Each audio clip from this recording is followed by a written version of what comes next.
Oh, yeah.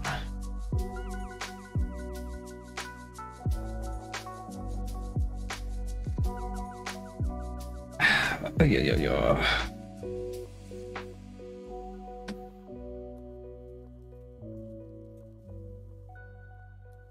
Is that zoomed in enough? Let's see. Yeah, I just flashed my email on screen for a moment.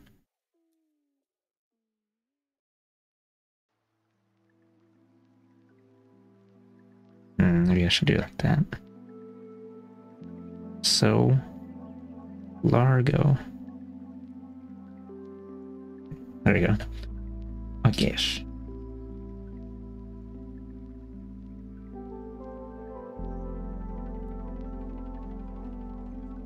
Perhaps I'll go into the large view. Oh, but then I gotta... Never mind. Gotta fucking... I guess it's not that big a deal. But I'll leave it on this one.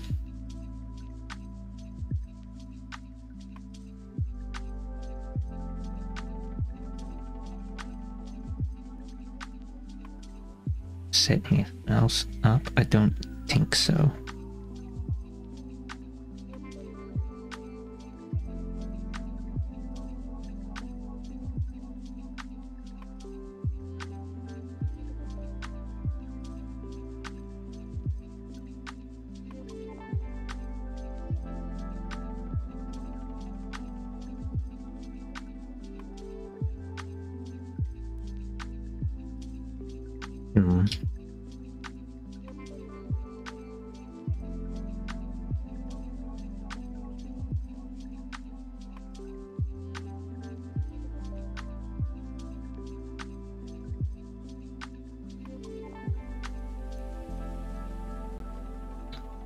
Yucked up. I have to look up man. Okay. 10 chapters fucked up.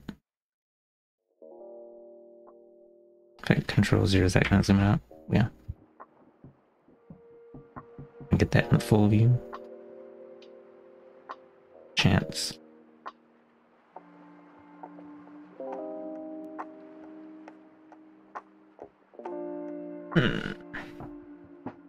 Ow. Got vaccine shots today. Oh, that's right, I put the page view before. Let me do that real quick. Play capture, display tablet. Oops.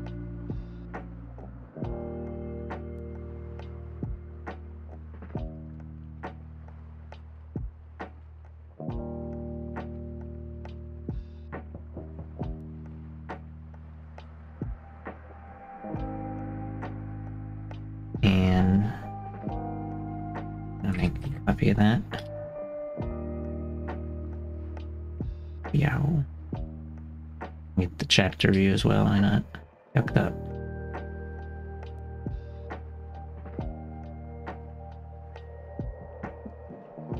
Because I do believe it is cut off slightly.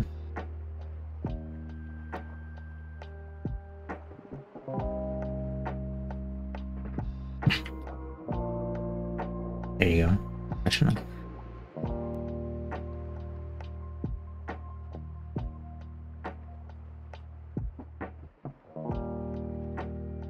Oval.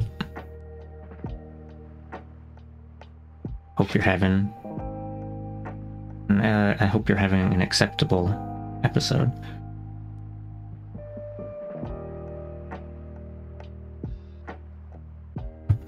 Ow.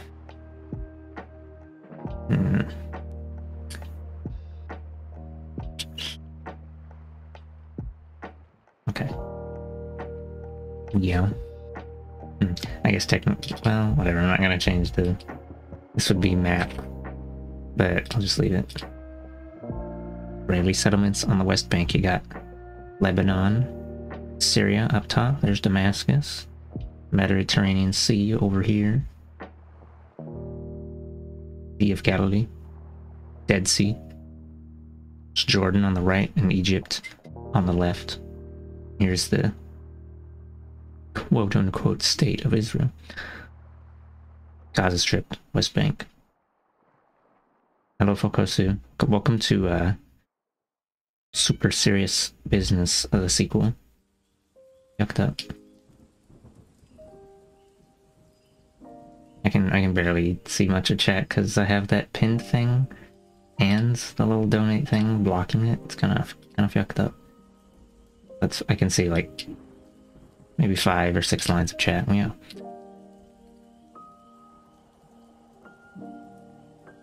Oh, right. Let's see. The legend says Palestinian territory de facto annexed by settlements and wall, which is with the lined part, and then gray is area remaining for Palestinian state, and then that solid line is separation barrier.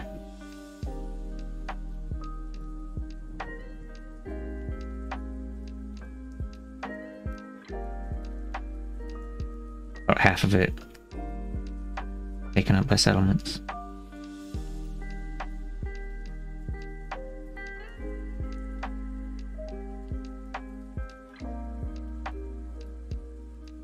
Alright, preface. I think this zoom should be close enough.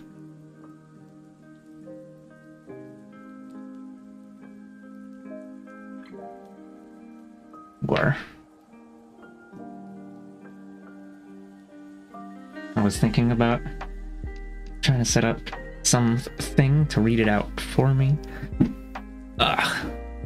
But I didn't look up things for very long and didn't really feel like trying to figure it out, so I'm just gonna read it out with my mouth. And it's gonna be fucked up. Ow, my shoulder hurts. I got a vaccination or 2 today. Ow. Crunch. Okay. Or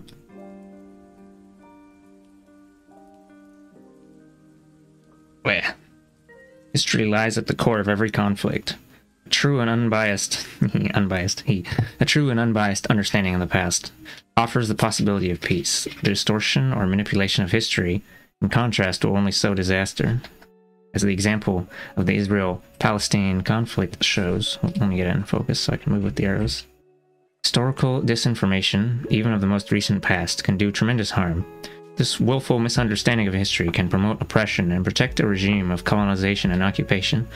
It is not surprising, therefore, that policies of disinformation and distortion will continue to the present and play an important part in perpetuating the conflict, leaving very little hope for the future. Constructed fallacies about the past and the present in Israel and Palestine hinder us from understanding the origins of the conflict. Meanwhile, the constant manipulation of the relevant facts works against the interests of all those victimized by the ongoing bloodshed and violence. What is to be done? The Zionist historical account of how the disputed land became the State of Israel is based on a cluster of myths that subtly cast doubt on the Palestinians' moral right to the land. Often, the Western mainstream media and political elites accept this set of myths as a given truth, as well as the justification for Israeli actions across the last 60 or so years. More often than not, the tacit acceptance of these myths serves as an explanation for Western governments' disinclination to interfere in any meaningful way in a conflict that has been going on since the nation's foundation. Ow. Hello, Moody Cutie. Welcome to here. We're in serious mode today.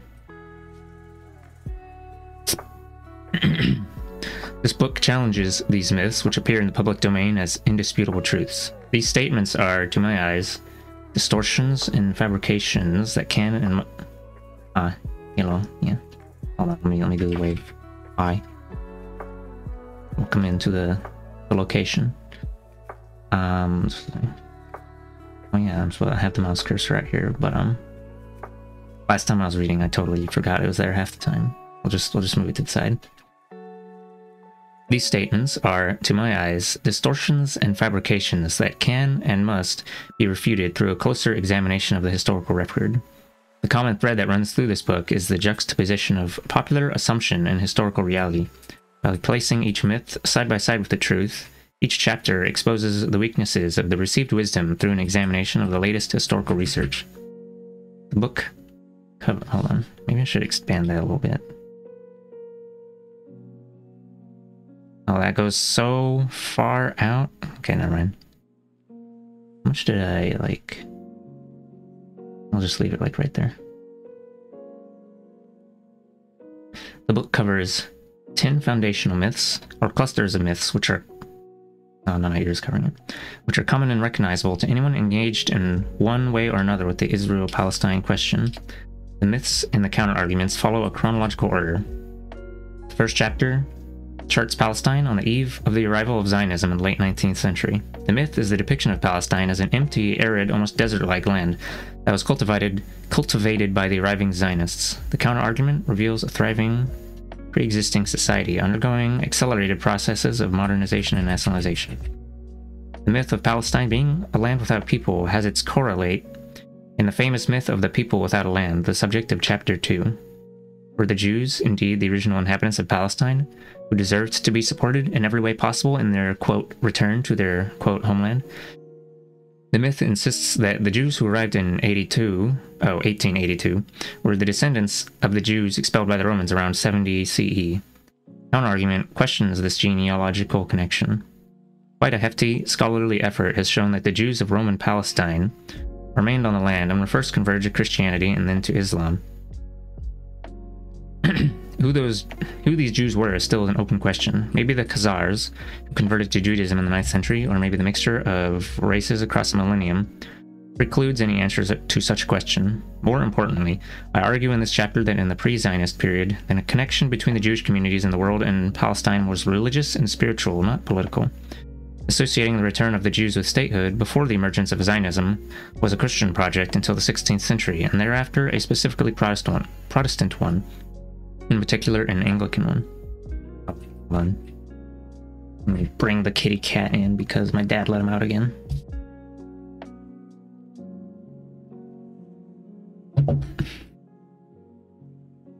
Yeah.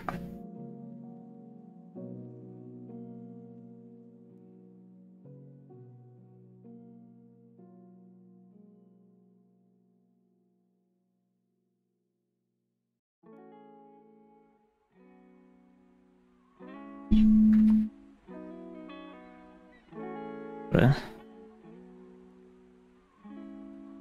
me put a thing. I did that last time and I forgot. Or the JPEG.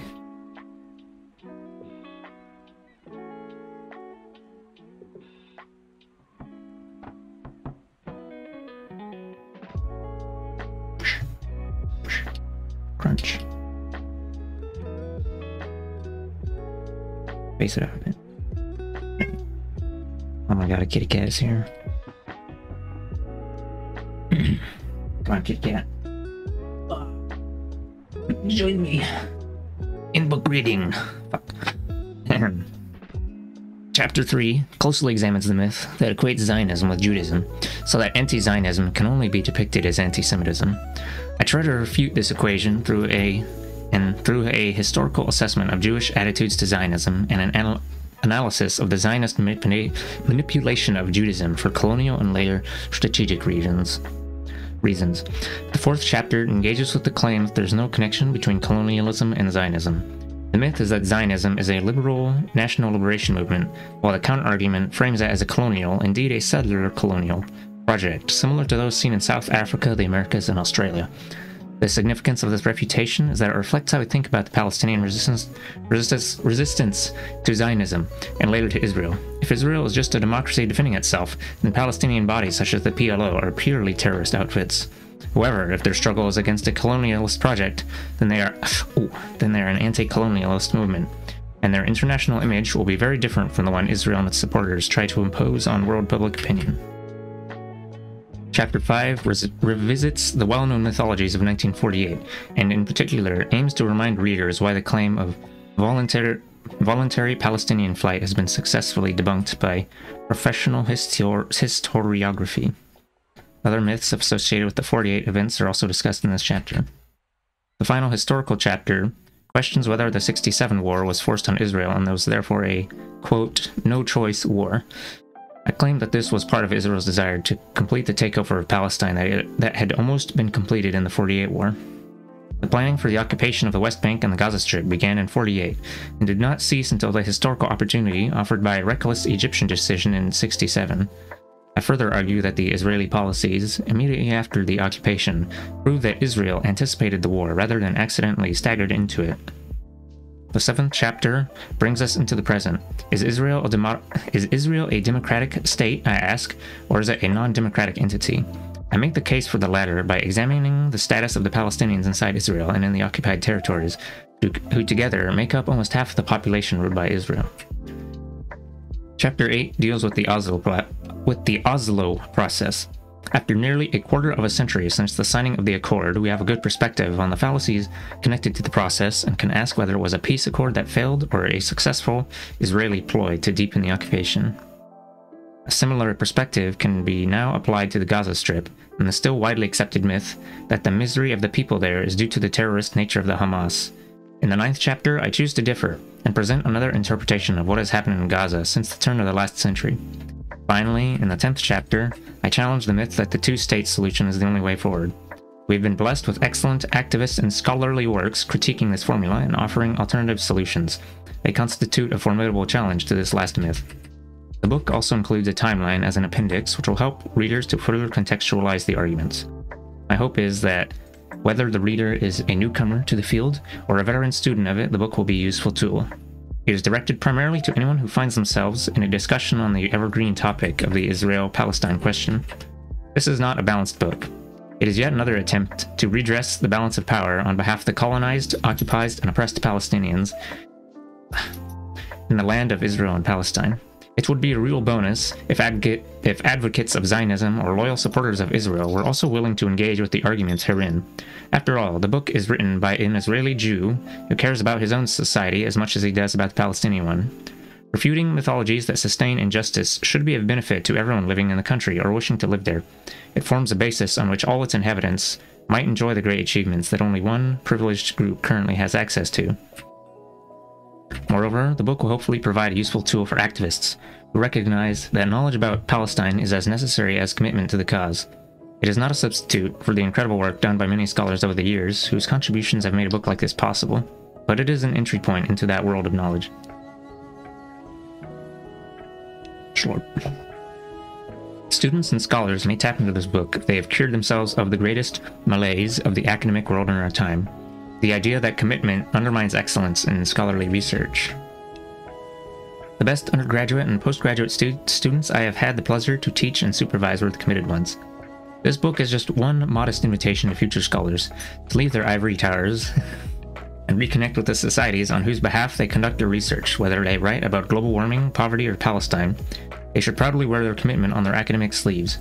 And if their universities are still not ready for this, they should be savvy enough to play the game of quote, unbiased, objective academic research on these contentious issues while fully recognizing its false pretense. Wow, he just went out there and slaughtered the phrase unbiased, objective.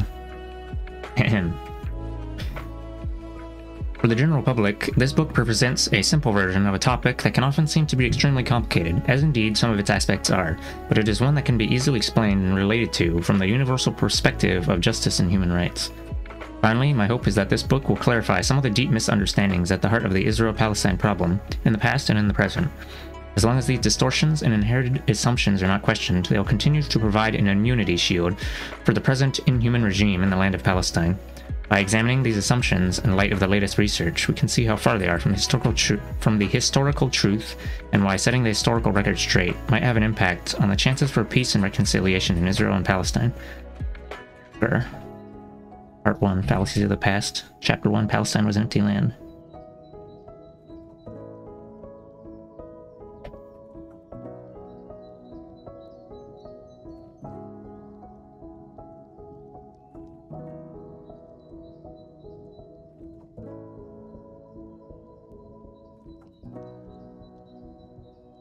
That long-ass heading up there. Fucked up.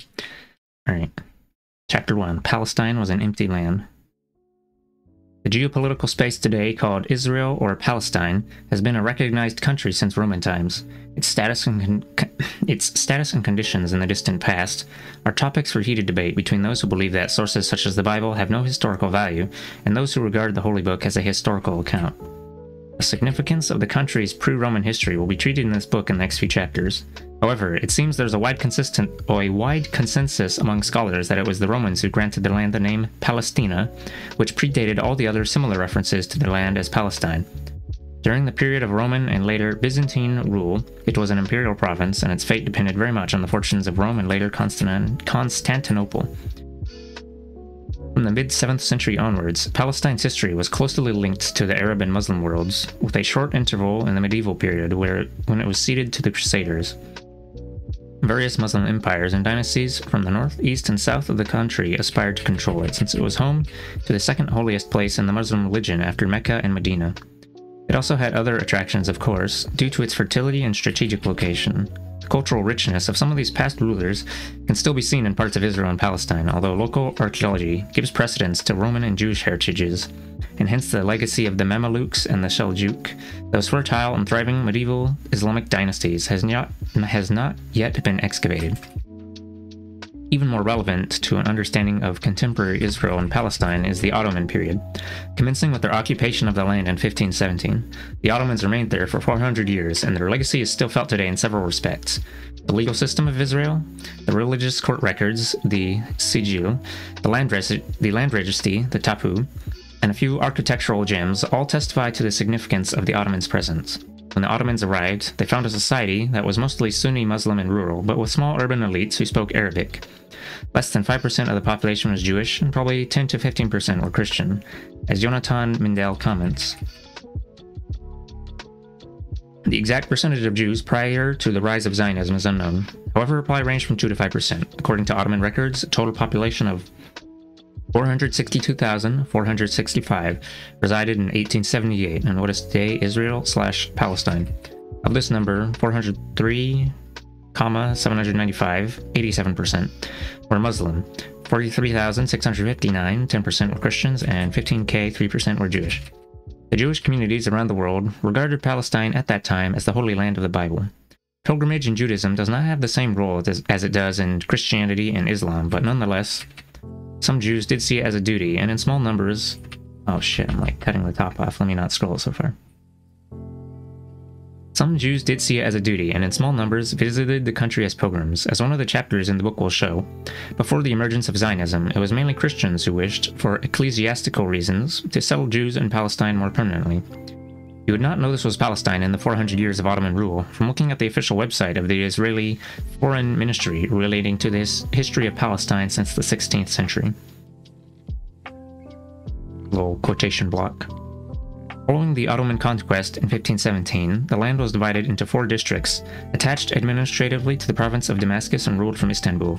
At the outset of the Ottoman era, some 1,000 Jewish families lived in the country, mainly in Jerusalem, Nablus, Shechem, Hebron, Gaza, Safed, Tzfat, and the villages of the Galilee.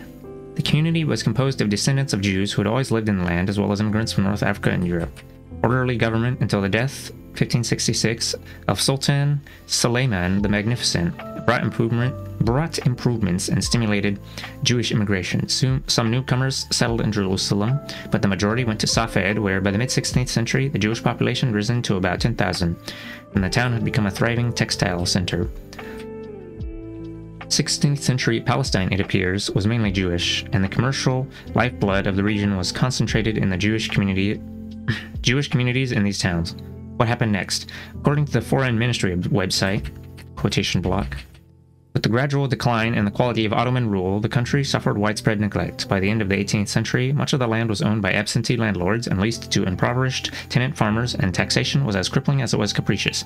The great forests of the Galilee and the Carmel mountain range were denuded of trees. Swamp and desert encroached on agricultural land.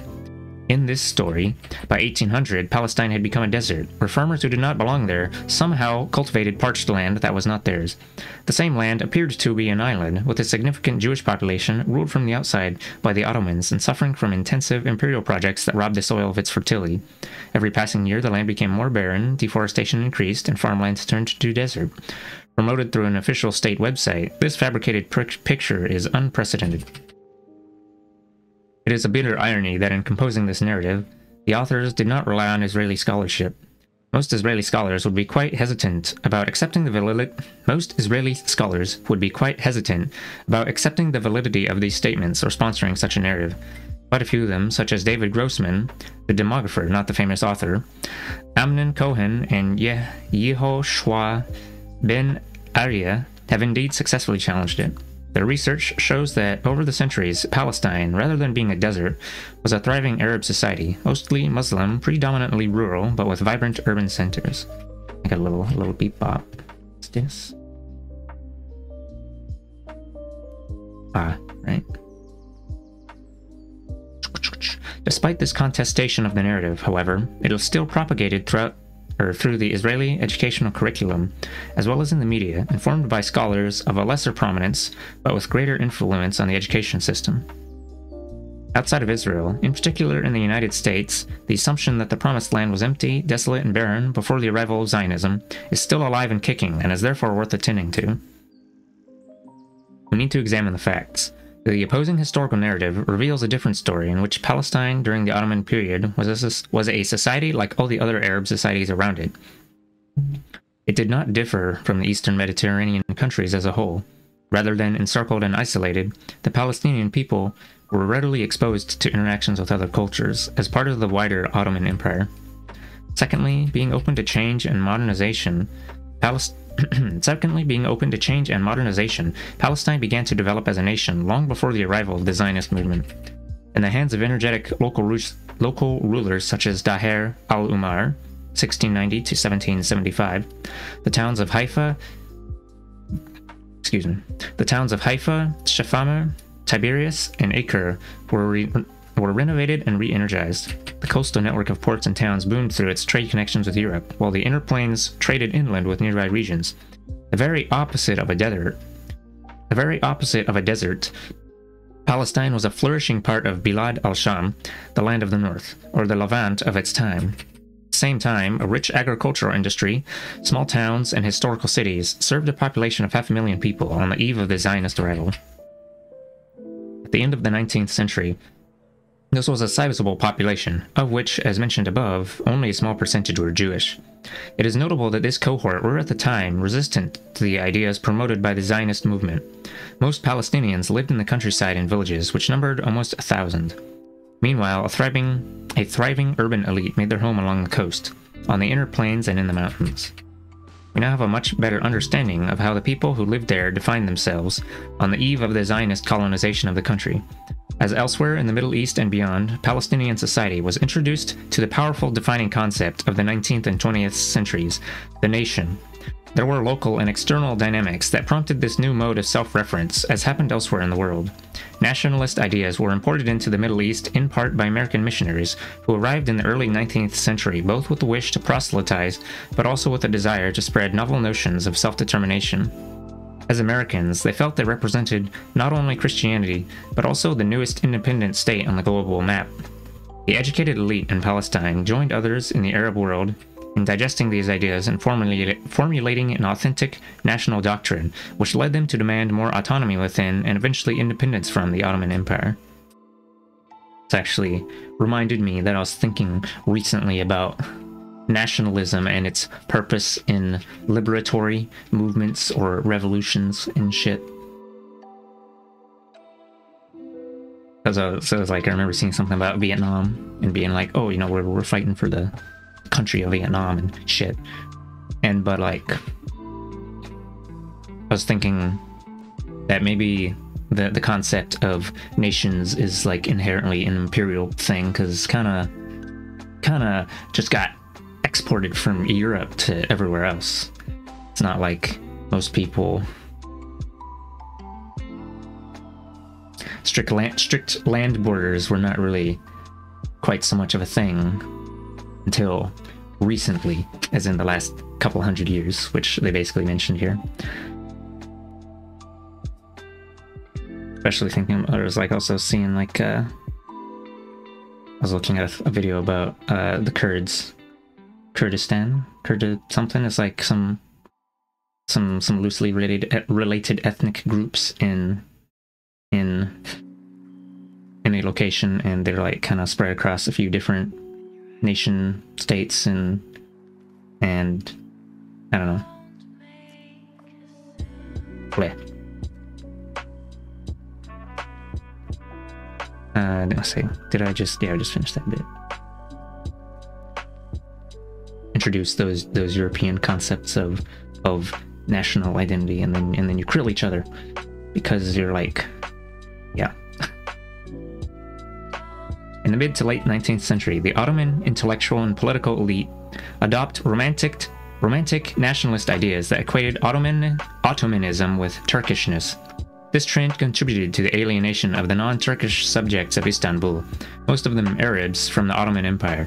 The nationalization process in Turkey itself was accompanied by secularization trends in the second half of the 19th century, which diminished the importance of Istanbul as a religious authority and focus.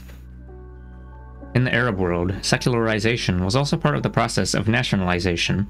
Not surprisingly, it was mainly minorities, such as the Christians, that embraced warmly the idea of a secular national identity based on a shared territory, language, history, and culture. In Palestine, Christians who engaged with nationalism found eager allies among the Muslim elite, leading to a mushrooming of Muslim Christian societies all over Palestine toward the end of World War I. In the Arab world, Jews joined these kind of alliances between activists from different religions. The same would have happened in Palestine in Palestine had not Zionism demanded total loyalty from the veteran Jewish community there. A thorough and comprehensive study of how Palestinian nationalism arose before the arrival of Zionism can be found in the works of Palestinian historians such as Muhammad Muzli and Rashid Khalidi. They show clearly that both elite and non-elite sections of Palestinian society were involved in developing a national movement and sentiment before 1882. Khalidi in particular shows how patriotic feelings, local loyalties, Arabism, religious sentiments, and higher levels of education and literacy were the main constituents of the new nationalism, and how it was only later that resistance to Zionism played an additional crucial role in defining Palestinian nationalism.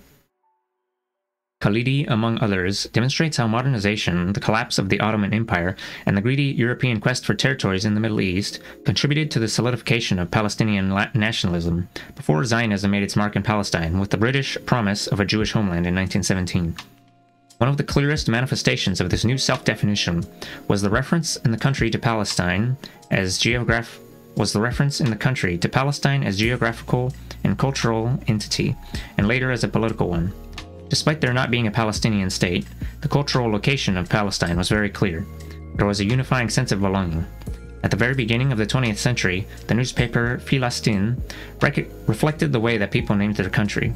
Palestinians spoke their own dialect, had their own customs and rituals, and appeared on the maps of the world as living in a country called Palestine. During the 19th century, Palestine, like its neighboring regions, became more clearly defined as a geopolitical unit in the wake of administrative reforms initiated from Istanbul, the capital of the Ottoman Empire. As a consequence, the local Palestinian elite began to seek independence within a united Syria, or even a united Arab state, a bit like the United States of America. This pan-Arabist national drive was called in Arabic Qawmiyya, and was popular in Palestine and the rest of the Arab world. Following the famous, or rather infamous, Sykes-Picot Agreement signed in 1916 between Britain and France, the two colonial powers divided the area into new nation-states. Yep, there it is, the colonists establishing your national borders, Yahoo. That's a sardonic Yahoo. As the area was divided, a new sentiment developed, a more local variant of nationalism, named in Arabic Wataniya. As a result, Palestine began to see itself as an independent Arab state. Without the appearance of Zionism on its doorstep, Palestine would have probably gone the same way as Lebanon, Jordan, or Syria, and embraced a process of modernization and growth. This had in fact already started by 1916 as a result of Ottoman policies in the late 19th century. In 1872, when the Istanbul government founded the Sanjak administrative province of Jerusalem, they created a cohesive geopolitical space in Palestine. For a brief moment, the powers in Istanbul even toyed with the possibility of adding to the Sanjak, encompassing much of Palestine as we know it today, as well as the sub-provinces of Nablus and Acre. Had they done this, the Ottomans would have created a geographical unit, as happened in Egypt, in which a particular nationalism might have arisen even earlier. However, even with its administrative division into north, ruled by Beirut, and south, ruled by Jerusalem, this shift raised Palestine as a whole above its previous peripheral status, when it had been divided into small regional sub-provinces. In 1918, with the onset of British rule, the north and the south divisions became one unit. In a similar way, and in the same year, the British established the basis for modern Iraq, when they fused the three Ottoman provinces of Mosul, Baghdad, and Basra into one modern nation-state. In Palestine, unlike in Iraq, familial connections and geographical boundaries, the river Litani in the north, the river Jordan in the east, the Mediterranean in the west, worked together to weld the three sub-provinces of South Beirut, Nablus, and Jerusalem into one social and cultural unit.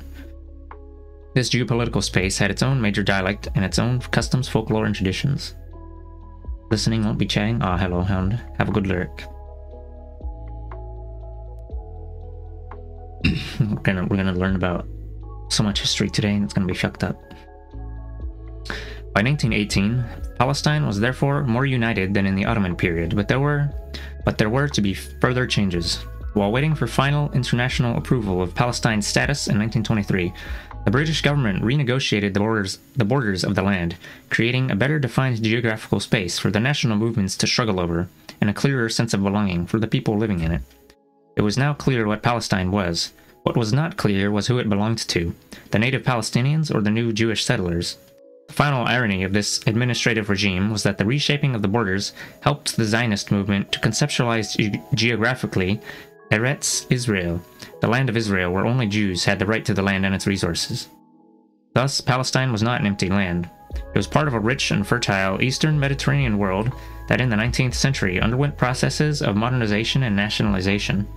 It was not a desert waiting to come into bloom. It was a pastoral country on the verge of entering the 20th century as a modern society, with all the benefits and ills of such a transformation. Its colonization by the Zionist movement turned this process into a disaster for the majority of the native people living there.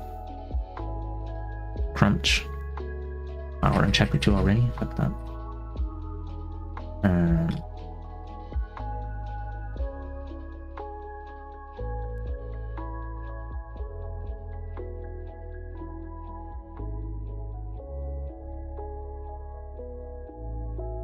Alright. Chapter 2. The Jews were a people without a land. The claim in the previous chapter that Palestine was a land without people goes hand in hand with the claim that the Jews were a people without a land. But were the Jewish settlers a people? Recent scholarship, a people as in like a group, I guess. Cultural group. Recent scholarship has repeated doubts expressed many years ago about this as well. The common theme of this critical point of view is best summarized in Shlomo Sand's The Invention of the Jewish People. Sand? I'll call it sand so you can tell the difference between sand and grainy dirt. Sand shows that the Christian world, in its own interest and at a given moment in modern history, supported the idea of the Jews as a nation that must one day return to the Holy Land. In this account, this return would be part of the divine scheme for the end of time, along with the resurrection of the dead and the second coming of the Messiah. The theological and religious upheavals of the Reformation from the 16th century onwards produced a clear association, especially among Protestants, between the notion of the end of the millennium and the conversion of the Jews and their return to Palestine. Thomas Brightman, a 16th century English clergyman, represented these notions when he wrote, Shall they return to Jerusalem again? There is nothing more certain. The prophets do everywhere confirm it and beat about it. Brightman was not only hoping for a divine promise to be fulfilled, he also, like so many after him, wished the Jews either to convert to Christianity or to leave Europe altogether. 100 years later, Henry Oldenburg, a German theologian and natural philosopher, wrote, If the occasion present itself amid changes to which human affairs are liable, the Jews may even raise their empire anew, and God may elect them a second time. Charles Joseph of Ligen, an Austro-Hungarian field marshal, stated in the second half of the 18th century, quote, I believe that the Jew is not able to assimilate and that he will constantly constitute a nation within a nation, wherever he may be. The simplest thing to do would be, in my opinion, be returning to them their homeland from which they were driven, as is quite apparent from this last text. There was an obvious link between these formative ideas of Zionism and a more long-withstanding anti-Semitism. Oh, that nation within a nation thing. It's that, saw this when I was looking at some other thing. It's that trope about dual loyalty, about how they can't have loyalty to the country they're residing in while also having loyalty to Judaism, which doesn't really make a whole lot of sense. Since for some reason they only pick on Jewish people for that. And not other religions. Sure. Okay. François René de Chateaubriand, the famous French writer and politician, wrote around the same time that the Jews were the legitimate masters of Judea. He influenced Napoleon Bonaparte, who hoped to elicit the help of the Jewish community in Palestine, as well as other inhabitants of the land, in his attempts to occupy the Middle East at the beginning of the 19th century. He promised them a return to Palestine and the creation of a state. Zionism, as we can see, was therefore a Christian project of colonization before it became a Jewish one. The ominous signs of how these seemingly religious and mythical beliefs might turn into a real program of colonization and dispossession appeared in Victorian Britain as early as the 1820s. A powerful theological and imperial movement emerged that would put the return of the Jews to Palestine at the heart of a strategic plan to take over Palestine and turn it into a Christian entity. In the 19th century, this sentiment became ever more popular in Britain and affected the official imperial policy. The soil of Palestine only awaits for the return of her banished children and the application of industry, commensurate with agricultural capabilities, to burst once more into universal luxuriance and be all that she ever was in the days of Solomon. Thus wrote the Scottish peer and military commander John Lindsay. This sentiment was echoed by David Hartley, an English philosopher, who wrote, "It is probable that the Jews will be reinitiated in Palestine." The process was not wholly successful before it received the support of the United States. Here, too, there was a history of endorsing the idea of a Jewish nation having the right to return to Palestine and build a Zion. At the same time as Protestants in Europe articulated these views, they appeared in a similar form across the Atlantic. The American president, John Adams, 1735 to 1826, stated, "I really wish the Jews again in Judea as an independent nation." A simple history of ideas leads directly from the preaching fathers of this movement to those with the power to change the fate of Palestine. Foremost among them was Lord Shaftesbury, burying shafts, 1801 to 1885, a leading British politician and reformer who campaigned actively for a Jewish homeland in Palestine. His arguments for a greater British presence in Palestine were both religious and strategic. As I will presently show, this dangerous blend of religious fervor and reformist zeal would lead from Shaftesbury's efforts in the middle of the 19th century to the Balfour Declaration in 1917. Shaftesbury realized that it would not be enough to support the return of the Jews, and that they would have to be actively assisted by Britain in their initial colonization. Such an alliance should start, he asserted, by providing material help to the Jews to travel to Ottoman Palestine. He convinced the Anglican Bishopric Center and Cathedral in Jerusalem to provide the early funding for his project. This would probably not have happened at all had Shaftesbury not succeeded in recruiting his father-in-law, Britain's foreign minister and later prime minister, Lord Palmerston, to the cause. In his diary for August 1st, 1838, Shaftesbury wrote, "Dined with Palmerston. After dinner, left alone with him. Propounded my schemes, which seems to strike his fancy. He asked questions, and readily promised to consider it, the program to help the Jews to return to Palestine and take it over. How singular is the order of Providence! Singular, if estimated by man's ways. Palmerston had already been chosen by God to be an instrument of good to his ancient people, to do homage to their inheritance, and to recognize their rights without believing their destiny. It seems he will yet do more. Though the motive be kind, it is not sound. I am forced to argue politically, financially, commercially. He weeps not, like his master, over Jerusalem, nor prays that now at last she may put on her beautiful garments." As a first step, Shaftesbury persuaded Palmerston to appoint his fellow restorationist, a believer in the restoration of Palestine to the Jews, William Young, as the first British vice-consul in Jerusalem. He subsequently wrote in his diary, "What a wonderful event it is! The ancient city of the people of God is about to resume a place among the nations, and England is the first of the Gentile kingdoms that ceases to tread her down." A year later, in 1839, Shaftesbury wrote a 30-page article for the London Quarterly Review entitled State and Restoration of the Jews, in which he predicted a new era for God's chosen people. He insisted that, quote, the Jews must be encouraged to return in yet greater numbers and become once more the husbandmen of Judea and Galilee. Though admittedly a stiff-necked, dark-hearted people and sunk in moral degradation, obduracy, and ignorance of the gospel, they are not only worthy of salvation, but also vital to Christianity's hope of salvation. Wow.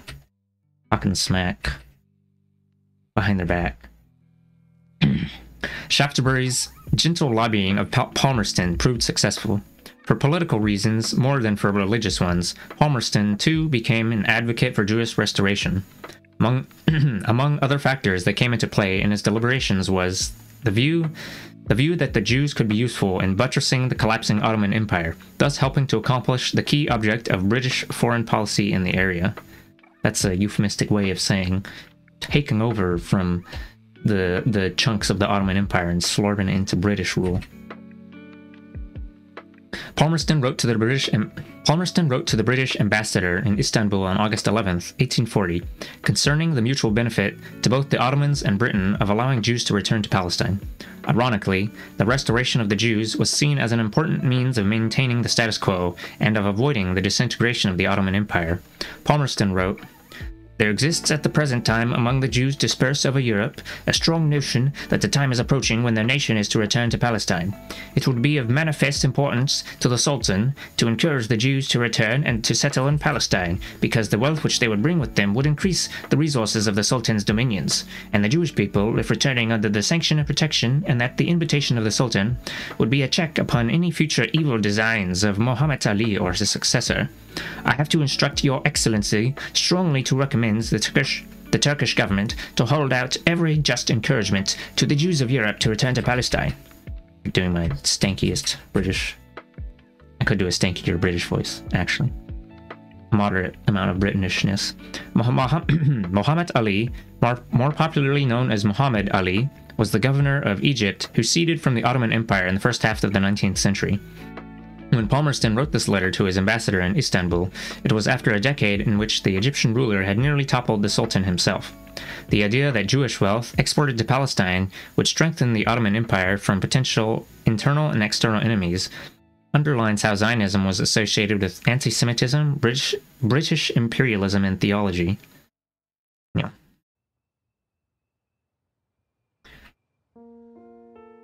A few days after Lord Palmerston...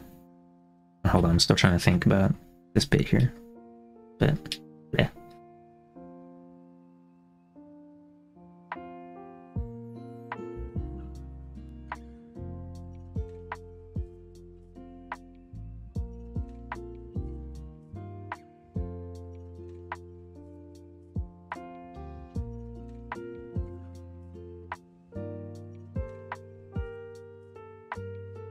A few days after Lord Palmerston sent his letter, a lead article in The Times called for a plan, quote, to plant the Jewish people in the land of their fathers, claiming this was under, quote, serious political consideration, and commending the efforts of Shaftesbury as the author of the plan, which, it argued, was, quote, practical and statesmanlike. There's going to be a lot of quotes.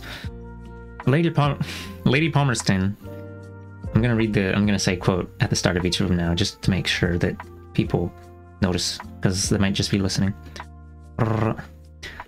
Lady Palmerston also supported her husband's stance. She wrote to a friend, quote, we have on our side the fanatical and religious elements, and you know what a following they have in this country.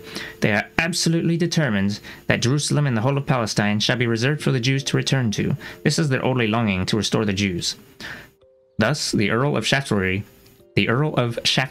was described as, quote, the leading proponent of Christian Zionism in the 19th century and the first politician of stature to attempt to prepare the way for Jews to establish a homeland in Palestine. This moment of British establishment enthusiasm for the idea of restoration should properly be described as proto-Zionism.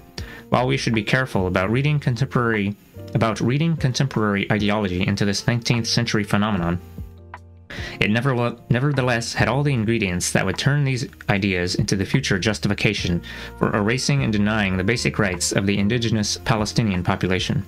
There were, of course, churches and clergymen who did identify with the local Palestinians. Notable among them was George Francis Popham Blythe, a Church of England cleric who, along with some high church Anglican colleagues, developed strong sympathies for the Palestinians' aspirations and rights. In 1887, Blythe founded St. George College, which is today probably still one of the best high schools in East Jerusalem, attended by the children of the local elite, who would play a crucial role in Palestinian politics in the first half of the 20th century. The power, however, was with those who supported the Jewish cause, later to become the Zionist cause. The first British consulate in Jerusalem opened in 1838. Its brief included informally encouraging Jews to come to Palestine, promising to protect them, and in some cases attempting to convert them to Christianity. The most well-known of the early consuls was James Finn, 1806 to 72, whose character and direct approach made it impossible to conceal the implications of this brief from the local Palestinians. He wrote openly and was probably the first to do so about the connection between returning the Jews to Palestine and the possible displacement of the Palestinians as a result. This connection would be at the heart of the Zionist settler colonial project in the following century. Finn was stationed in Jerusalem between 1845 and 63. He has been lauded by later Israeli historians for helping Jews to settle in their ancestral land, and his memoirs have been translated into Hebrew. He is not the only historical figure to have I'm gonna take a sip real quick. He is not the only historical figure to have appeared in one nation's pantheon and in the rogues gallery of another. Finn detested Islam as a whole, and the notables of Jerusalem in particular. He never learned to speak Arabic and communicated via an interpreter, which did nothing to smooth his relationship with the local Palestinian population. Finn was helped by the inauguration of the Anglican bishopric in Jerusalem in 1841, headed by Michael Solomon Alexander, a convert from Judaism, and by the inauguration of Christ Church, the first Anglican church near Jaffa Gate, Jerusalem in 1843. Although these institutions later developed strong affinity with the Palestinian right of self-determination, at the time they supported Finn's proto-Zionist aspirations. Finn worked more eagerly than any other European to establish a permanent Western presence in Jerusalem, organizing the purchase of lands and real estate for missionaries, commercial interests, and government bodies. An important link connecting these early, mainly British, Christian Zionist buds with Zionism was the German Temple Pietist movement, later known as the Templars, active in Palestine from the 1860s to the outbreak of World War I.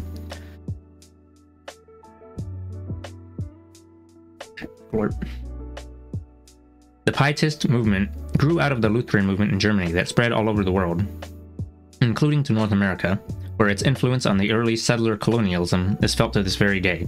Its interest in Palestine evolved around the 1860s. Two German clergymen, Christoph Hoffmann and George David Hardegg, founded the Temple Society in 1861. They had strong connections to the Pietist movement in Württemberg, Germany, but developed their own ideas on how best to push forward their version of Christianity.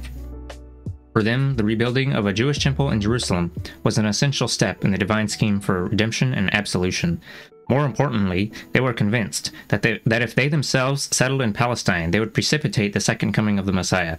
While not everyone in the respective churches and national organizations welcomes their particular way of translating Pietism into settler colonialism in Palestine, senior members of the Royal Prussian Court and several Anglican theologians in Britain enthusiastically supported their dogma. As the Temple movement grew in prominence, it came to be persecuted by most of the established church in Germany, but they moved their ideas on to a more practical stage and settled in Palestine, fighting with each other along the way as well as adding new members. They founded their first colony on Mount Carmel in Haifa in 1866, and expanded into other parts of the country. The warming of the relationship between Kaiser Wilhelm II and the Sultan at the very end of the 19th century further enhanced their settlement project. The Templars remained in Palestine under the British Mandate until 1948, when they were kicked out by the new Jewish state. Oh, hello, Nekua. Cat sound? Someone went pss, pss, pss, pss. Oh. Hello, cat. And Nekua. Welcome to here. I may have noticed a little notification pop up, but I didn't read it. Blurf, excuse me. I'm reading a book called 10 Myths About Israel, where they get debunked and epically where we review the historical context and debunk the thing.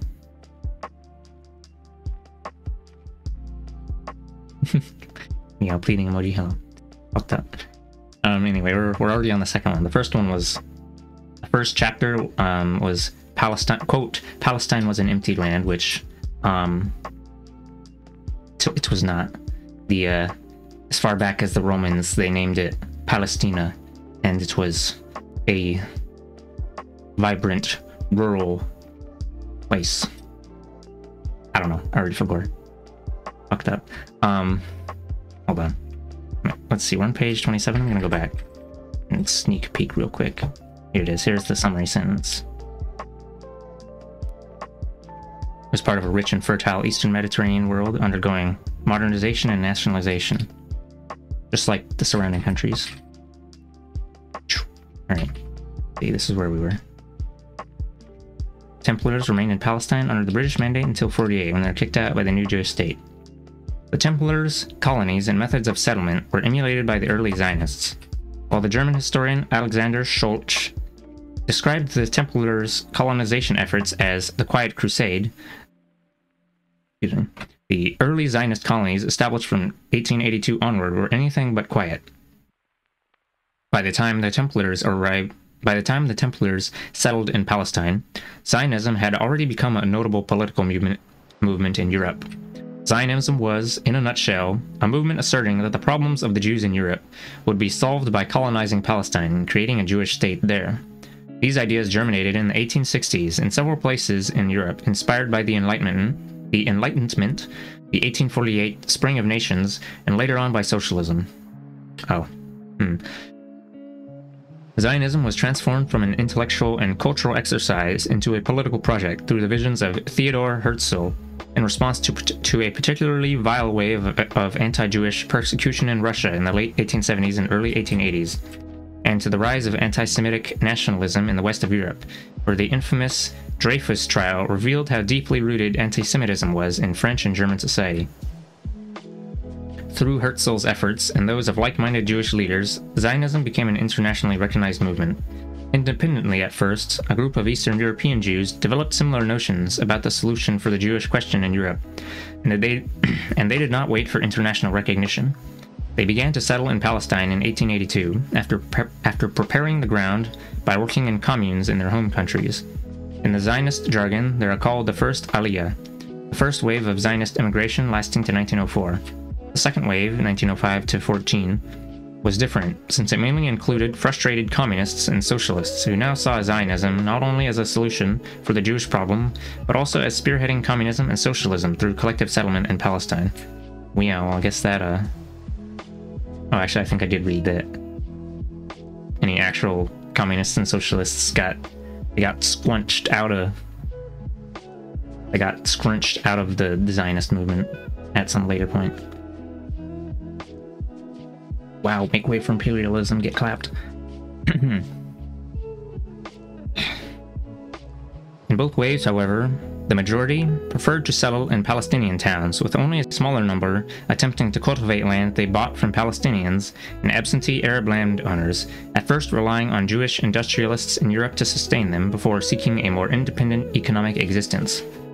While the Zionist connection with Germany proved insignificant at the end of the day, the one with Britain became crucial. Indeed, the Zionist movement needed strong backing because the people of Palestine began to realize that this particular form of immigration did not bode well for their future in the country. Local leaders felt it would have a very negative effect on their society. One such figure was the Mufti of Jerusalem, Tahir al-Husseini II, who linked Jewish immigration into Jerusalem with a European challenge to the city's Muslim sanctity. Some of his elders had already noted that it was James Finn's idea to connect the arrival of the Jews with the restoration of Crusader glory. No wonder, then, that the Mufti led the opposition to this immigration, with a special emphasis on the need to refrain from selling land to such projects. He recognized that possession of land vindicated claims of ownership, whereas immigration without settlement could be conceived as transient pilgrimage. Thus, in many ways, the strategic imperial impulse of Britain to use the Jewish return to Palestine as a means of deepening London's involvement in the Holy Land coincided with the emergence of new cultural and intellectual visions of Zionism in Europe. For both Christians and Jews, therefore, the colonization of Palestine was seen as an act of return and redemption. The coincidence of the two impulses produced a powerful alliance that turned the anti-Semitic and millenarian idea of transferring the Jews from Europe to Palestine into a real project of settlement at the expense of the native people of Palestine. This alliance became public knowledge with the proclamation of the Balfour Declaration on November 2nd, 1917. A letter from the British Foreign Secretary to the leaders of the Anglo-Jewish community, in effect, promising them full support for the creation of a Jewish homeland in Palestine. Thanks to the accessibility and efficient structure of the British archives, today we are blessed with many excellent scholarly works exploring the background to the Declaration. Still among the best of them is an essay from 1970 by Meyer Werthe of the Hebrew University in Jerusalem. He showed in particular how British officials asserted wrongly that Jewish members in the Bolshevik movement had similar aspirations to the Zionists, and that therefore a pro-Zionist declaration would pave the way for good relations with the new political power in Russia. More to the point was the assumption of these policymakers that such a gesture would be welcomed by the American Jews, whom the British suspected of having a great influence in Washington. Wow. There was also a mixture of millenarianism and Islamophobia. I'm gonna look up what what that means. Millenarian, relating to or believing in Christian millenarianism. Millenarianism, the doctrine of or belief in a future, and typically imminent, 1,000-year age of blessedness, beginning with or culminating in the second coming of Christ. Oh, okay, second coming. There was also a mixture of millenarianism and Islamophobia. David Lloyd George, the prime minister at the time and a devout Christian, favored the return of the Jews on a religious basis, and strategically both he and his colleagues preferred a Jewish colony to a Muslim one, as they saw the Palestinians in the Holy Land. More recently, we have had access to an even more comprehensive analysis written in 1939, but lost for many years before it reappeared in 2013. This is the work of the British journalist J.M.N. Jeffries' Palestine: The Reality, which runs to more than 700 pages explaining what lay behind the Balfour Declaration. It reveals, through Jeffries' personal connections and his access to a wide range of no longer extant documents, precisely who in the British Admiralty, Army, and government was working for the Declaration and why. It appears that the pro-Zionist Christians in his story were far more enthusiastic than the Zionists themselves about the idea of British sponsorship of the colonization process in Palestine. The bottom line of all the research hitherto conducted on the Declaration is that the various decision-makers in Britain saw the idea of a Jewish homeland in Palestine as coinciding with British strategic interests in the area. Once Britain had occupied Palestine, this alliance allowed the Jews to build the infrastructure for a Jewish state under British auspices, while protected by His Majesty's government's bayonets. But Palestine was not easily taken. The British campaign against the Turks lasted almost the whole of 1917. It began well, with the British forces storming through the Sinai Peninsula, but they were then held up by an attritional trench war in the lines between the Gaza Strip and Bir Zaba. Once this stalemate was broken, it became easier. In fact, Jerusalem surrendered without a fight.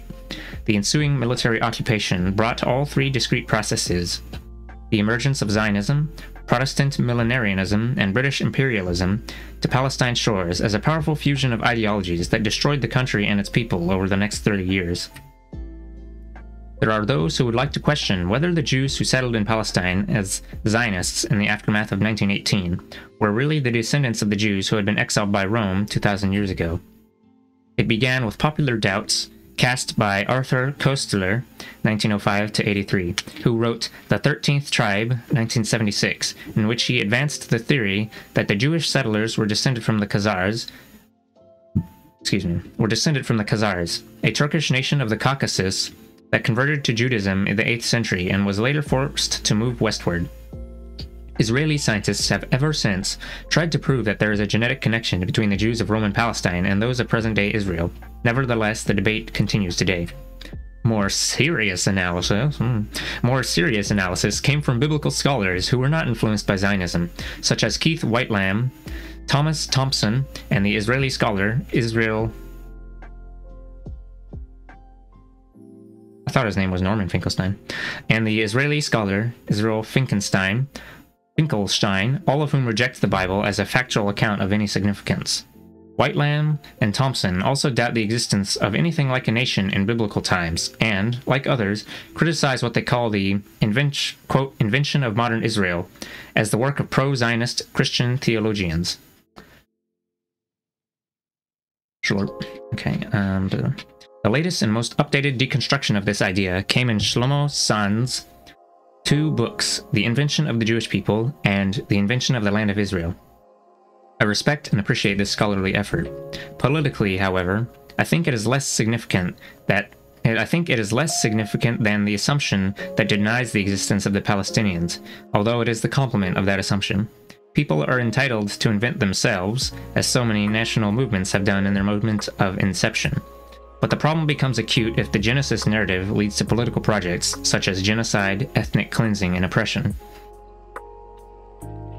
In the particular case of the claims of 19th century Zion... Oh, thanks for the water. I just did a sip, though.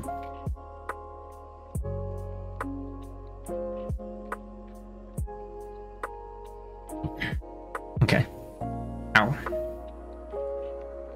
My shoulder hurts because I got a vaccination. So when I pick up the bottle, it makes my shoulders hurt. Also, hello again, cat. You're trying to get your timing between the paragraphs? No. I got a COVID vaccine and a flu vaccine. So, hello, Anne. We're reading about the myths. We're reading about the bullshit. Inhaling the entire bull fecal deposit. I mean, we're learning about history. Wow.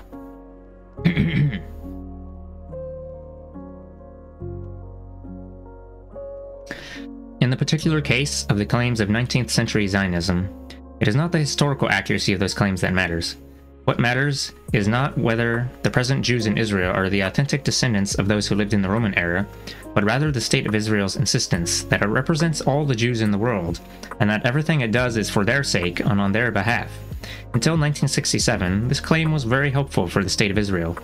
Jews around the world, in particular in the United States, became its main supporters whenever its policies were questioned. In many respects, this is still the case in the United States today, or whenever this book was written, which was before 2023. However, even there, as well as in other Jewish communities, this clear association is nowadays challenged. Zionism, as we shall see in the next Zionism, as we shall see in the next chapter, was originally a minority opinion among Jews. In making the argument that the Jews were a nation belonging to Palestine and therefore should be helped to return to it, they had to rely on British officials and later military power. Jews and the world at large did not seem to be convinced that the Jews were a people without a land. Shaftesbury, Finn, Balfour, and Lloyd George liked the idea because it helped Britain gain a foothold in Palestine. This became immaterial after the British took Palestine by force, and then had to decide from a new starting point whether the land was Jewish or Palestinian, a question it could never properly answer, and therefore had to leave to others to resolve after 30 years of frustrating rule. French.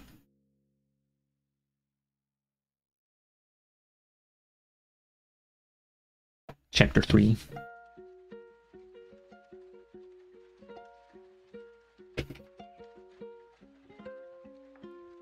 I was thinking about putting these in quotation marks like this, but I think the chapter title on top, or no, I think the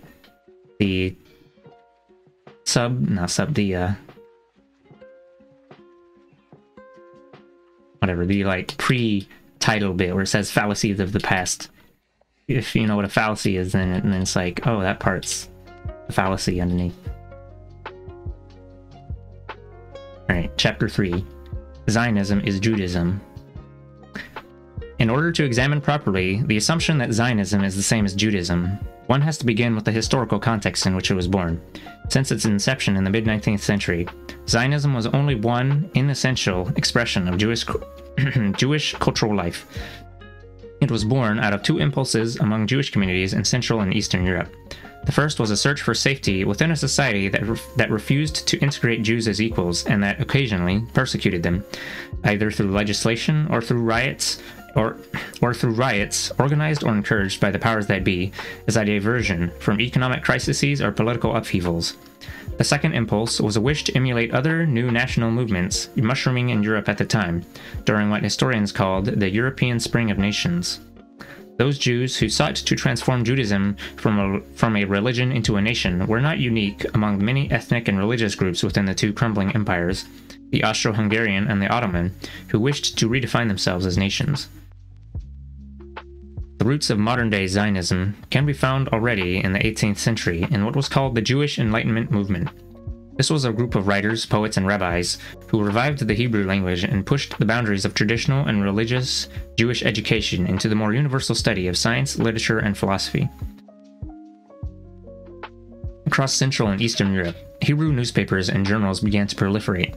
Out of this group, there emerged a few individuals known in Zionist historiography as the, quote, harbingers of Zionism, who showed greater nationalist tendencies and associated the revival of Hebrew with nationalism in their writings. They put forward two new ideas: the redefinition of Judaism as a national movement, and the need to colonize Palestine in order to return the Jews to the ancient homeland from which they had been expelled by the Romans in 70 CE. They advocated for, quote, the return, by way of what they defined as, quote, agricultural colonies. In many parts of Europe, Jews were not allowed to own or cultivate land, hence the fascination with starting anew as a nation of farmers, not just as free citizens. Oh. Hello, KBX. Welcome to here. We're reading a serious book about some shit. We're on 3 out of 10. Myth number 3. I think I saw you in Anne's chat. I was in there for like a few minutes. Yeah. Okay. These ideas became more popular. It was the whole colonization bit. These ideas became more popular after a brutal wave of pogroms in Russia in 1881. Oh, a pogrom is like I'll look it up for you because I forgot, but it's violence. Pogrom, an organized massacre of a particular ethnic group, in particular that of Jewish people in Russia or Eastern Europe in the late 19th and early 20th centuries. These ideas became more popular after a brutal wave of pogroms in Russia in 1881, which transformed them into a political program propagated by a movement called the Lovers of Zion. Oh, thank you for the follow, KBX. A movement called the Lovers of Zion, who dispatched a few hundred enthusiastic young Jews to build the first new colonies in Palestine in 1882. This first phase in the history of Zionism culminates with the works and actions of Theodor Herzl. Born in Pest in the Austro-Hungarian Empire in 1860, but resident for most of his life in Vienna, Herzl began his career as a playwright, interested in the status and problems of the modern Jew in his society, asserting at first that full assimilation into local society was the key to this predicament. In the 1890s, he became a journalist, and, according to his own version of his life, it was at this time that he realized how potent anti-Semitism was.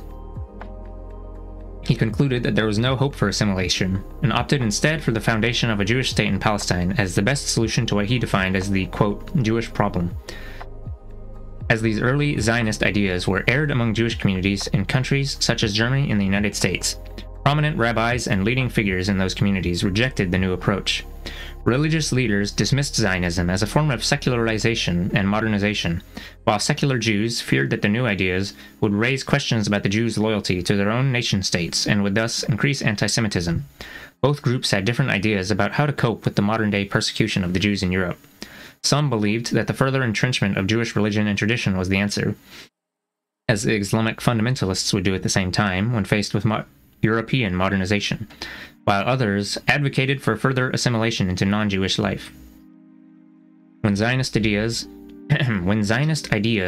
appeared in Europe and the United States between the 1840s and the 1880s, most Jews practiced Judaism in two different ways. One involved entrenchment, living within very tight religious communities, shunning new ideas such as nationalism, and indeed regarding modernization as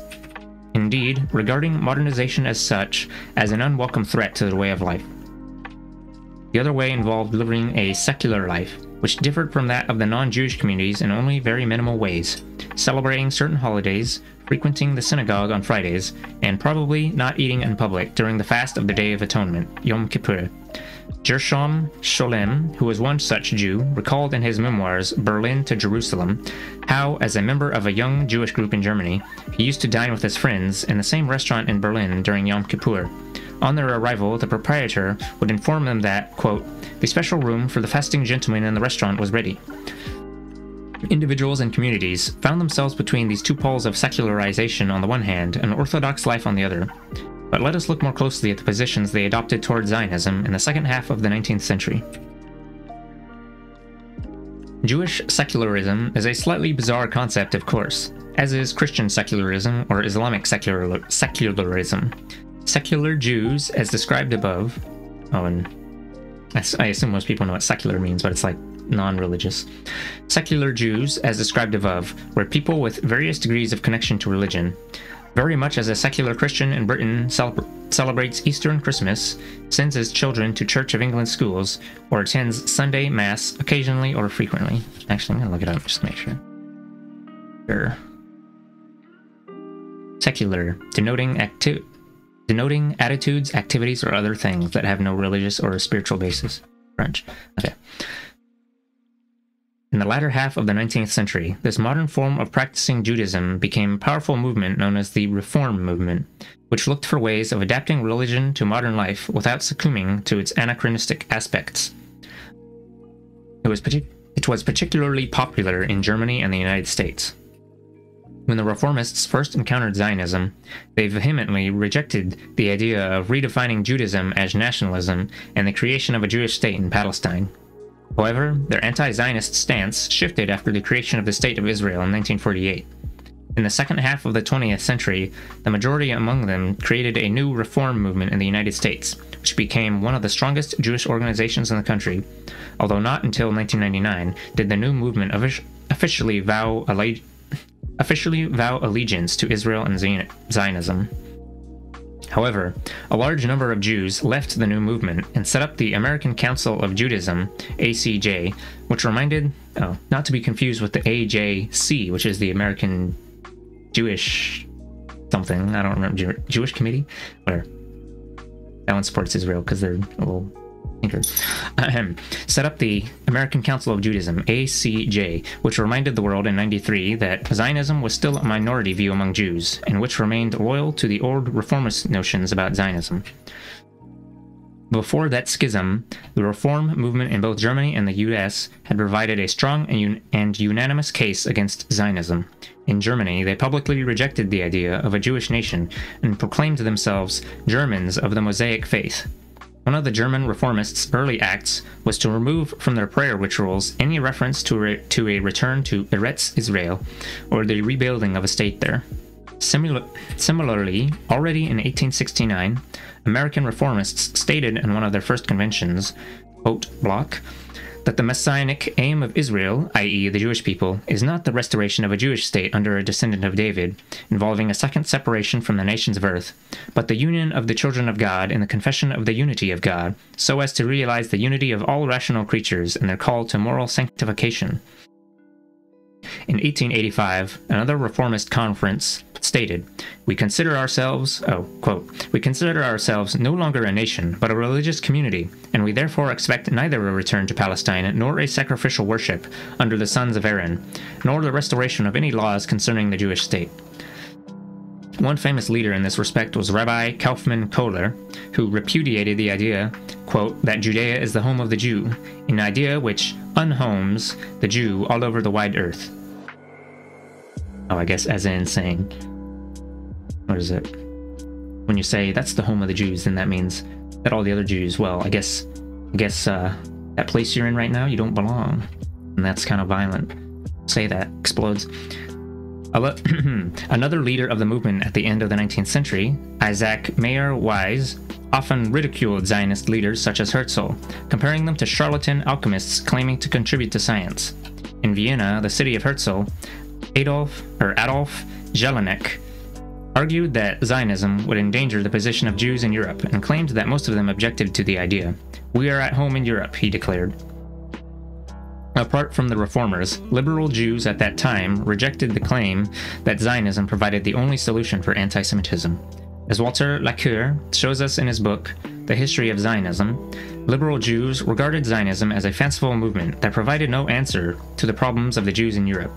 They argued for what they called a, quote, regeneration of the Jews, involving a display of total loyalty to their homelands and a willingness to be fully assimilated into them as citizens. They hoped that a more liberal world might solve the problems of persecution and anti-Semitism. History showed that liberalism had saved those Jews who moved to, or lived in, the UK and the USA. Those who believed it could happen in the rest of Europe were proven wrong. But even today, with hindsight, many liberal Jews do not see Zionism as the right answer then or now. Time for another slurp. I'm gonna have to refill my bottle in a bit.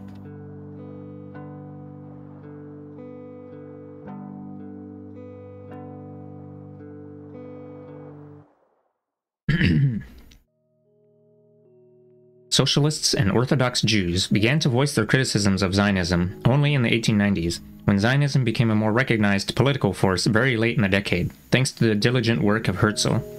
You're probably going to see Theodor Herzl a lot, because he's like the main fellow, the demon. No. Herzl understood contemporary politics and wrote utopian stories, political tracts, and newspaper reports, summarizing the idea that it was in Europe's interest to help build a modern Jewish state in Palestine. World leaders were not impressed, neither were the Ottomans as the rulers of Palestine. Herzl's greatest achievement was bringing all the activists together at one conference in 1897, and from there building up two basic organizations: a World Congress promoting the ideas of Zionism globally, and local Zionist outfits on the ground, expanding the Jewish colonization of Palestine. Thus, with the crystallization of Zionist ideas, the criticism of Jews opposed to Zionism also became clearer. Apart from the Reform movement, criticism came from the left, lay leaders of the various communities, and from Orthodox Jews. In 1897, the same year as the first Zionist conference was convened in Basel, a socialist Jewish movement was born in Russia, the Bund. It was both a political movement and a Jewish trade union. Bund members believed that a socialist, even a Bolshevik, revolution would be a far better solution to the problem of Jews in Europe than Zionism. They regarded the latter as a form of escapism. More importantly, when Nazism and fascism were on the rise in Europe, Bundists felt that Zionism contributed to this brand of anti-Semitism by questioning the loyalty of Jews to their homelands. Even after the Holocaust, Bundists were convinced that Jews should seek a place in societies that cherish human and civil rights, and did not see a Jewish nation-state as a panacea. This strong anti-Zionist conviction, however, slowly subsided from around the mid-1950s, and the remnants of this once powerful movement eventually decided to support the State of Israel publicly. They even had a branch in the Jewish state. The reaction of the Bund did not trouble Herzl as much as did the lukewarm response of the Jewish political and economic elites in places such as Britain and France. They saw Herzl either as a charlatan whose ideas were far removed from reality, or worse, as someone who could undermine Jewish life in their own societies where, as in Britain, they had made immense progress in terms of emancipation and integration. The Victorian Jews were disturbed by his call for Jewish sovereignty in a foreign land with an equal status to other sovereign states in the world. For the more established sections of Central and Western Europe Jewry, Zionism was a provocative vision that called into question the loyalty of English, German, and French Jews to their own home nations. Thanks to their lack of support for Herzl, the Zionist movement failed to become a powerful actor before World War I. Only after Herzl's death in 1904 did other leaders of the movement, in particular Chaim Weizmann, who immigrated to Britain in the year Herzl died and became a leading scientist there, contributing to the British war effort in World War I. Oh, that was a long tangent sentence. Only after the other leaders of the movement, like that guy, build a strong alliance with London that served Zionism well, as will be described later in this chapter. A third critique on Zionism in its early days came from the ultra-Orthodox Jewish establishment. To this day, many ultra-Orthodox Jewish communities vehemently oppose Zionism. although they are much smaller than they were in the late 19th century, and some of them moved to Israel and are now part of its political system. Nonetheless, as in the past, they constitute yet another non-Zionist way of being Jewish. When Zionism made its first appearance in Europe, many traditional rabbis in fact forbade their followers from having anything to do with Zionist activists. They viewed Zionism as meddling with God's will to retain the Jews in exile until the coming of the Messiah. They totally rejected the idea that Jews should do all they can to end the, quote, exile. Instead, they had to wait for God's word on this, and in the meantime practice the traditional way of life. While individuals were allowed to visit and study in Palestine as pilgrims, this was not to be interpreted as permission for a mass movement. The great Hasidic German rabbi of Zikover summed up this approach bitterly when he said that Zionism asks him to replace centuries of Jewish wisdom and law for a rag, soil, and a song, i.e., a flag, a land, and an anthem. Rag, soil, and a song, yeah. Not all the leading rabbis opposed Zionism, however. There was a small group of quite famous authoritative figures, such as the rabbis Al-Kaleh, Guttmacher, and Kalischer, who endorsed the Zionist program. They were a small minority, but in hindsight they were an important group, as they laid the foundation for the national religious wing of Zionism. Their religious acrobatics were quite impressive. In Israeli historiography, they are called the, quote, fathers of the religious Zionism. Religious Zionism is a very important movement in contemporary Israel, as the ideological home of the Messianic settler movement, Gush Emunim, which colonized the West Bank and the Gaza Strip from 67 onwards. These rabbis not only called on Jews to leave Europe, but also asserted that it was a religious duty, not just a nationalist one, for Jews to colonize Palestine through the cultivation of its land. Not surprisingly, the natives of the land do not feature in their writings.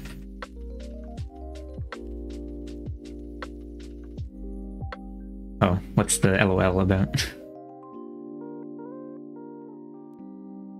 Oh, the dirt, rag, and soil? Or what was it? Rag, soil, and song? Let's see. Not surprisingly, the natives of the land do not feature in their writings. They claimed that such an act would not be meddling with God's will. On the contrary, it would fulfill the prophecies of the prophets and advance the full redemption of the Jewish people and the coming of the Messiah. Most of the leading lights in Orthodox Judaism rejected this plan and interpretation. They had another axe to grind with Zionism.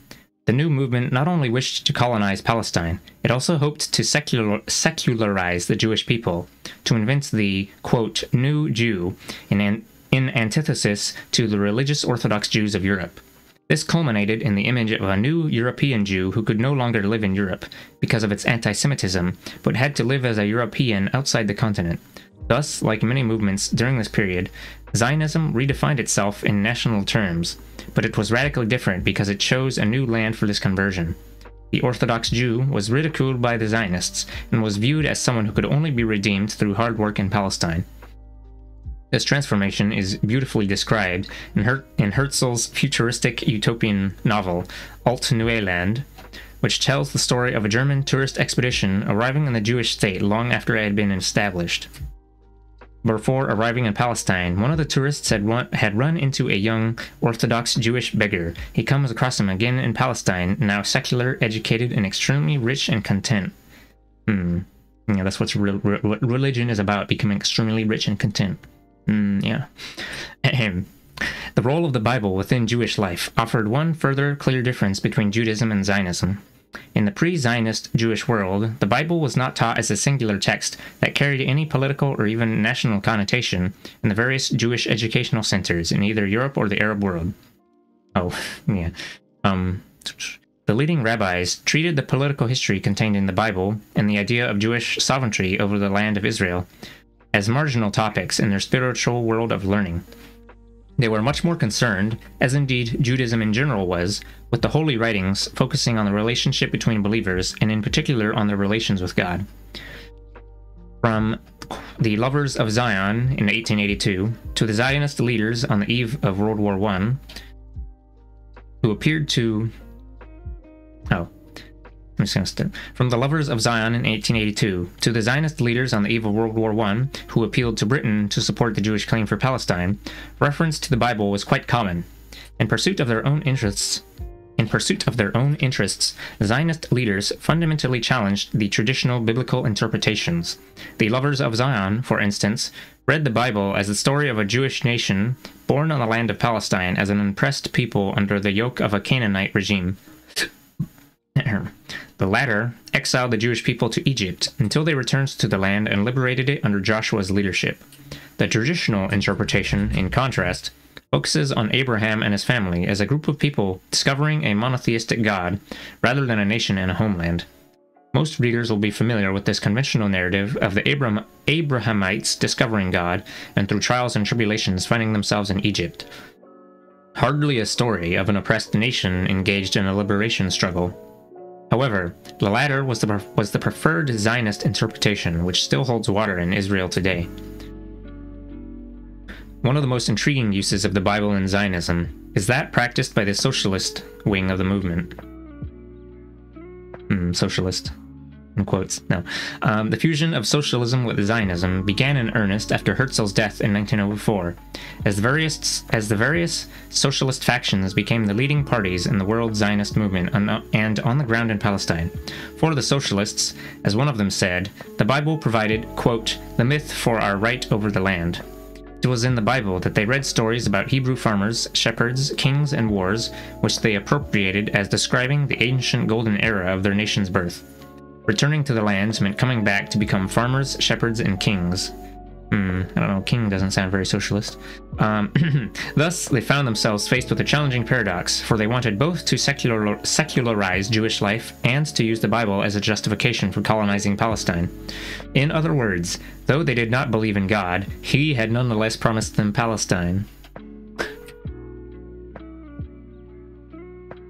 For many Zionist leaders, the reference in the Bible to the land of Palestine was just a means to their ends, and not the essence of Zionism. This was clear in particular in texts written by Theodor Herzl. In a famous article in The Jewish Chronicle, July 10, 1896, he based the Jewish demand for Palestine on the Bible, but expressed his wish that the future Jewish state be run according to the European political and moral philosophies of his time. Oh, hello, cat. Herzl was probably more secular than the group of leaders who replaced him. This prophet of the movement seriously considered alternatives to Palestine, such as Uganda, as the promised land of Zion. He also looked at other destinations in North and South of America and in Azerbaijan. With Herzl's death in 1904 and the rise of his successors, Zionism homed in on Palestine, and the Bible became even more of an asset than before, as proof of a divine Jewish right to the land. The new post-1904 fixation on Palestine as the only territory in which Zionism could be implemented was reinforced by the growing power of Christian Zionism in Britain and in Europe. Theologians who studied the Bible and evangelical archaeologists who excavated, quote, the Holy Land, welcomed the settlement of Jews as confirming their religious belief that the, quote, Jewish return would herald the unfolding of the divine promise for the end of time. The return of the Jews was the precursor of the return of the Messiah and the resurrection of the dead. The Zionist project of colonizing Palestine was well served by this esoteric religious belief. However, behind these religious visions lay classical anti-Semitic sentiments, for pushing Jewish communities in the direction of Palestine was not only a religious imperative, it also helped in the creation of a Europe without Jews. It therefore represented a double gain, getting rid of the Jews in Europe, and at the same time fulfilling the divine scheme in which the second coming was to be precipitated by the return of the Jews to Palestine, and their subsequent conversion to Christianity or their roasting in hell should they refuse. Come on, cat. From that moment onward, the Bible became both the justification and the route map for the Zionist colonization of Palestine. Historically, the Bible served Zionism well from its inception until the creation of the State of Israel in 1948. It played an important role in the dominant Israeli narrative, for both domestic and external purposes, claiming that Israel is the same land as was promised by God to Abraham in the Bible. Israel, in this narrative, existed until Israel, in quotation marks, in this narrative existed until 70 CE, when the Romans demolished it and exiled its people. The religious commemoration of that date, when the Second Temple in Jerusalem was destroyed, was a day of mourning. In Israel, it has become a national day of mourning on which all leisure industry businesses, including restaurants, are required to close from the evening before. The principal scholarly and secular proof for this narrative has been provided in recent years with the help of what is called biblical archaeology, in itself an oxymoronic concept, since the Bible is a great literary work written by many peoples in different periods and hardly a historical text. After 70 CE, according to the narrative, the land was more or less empty until the Zionist return. However, leading Zionists knew that appealing to the authority of the Bible would not be enough. Colonizing the already inhabited Palestine would require a systematic policy of settlement, dispossession, and even ethnic cleansing. To this end, portraying the dispossession of Palestine as the fulfillment of a divine Christian scheme was priceless when it came to galvanizing global Christian support behind Zionism. As we have seen, once all other territorial options were ruled out and Zionism focused on the reclamation of Palestine, the leaders who took over from the early pioneers began to inject socialist and even Marxist ideology into the growing secular movement. The aim now was to establish, with the help of God, a secular, socialist, colonialist, Jewish project in the Holy Land. As the colonized natives quickly learned, ultimately their fate was sealed regardless of whether the settlers brought with them the Bible, the writings of Marx, or the tracts of the European Enlightenment. All that mattered was whether, or how, you were included in the settlers' vision of the future. It is telling, therefore, that in the obsessive records kept by the early Zionist leaders and settlers, the natives featured as an obstacle, an alien, and an enemy, regardless of who they were or of their own aspirations. The first anti-Arab entries in those records were written while the settlers were still being hosted by the Palestinians on the way to the old colonies or in the towns. Their complaints stemmed from their formative experiences, searching for work and a means of subsistence. This predicament seemed to affect them universally, whether they went to the old colonies or whether they tried their luck in the towns. Wherever they were, in order to survive, they had to work shoulder to shoulder with Palestinian farmers or workers. Through such intimate contact, even the most ignorant and defiant settlers realized that Palestine was totally an Arab country in its human landscape. David Ben-Gurion, the leader of the Jewish community during the Mandatory period and Israel's first prime minister, described the Palestinian workers and farmers as Beit Mihush, quote, an infested hotbed of pain. Other settlers talked about the Palestinians as strangers and aliens. Quote, the people here are stranger to us than the Russian or Polish peasant, wrote one of them, adding, quote, we have nothing in common with the majority of the people living here. They were surprised to find people in Palestine at all, having been told the land was empty. Quote, I was disgusted to find out that in Hadera, an early Zionist colony built in 1882, parts of the houses were occupied by Arabs, reported one settler, while another reported back to Poland that he was appalled to see many Arab men, women, and children crossing through Rishon LeZion, another colony from 1882. Since the country was not empty and you had to overcome the presence of the natives, it was good to have God on your side, even if you were an atheist. Both David Ben-Gurion and his close friend and colleague Yitzhak Ben-Zvi, who along with Ben-Gurion led the Zionist socialist factions in Palestine and later became the second president of Israel, used the biblical promise as the main justification for the colonization of Palestine. This remains the case for the ideologues who succeeded them in the Labour Party into the mid-1970s, and up to the very shallow secular Bibleism of the Likud Party and its offshoots of recent years. The interpretation of the Bible as a divine justification for Zionism helped the socialists to reconcile their adherence to the universal values of solidarity and equality with the colonization project of dispossession. Indeed, since colonization was the main goal of Zionism, one has to ask what kind of socialism this was. I think I saw people saying that it's basically like the more modern day patriotic, quote-unquote, patriotic socialism, or national socialism, or Nazbols, National Bolsheviks. Maybe nationalism is just trash all the time and not 99% of the time. Wow, that wasn't hard. Okay, where are we? After all, in the collective memory of many, the golden period of Zionism is associated with the collectivist, egalitarian life embodied in the establishment of the kibbutz. Oh yeah, that's that part where we're dunking on Bernie, because Bernie used to live in Israel. This form of life lasted long after Israel was founded, and it attracted young people from all over the world who came to volunteer and experience communism in its purest form. Very few of them realized or could have known that most of the kibbutzim were built on destroyed Palestinian villages whose populations had been expelled in 1948. In justification, the Zionists claimed that these villages were old Jewish places mentioned in the Bible, and hence that their appropriation was not an occupation but a liberation. A special committee of, quote, biblical archaeologists would enter a deserted village and determine what its name was in biblical times. Energetic officials of the Jewish National Fund would then establish the settlement with its newly recovered name. A similar method was used after 1967 by the then Minister of Labor, Yigal Allon, a secular socialist Jew, for building a new town near Hebron, since it, quote, belonged to the Jewish people, according to the Bible. Some critical Israeli scholars, most notable among them Gershon Shafir and Ziv Sternhell,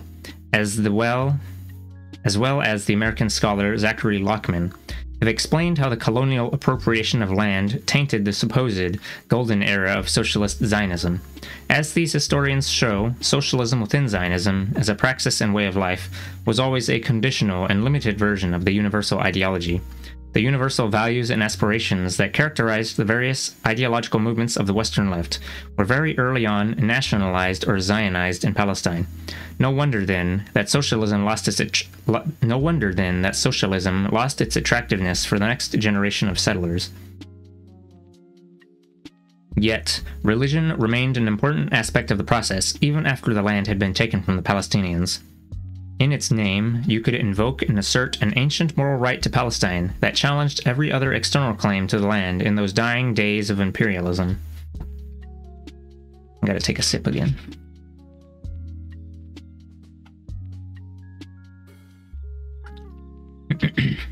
This right also superseded the moral claims of the native population.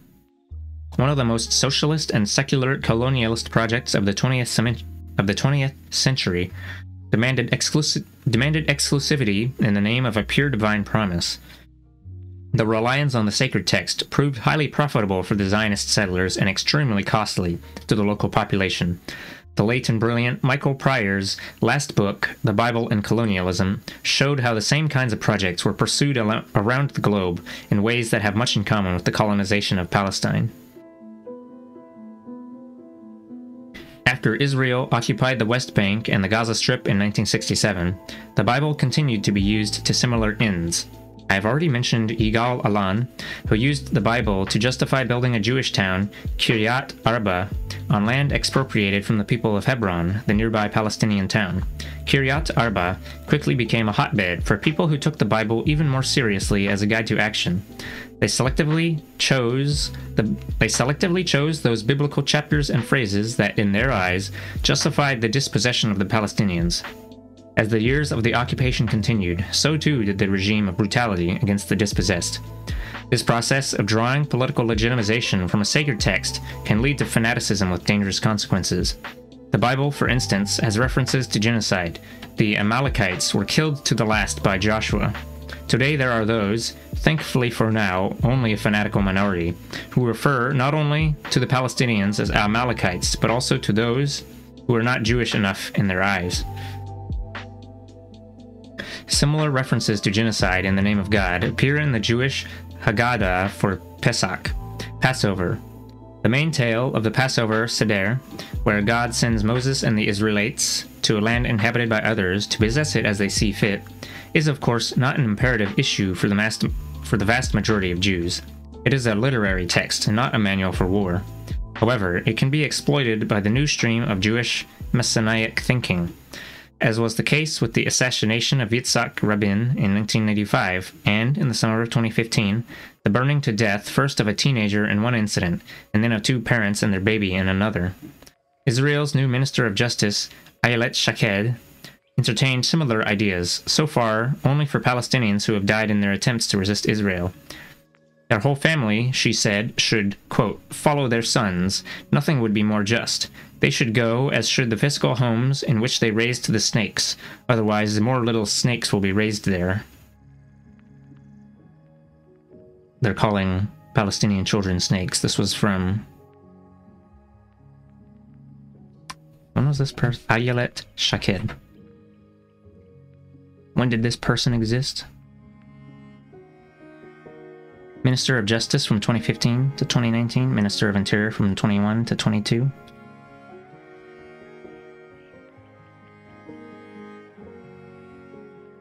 Modern day? Ahem. For the time being, this is just a warning for the future. Since 1882, as we have seen, the Bible has been used as a justification for dispossession. However, in the early years of the State of Israel, 1948 to 67, reference to the Bible subsided and was only employed on the right-wing margins of the Zionist movement to justify their depiction of the Palestinians as subhuman and as the eternal enemies of the Jewish people. After the occupation of the West Bank and the Gaza Strip in 67, these messianic and fundamentalist Jews, growing up in the religious national party, Mafdal, seized the opportunity to transform their hallucinations into real action on the ground. They settled everywhere in the newly occupied territories, with or without the consent of the government. They created islands of Jewish life within Palestinian territory and began to behave as if they owned all of it. The most militant factions of Gush Emunim, the post-67 settlement movement, took advantage of the very particular circumstances created by the Israeli rule over the West Bank and the Gaza Strip to go wild in their license to dispossess and abuse in the name of the sacred texts.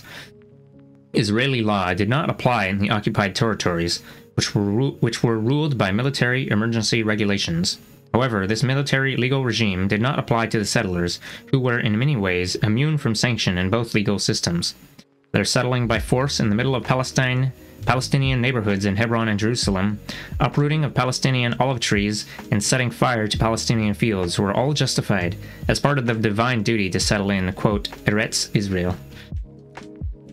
But the settlers' violent interpretation of the biblical message was not confined to the occupied territories. They began to push into the heart of the mixed Arab-Jewish towns in Israel, such as Acre, Jaffa, and Ramleh, in order to disturb the delicate modus vivendi that had prevailed there for years. Modus vivendi. An arrangement or agreement allowing conflicting parties to coexist peacefully, either indefinitely or until a final settlement is reached.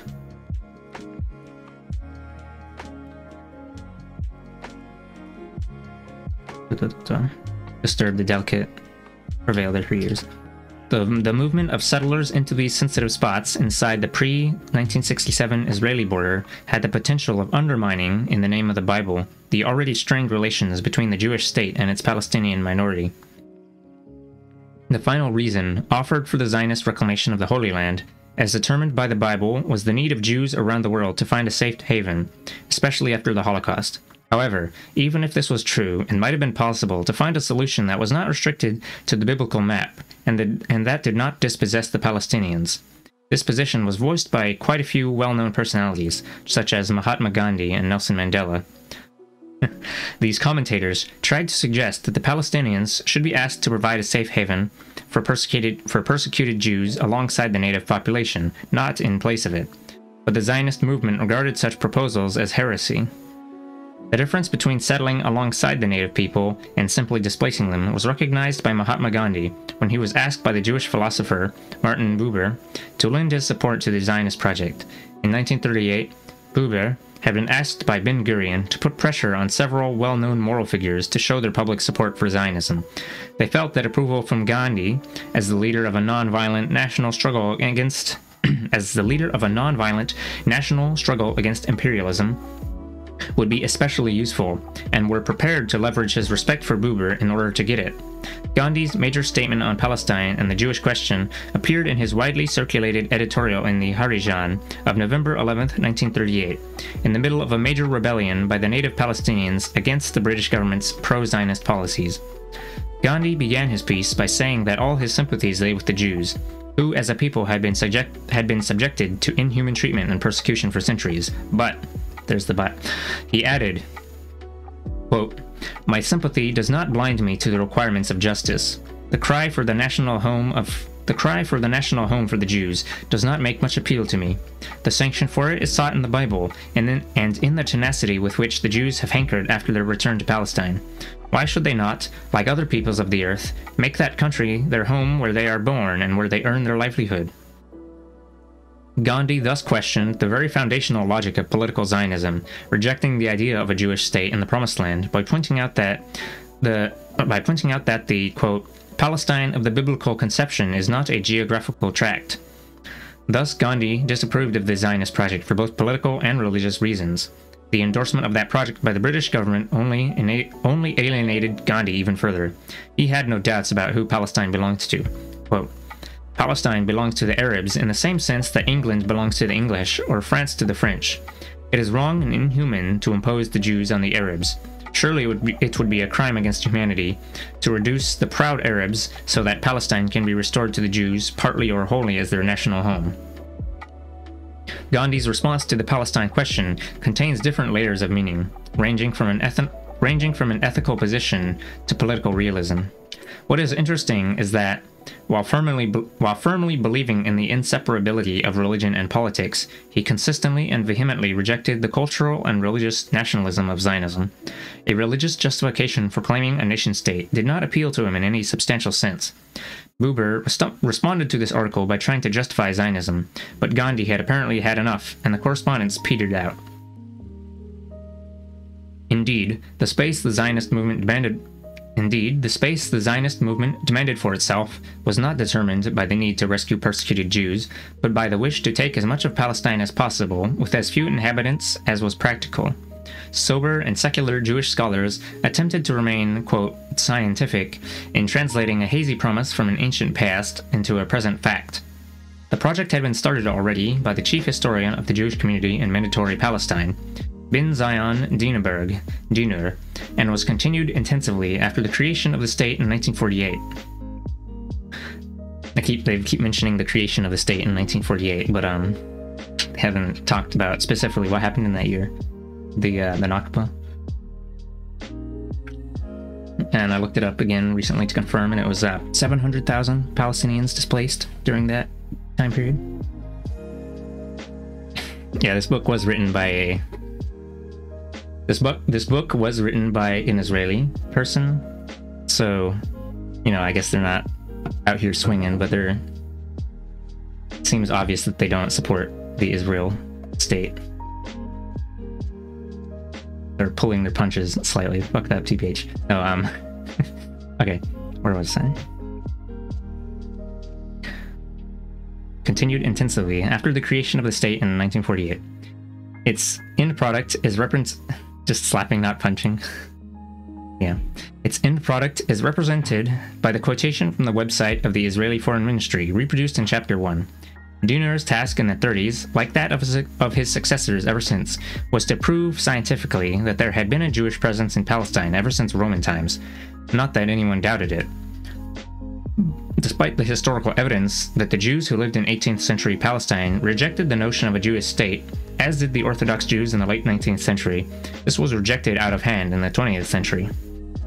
Dinur and his colleagues used the statistic that Jews made up no more than 2% of the population of 18th century Palestine to prove the validity of the biblical promise and of the modern Zionist demand for Palestine. This narrative has become the standard accepted history. One of Britain's most distinguished professors of history, Sir Martin Gilbert, produced many years ago the Atlas of the Arab-Israeli Conflict. I said Arab-Israeli instead of Palestine-Israeli. Published across several editions by Cambridge University Press. The Atlas begins the history of the conflict in biblical times, taking it for granted that the territory was a Jewish kingdom to which the Jews returned after 2,000 years of exile. Its opening maps tell the whole story. The first is of biblical Palestine, the second of Palestine under the Romans, the third of Palestine during the time of... Ow. Claren Urian just resubscribed for 4 months. Scootpog. Scootpog. Hello, Care. Thank you for the resub. Let's see. The Atlas begins the history of the conflict in biblical times, taking it for granted that the territory was a Jewish kingdom to which the Jews returned after 2,000 years of exile. Its opening maps tell the whole story. The first is of biblical Palestine, the second of Palestine under the Romans, the third of Palestine during the time of the Crusaders, and the fourth of Palestine in 1882. Thus, nothing of importance happened between the medieval era and the arrival of the first Zionists. Only when foreigners are in Palestine, Romans, Crusaders, Zionists, is it worth mentioning. Israeli educational textbooks now carry the same message of the right to the land based on a biblical promise. According to a letter sent by the Education Ministry in 2014 to all schools in Israel, quote, "The Bible provides the cultural infrastructure of the State of Israel. In it, our right to the land is anchored. Bible studies are now a crucial and expanded component of the curriculum, with a particular focus on the Bible as recording in ancient history that justifies the claim to the land. The biblical stories and the national lessons that can be learned from them are fused together with the study of the Holocaust and of the creation of the State of Israel in 1948. There is a direct line from this 2014 letter back to the evidence given by David Ben-Gurion in 1937 to the Royal Peel Commission, the British inquiry set up to try to find a solution to the emerging conflict. In the public discussions on the future of Palestine, Ben-Gurion waved a copy of the Bible at the members of the committee, shouting, quote, "This is our Kushan, the Ottoman land registry proof. Our right to Palestine does not come from the Mandate Charter. The Bible is our Mandate Charter."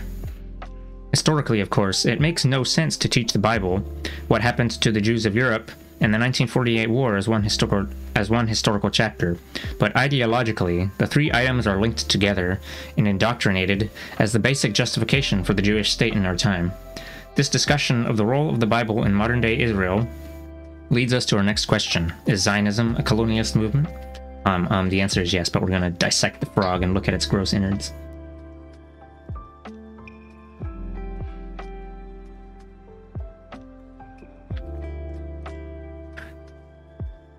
I'm going to refill my bottle real quick after I change this text here.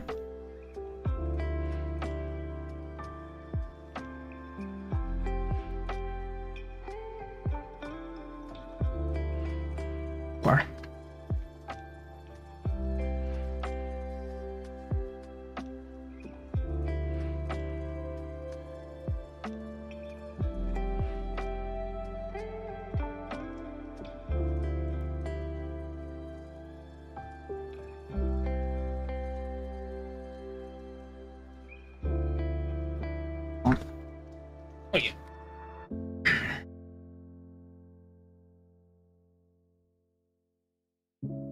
In case you missed any of that previous chapter, the recurring theme seemed to be that they use the Bible to justify the Bible being a religious text to justify the nationalism, which is not so religious. Larf.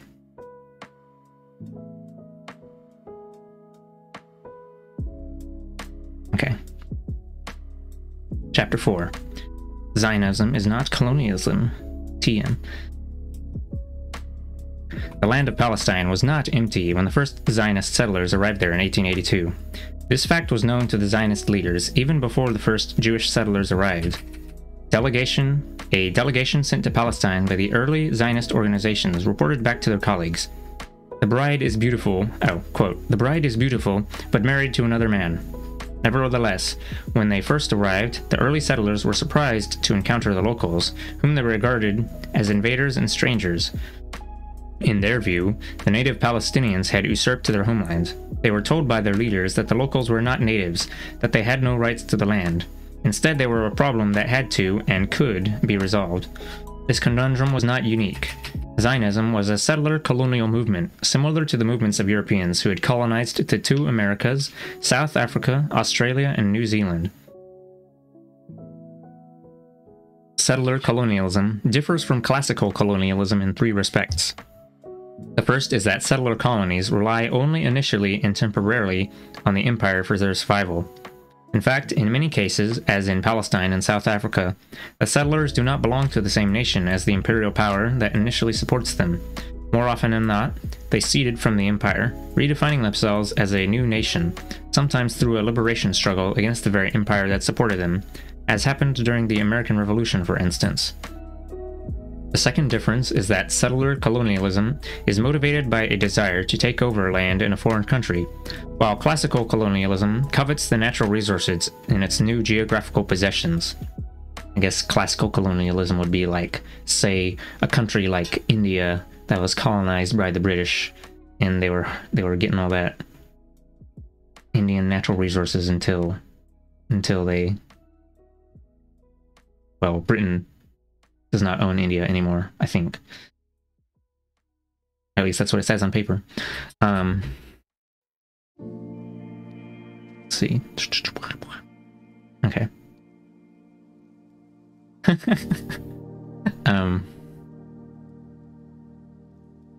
Okay. Alright, let's see. Well, classical colonialism covets the natural resources in its new geographical possessions. The third difference concerns the way they treat the new destination of settlement. Unlike conventional colonial projects conducted in the service of an empire or a mother country, settler colonialists were refugees of a kind, seeking not just a home, but a homeland. The problem was that the new, quote, homelands were already inhabited by other people. In response, the settler communities argued that the new land was theirs by divine or moral right, even if, in cases other than Zionism, they did not claim to have lived there thousands of years ago. In many cases, the accepted method for overcoming such obstacles was the genocide of the indigenous locals. One of the leading scholars on settler colonialism, Patrick Wolf, argues that settler colonial projects were motivated by what he calls, quote, the logic of elimination. This meant that the settlers developed the necessary moral justifications and practical means to remove the natives. As Wolf indicates, at times this logic entailed actual genocide, at other times ethnic cleansing or an oppressive regime that denied the natives any rights. I would add that there was another logic permeating the logic of elimination, the logic of dehumanization. As a victim yourself of persecution in Europe, you needed first to dehumanize a whole native nation or society, before being willing to do the same, or worse, to fellow humans. As a result of these twin logics, whole nations and civilizations were wiped out by the settler colonialist movement in the Americas. Native Americans, south and north, were massacred, converted by forced Christianity, and finally confined to reservations. A similar fate awaited the Aboriginals in Australia, and to a lesser extent, the Maoris in New Zealand. In South Africa, such processes ended with the imposition of the apartheid system upon the local people, while a more complex system was imposed on the Algerians for about a century.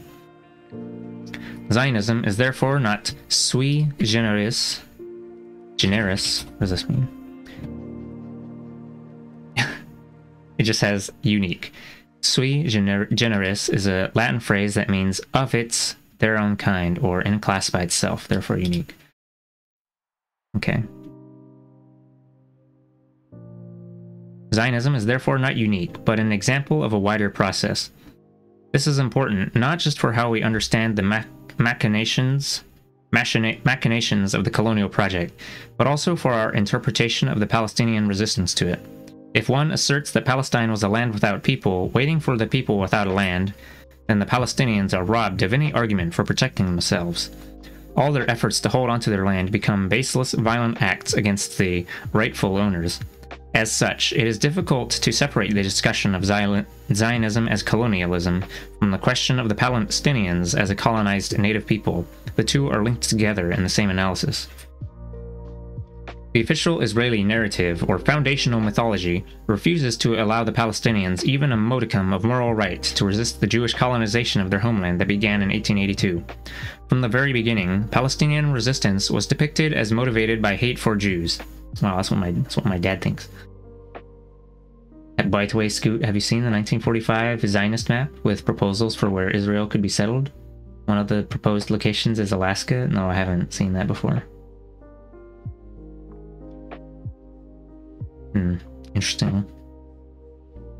Yeah, they mentioned the thing up in the last chapter about how certain public figures suggested that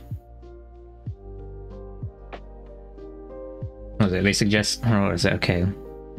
So firstly, the Zionists considered other locations at first, like Uganda, obviously still having people in it, and then some other public figures who weren't Zionists suggested that, no, why does it have to be Palestine? Why couldn't you try and find some place that, I mean, it's like, is there really any place that wouldn't be inhabited? But you know, they suggested other locations, and also to integrate with the people instead of trying to replace them. Can you post the link here? Sure. I'll open it up.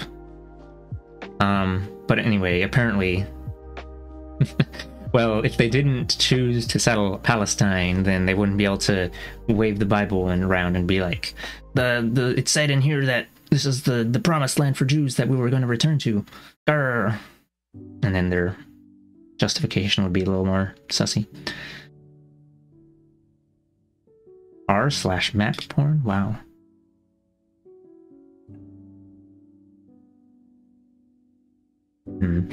I'll just open it up real quick and like we'll look at the, let's see.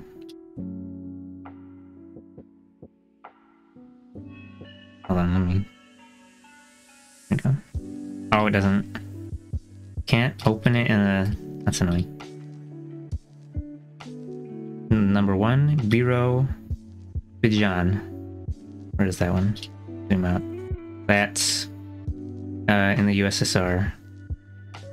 Number 2, Australia. Number 3, Alaska. Section of Kenai Peninsula and of South Central Alaska, both sides of Cook Inlet.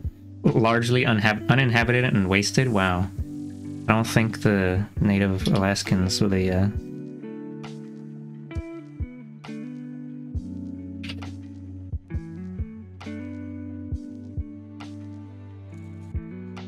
Alutiiq, they wouldn't like that.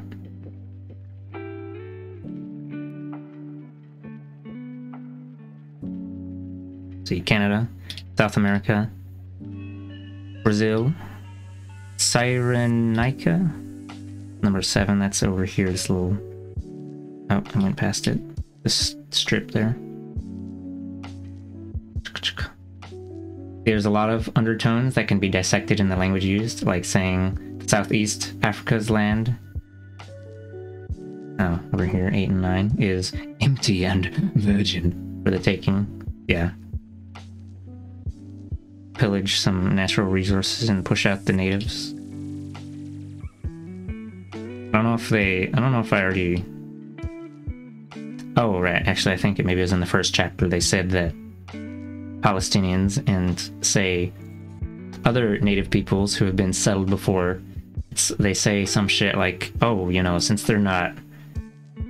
they haven't been nationalized and modernized yet, they don't count as a quote-unquote people, even though the idea of national borders is like a European thing.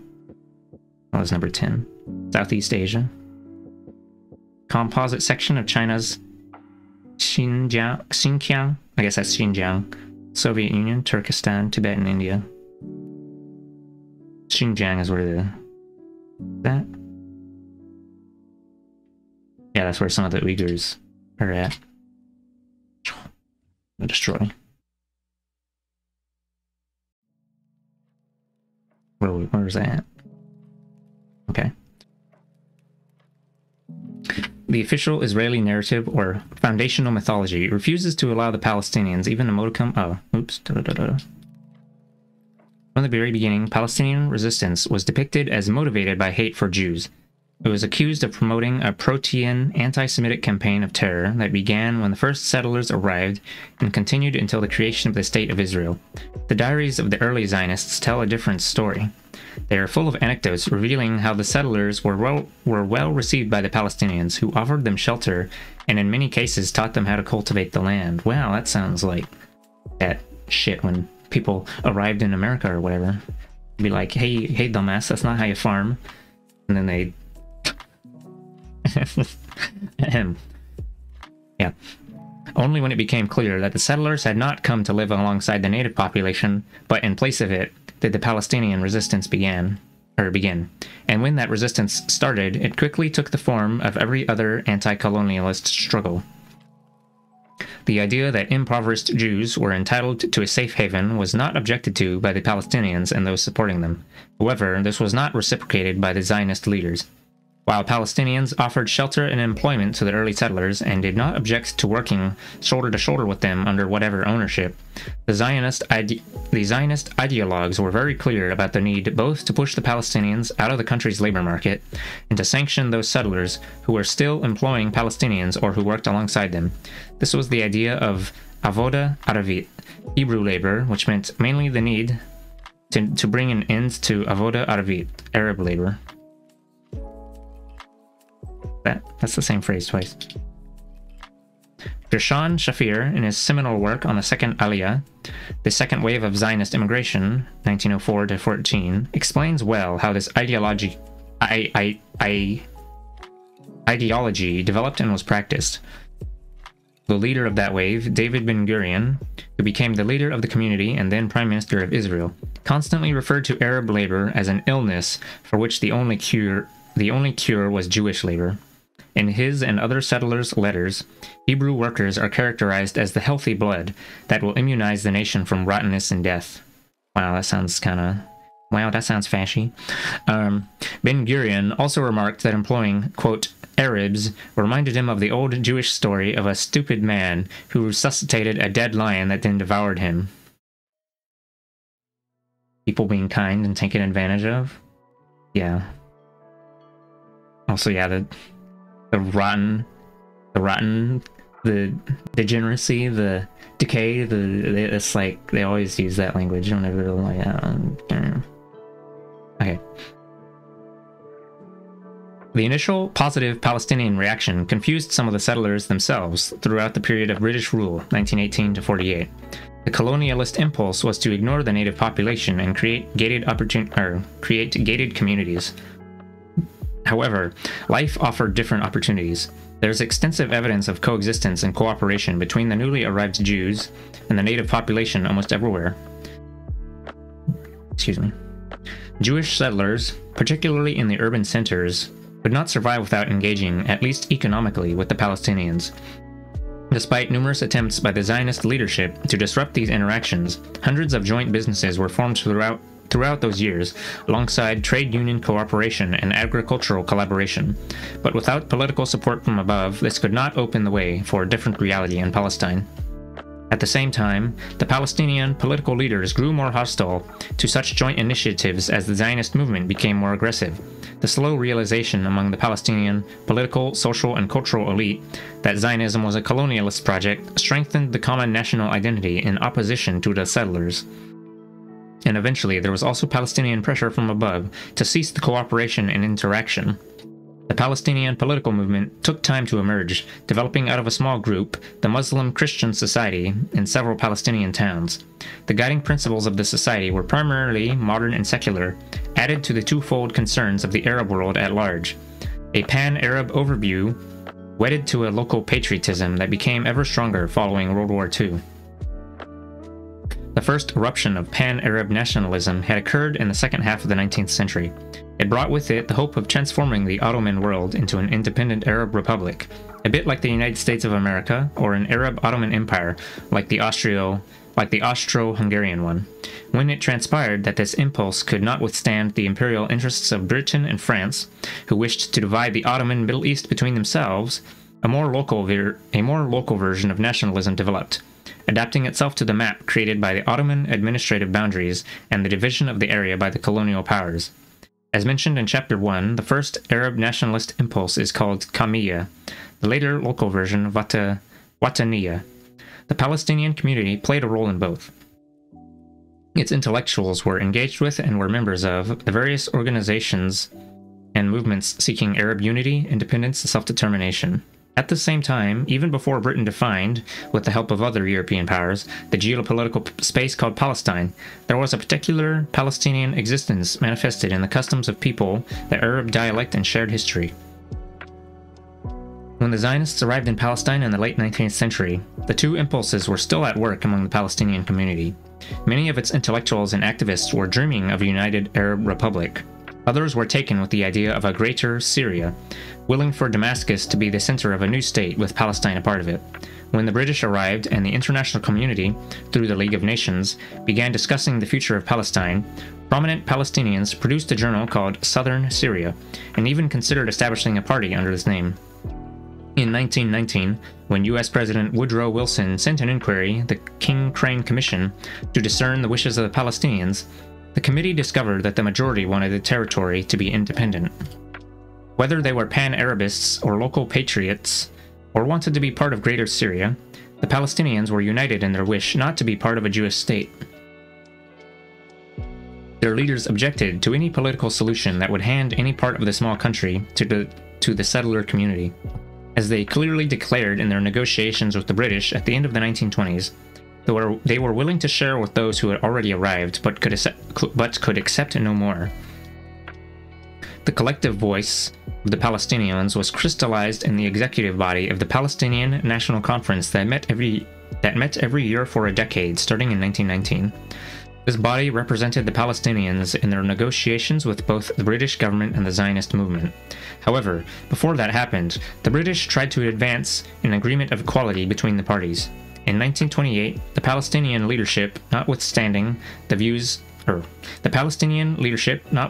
wishes of the overall majority of their people, consented to allow the Jewish settlers equal representation in the future bodies of the state. The Zionist leadership was in favor of the idea only for as long as it suspected the Palestinians would reject it.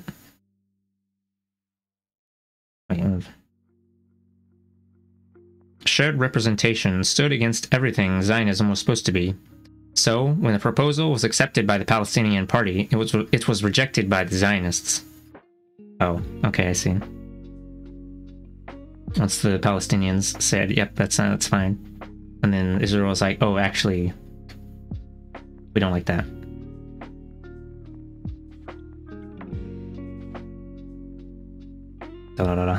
This led to the riots of 1929, which included the massacre of Jews in Hebron and a much higher death toll among the Palestinian community. But there were also other reasons for the wave of violence. Do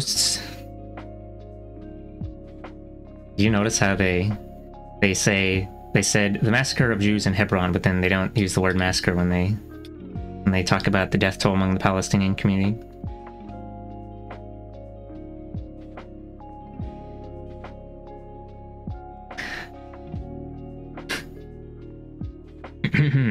But there were also other reasons for the wave of violence, the most serious since the beginning of the Mandate. It was... okay, hold on. Yeah, it's just like that usage of language. Something that if you're not paying attention to that already, you know, it might just kind of I don't know. That's definitely something that you probably wouldn't be paying attention to if you're still in school and just reading out your history book. But yeah, let's see. Take a shot every time you notice the usage of language is unbalanced. Pensive. You would get way too fucked up. Yeah. Okay. But there are also other reasons for the wave of violence, the most serious since the beginning of the Mandate. It was triggered by the dispossession of Palestinian tenants from land owned by absentee landlords and local notables, which had been bought by the Jewish National Fund. The tenants had lived for centuries on the land, but they were now forced into slums in the towns. In one such slum, northeast of Haifa, the exiled Syrian preacher, Izz ad-Din al-Qassam, recruited his first followers for an Islamic holy war against the British and the Zionist movement in the early 1930s. His legacy was ensured when his name was adopted by the military wing of the Hamas movement. After 1930... oh right, I was looking at the page for Hamas. And they always talk about it like it's just terrorists, but there's the military wing, as this is overall, it's like it's a political group similar to the Palestinian was it Popular Front for the Liberation of Palestinians, PFLP, or the PLO, which was the Palestinian Liberation Organization. And it seems that PLO was like the most popular one at the time, but then they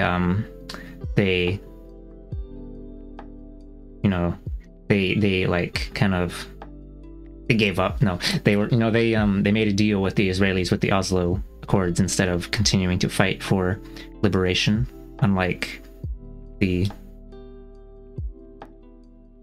or was I think Fatah was another group that also stopped, they demilitarized, they put their weapons down. Hamas never put their weapons down. What was the other? PFLP, I think that one's also considered a terrorist organization still, because they didn't acquiesce, the right word that I'm thinking of. Yeah, accept reluctantly without protest. Ahem.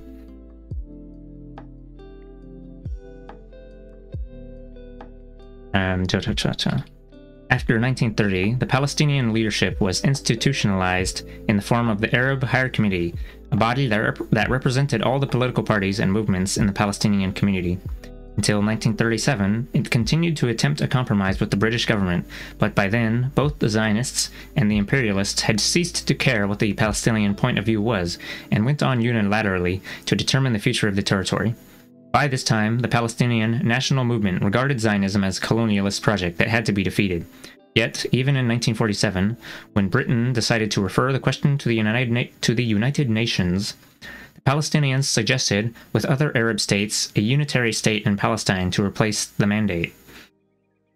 The UN deliberated the fate of Palestine for 7 months and had to decide between two options. The one suggested by the Palestinians of a unitary state that would absorb the existing Jewish settlers but would not allow any further Zionist colonization. The other suggesting a partition of the land into an Arab state and Jewish state. The UN preferred the latter option, and hence the message to Palestinians was, you cannot share your life on the land with the settlers. All you can hope for is to salvage half of it and concede the other half to the settlers. Thus, hold on, I'm going to look up a unitary state again.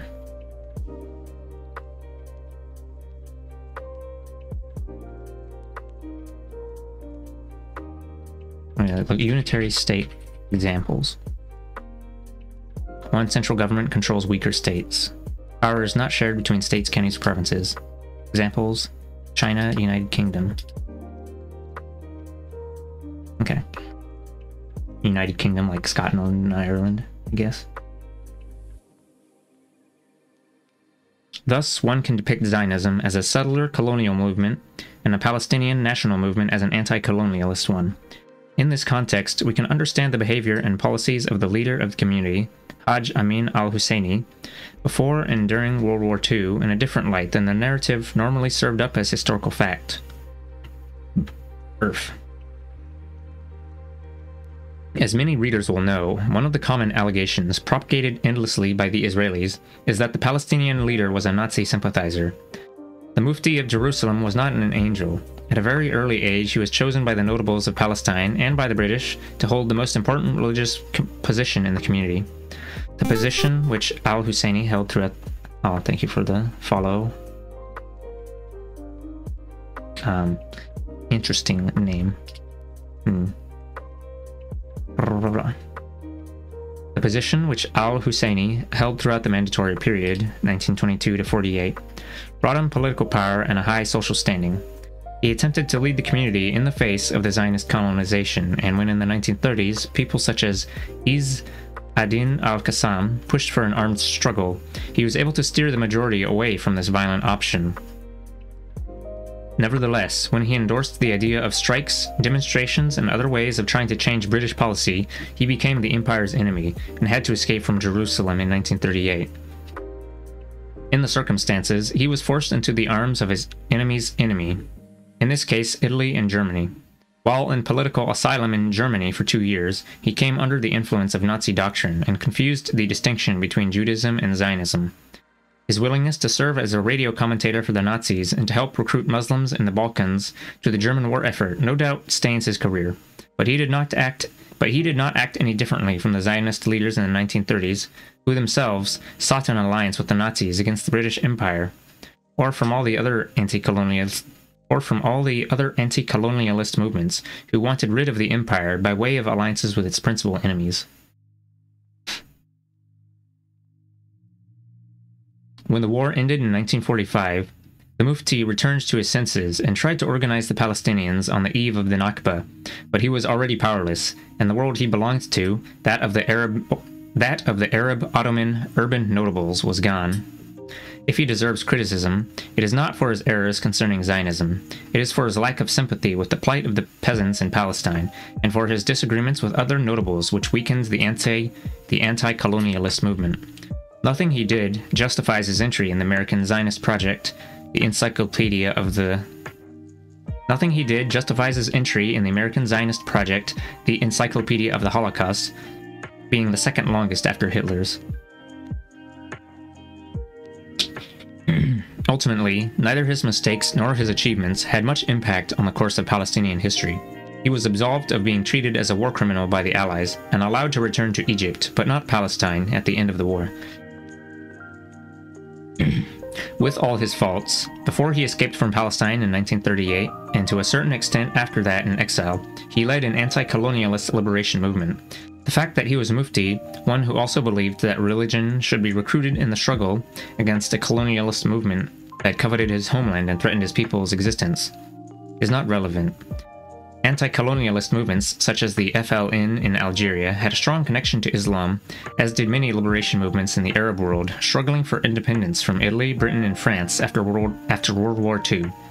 Nor was the Mufti's commitment to violence, or that of other leaders such as Al-Qassam, killed by the British in 1935 and buried near Haifa, unique in the history of anti-colonialist struggles.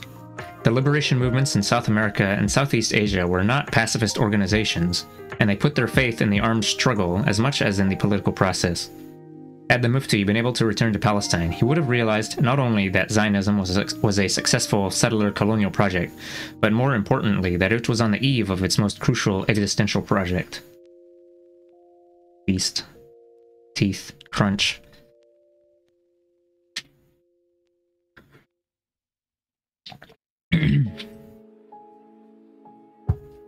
By 1945, Zionism had attracted more than half a million settlers to a country whose population was about 2 million. Some came with the permission of the mandatory government, some without. The local native population was not consulted, nor was its objection to the project of turning Palestine into a Jewish state taken into account. The settlers managed to build a state within a state, constructing all the necessary infrastructure, but they failed in two respects. They managed to buy up only 7% of the land, which would not suffice for a future state.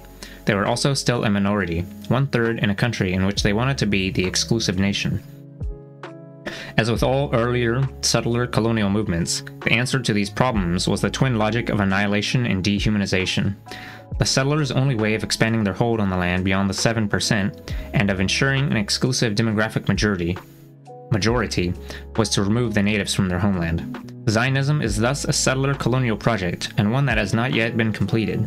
Palestine is not entirely Jewish demographically, and although Israel controls all of it politically by various means, the state of Israel is still colonizing, building new colonies in the Galilee, the Negev, and the West Bank for the sake of increasing the number of Jews there, dispossessing Palestinians, and denying the right of the natives to their homeland.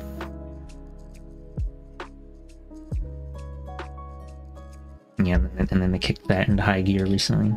Yeah. Chapter 5. Oh, this is a long title. I don't know if I have enough room to fit this in.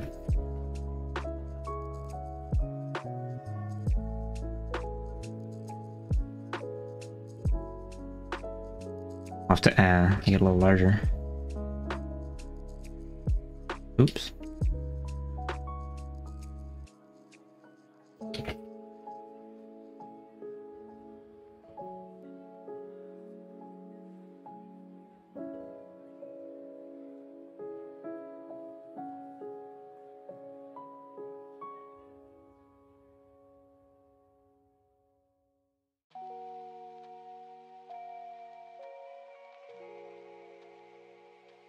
Shrink it down a bit. And then I might undo that. Well, actually, no, this next chapter is also quite chunky.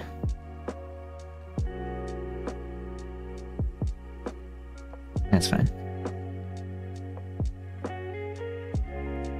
Chapter 5. The Palestinians voluntarily left their homeland in 1948. There are two questions relating to this assumption, and both will be examined here. First, was there a will to expel the Palestinians? Second, on the eve of the 1948 war, were the Palestinians called upon to voluntarily leave their homes, as the Zionist mythology has it? Oh, here we go. Yeah. The centrality of the transfer idea in Zionist thought was analyzed, to my mind very convincingly, in Nur Masalha's book, Expulsion of the Palestinians. Excuse me. Here I will just add some quotations to emphasize the point that the Zionist leadership and ideologues could not envision a successful implementation of their project without getting rid of the native population, either through agreement or by force. More recently, after years of denial, Zionist historians such as Anita Shapira have accepted that the heroes, the leaders of the Zionist movement, seriously contemplated transferring the Palestinians. However, they hang on desperately to the fact that there was a confusion between, quote, compulsory and, quote, voluntary transfer. It is true that in public meetings, all the Zionist leaders and ideologues talked about transfer by agreement.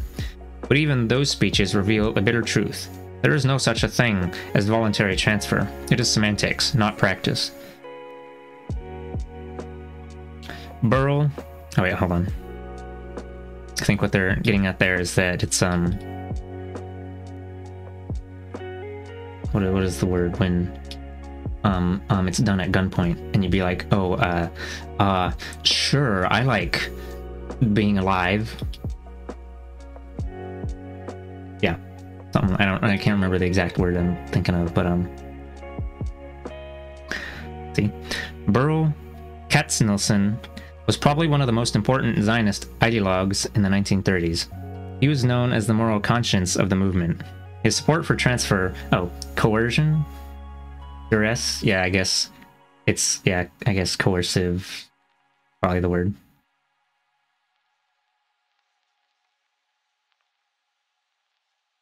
Burl Katznelson. He was known as the moral conscience of the movement. His support for transfer was unequivocal.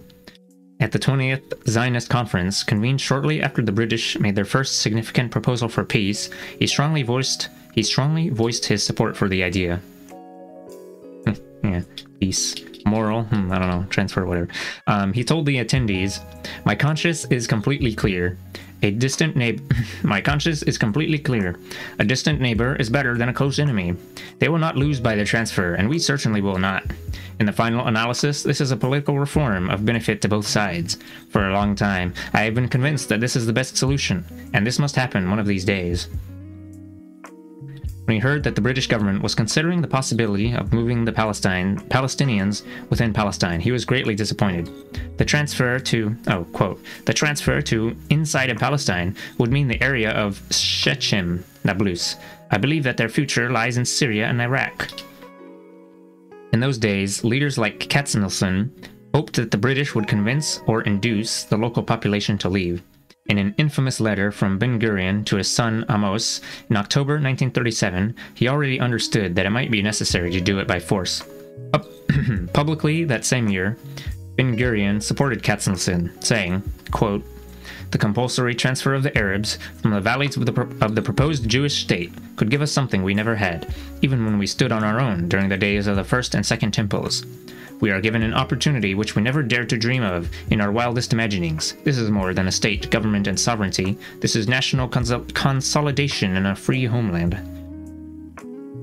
In a similarly clear way, he told the Zionist Assembly in 1937, quote, "In many parts of the country, it will not be possible to settle without transferring the Arab fellahin," which he hoped would be done by the British. But with or without the British... Alright, I'll do a thing real quick.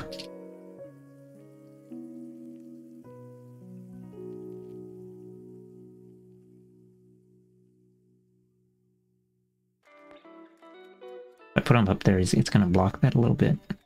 Put them down here.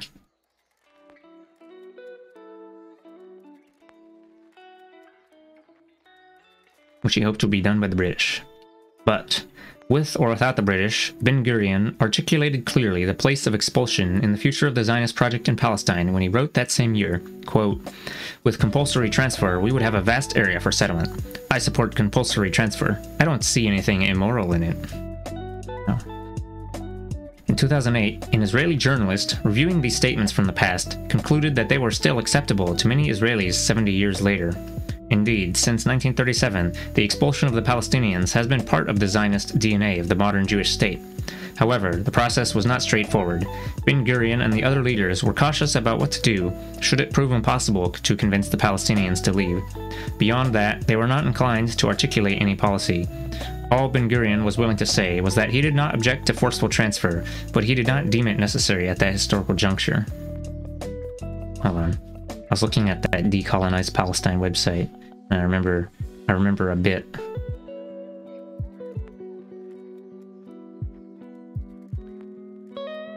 That I read that was... I'm gonna have to, like... Let me just look at their website real quick. Where was I?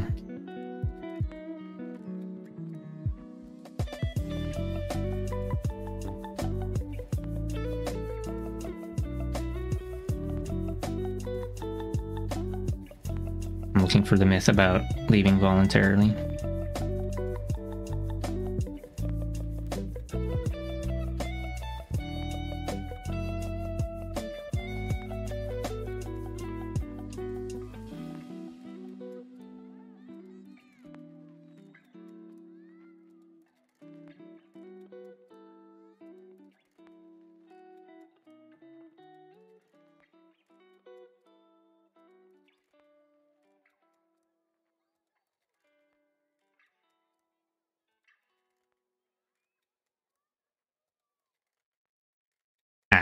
Okay, I don't know if I would have found the one I looked at. Maybe I'll do that later. But I remember reading a bit from that they made them march at foot, or march. They made them all march, like, you know, just on foot and no stopping for water or anything. And if you tried to, there was a anecdote of this one young man tried to. Tried to grab a pot and grab some water, some dirty water, and then an IDF soldier pointing his gun at him and telling him to put it down. And then what was it? He said later he was able to find. Oh wait, no, that wasn't it. That was the not dirty water. He was able to find some dirty, murky red water later, away from IDF troops. And then when he was returning to the group, there was like people were trying to they were trying to slurp the moisture off of his shirt because they were all so thirsty.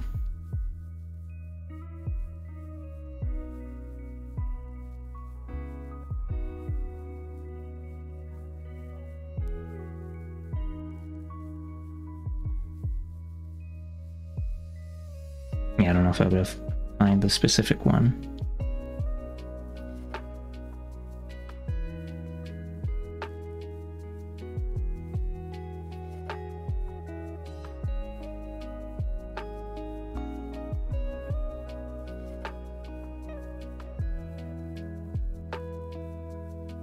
Maybe it's this one.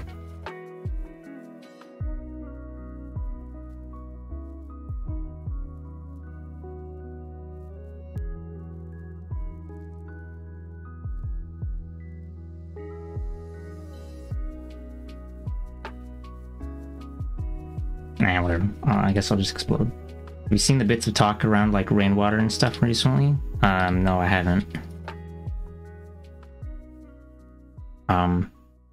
Enlighten me.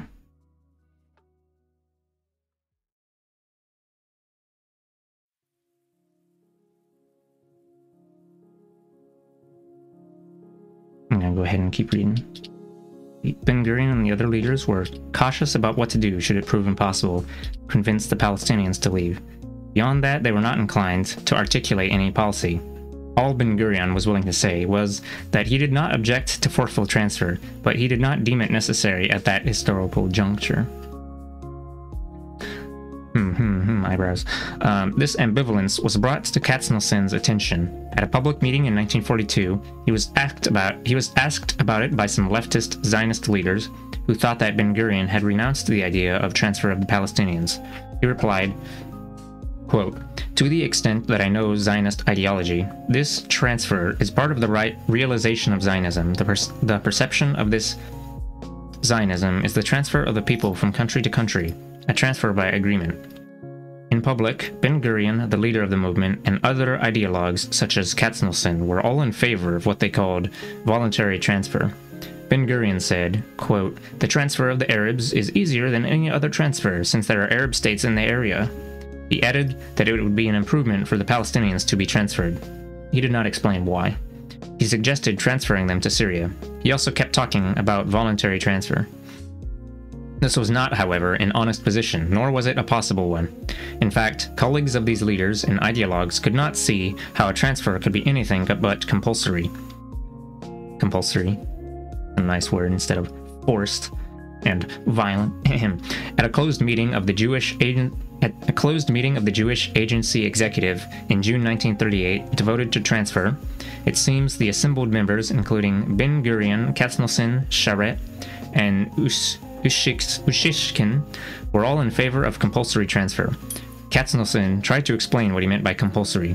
What is, quote, "What is meant by compulsory transfer? Is it transfer against the wishes of the Arab state? Against such wishes, no force in the world could implement such a transfer." He explained that compulsory meant overcoming resistance of the Palestinians themselves. Quote Block, "If you have to make a transfer agreement with each Arab village and every individual Arab, you will never resolve the problem. We are continually carrying out transfers of individual Arabs." Transfers of... That's such a euphemistic phrasing. "We are continually carrying out transfers of individual Arabs, but the question will be the transfer of large numbers of Arabs with the agreement of the Arab state." This was the trick. The talk was a voluntary transfer, and the strategy was incremental until the opportunity emerged for a massive transfer in 1948. Even if you accept Benny Morris's thesis in his book, The Birth of the Palestinian Refugee Problem, that the transfer was in practice incremental and not massive, after a certain number has been reached, however incrementally, the result is still a massive ethnic cleansing, of which more will be said later. Oh, thank you for the water, cat.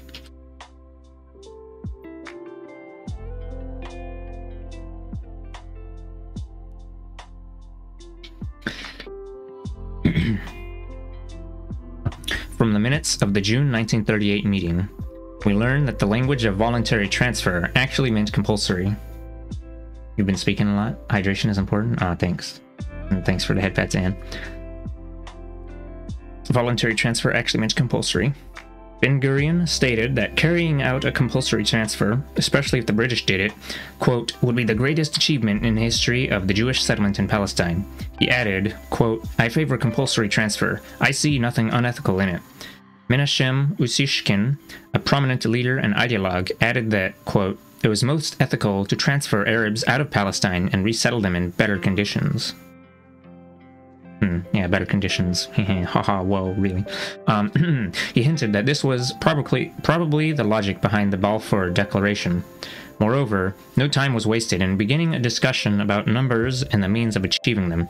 These matters would be finalized only in 1948, but the foundations were laid at this 1938 meeting.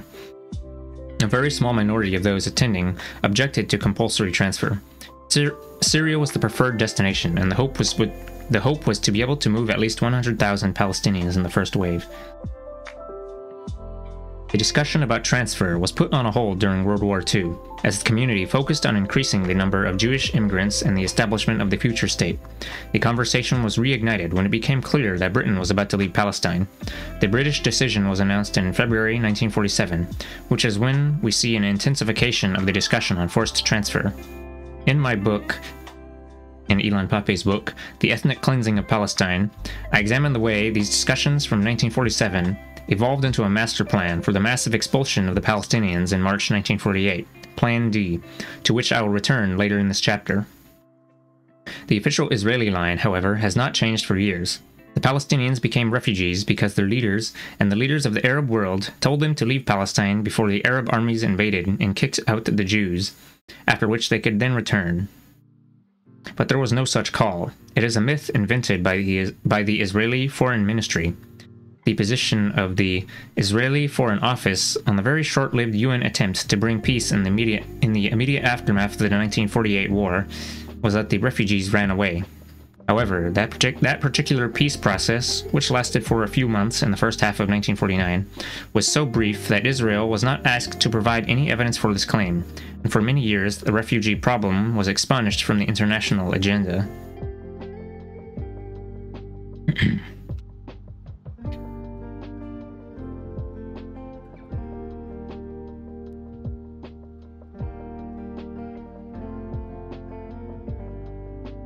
The need to provide proof emerged in the early 1960s, as we have learned recently thanks to the diligent work of Shay Hazkani, a freelance reporter working for Haaretz.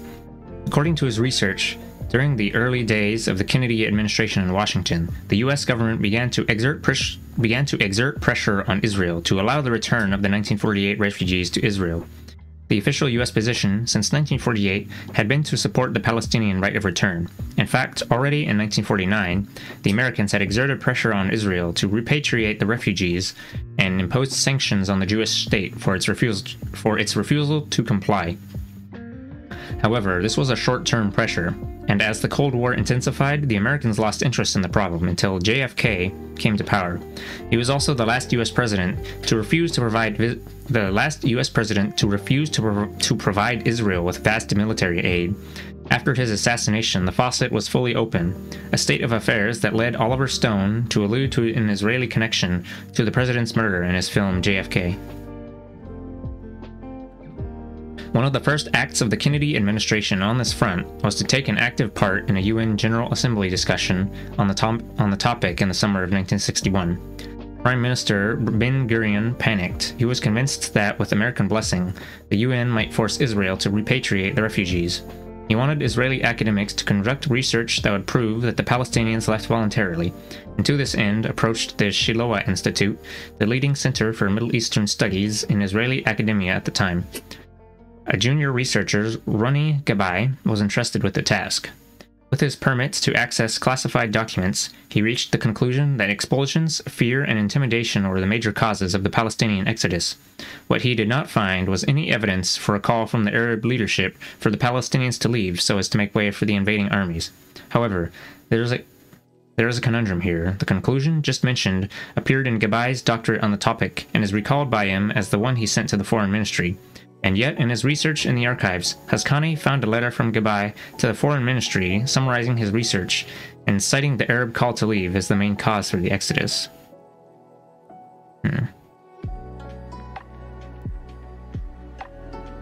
So who's the, about who this one here was?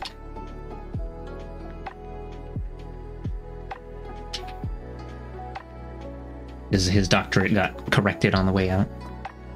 Quote unquote corrected.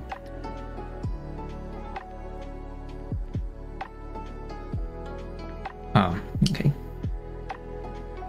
However, this is a quote from Nekua in chat. However, according to Israeli military orders in effect in the area, rain is the property of the Israeli authorities, and thus Palestinians are forbidden from gathering rainwater for domestic or agricultural needs. Wow. That sure is a sequence of words deployed straight into my eyeballs. That's fucked up. You're just like, WTF, governments just thinking they own nature? I mean, I guess it kind of goes with the whole private property colonization shit. Share links in Sirius Media, but it's general article / documents by Amnesty and UN on the control over all water resources. Or next they're gonna say that they own Palestinian sweat and piss, and you can't drink each other's bodily fluids to survive for another day. And then we're all gonna fucking explode. I forgot that one of the things mentioned in the march of being thirsty AF was that people were drinking each other's piss because there's no water, because they didn't let you drink. They didn't let you drink water.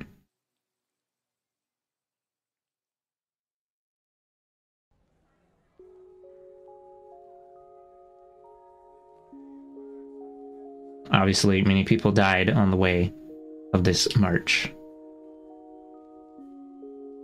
Kind of remind me of how the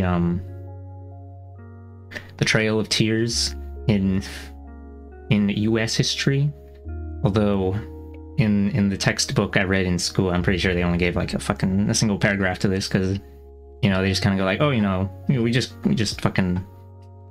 expelled the heck out of them, and then and then we're gonna move on now. I don't know. Splat. Where was I? Quote. Anyways. Yeah.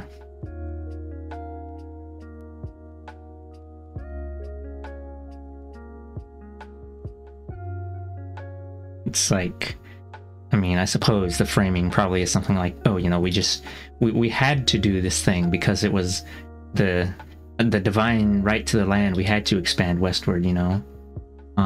So you know, this was just a bad thing that had to happen, instead of we decided to kill them all. Yeah. Anyway, where was I? Right, this bit.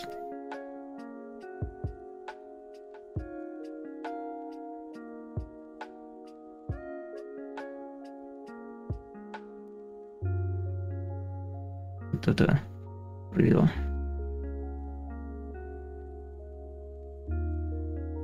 Anyway, let's see. All right, a letter from Gabai to the foreign ministry saying there was the Arab call to leave. Ascani interviewed Gabai, who even today is adamant that he did not write this letter and that it did not reflect the research he had undertaken.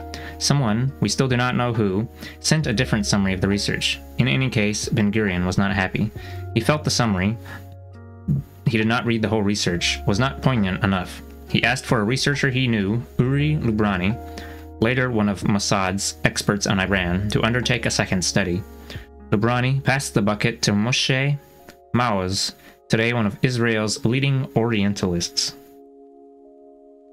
I'm guessing Orientalist as in a bad way. Maoz delivered the goods. And in September 1962, Ben-Gurion had what he himself described as our white paper that proves beyond doubt that the Palestinians fled because they were told to do so.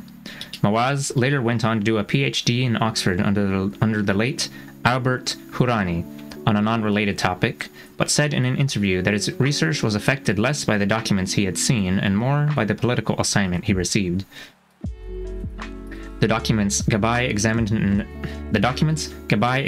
early 1961 were declassified in the late 1980s, and several historians, among them Benny Morris and myself, saw for the first time clear evidence for what pushed the Palestinians out of Palestine. Although Morris and I have not agreed on how premeditated and planned the expulsion was, we concurred that there was no call from Arab and Palestinian leaders for people to leave. Our research, since described as the work of the, quote, new historians, reaffirmed Gabai's conclusion that the Palestinians lost their homes and homeland, mainly through expulsion, intimidation, and fear. Morris asserted that the onset of the fighting between Israel and the Arab armies that entered the country on the day the British Mandate ended, May 15, 1948, was the main reason for what he called the, quote, birth of the Palestinian refugee problem. I have argued that it was not the war itself, since half of those who became refugees, hundreds of thousands of Palestinians, had been expelled before it had even commenced. Moreover, I claimed that the war was initiated by Israel in order to secure the historical opportunity to expel the Palestinians. The idea that the Palestinians left voluntarily is not the only false assumption associated with the 1948 war. There are three others that are often aired to explain away the events of that year. The first is that the Palestinians are to be blamed for what happened to them since they rejected the UN partition plan of November 1947. This allegation ignores the colonialist nature of the Zionist movement. What is clear is that the ethnic cleansing of the Palestinians can in no way be justified as a, quote, punishment for their rejecting a UN peace plan that was devised without any consultation with the Palestinians themselves. The two other assumptions associated with 1948 are that Israel was a David fighting an Arab Goliath, and that after the war, Israel extended the hand of peace, but the Palestinians and the wider Arab world rejected the gesture. Research on the first assumption has proved that the Palestinians had no military power whatsoever, and that the Arab states sent only a relatively small contingent of troops, smaller compared to the Jewish forces and far less well equipped or trained.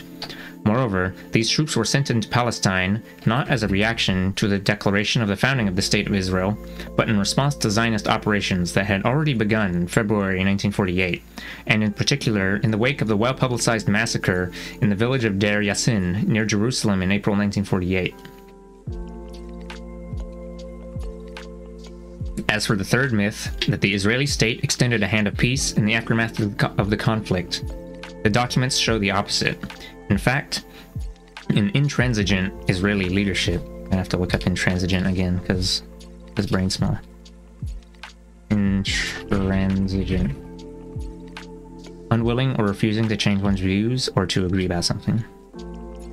Okay, and in fact, an intransigent Israeli leadership clearly refused to enter into negotiations over the future of post-mandatory Palestine or consider the return of the people who had been expelled or had fled.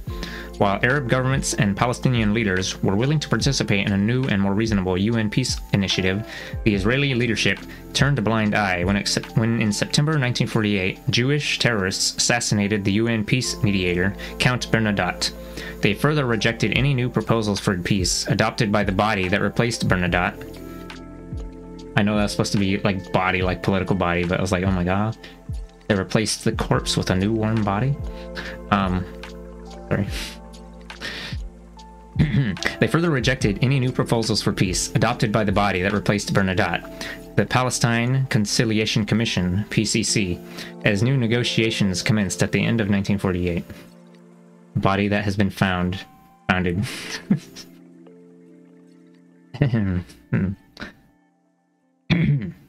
As a result, the same UN General Assembly that had voted by a 2/3 majority for the partition plan in November 1947 voted with no objections for a new peace plan in December 1948. Lurky time? Alright, have a good lurk, Nakua. This was Resolution 194, adopted on December 11th. It had 3 recommendations. Renegotiation of the partition of Palestine in a way that would better fit the demographic realities on the ground, the full and unconditional return of all refugees, and the internationalization of Jerusalem. The Israeli intransigence would continue. As the historian Avi Shleim has shown in his book The Iron Wall, contrary to the myth that the Palestinians never missed an opportunity to refuse peace, it was Israel that constantly rejected the offers that were on the table. It began with the rejection of a peace offer and fresh ideas for the refugee issue put forward by the Syrian ruler Husni al-Zaim in 1949, and continued with Ben-Gurion's undermining of initial peace feelers sent out by Gamal Abdel Nasser in the early 1950s.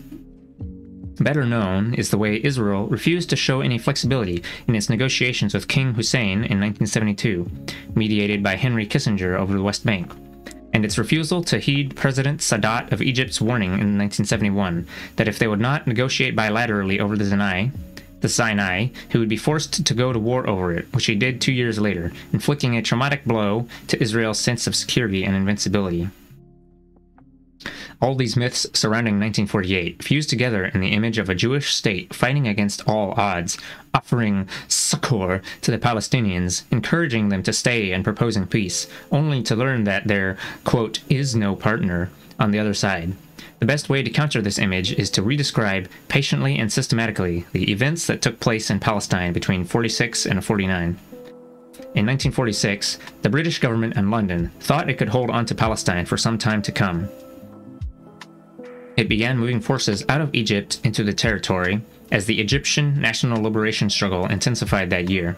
However, a harsh winter at the year's end, rising tensions amongst the Zionist paramilitary groups who had begun to take action against the British forces, and most importantly, the decision to leave India, brought about a dramatic shift in the British policy toward Palestine. And in February 1947, Britain decided to leave the region. The two communities, settlers and natives, reacted very differently to the news.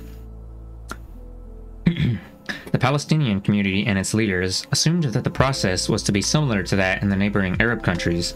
The mandatory administration would gradually transfer power to the local population, which would democratically decide the nature of the future state. The Zionists, however, were far better prepared for what came next. Immediately after London's decision to withdraw, the Zionist leadership prepared itself on two fronts, diplomatically and militarily, making preparations for a future confrontation. At the outset, the main focus was on diplomacy. This took the form of finding ways to defeat the well-argued Palestinian claim for a democratic decision about the future of the country. One particular way of doing this was by associating the Holocaust and the fate of Jews around the world with that of the settler Jewish community in Palestine. Excuse me. Thus, the Zionist diplomats strove to persuade the international community that the question of who replaced Britain as the sovereign power in Palestine was associated with the fate of all the Jews in the world. Even more poignantly, this policy was associated with the need to compensate the Jewish people for their suffering during the Holocaust. The result was the UN Partition Resolution of November 29, 1947. The document was prepared by a special committee, UNSCOP, UNSCOP, made up of representatives who had little prior knowledge, if any, of the Palestinian question or the Palestine question. The idea that division of the territory was the best solution came from the Zionist movement itself. The committee members, in fact, obtained little feedback from the Palestinians themselves. The Arab Higher Committee, the political representative body of the Palestinians, and the Arab League decided to boycott UNSCOP. It was already clear that the right of the Palestinians to their homeland would not be respected in the same way it had been for the Iraqis and the Egyptians. In the immediate aftermath of World War I, the League of Nations had recognized the right of all the nations in the Middle East to self-determination. The decision in 1947 to exclude the Palestinians, likewise with the decision to exclude the Kurdish nation — oh, I mentioned the Kurds earlier, they don't have their own nation — was a grave mistake that is one of the main causes of the ongoing conflict in the region. The Zionists suggested that 80% of Palestine should be a Jewish state. Wow, 80%? Zionists suggested that 80% of Palestine should be a Jewish state, while the rest could either become an independent Arab Palestinian state or be annexed and handed to the Kingdom of Jordan. Jordan itself was ambivalent toward the UN efforts as a result. On the one hand, they were being offered a possible extension of their arid kingdom into parts of fertile Palestine. On the other hand, they did not wish to be seen as betraying the Palestinian cause. The dilemma became even more acute when the Jewish leadership offered the Hashemites in Jordan an agreement to this effect. In a way, at the end of the 1948 war, Palestine was more or less divided in such a manner between the Zionist movement and Jordan. Nevertheless, there was no absolute Zionist control over UNSCOP. The committee, which deliberated on the solution between February and November 1947, revised the Zionists' plans. It expanded the area allocated to the Palestinians and insisted that there would be two independent states. They implicitly hoped that the two states would form an economic union and a joint immigration policy, and that each community would have the option to vote in the other state should they wish to do so. As the declassified documents reveal, the Zionist leadership accepted the new map and the terms offered by the UN because they knew about the rejection of the plan by the other side. They also knew that the final division of territory would be determined by action on the ground rather than negotiations in a committee room. The most important result was that the international legitimization of the Jewish state including the borders of the future state. In retrospect, we can appreciate that from the perspective of the Zionist leadership in 1948, they had adopted the correct approach when it came to setting out the state without fixing the borders. I don't like how they use the word appreciate there, but whatever.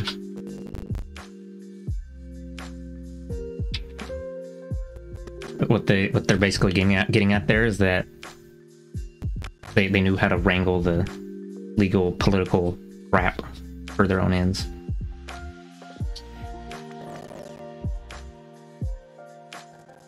This leadership was not idle between the partition plan and the end of the mandate in May 1948.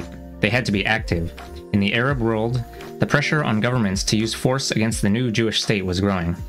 In the meantime, on the ground in Palestine, local paramilitary groups began to stage attacks, mainly on Jewish transportation and isolated colonies, trying to preempt the implementation of an international decision to turn their homeland into a Jewish state. These moments of resistance were quite limited and petered out in the weeks after the UN partition was announced. At the same time, the Zionist leadership was acting on three discrete fronts. The first involved preparing itself for the possibility of a military invasion by the Arab countries. This did happen, and we now know that the Jewish military benefited from the Arab forces' lack of real preparation, purpose, and coordination. The Arab political elites were still quite reluctant to interfere in Palestine. There was a tacit agreement with Jordan that it would take over parts of Palestine, later to become the West Bank, in return for a limited participation in the war effort. This proved a crucial factor in the balance of power. The Jordanian army was the best-trained army in the Arab world. Not putting their best foot forward, they only put forward the little toe.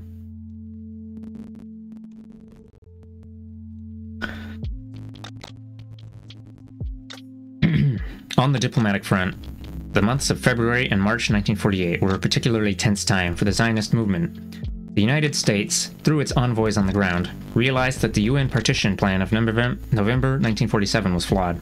Instead of bringing calm and hope to the country, the plan itself had been the main reason for the recent eruption of violence.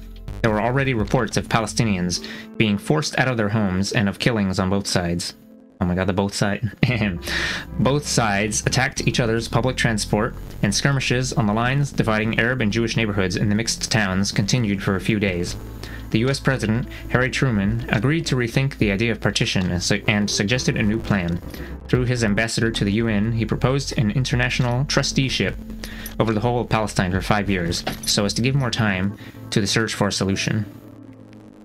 This move was abruptly halted by vested interests. It was the first time the Jewish lobby in the United States was used to change the position of the American administration. AIPAC did not exist yet, but the method was already in place to connect the domestic political scene in America with the interests of Zionism and later of Israel in Palestine. In any case, it worked, and the US administration returned to its support of the partition plan. Interestingly, the USSR was even more loyal to the Zionist position and had no second thoughts at all. With the help of members of the Palestine Communist Party,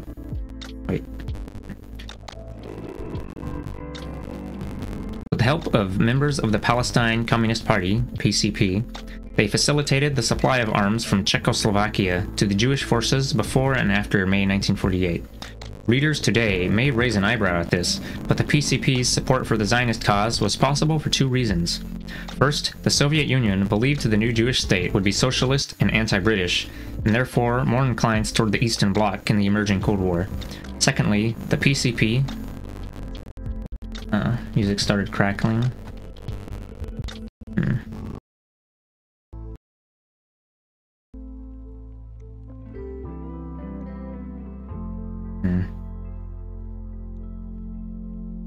Okay, I guess I can restart the stream. Smash the like button real quick.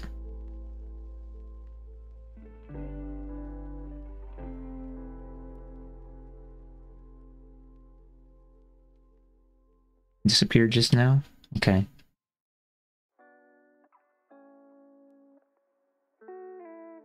I muted the tab that music was playing from for a moment, and then I unmuted it. I don't know if that really did anything, though. Let's see. Okay. Also, hello, Gauss. First, the Soviet Union believed that the new Jewish state would be socialist and anti-British, and therefore more inclined toward the Eastern Bloc in the emerging Cold War. Secondly, the PCP believed that national liberation was a necessary phase on the way... believed that national liberation was a necessary phase on the way to the more complete social revolution, and they recognized both the Palestinians and the Zionists as national movements. This is why the party still today supports the two-state solution.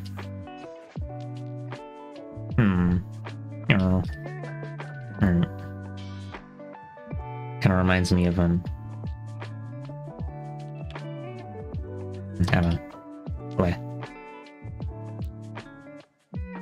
mentioned the Patriotic Socialists or Nazbols or whatever, right? Anyway, let's see. While struggling to secure international approval, the Zionist leadership was busy preparing its community for war, imposing compulsory recruitment and taxation, intensifying military preparations, and escalating arms purchases. They were also quite efficient at gathering intelligence that exposed the lack of preparation in the rest of the Arab world.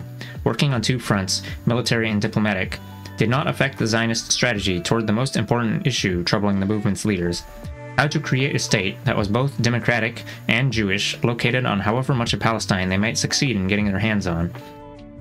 Or, put a different way, what to do with the Palestinian population in the future Jewish state. Various deliberations on this question ended on March 10, 1948, when the High Command produced the infamous Plan Dalet, Plan D, which gave an indication of the fate of the Palestinians who lived in the areas to be occupied by the Jewish forces. The debates were led by the leader of the Jewish community, David Ben-Gurion, who was determined to secure demographic exclusivity for the Jews in any future state.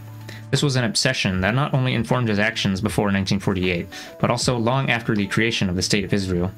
As we shall see, this led him in 1948 to orchestrate the ethnic cleansing of Palestine, and in 1967 to oppose the occupation of the West Bank.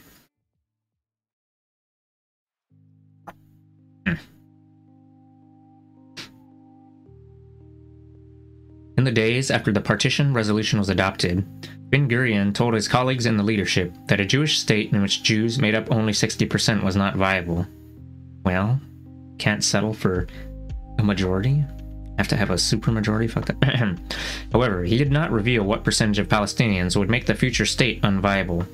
The message he conveyed to his generals, and through them to the troops on the ground, was nonetheless clear: the fewer Palestinians in a Jewish state, the better. This is why, as Palestinian scholars such as Nur Masalha and Ahmad Sadi have proved, he also tried to get rid of the Palestinians who were left within the Jewish state after the war. Quote, the Arab minority. Something else happened in the period between November 29, 1947, when the UN resolution was adopted, and May 15, 1948, when the British Mandate ended, that helped the Zionist movement to better prepare for the days ahead. As the end of the Mandate approached, the British forces withdrew into the port of Haifa. Any territory they left, the military forces of the Jewish community took over, clearing out the local population even before the end of the Mandate. The process began in February 1948 with a few villages, and culminated in April with the cleansing of Haifa, Jaffa, Safad, Beisan, Acre, and western Jerusalem.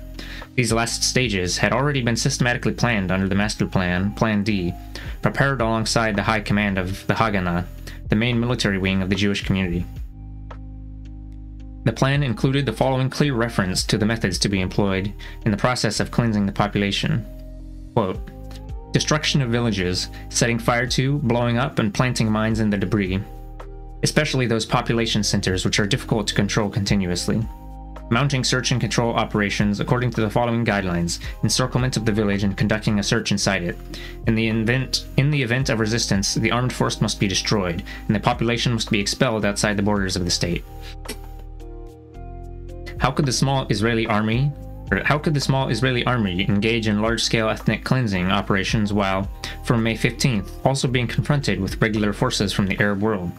First of all, it is noteworthy that the urban population, apart from 3 towns, Lid, Ramle, and Bir Saba, had already been cleansed before the Arab armies arrived.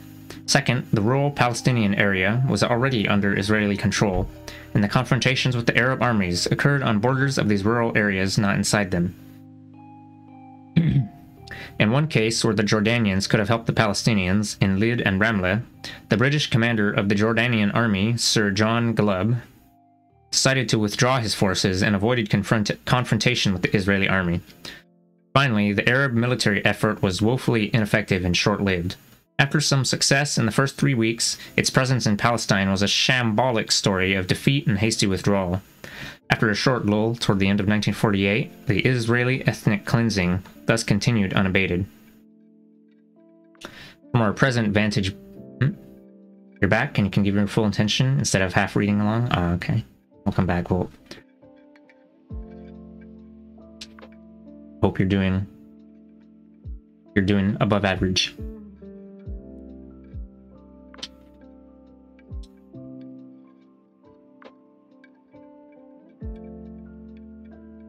I hope you're doing good.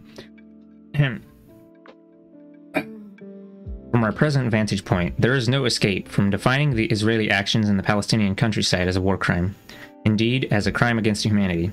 If one ignores this hard fact, one will never understand what lies behind Israel's attitude toward Palestine and the Palestinians as a political system and a society. As a political system and a society. Excuse me. The crime committed by the leadership of the Zionist movement, which became the government of Israel, was that of ethnic cleansing. This is not mere rhetoric, but an indictment with far-reaching political, legal, and moral implications. The definition of the crime was clarified in the aftermath of the 1990s civil war in the Balkans. Ethnic cleansing is any action by one ethnic group meant to drive out another ethnic group, with the purpose of transforming a mixed ethnic region into a pure one. Such an action amounts to ethnic cleansing, regardless of the means employed to obtain it, from persuasion and threats to expulsions and mass killings.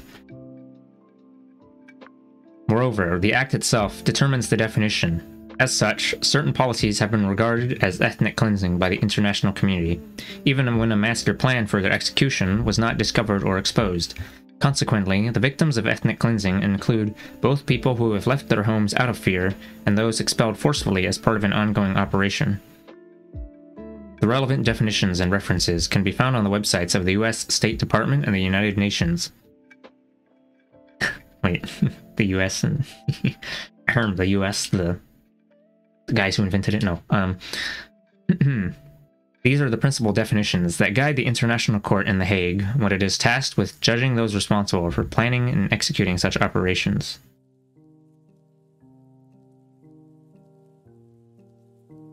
Maybe I should mention that bit. I watched a video a bit recently about the original definition of genocide and genocide as it applies to what's happening in Palestine currently. What is it like? I think what they're describing here with ethnic cleansing would be like okay, well, maybe not exactly, but the original definition of genocide, ethnic cleansing is closer to that than, because like the original definition is basically about destroying the cultural pattern of the oppressed group and replacing it with the cultural pattern or the national pattern of the oppressor. But they took that definition out of they didn't include that in the UN definition.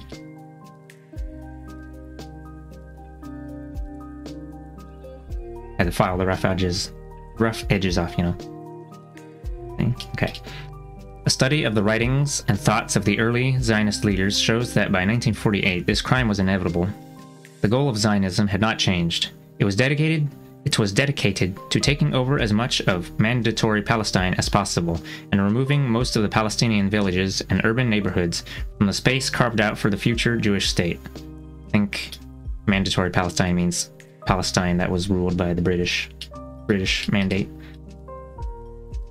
The execution was even more systematic and comprehensive than anticipated in the plan. In a matter of 7 months, 531 villages were destroyed and 11 urban neighborhoods emptied. The mass expulsion was accompanied by massacres, rape, and the imprisonment of males over the age of 10 in labor camps for periods of over a year.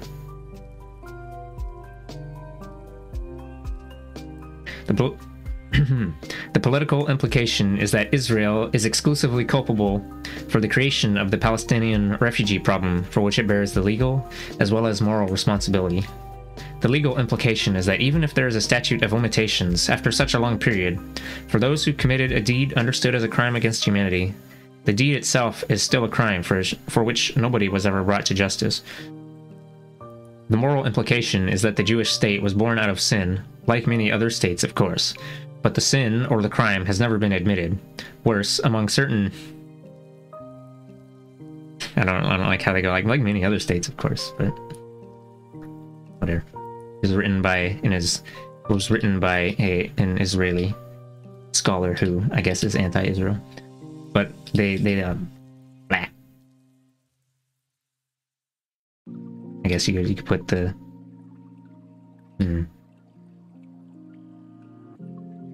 when they say that, say like many other states, but I feel like it's not that many.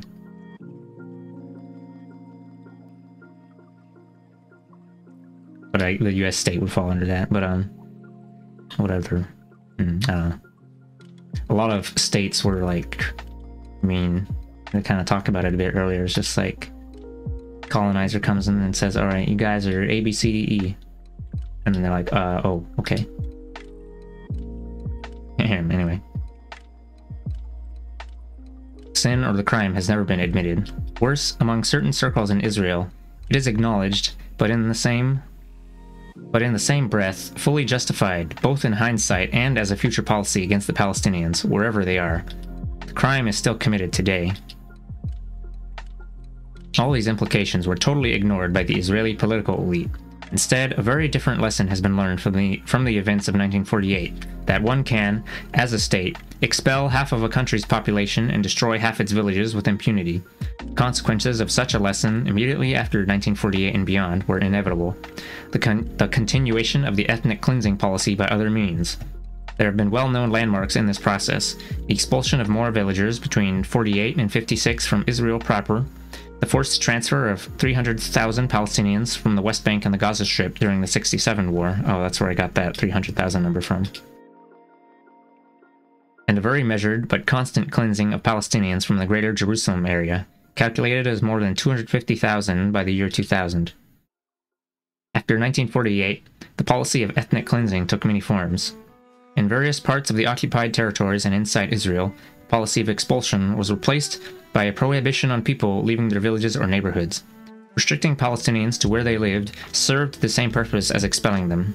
When they are besieged in enclaves, such as areas A, B, and C under the Oslo Accord in the West Bank, or in villages and neighborhoods in Jerusalem that are declared part of the West Bank, or in the Gaza ghetto, they are not counted demographically in either official or informal censuses, which is what matters to the Israeli policymakers more than anything else. As long as the full implications of Israel's past and present ethnic cleansing policies, past and present ethnic cleansing policies are not recognized and tackled by the international community, there will be no solution to the Israeli-Palestinian conflict.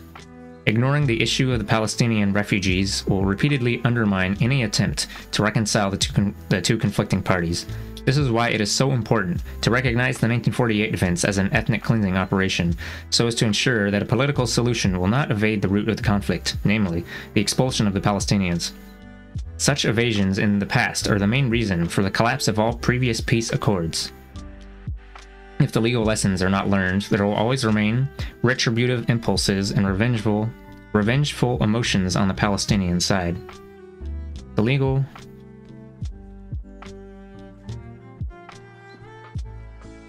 recognition of the 1948 Nakba as an act of ethnic cleansing would pave the way for some form of restitutive justice. Would it? I don't know.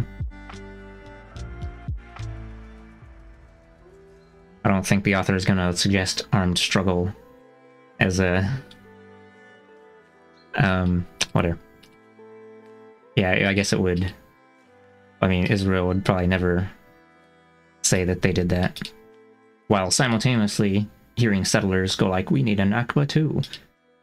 The double thing. Okay. This will be the same as the process that has taken place recently in South Africa. The acknowledgement of past evils is not done in South Africa apartheid Nelson Mandela moment. I've heard that what is it? I think I'm thinking of the right country, but it's like there was also armed struggle that took place in South Africa, and then what happened was when they finally said, like, they finally went to the deal table and like were doing some diplomacy shit, and then they kind of just did some concessions where instead of like getting rid of the whole subtler colonial government in its entirety and replacing it with like a more equal and just thing that kind of wasn't fully It's kind of like how segregation was supposedly gotten rid of in the US, but we still have stuff. We still have inequality and some police brutality type of shit. I don't know. Apartheid removed on paper. I don't know. Anyway, all right, we're gonna snip that tangent.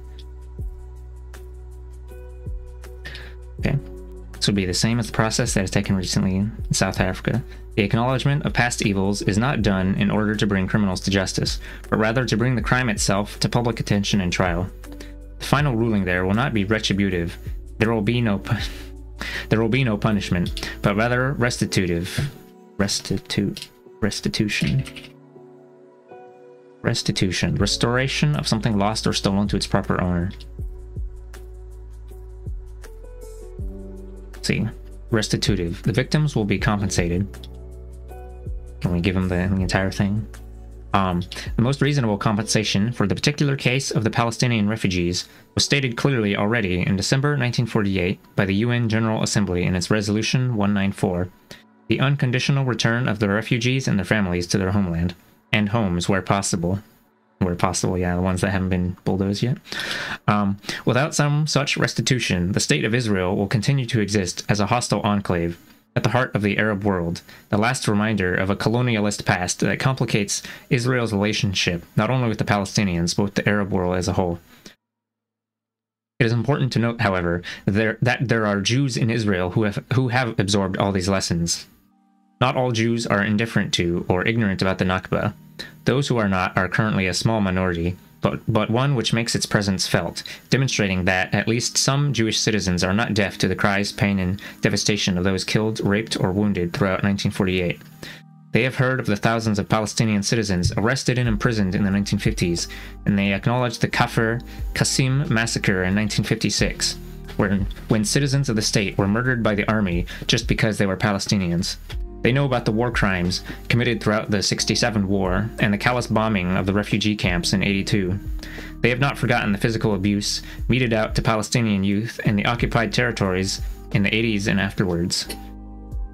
These Israeli Jews are not deaf and can still today hear the voices of the military officers ordering the execution of innocent people and the laughter of the soldiers standing by and watching.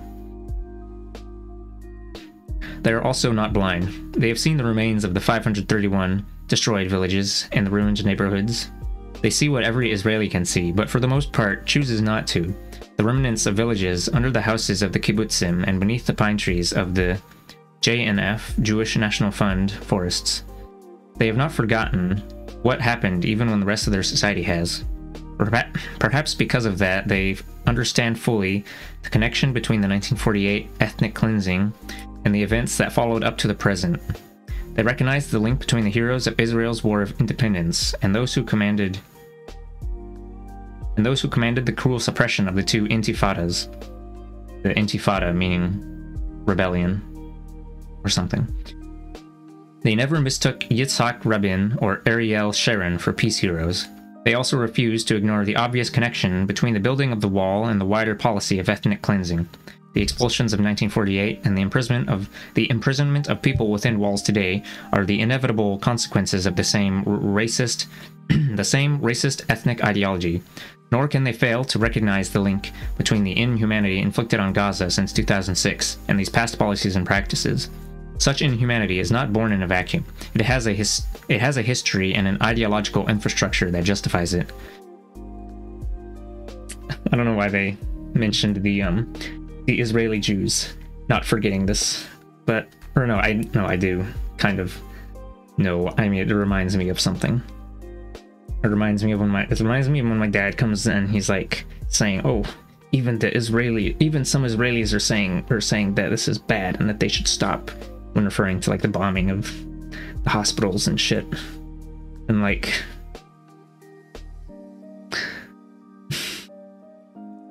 because it makes it more quote unquote legitimate when the criticisms are coming from the the settler oppressor people. Kind of like how, kind of reminds me of how when it's like, when black people talking about racism's occurring, they don't hear people's, or people don't, it doesn't get as much reach. But then when white people talk about it, then it gets more eyeballs and earballs on it for reasons. Anyway,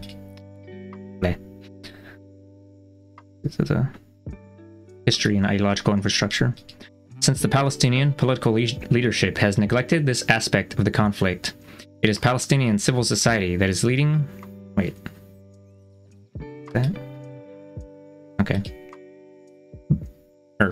Since the Palestinian political leadership has neglected this aspect of the conflict, it is Palestinian civil society that is leading the effort to relocate the 1948 events at the center of the national agenda. Inside and outside Israel, Palestinian NGOs such as Badil, Hadrid, and Al-Ada are coordinating their struggle to preserve the memory of 1948 and explain why it is crucial to engage with the events of that year for the sake of the future. French. Chapter 6. The June 1967 war was a war of no choice. Okay.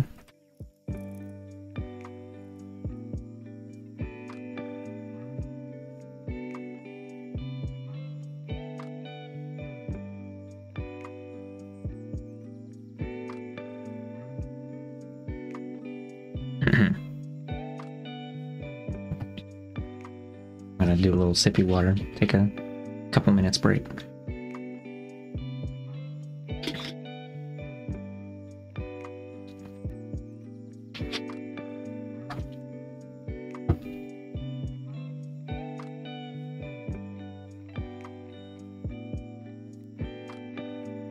Lots of fucked up history here.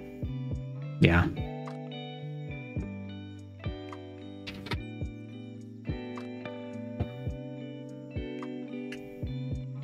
TBH, to be honest, I think anytime you dive into like history and like the minute details of, I don't know, if or is it, there's like the kind of the basic historical narrative that you learn in school, and then you're kind of like, oh yeah, I know history. It's just like you know, they just teach you like the kind of basic shit that, not the basic shit. It's like, well, let's go for a random example. You don't really learn anything about, say, the African kingdoms, or you don't learn about what the Spanish conquistadors did to the South American natives, or you don't learn about, say, the Opium Wars between, I mean, maybe you might learn like a little, you might get a couple pages. You don't learn a whole lot about, say, the Opium Wars between the British and the Chinese. Like, I don't know, I think, and then it's usually just like, you know, you just go through like, the ones they usually talk more about are the ones that they like, the Western historical canon, in quotation marks, is like, I don't know where they start from. It's like, start from like Mesopotamia and Egypt, and then Greek and Roman, and then, I don't know, European something or other, and then American, or if you live in America, and then like modern day, and then it's just like, you know, they kind of skip over all that other stuff. Because like they're all presented in that order, because it's like, oh, this is how society developed. Wow. Even though multiple people developing simultaneously in like, I don't know. They don't talk about how, you know, they don't talk about the development of Native American society before the US came and stomped all over it.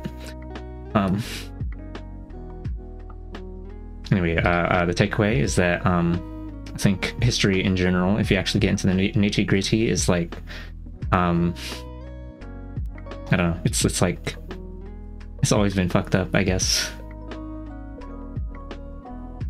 Yeah, and this is written from the perspective of someone who's not the most affected by it at all.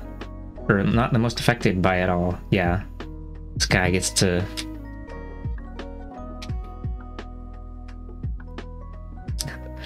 I think I saw a little clip. It was like, if you're Palestinian, the suffering, the death of all your loved ones, and the constant fear of bombing is like your constant reality, and you don't get to like, as a Westerner or other such type of person who isn't like living in a basically a war zone, you get to like peek into it for a while, and then when it's too much to stomach, you can like close the door for a bit. I don't know.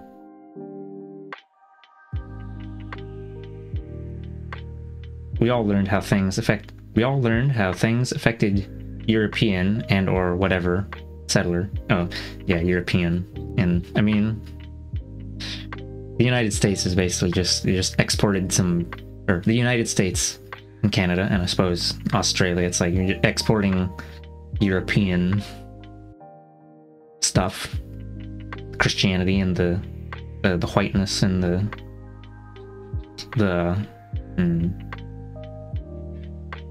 ideology of private property, of land being a resource to be exploited and not something to be maintained and lived alongside.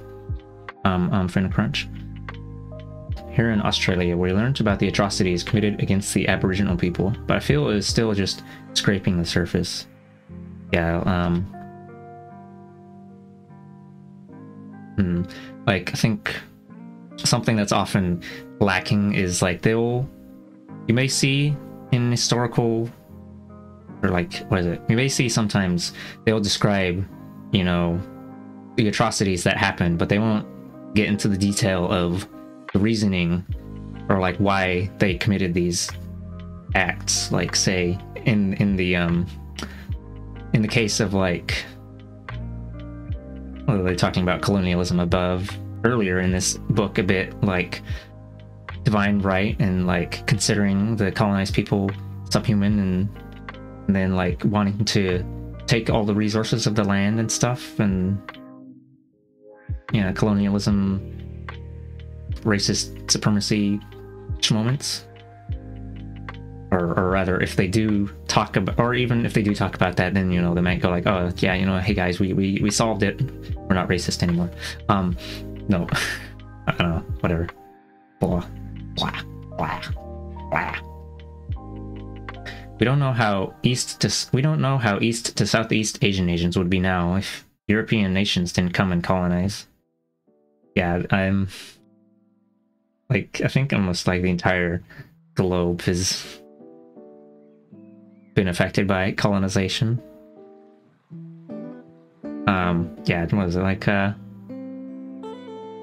Spain colonized most of South America, Portugal got Brazil, I guess.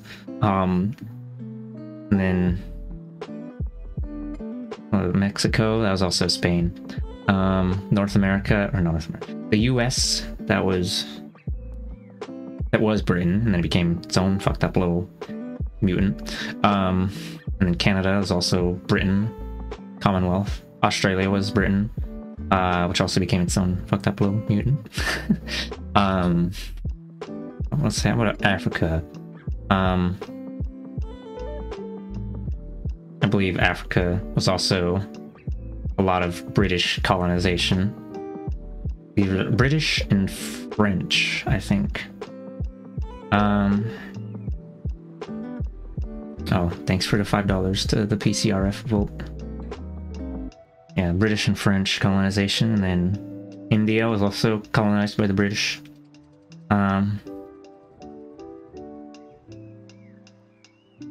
And let's see, who was in the colonized the Philippines?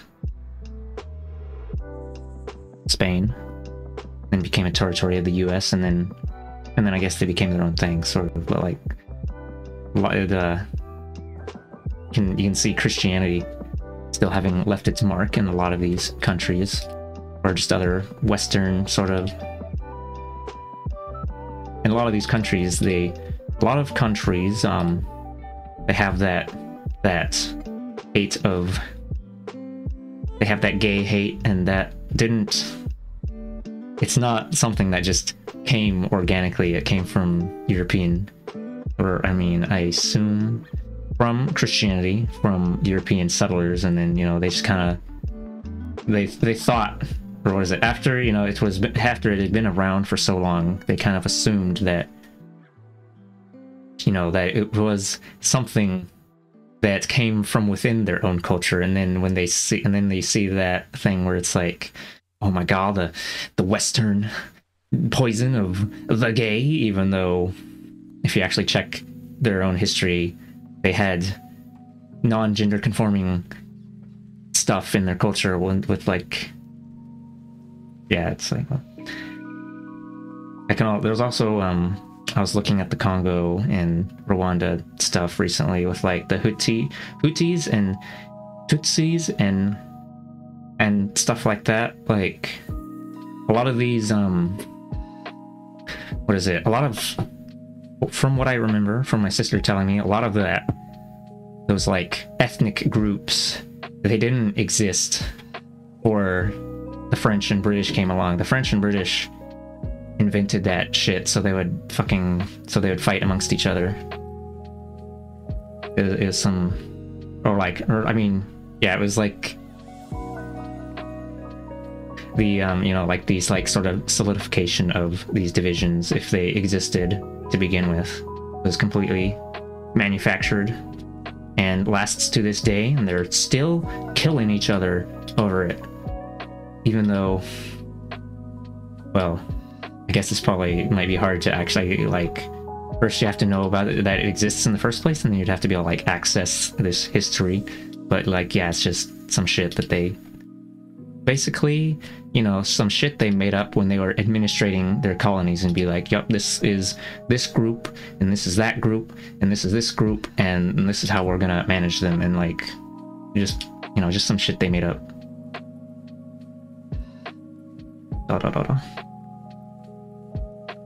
You're not done. You won't get too dark, but you're just having a convo about, like, some secondhand drip knowledge from a Native American history college class with a Native teacher. There's some things some of early presidents of the United States did that were so vile and horrifying. And we're working off of that, and barely introduced any difference to our government for many generations. Yeah. Bleh. A lot of things you can recognize in Vietnamese diaspora is heavily influenced by the French. Yeah. Kitty cat is outside. I'm gonna go grab him real quick. Somehow, in quotation marks, it's probably my dad again. Sure.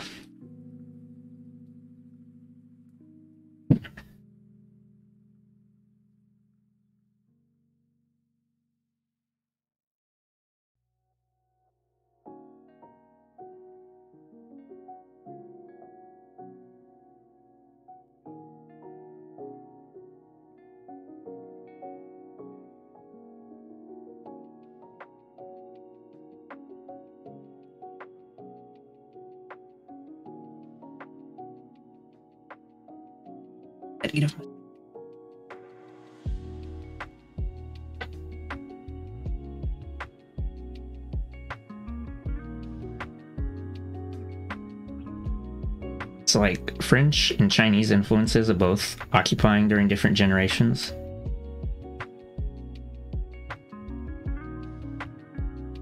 Oh yeah, it just reminded me that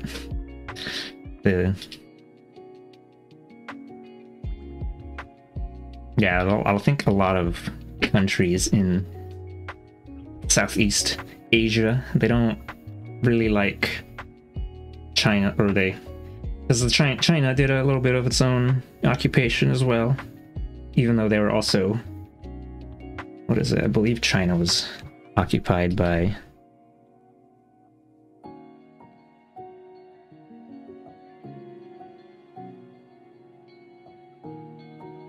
Yeah, China was invaded by Britain before.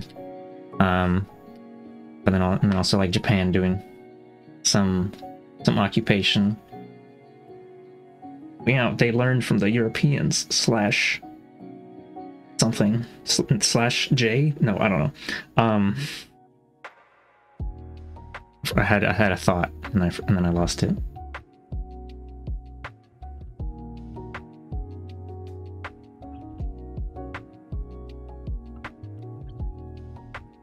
Something about.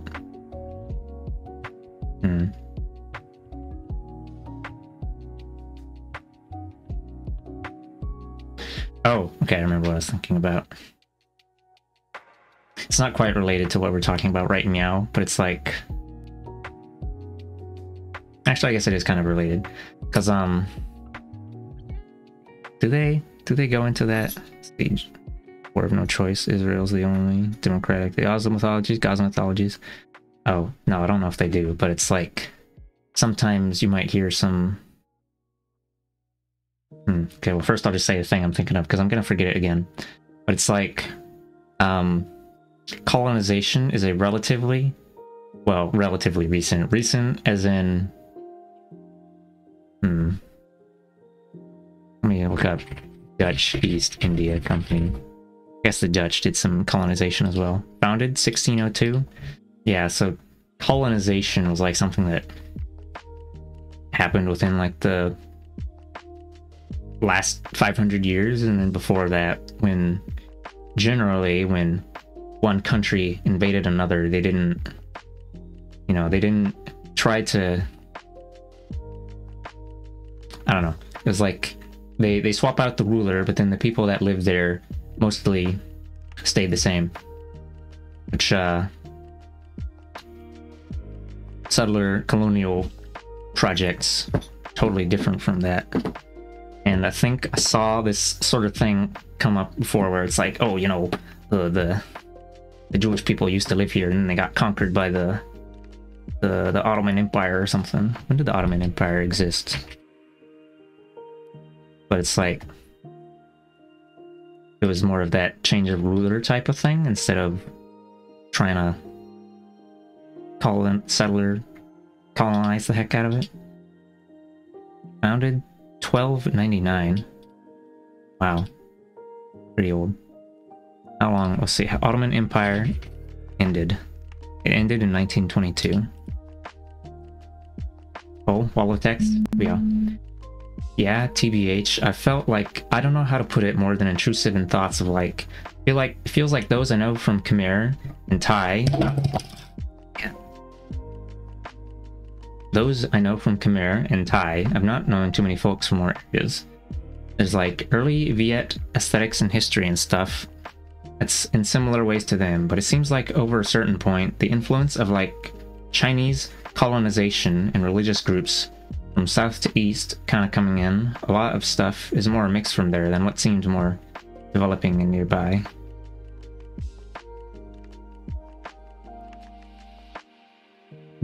That's fine. It's fine. I like Nekia thoughts. You can wall of text me any day of the week.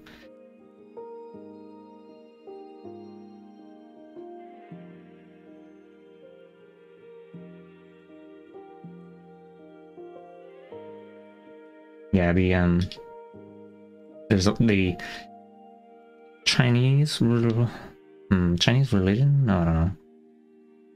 What was Chinese religion even? I guess it was probably like Buddhism was more of a like, I thought that came more from India. I don't remember. But yeah, there's a lot of Chinese influence in the surrounding countries, I think. I don't know if it's just because of how big it is or what. Or maybe it's just geographically positioned in such a way. But like a lot of the surrounding countries. Bleh. Whatever. I don't know enough about China stuff. TBH. Confucianism? Oh yeah. That's the one that sucks.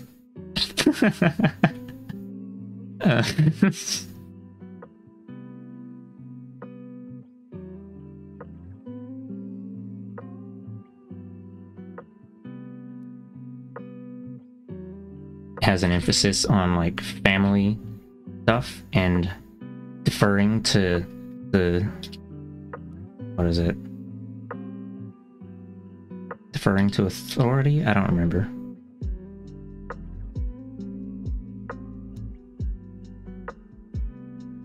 Or at least that's the, well, maybe that's the parts that, maybe, what was it? I looked it up. It says, the Wikipedia, the first line of it, that, what is the first, where's that one part? The worldly concern. There's this one line from the wiki page. The worldly concern of Confucianism rests upon the belief that human beings are fundamentally good and teachable, improvable, and perfectible through personal and communal endeavor, especially self-cultivation and self-creation. So, like, I don't know, maybe there was some good stuff in it, but maybe the stuff that lasted was the shitty stuff that we can beat other people down with, like a little religious beat stick. And then I exploded.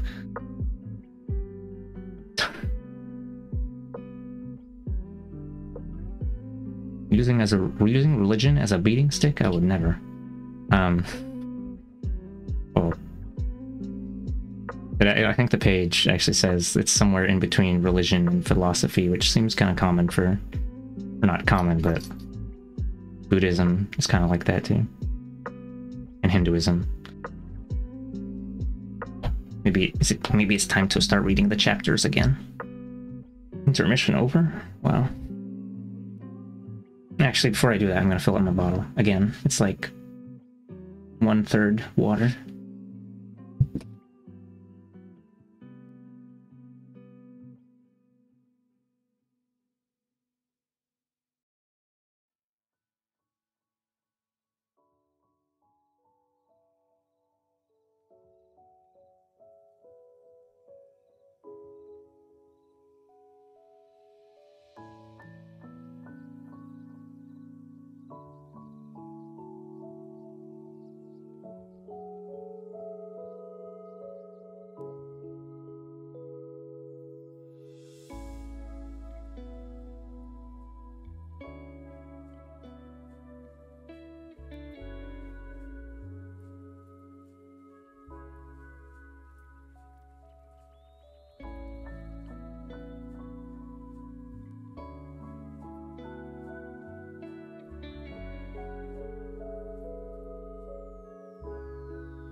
Alright, water acquired.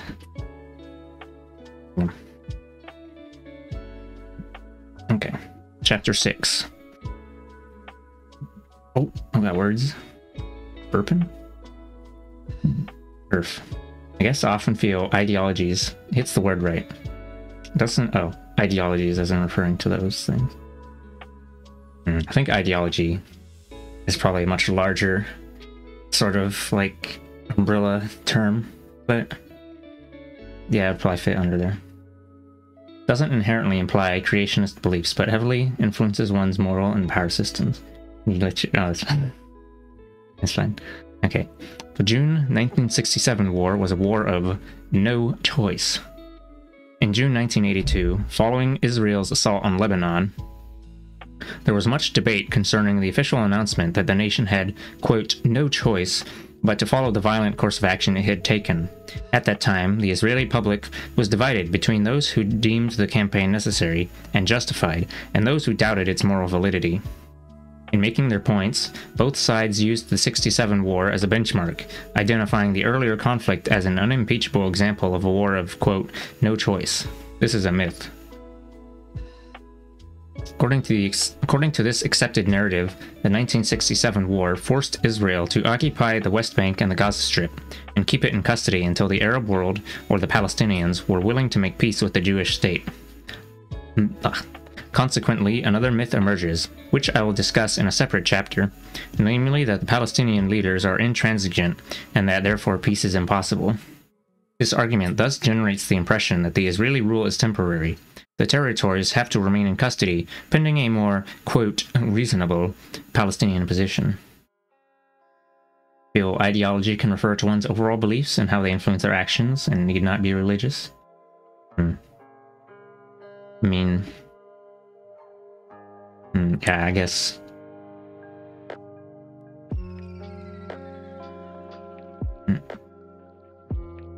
Yeah, I think that's why they usually call Confucianism philosophy, and maybe same with Taoism and I don't know. I guess they call them both a philosophy and a religion, but philosophy is probably more of a word. And I guess you can derive.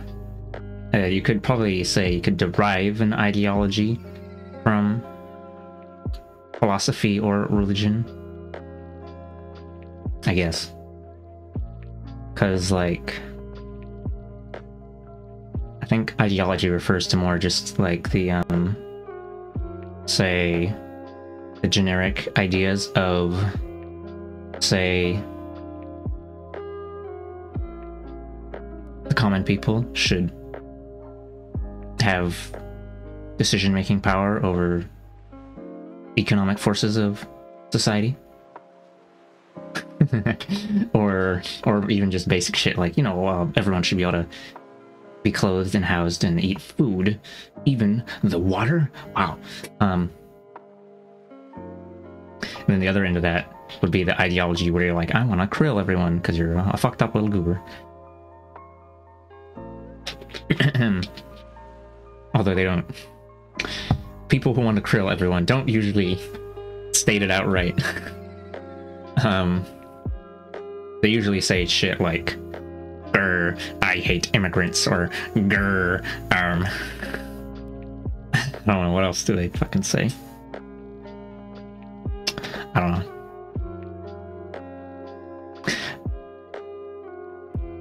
Oftentimes, people who aren't super deep into hateful ideology, they don't even really consider themselves to have an ideology. They just think, oh, it's common sense to be a dick. No. Anyway. But yeah. Ideology is like something that I'm making shit up right now. Ideology, something that's like informed by the conditions that surround you or something, I guess. But yeah. Okay, I'm just gonna keep reading now. Oh shit. Get ideologied on? Fucked up, honestly. Hello, Anne. Thank you for the raid. Yeah. Fucked up, TBH. Hope you had a good stream, and hope you'd made some good drawing. And I hope that potentially maybe the drawing was enjoyable, contrary to popular belief. I'm gonna move these. Nah, I don't feel like moving them. They're like on top of everything right now. Flag. And split it on top of them, guys. I don't like having to move stuff in the layers. Gonna go brush teeth and mouthwash and become asleep soonish? Alright. Right, I guess I should introduce myself. I'm a furry artist, a live 2D rigging creature. Right now I'm reading a book by Ilan Pappé about the myths, 10 common myths about Israel and how they're bollocks. Yeah. You learned a bit about how Corel Painter 2023 works and then crashed and took your bunny painting with it. So we went back to Blender, then Godot. Ah.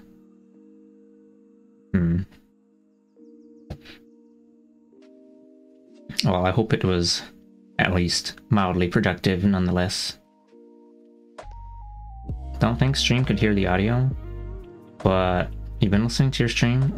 I've been listening to your stream for at least past hour and 20 minutes. Okay. Right.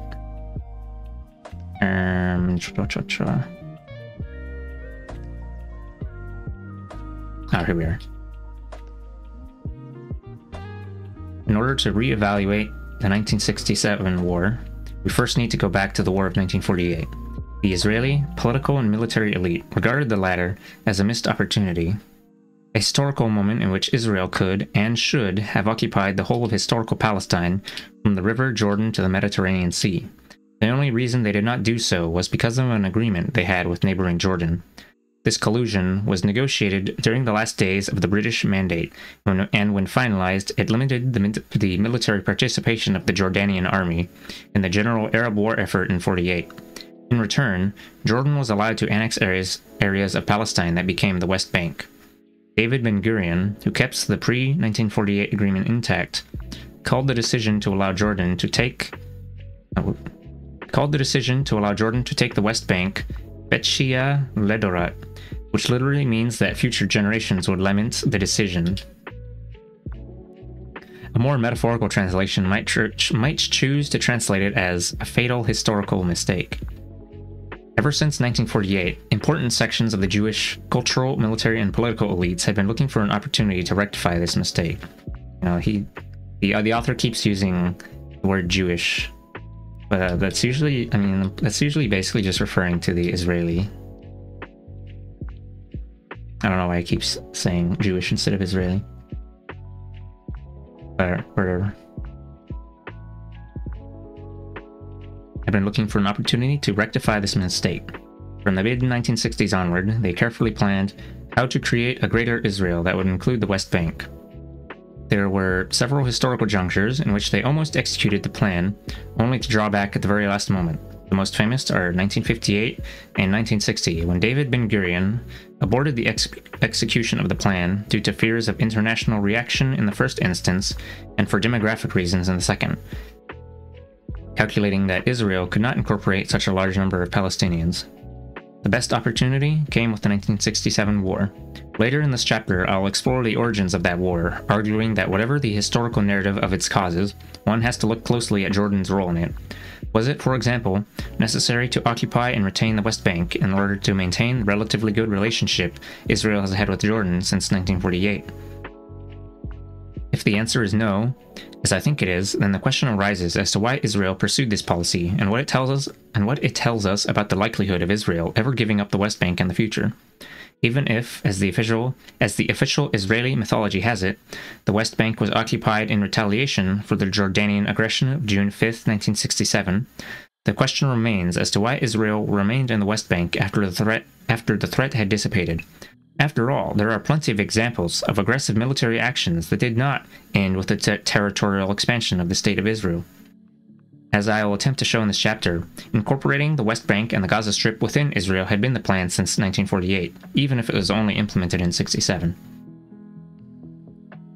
Was the 1967 war inevitable? We can begin our answer in 1958, described in the scholarly literature on the modern Middle East as the Revolutionary Year.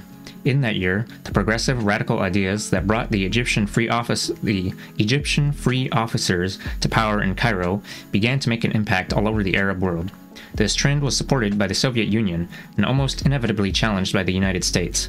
This quote, playing out of the Cold War in the Middle East opened up opportunities for those in Israel looking for a pretext to correct the, quote, fatal historical mistake of 1948.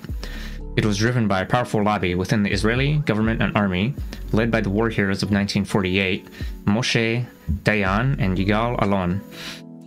When a consensus developed in the West that the, quote, radicalism emerging in Egypt might engulf other countries, including Jordan, the lobby recommended that Prime Minister Ben-Gurion approach NATO to promote the idea of a preemptive Israeli takeover of the West Bank. This scenario became even more plausible after Iraq fell into the hands of progressive, even radical officers.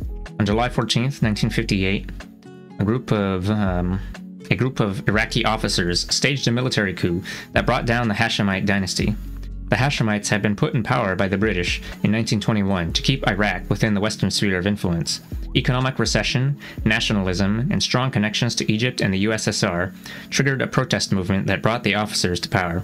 It was led by a group calling itself the Free Officers, headed by Abd al-Karim Qasim, which, emulating the group that had overthrown the monarchy in Egypt 6 years later, replaced the monarchy with the Republic of Iraq. Oh, right, I mentioned earlier that I don't know if nationalism is ever... I don't know. I still don't know. It's like...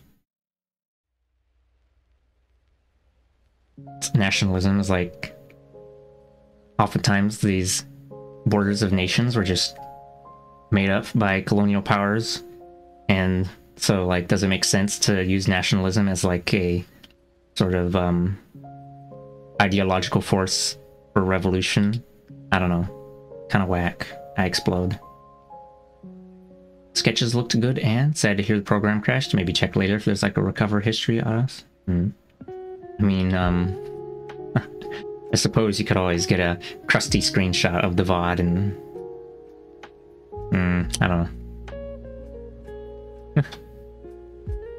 Turn it up to the highest quality? You know. If it's like a painting, then maybe that would be good enough to work from, since paintings are usually kind of messy anyway. Although it depends on... Or if it was Corel Painter, then maybe... Is that the one with like the paint simulation? I don't know. It wouldn't quite work exactly the same. Anyway, place the monarchy with the Republic of Iraq. I think you could work off of it if you're going for painterly anyway. Yeah. At the time, it was also feared in the West that Lebanon could be the next region to be taken over by revolutionary forces. Oh my god, they're gonna establish communism, we gotta stop them. NATO decided to preempt this scenario by dispatching its own forces, US Marines to Lebanon and British Special Forces to Jordan. There was... skull emoji. Yeah. There was no need and no wish to involve Israel in this developing Cold War in the Arab world. When the Israeli idea of, quote, saving at least the West Bank was voiced, it was firmly rejected by Washington. It seems, however, that Ben-Gurion was quite happy to be warned off at this stage. He had no wish to undermine the demographic achievement of 1948. He did not want to change the balance between Jews and Arabs in a new, quote, greater Israel by incorporating the Palestinians living in the West Bank. Oh, wow.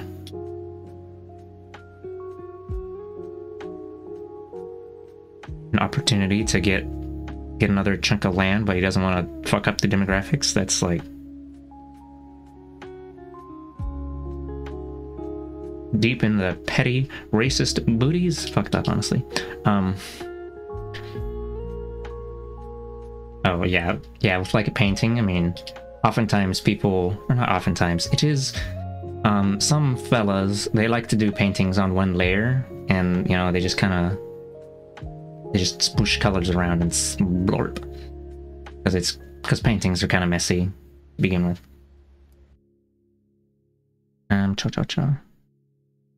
Or rather, in the earlier stages, they're messy until you refine a few edges that you want to stand out or whatever. You know, do planes, I mean.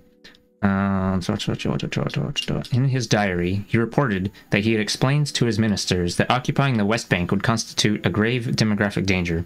Quote, I told them about the danger of incorporating 1 million Arabs into a state that has a population of 1 3/4 million.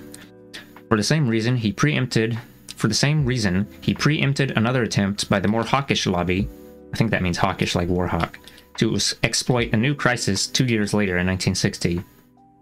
As long as Ben-Gurion was in power, the lobby, so brilliantly described in Tom Segev's book 1967, would not have its way. However, by 1960, it had become much more difficult to restrain the lobby. In fact, in that year, all the ingredients that would later mark the crisis of 1967 were in place, and carried the same threat of erupting into a war. But war was averted, or at least delayed.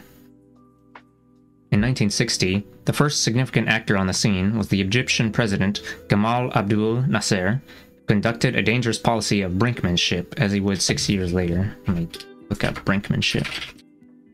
On the brink. You mostly like looking on one layer, but doing clean art is quicker sometimes. What is the layer thing you speak of? Your pad of paper has no layers.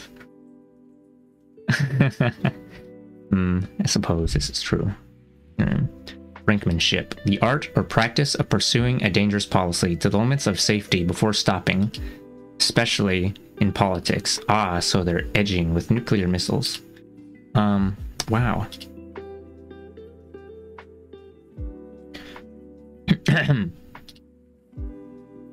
Who conducted a dangerous policy of brinkmanship, as he would 6 years later.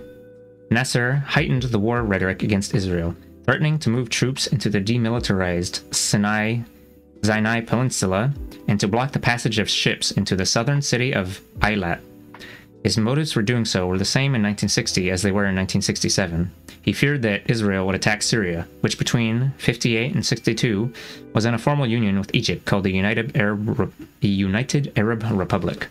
Ever since Israel and Syria had concluded an armistice agreement in the summer of 1949, there had been quite a few issues unresolved.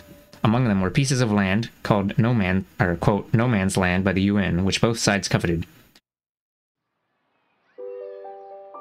No man's land, like Kashmir? Every now and then, Israel encouraged members of the kibbutzim and settlements adjacent to these lands to go and cultivate them,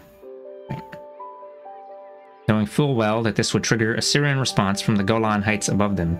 This is exactly what happened in 1960, and a predictable cycle of escalating tit for tat then followed. The Israeli Air Force were employed to gain some real battle experience and show their supremacy over the Russian jets employed by the Syrian Air Force. Dogfights ensued, artillery was exchanged, complaints were submitted to the Armistice Committee, and an uneasy lull reigned until violence erupted once more. Come on, kitty, get your ass out of here.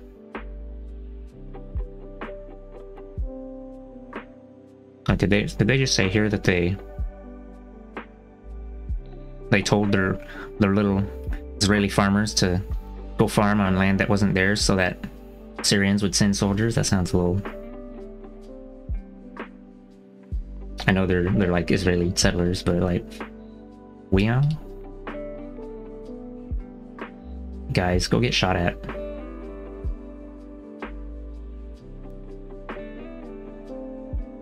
Because then we could shoot back at them and be like, it was totally justified.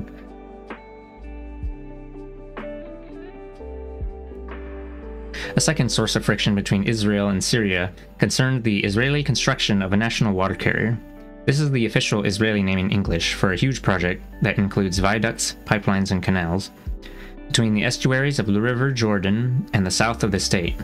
Work on the project began in 1953 and included siphoning off some of the water resources that were desperately needed both in Syria and in Lebanon. In response, the Syrian... Oh, that reminds me of when the countries to the south, recently the countries to the south of China, being very fucking pissed that China was diverting the water from... Was it the Yellow River? Yes, it's called the Yellow River, I believe. They're diverting all the water and causing an artificial drought because water's kind of fucking important.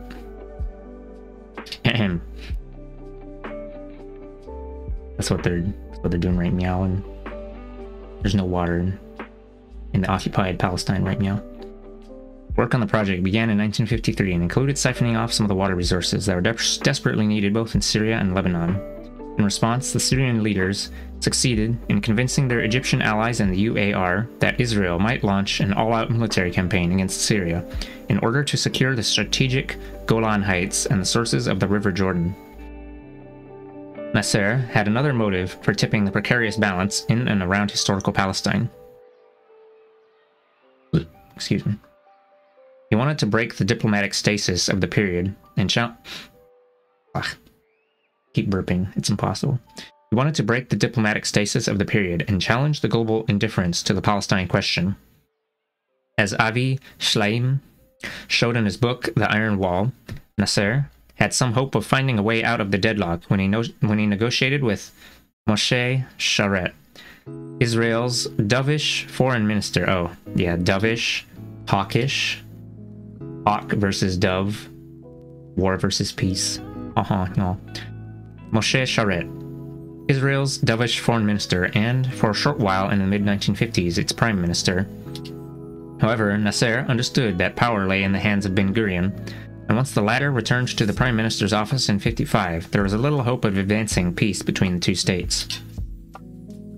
While these negotiations took place, the two sides discussed the possibility of an Egyptian land passage in the Negev in return for ending the standoff.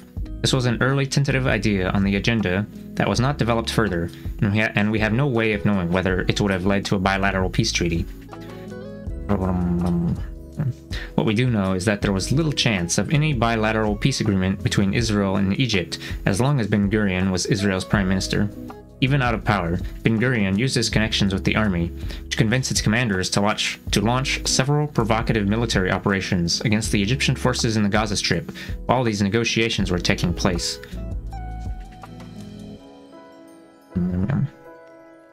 The pretext for these operations was the infiltrations of Palestinian refugees from the Gaza Strip into Israel, which gradually became more militarized and eventually constituted a real guerrilla warfare against the Jewish state.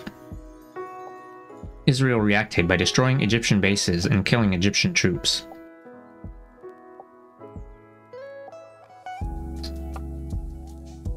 The peace efforts died for all intents and purposes once Ben-Gurion returned to power and joined Britain and France in a military alliance aimed at bringing down Nasser in 1956. No wonder that 4 years later, when contemplating a war against Israel, Nasser deemed his maneuvers a preemptive move to save his regime from a possible Anglo-French-Israeli attack. Thus, in 1960, when the tension on the Israeli-Syrian border grew, and there was no progress whatsoever on the diplomatic front, Nasser probed a new strategy, referred to earlier as brinkmanship. The purpose of this exercise was to constantly test the boundaries of possibility, in this case, to examine how far military preparations and threats can change the political reality without actually going to war. The success of such brinkmanship depends not only on the person who initiates it, but also on the unforeseeable responses of those against whom the policy is directed. And that is where it can go terribly wrong, as it did in 1967. Nasser implemented this strategy for the first time in 1960 and repeated it in a similar way in 1967. He sent forces into the Sinai Peninsula, which was supposed to be a demilitarized zone according to the agreement that ended the 1956 war. The Israeli government and the UN acted very sensibly in 1960 in the face of this threat. The UN Secretary General, Dag Hammarskjöld, took a firm position demanding the immediate withdrawal of the Egyptian forces. The Israeli government called up its reserves, but sent a clear message it would not start a war. On the eve of 1967 war, all these factors played a role in the outbreak of violence. Two personalities, however, were no longer involved: David Ben-Gurion and Dag Hammarskjöld. Ben-Gurion had left the political scene in 1963. Ironically, it was only after his departure that the Greater Israel Lobby was able to plan its next step. Until then, Ben-Gurion's demographic obsession had prevented the takeover of the West Bank, but also produced the by now familiar military rule Israel had imposed on different Palestinian groups. The abolition of this regime in 1966 allowed a ready-made apparatus to control both the West Bank and the Gaza Strip even before the June 1967 war erupted. The military rule Israel had imposed on the Palestinian minority in 1948 was based on British mandatory emergency regulations that treated the civilian population as a potential alien group, hence robbing it of its basic human and civil rights.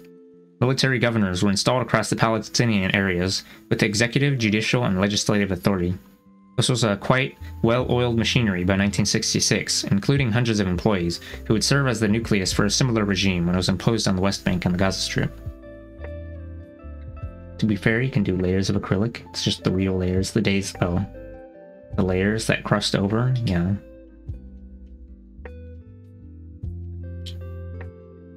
Sip some water real quick.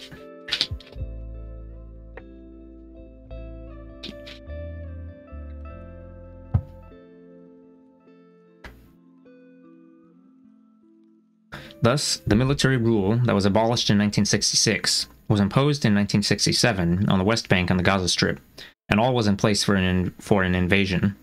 Since 1963, a group of Israeli experts from the army, civil service, and academia had planned for the transition, putting together a detailed manual for how to run a Palestinian territory according to emergency regulations should the opportunity rise. This gave absolute power to the army in every sphere of life. The opportunity for moving this apparatus from one Palestinian group, the Palestinian minority in Israel, to another, the Palestinians in the West Bank and the Gaza Strip, came in 1967, when Nasser was encouraged in his brinkmanship by the Soviet leadership, who believed strongly that an Israeli attack on Syria was imminent in the last days of 1966. In the summer of that year, a new group of officers and ideologues had staged a military coup and taken over the Syrian state, known as the new, quote, Ba'ath. One of the first acts of the new regime was to deal more firmly with the Israeli plans to exploit the waters of the River Jordan and its estuaries. They began building their own national carrier and diverted the river for their own needs. The Israeli army bombed the new project, which led to frequent and gradually more intensified dogfights between the two air forces. The new regime in Syria also looked favorably on the newly formed Palestinian National Liberation Movement. This in turn encouraged Fatah to stage a guerrilla war against Israel in the Golan Heights, using Lebanon as a launching pad for attacks. This only added to the tension between the two states. It seems that until April 1967, Nasser still hoped that his histrionics would be enough to force a change in the status quo without recourse to war. He signed a defense alliance with Syria in November 1966, declaring his intention to come to the latter's aid should Israel attack. Yet the deterioration on the Israeli-Syrian border hit a new low in April 1967. Israel staged a military attack on Syrian forces in the Golan Heights that was intended, according to the then General Chief of Staff of the Israeli Army, Yitzhak Rabin, quote, to humiliate Syria. By this stage, it seemed as if Israel was doing all it could to push the Arab world into war. It was only then that Nasser felt compelled to repeat his gambit of 1960, dispatching troops into the Sinai Peninsula, closing the Tiran Straits, a narrow passage that connected the Gulf of Aqaba with the Red Sea, and hence could stop or hinder maritime traffic into Israel's most southern port, Eilat. As in 1960, Nasser waited to see how the UN would react. Back in 1960, Dag Hammarskjöld was not impressed and had not withdrawn the UN troops who had been stationed there since 1956. The new Secretary General, U Thant, was less assertive and withdrew the UN forces when the Egyptian troops entered the peninsula. This had the effect of escalating the tension further. However, the most important factor in the rush to war was the absence of any authoritative challenge to the warmongering within the Israeli leadership at the time.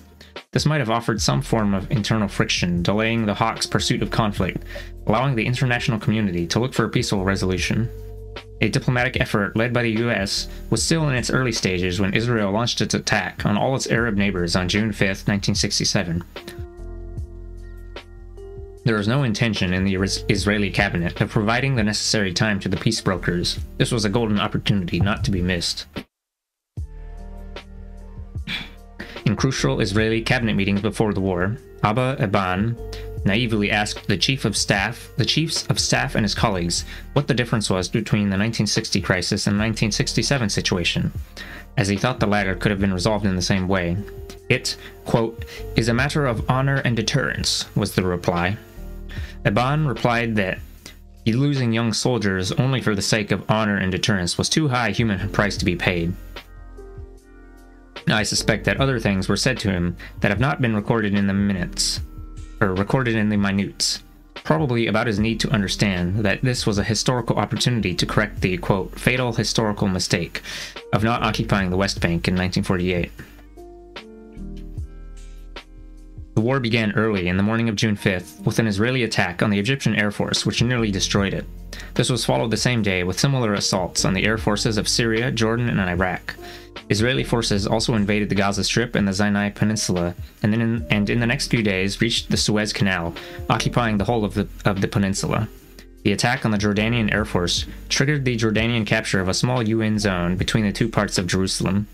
Within 3 days, after fierce fighting, the Israeli army had captured East Jerusalem on June 7th, and 2 days later they drove the Jordanian army out of the West Bank. On June 7th, the Israeli government was still uncertain about opening a new front against the Syrians on the Golan Heights, but the remarkable successes on the other front convinced the politicians to allow the army to occupy the Golan Heights. By June 11th, Israel had become a mini-empire, controlling the Golan Heights, the West Bank, the Gaza Strip, and the Sinai Peninsula. In this chapter, I'll focus on the Israeli decision to occupy the West Bank.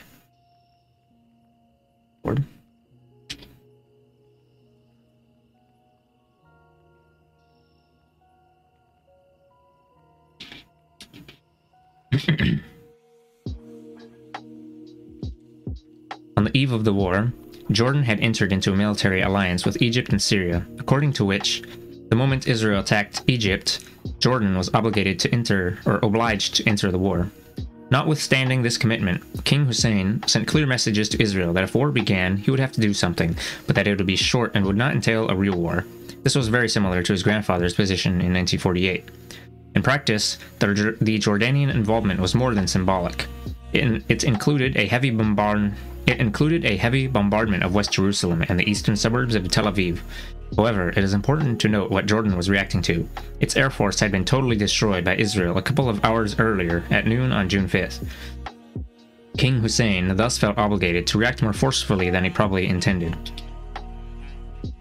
The problem was that the army was not under his control, but was commanded by an Egyptian general. The common narrative of these events is based on Hussein's own memoirs and those of Dean Rusk, the American Secretary of State at the time. According to this narrative, Israel sent a conciliatory message to Hussein, urging him to stay out of the war, even though it had destroyed the Jordanian Air Force. On the first day, Israel was still willing not to go too far in its assault on Jordan, but the latter's reaction to the destruction of its air force led Israel into a much wider operation on the second day. Hussein actually wrote in his memoirs that he hoped all the time someone would stop the madness, as he could not disobey the Egyptians nor risk a war. On the second day, he urged the Israelis to calm down, and only then, according to this narrative, did Israel proceed to a larger operation. There are two problems with this narrative. How can one reconcile the assault on the Jordanian Air Force with the sending of a reconciliatory message? More importantly, even if Israel was still hesitant about its policy toward Jordan on the first day, it is clear even from this narrative that by the second day, it did not wish to give Jordan any respite. As Norman Finkelstein has rightly noted, if you wanted to destroy what was left of the Jordanian army and retain your relationship with the one Arab country most loyal to Israel, a short operation in the West Bank without occupying it would have sufficed.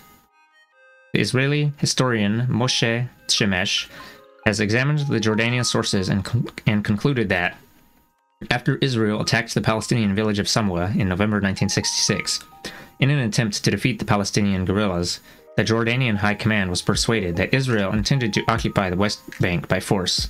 They were not wrong. This did not happen as feared in 1966, but a year later. The whole of Israeli society was galvanized around the messianic project of, quote, liberating the holy places of Judaism, with Jerusalem as the jewel in the new crown of Greater Israel. Left and right-wing Zionists, so-called left-wing Zionists, left and right-wing Zionists, and Israel supporters in the West were also caught up in and mesmerized by this euphoric hysteria. In addition, there was no intention of leaving the West Bank and the Gaza Strip immediately after their occupation. In fact, there was no desire to leave them at all. This should stand as further proof of Israeli responsibility for the final deterioration of the May 1967 crisis into a full-blown war. I kind of was poking at the left-wing Zionists, but seems that 'tis common for so-called Western leftists to still hold, like, what is it? To be racist toward Arabic peoples or countries because of, probably because of the, like, or partially because of, this kind of, I don't know, it's like, oh, it's because they're liberals, no. It's like the depiction of them as being like, well, I don't know, it's just good old-fashioned racism. No, but, oh, it's Islamophobia, that's the word. Thinking that, you know, oh, they just want a war, they just want to blow each other up and shit. Wow, they're so terrorist, what the heck, guys? But they're like that for, or either that, or it's like, oh, you know, they hate the gays. They hate the West, they're so anti-America. And you know what America's about? Democracy.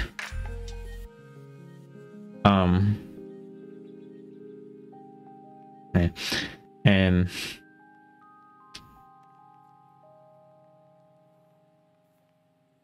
Bleh.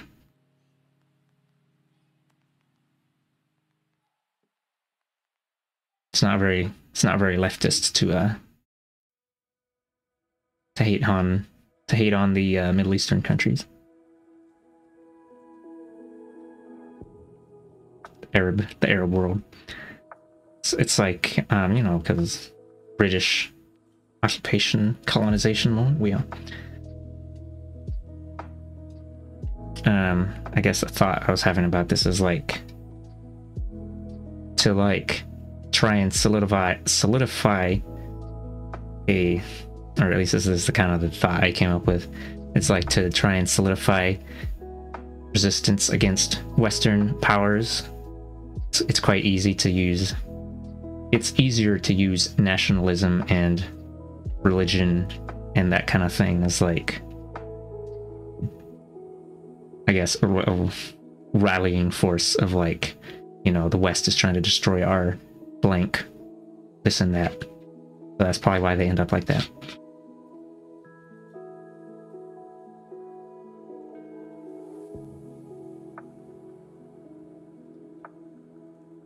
Or, you know, and then also part of that is just how often you see Western media go like, oh, these guys are terrorists. Those guys are also terrorists. These guys are terrorists. The terrorist TM. Of course, they usually prefer to call themselves freedom fighters, and we call it armed struggle. But it's like, you know, you might see some people who call themselves socialists or communists and talking about armed struggle, but then those guys are terrorists. They're not doing the armed struggle. They're just the evil terrorists. Taco Bell, yeah. I showed that video to Nikua and Muddy recently. Yeah, I don't know. Falling back on those mainstream cliches. I don't know.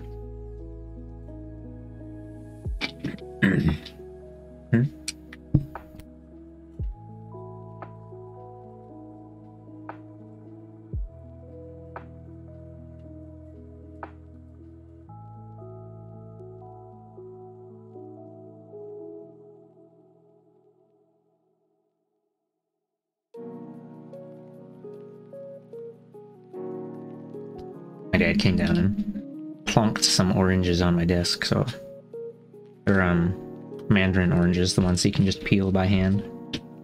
Fucked up.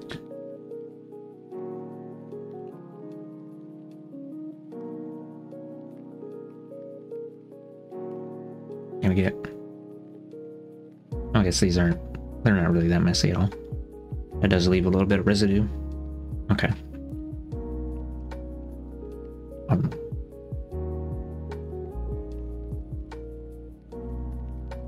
Okay.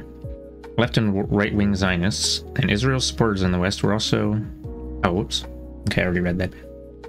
No intention of leaving West Bank and the Gaza Strip. This should stand as further proof of Israeli responsibility for the final deterioration of the May 1967 crisis into a full-blown war.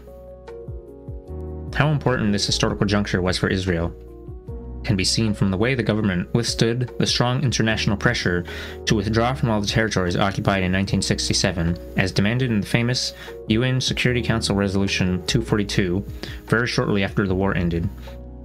As readers probably know, Security Council resolution is more binding than a resolution by the General Assembly, and this was one of the few Security Council resolutions criticizing Israel that was not vetoed by the United States.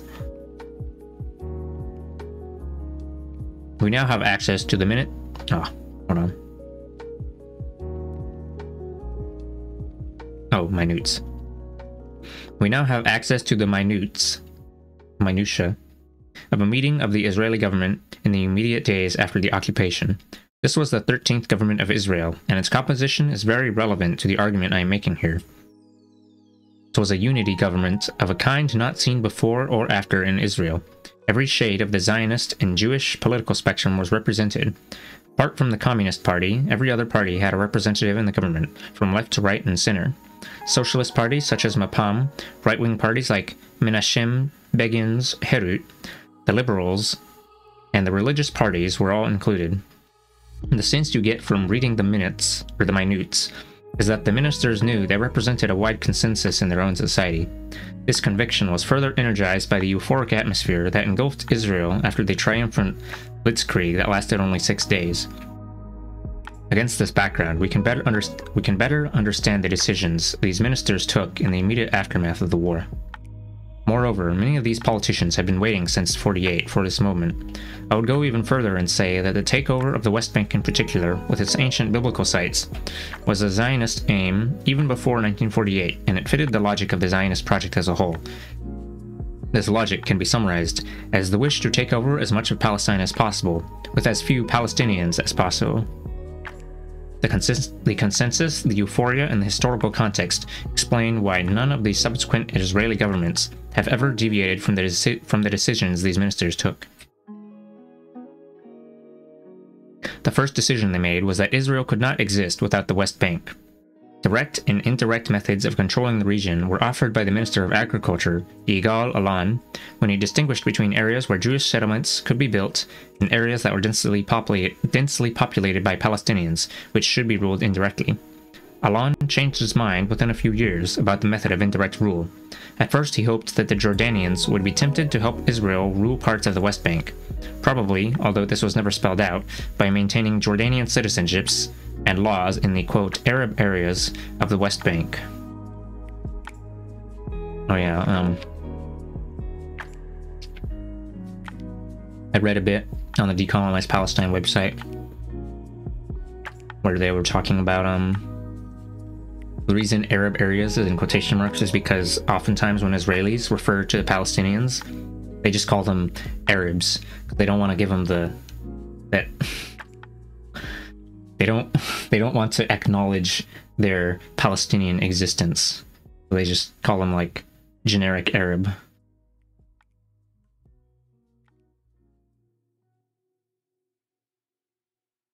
Sure.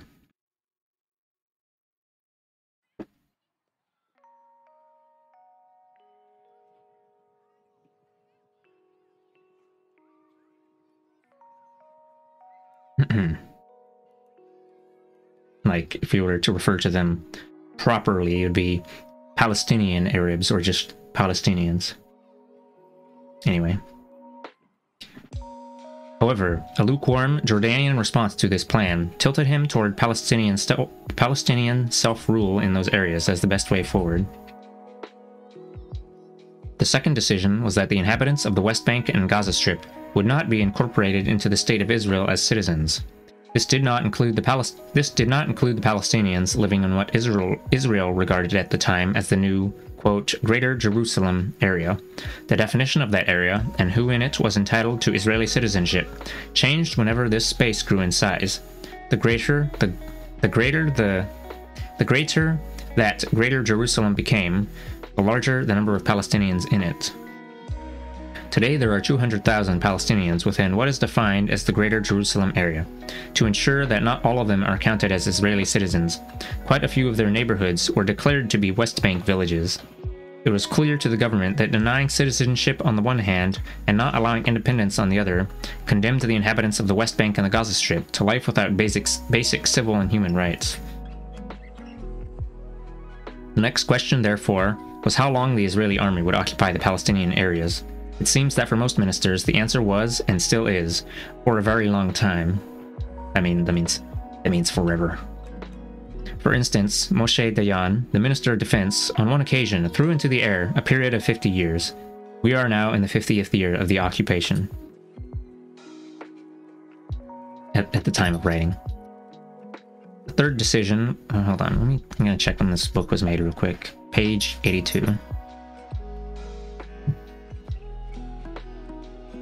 2017. That was 6 years ago.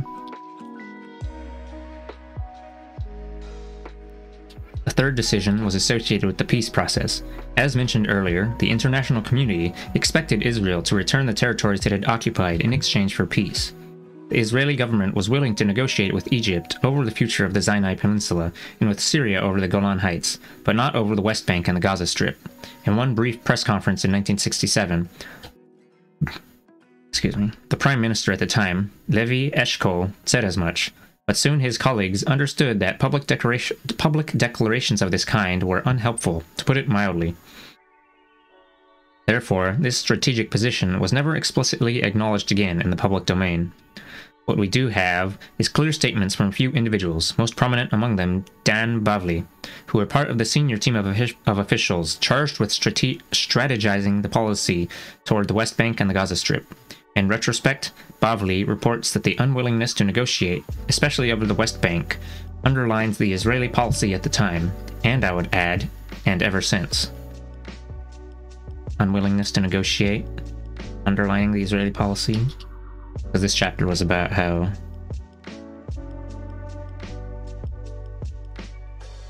or hold on, was this actually, they're probably going to come back to this, how they frame it as, oh, the Palestinians just, you know, they never wanted to negotiate with us, when it's really the Israelis that were like that.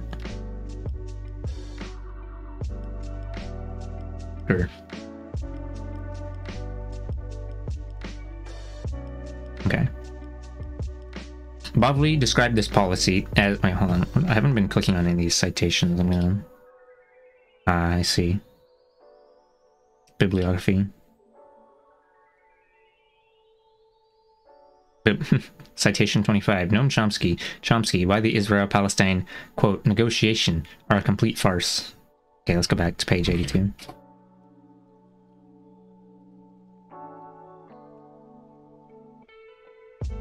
Oh, there it is, 25. Okay.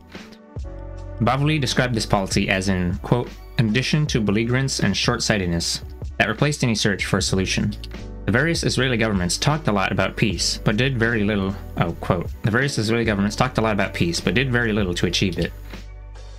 What the Israelis invented there and then is what Noam Chomsky has called a, quote, complete farce. They understood that talking about peace does not mean they cannot establish on the ground irreversible facts that will defeat the very idea of peace. Talk about peace and do invasions. Wow. Yeah.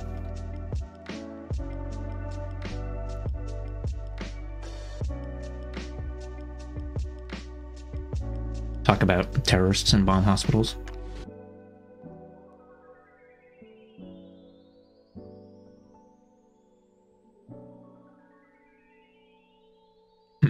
Okay.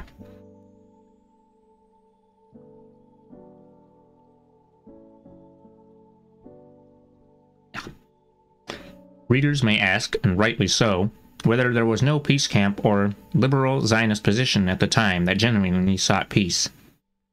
Indeed there was, and perhaps there still is one today. However, from the very beginning, it was marginal and had the support of only a small section of the electorate. Decisions are made in Israel by a core group of politicians, generals, and strategists who lay down policy regardless of public debates. Moreover, the only way to judge, in hindsight at least, what the Israeli strategy might be is not through the discourse of the state's policymakers, but through their actions on the ground. Yeah, I think that goes for some other countries as well.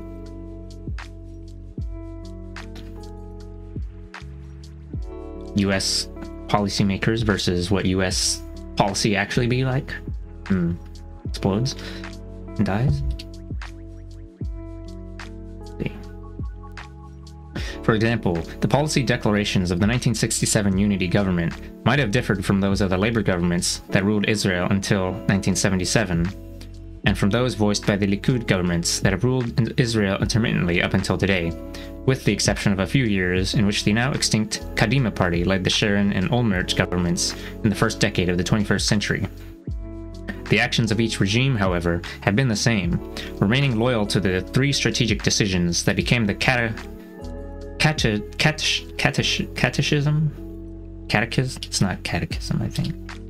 catechism of Zionist dogma in post-1967 Israel. The most crucial action on the ground was the construction of Jewish settlements in the West Bank and the Gaza Strip, along with the commitment to their expansion. The government located these settlements at first in less densely populated Palestinian areas in the West Bank since 1968 and Gaza since 1969. However, as is so chillingly described in the brilliant book by Edith Zertal and Akiva Eldar, The Lords of the Land, the ministers and planners succumbed to pressure from the Messianic the ministers and planners succumbed to pressure from the Messianic settler movement, Gush Emunim, and also settled Jews at the heart of the Palestinian neighborhoods. Another way of judging what the real Israeli intentions have been since '67 is to look at these policies from the point of view of the Palestinian victims. After the occupation, the new ruler confined the Palestinians of the West Bank and Gaza Strip in an impossible limbo. They were neither refugees nor citizens. They were, and still are, citizenless inhabitants. They were inmates, and in many respects still are, of a huge prison in which they have no civil and human rights and no impact on their future. The world tolerates this situation because Israel claims, and the claim was never challenged until recently, that the situation is temporary and will continue only until there is a proper Palestinian partner for peace.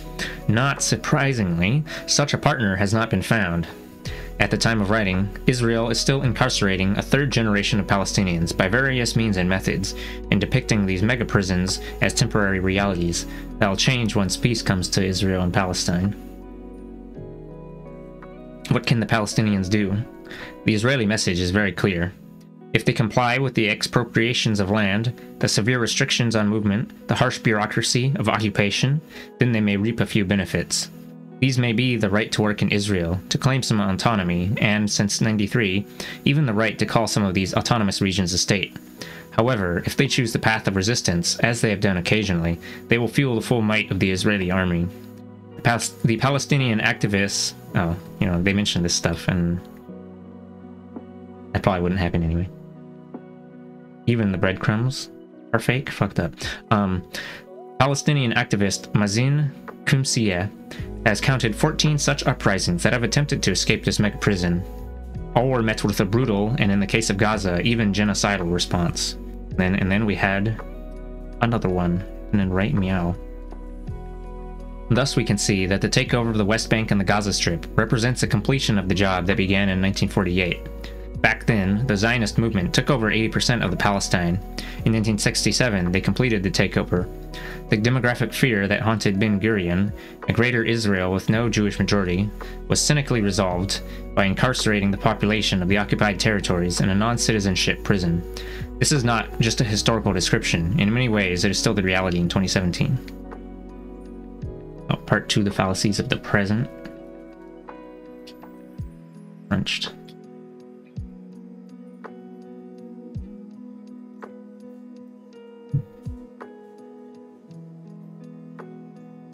Can I fit that? Okay, no, it won't fit in. I'm gonna cut out the at the start so I can fit it in here in one line. Chapter 7. Israel is the only democracy in the Middle East. Oh no. Not true. Okay.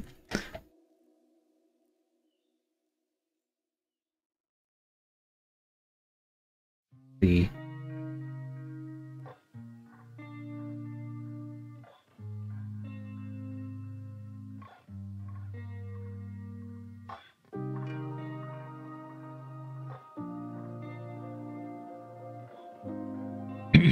Chapter 7. Let's see, this is part 2, the fallacies of the present. Chapter 7. Israel is the only democracy in the Middle East. In the eyes of many Israelis and their supporters worldwide, even those who might criticize some of its policies, Israel is, at the end of the day, a benign, democratic state, seeking peace with its neighbors and guaranteeing equality to all its citizens.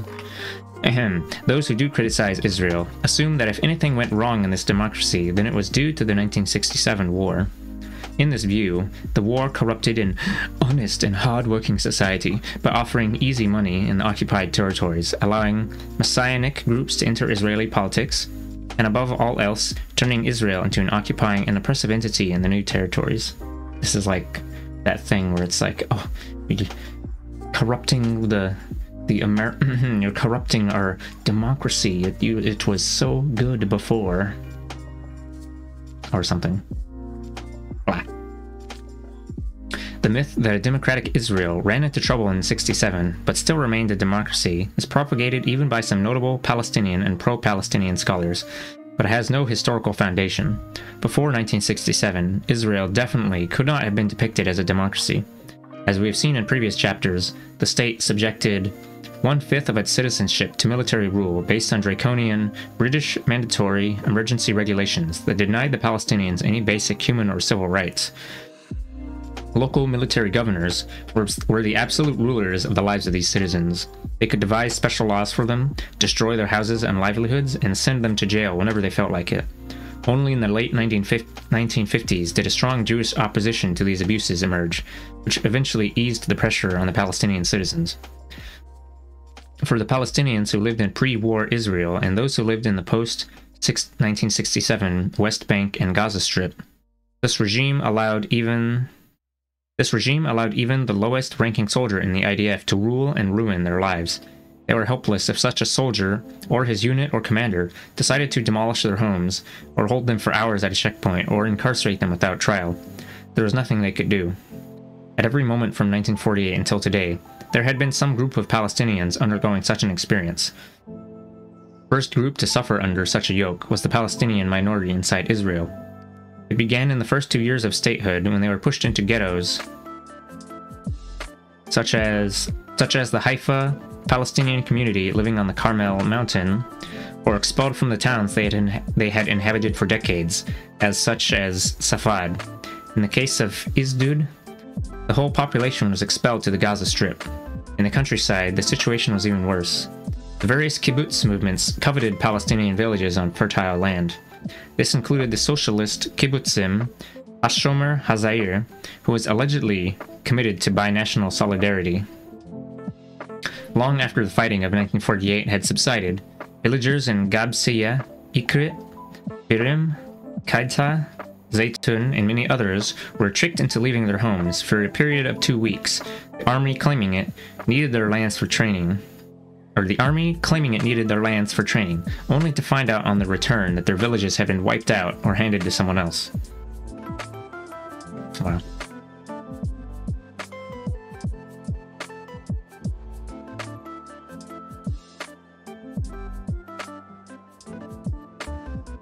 The state of military terror is exemplified by the Kafr Qasim massacre of October 1956, when, on the eve of the Sinai operation, 49 Palestinian citizens were killed by the Israeli army.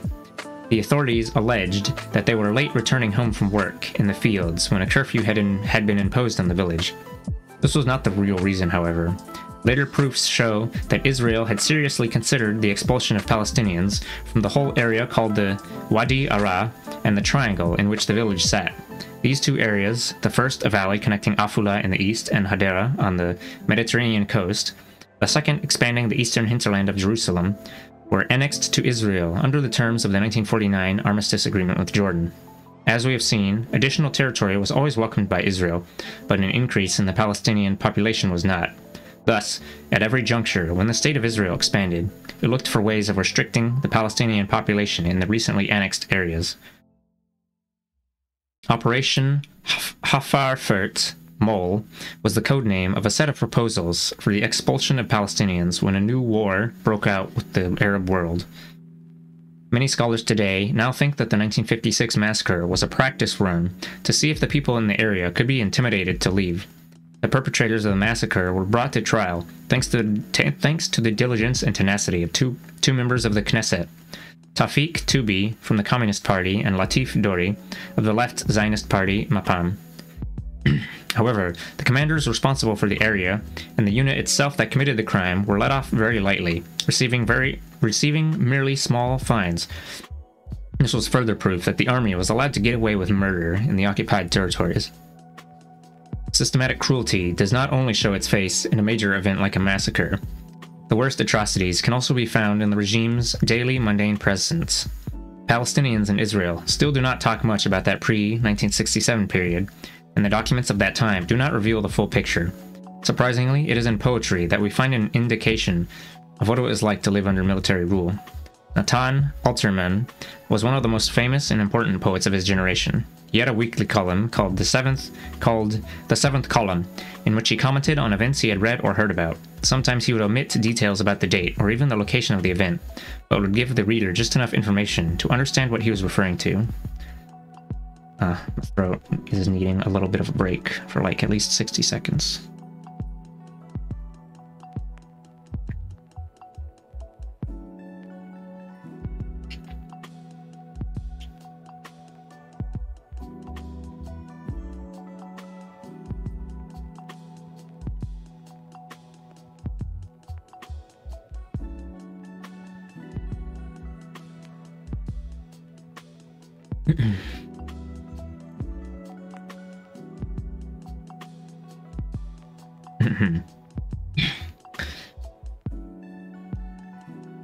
He often expressed his attacks in poetic form.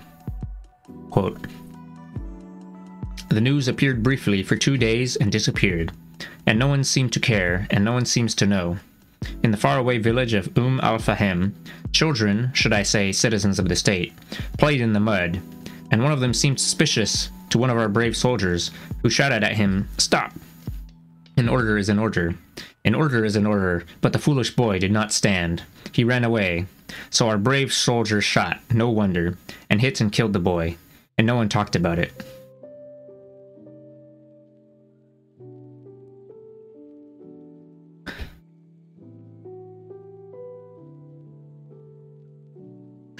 On one occasion, he wrote a poem about 2 Palestinian citizens who were shot in Wadi Ara. In another instance, he told the story of a very ill Palestinian woman who was expelled with her 2 children, aged 3 and 6, with no explanation, and sent across the River Jordan. When she tried to return, she and her children were arrested and put into a Nazareth jail. Alterman hoped that his poem about the mother would move hearts and minds, or at least elicit some official response. However, he wrote a week later, quote, "And this writer assumed wrongly that either the story would be denied or explained, but nothing, not a word." There is further evidence that Israel was not a democracy prior to 1967.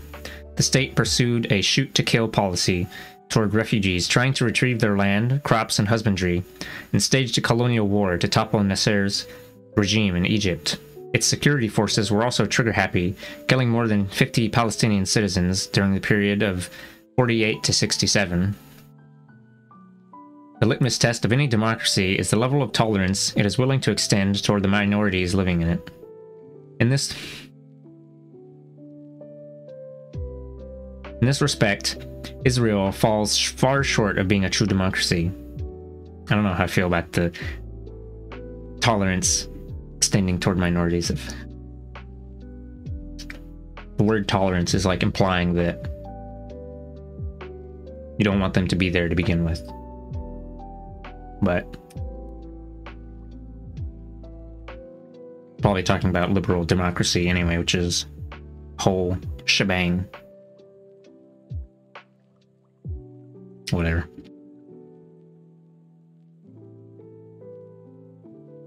In this respect, Israel falls far short of being a true democracy. For example, after the new territorial gains, several laws were passed ensuring a superior position for the majority. The laws governing citizenship, the laws concerning land ownership, and, most important of all, the law of return. The latter grants automatic citizenship to every Jew in the world, wherever he or she was born. This law in particular is a flagrantly undemocratic one, for it was accompanied by a total rejection of the Palestinian right of return, recognized internationally by the UN General Assembly, Resolution 194 of 1948. Yeah, you've never liked the use of tolerance on these matters either, due to that implication? Yeah, it's something. I don't like it. This rejection refuses to allow the Palestinian citizens of Israel to unite with their immediate families or with those who were expelled in 48. Denying people the right of return to their homeland, and at the same time offering this right to others who have no connection to the land, is a model of undemocratic practice. Added to this was a further layering of denial of the rights of the Palestinian people. Almost every discrimination against the Palestinian citizens of Israel is justified by the fact that they do not serve in the army. The association between democratic rights and military duties is better understood if we revisit the formative years in which Israeli policymakers were trying to make up their minds about how to treat 1/5 of the population. Their assumption was that Palestinian citizens did not want to join the army enemy, and that assumed refusal, in turn, justified the discriminatory policy against them. Excuse me. This was put to the test in 1954 when the Israeli Ministry of Defense decided to call up those Palestinian citizens eligible for conscription to serve in the army. The Secret Service assured the government that there would be a widespread rejection of the call-up.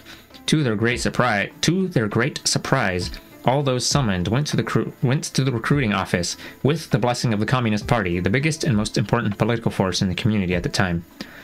The Secret Service later explained that the main reason was the teenagers' boredom with life in the countryside and their desire for some action and adventure. I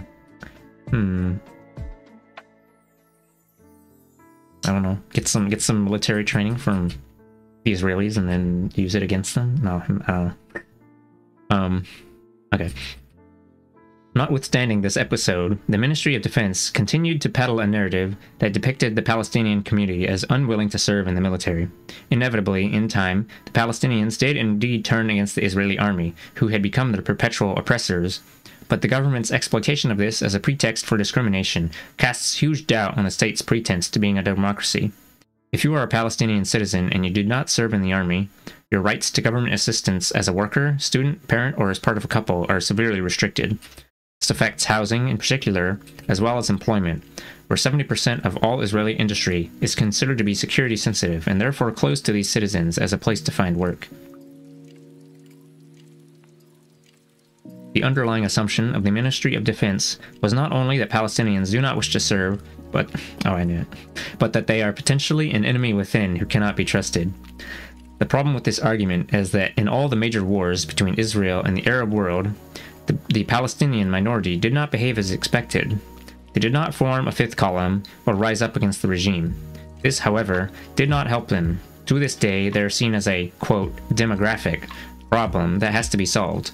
The only consolation is that still today, most Israeli politicians do not believe that the way to solve, quote, the problem is by the transfer or expulsion of the Palestinians, at least not in peacetime. Oh, that was in 2017. Might be a little different in 2023. Mask off.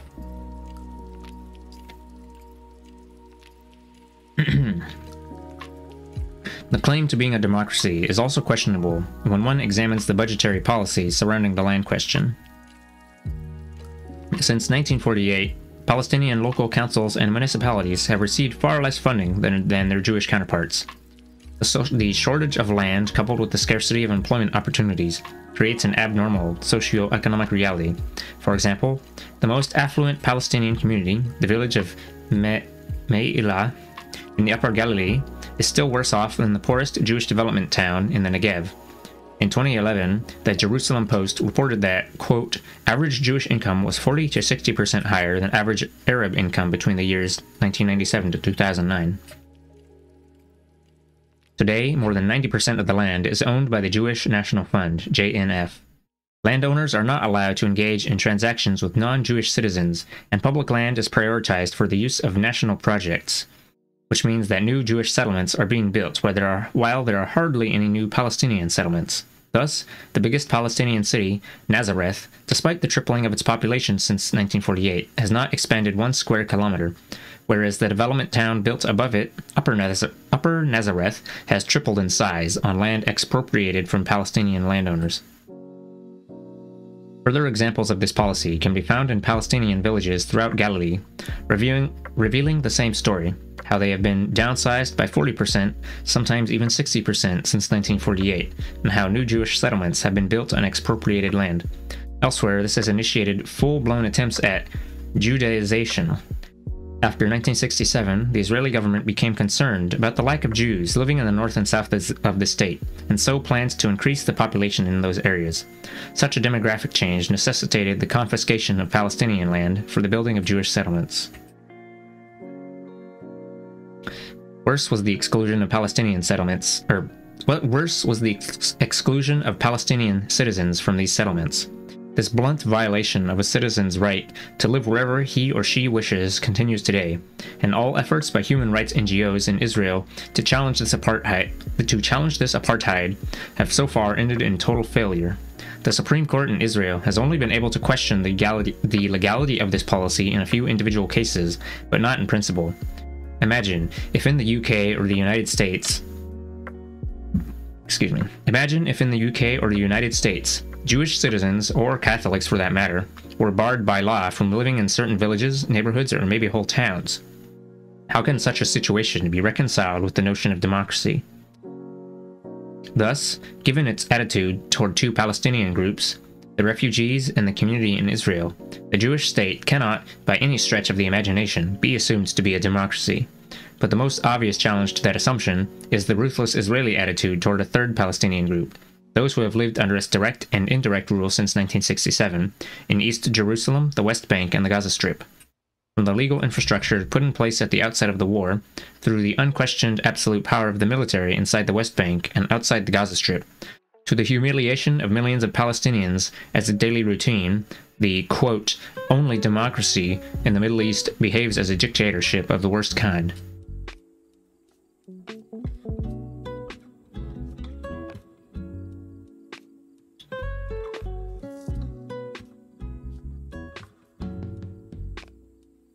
The main Israeli response, diplomatic and academic, to the latter accusation is that all these measures are temporary. They will change if the Palestinians, wherever they are, behave, quote, better. But if one researches, not to mention lives in, the occupied territories, one will understand how ridiculous these arguments are. Israeli policymakers, as we have seen, are determined to keep the occupation alive for as long as the Jewish state remains intact. It is part of what the Israeli political system regards as the status quo, which is always better than any change. Israel will control most of Palestine, and, since it will always include a substantial Palestinian population, this can only be done by non-democratic means. In addition, despite all the evidence to the contrary, the Israeli state claims that the occupation is an enlightened one. The myth here is that Israel came with good intentions to conduct a benevolent occupation, but was forced to take a tougher attitude because of the Palestinian violence. In 1967, the government treated the West Bank and the Gaza Strip as a natural part of, quote, Eretz Israel, the land of Israel, and this attitude has continued ever since. When you look at the debate between the right and left-wing parties in Israel on this issue, their disagreements have been about how to achieve this goal, not about its validity. Among the wider public, however, there was a genuine debate between what one might call the, quote, redeemers and the, quote, custodians. The, quote, redeemers believed Israel had recovered the ancient heart of its homeland and could not survive in the future without it. In contrast, the, quote, custodians argued that the territories should be exchanged for peace with Jordan, in the case of the West Bank, and Egypt in the case of the Gaza Strip. However, this public debate had little impact on the way the principal policymakers were figuring out how to rule the occupied territories. Ooh.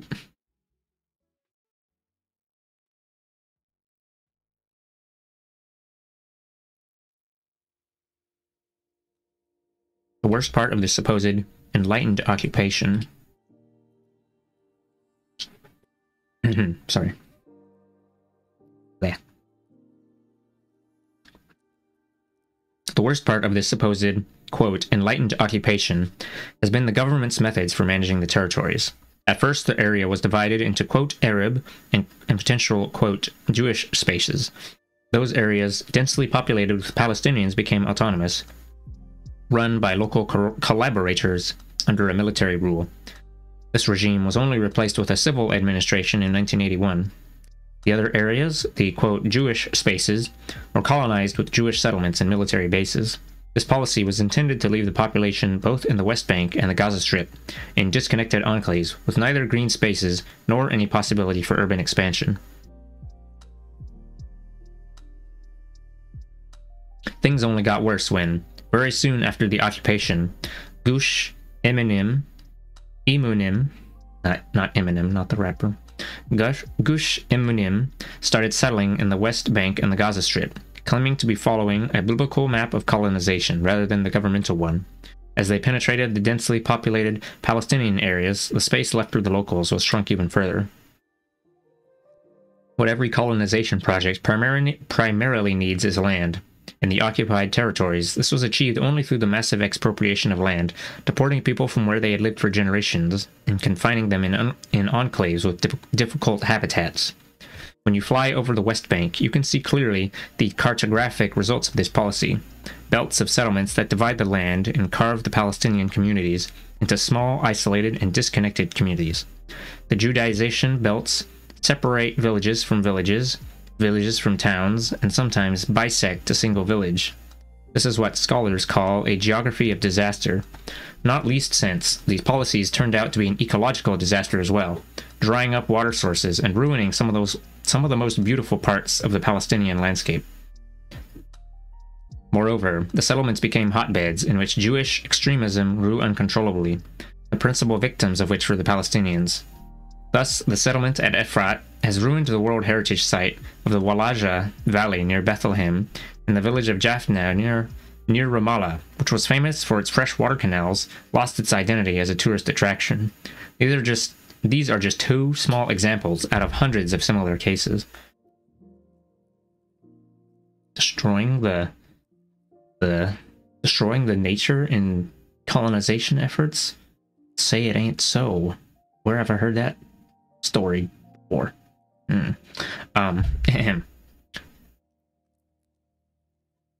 House demolition is not a new phenomenon in Palestine. As with many of the more barbaric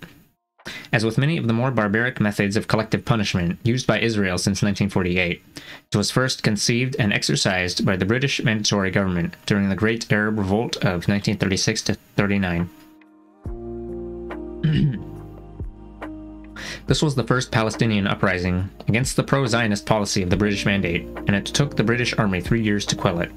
In the process, they demolished around 2,000 homes during the various collective punishments meted out to the local population. Israel demolished houses from almost the first day of its military occupation of the West Bank and Gaza Strip. The army blew up hundreds of homes every year in response to various acts undertaken by individual family members. From minor violations of military rule to participation in violent acts against the occupation, the Israelis were quick to send in their bulldozers to wipe out not only a physical building, but also a focus of life and existence. In the greater Jerusalem area, as inside Israel, demolition was also a punishment for the unlicensed extension of an existing house or the failure to pay bills. Another form of collective punishment that has recently returned to the Israeli repertoire is that of blocking up houses. Imagine that all the doors and windows in your house are blocked by cement, mortar, and stones, so you can't get back in or retrieve anything you failed to take out in time. I have looked hard in my history books to find another example, but found no evidence of such a callous measure being practiced elsewhere.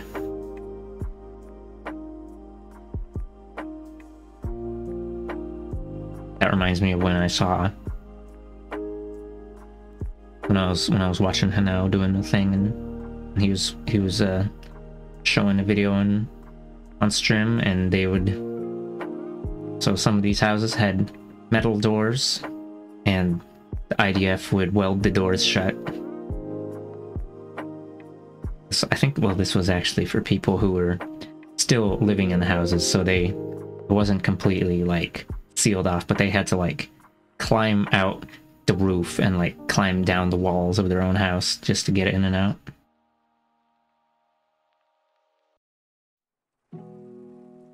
That was so fucked up to look at, yeah.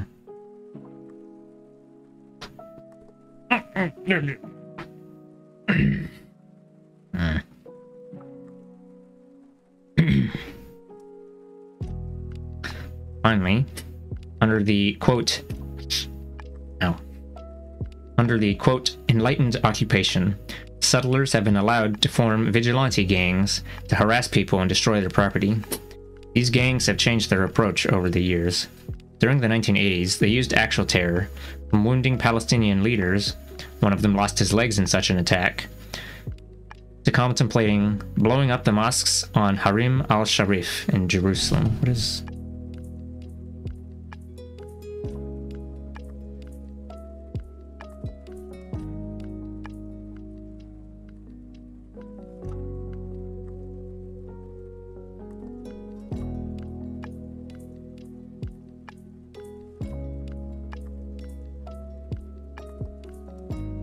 Haram al-Sharif is a holy site. They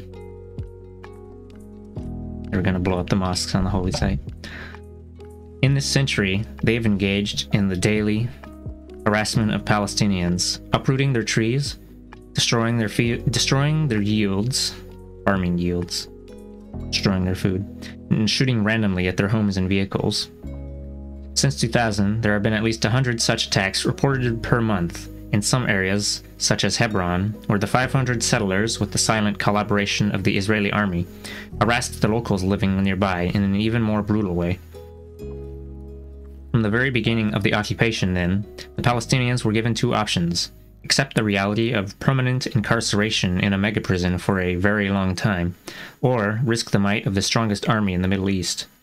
When the Palestinians did resist, as they did in 1987, 2000, 2006, 2012, 2014, and 2016, they were targeted as soldiers and units of a conventional army. Thus, villages and towns were bombed as if they were military bases, and the unarmed civilian population was shot at as if it was an army on the battlefield. Today, we know too much about life under occupation, before and after Oslo, to take seriously the claim that non-resistance will ensure less oppression.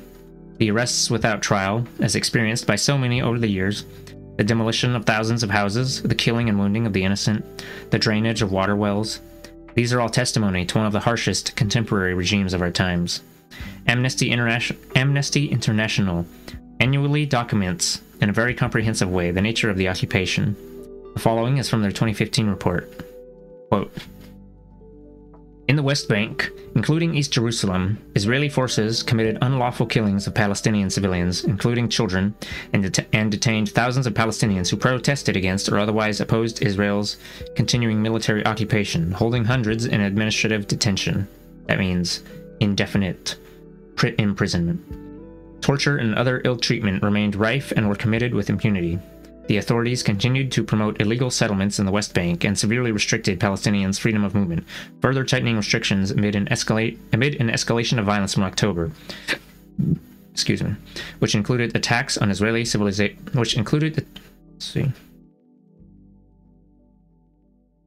An escalation of violence from October, which included attacks on Israeli civilians by Palestinians and apparent extrajudicial executions by Israeli forces.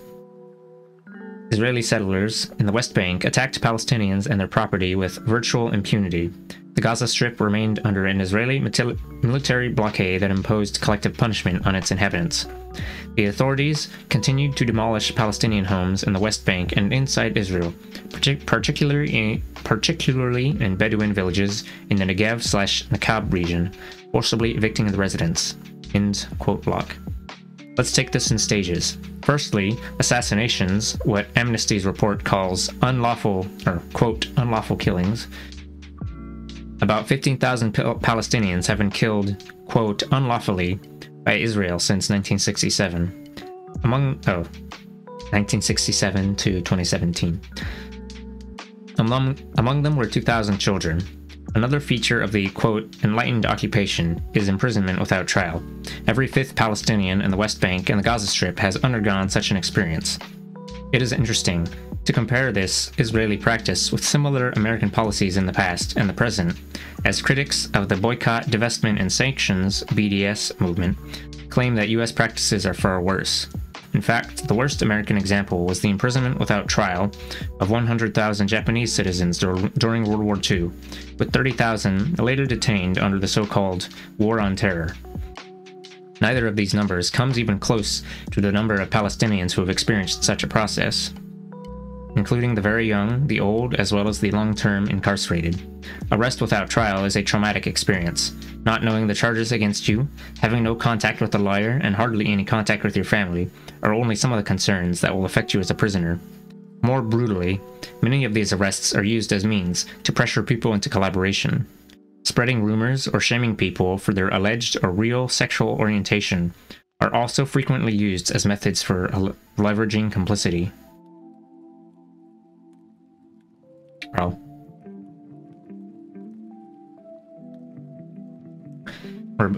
We're about to read out some torture methods in the next minute. As for torture, the reliable website Middle East Monitor published a harrowing article describing the 200 methods used by the Israelis to torture Palestinians. The list is based on a UN report and a report from the Israeli human rights organization B'Tselem. Among other methods,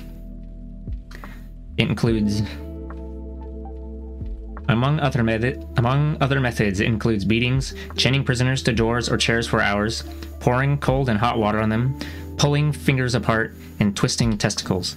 What we must challenge here, therefore, is not only Israel's claim to be maintaining an enlightened occupation, but also its pretense to being a democracy. Such behavior toward millions of people under its rule gives the lie to such political chicanery. However, although large sections of civil societies throughout the world deny Israel its pretense to democracy, their political elites, for a variety of reasons, still treat it as a member of the exclusive club of democratic states. In many ways, the popularity of the BDS movement reflects the frustrations of those societies with their government's policies toward Israel. And I guess that reminds me of the torture thing. The U.S. black sites where they did that inhumane torturing of people for the war on terror. I mean, yeah. Probably learned from the US or something, I don't know. Sure.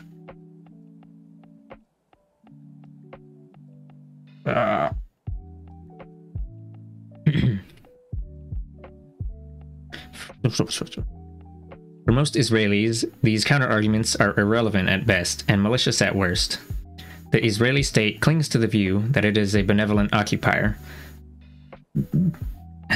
The argument for, quote, enlightened occupation proposes that, according to the average Jewish citizen in Israel, the Palestinians are much better off under occupation and they have no reason in the world to resist it, let alone by force. If you are a non-critical supporter of Israel abroad, you accept these assumptions as well. There are, however, sections of Israeli society that do recognize the validity of some of the claims made here. In the 1990s, with various degrees of conviction, a significant number of Jewish academics, journalists, and artists voiced their doubts about the definition of Israel as a democracy. It takes some courage to challenge the foundational myths of one's own society and state. This is why quite a few of them later retreated from this brave position and returned to towing the general line. Nevertheless, for a while during the last decade of the last century, they produced works that challenged the assumption of a democratic Israel. They portrayed Israel as belonging to a different community, that of the non-democratic nations.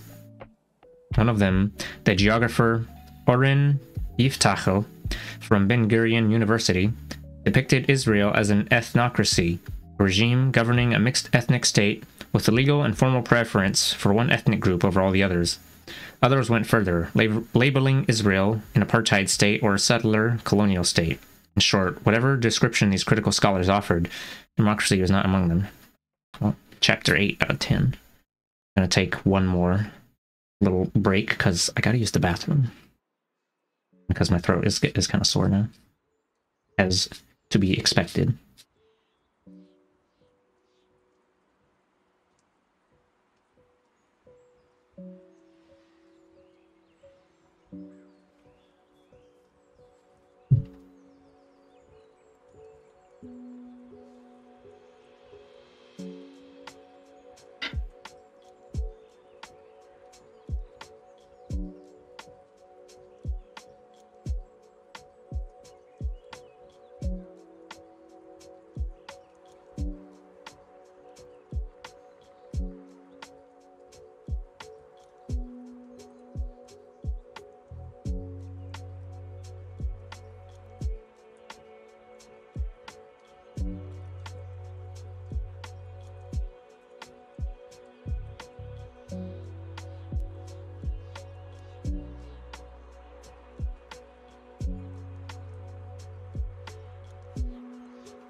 Chapter 8.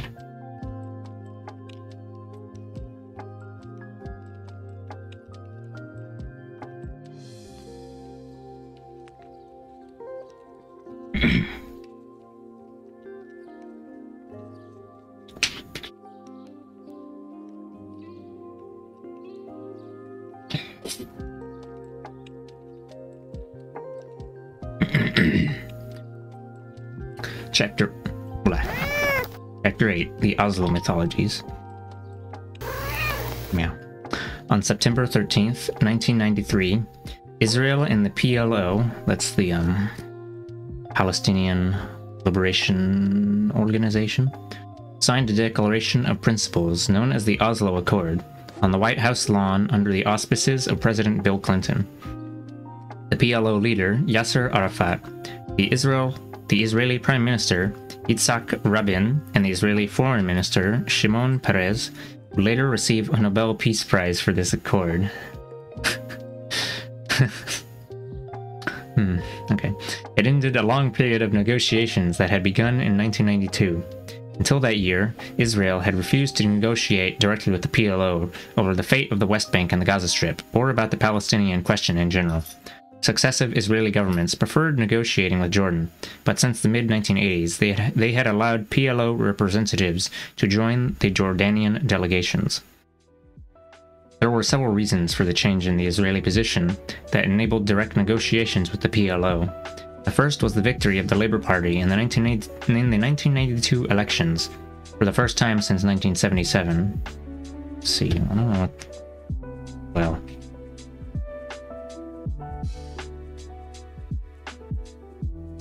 I'll look them up real quick.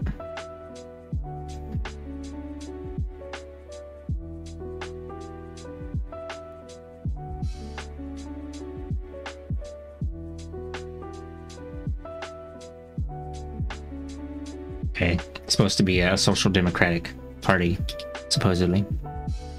SocDem. What was it?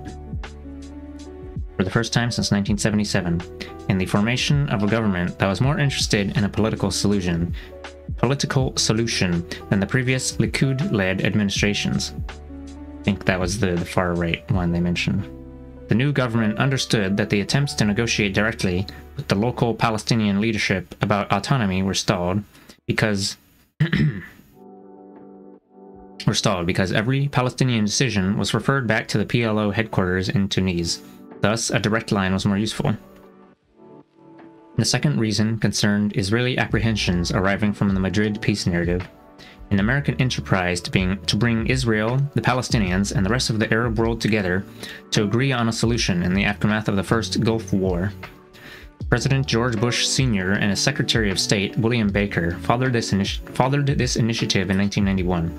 Both politicians asserted that Israel was an obstacle to peace, and pressured the Israeli government to agree to a halt in settlement building so as to give the two-state solution a chance. Israeli-American relations at the time were at an unprecedented low.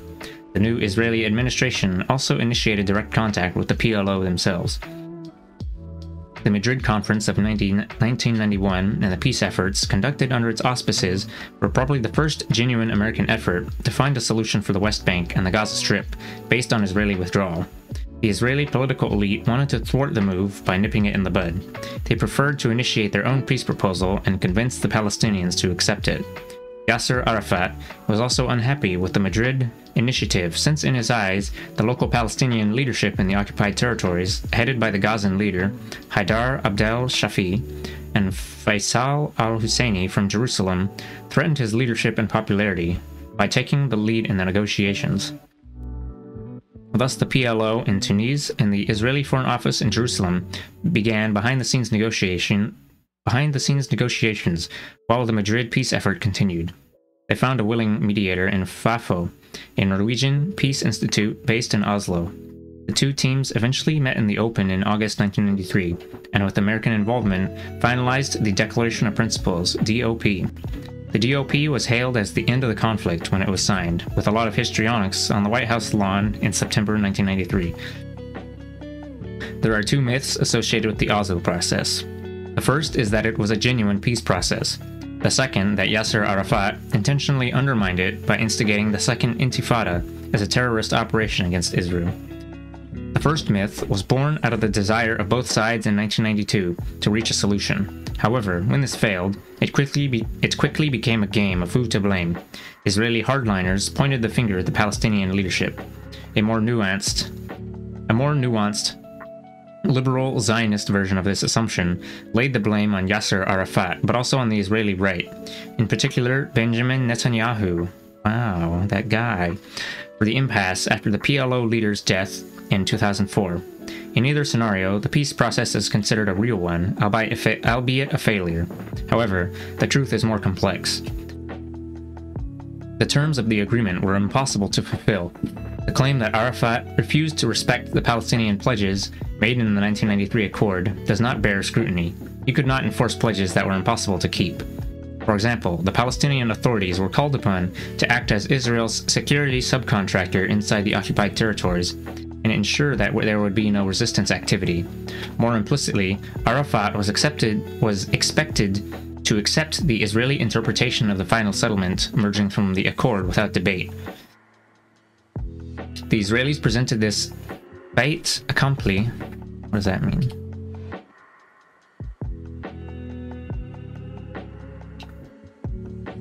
Fait accompli. A thing that has already happened or been decided before those affected hear about it, leaving them with no option but to accept it. They presented this to the PLO leader in the summer of 2000 at the Camp David summit, where the Palestinian leader was negotiating the final agreement with the Israeli Prime Minister, Ehud Barak, and the US President, Bill Clinton.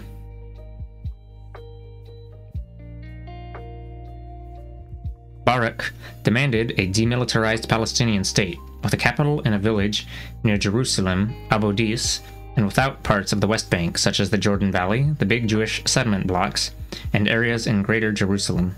The future state would not have an independent economic and foreign policy, and would be autonomous only in certain domestic aspects, such as running the educational system, tax collection, municipalities, policing, and maintaining the infrastructures on the ground. The formalization of this arrangement was to signify the end of the conflict and terminate any Palestinian demands in the future, such as the right of return for the 1948 Palestinian refugees. The peace process was a busted flush from the outset. To understand the failure of Oslo, one has to widen the analysis and relate the events to two principles that remain unanswered throughout the accord. The first was the primacy of geographical or territorial partition as the exclusive foundation of peace. The second, the denial of the Palestinian refugees' right of return and its exclusion from the negotiating table. The proposition that the physical partition of the land was the best solution for the conflict appeared for the first time in 1937 as part of the British Royal Commission, the Peel Report.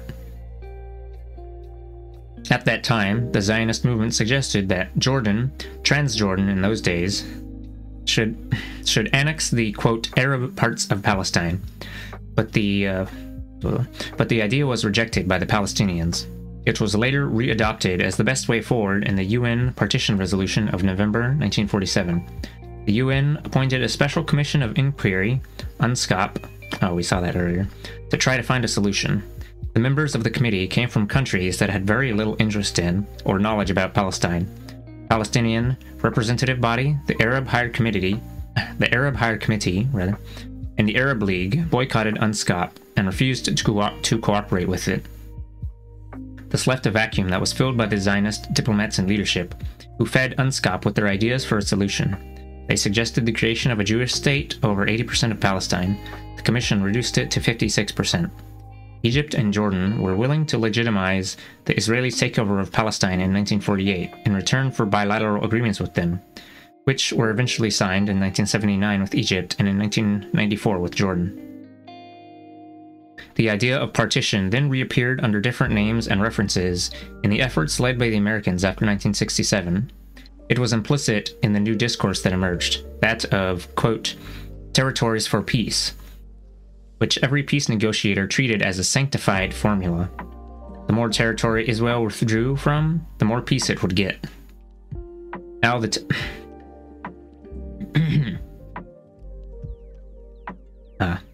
Now, the territory that Israel could withdraw from was within the 20% it had not taken over in 1948. In essence, then, the idea was to build peace on the basis of partitioning the remaining 20% between Israel and whomever it would legitimize as a partner for peace, the Jordanians until the late 1980s and the Palestinians ever since. Unsurprisingly, therefore, this became the cornerstone of the logic that informed the opening discussions in Oslo. It was easily forgotten, however, that historically, every time partition had been offered, it was followed by more bloodshed and failed to produce the desired peace. Indeed, the Palestinian leaders at no point ever demanded partition. It was always a Zionist and later an Israeli idea. In addition, the proportion of territory demanded by the Israelis grew as their power increased. Thus, as the idea of partition gained growing global support, it increasingly appeared to the Palestinians as an offensive strategy by other means. It was due only to the lack of alternatives that the Palestinian parties accepted this set of circumstances as a lesser evil within the terms of negotiation. In the early 1970s, Fatah acknowledged partition as a necessary means on the way to full liberation, but not as a final settlement by itself. So, in truth, without the application of extreme pressure, there's no reason in the world why a native population would ever volunteer to partition its homeland with a settler population. And therefore, we should acknowledge that the Oslo process was not a fair and equal pursuit of peace, but a compromise agreed to by a defeated colonized people. As a result, the Palestinians were forced to seek solutions that went against their interests and endangered their very existence. That was a snippet that showed up in that one video that I watched.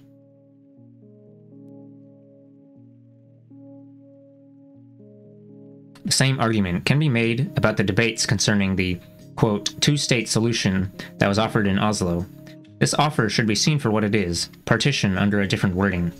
Even in this scenario, although the terms of the debate appear differently, Israel would not only decide how much territory it is going to concede, but also what would happen in the territory it left behind. While the promise of statehood initially proved persuasive to the world and to some Palestinians, it soon came to sound hollow.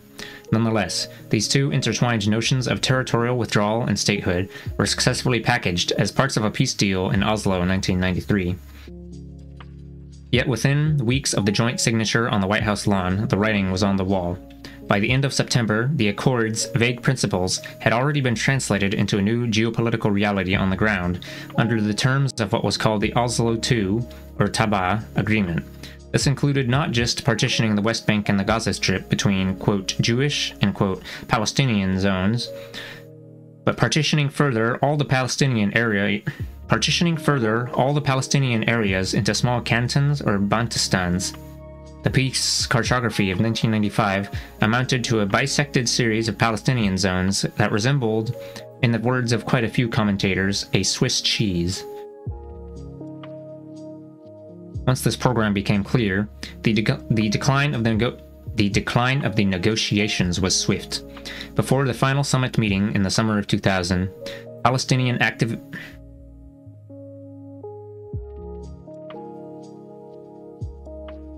Take a sip of water.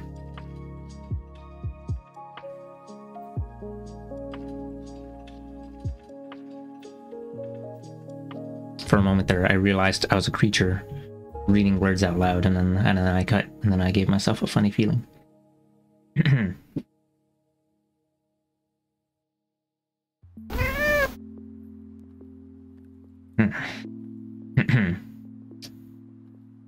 Before the final summit meeting in the summer of 2000, Palestinian activists, academics, and politicians had realized that the process they supported did not involve an actual Israeli military withdrawal from the occupied territories, nor did it promise the creation of a real state.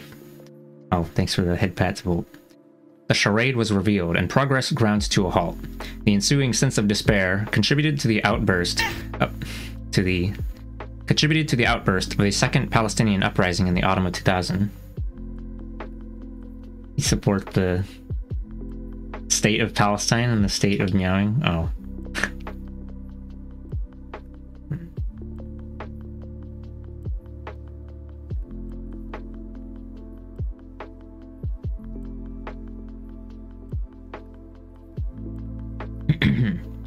The Oslo peace process did not fail simply due to its adherence to the principle of partition.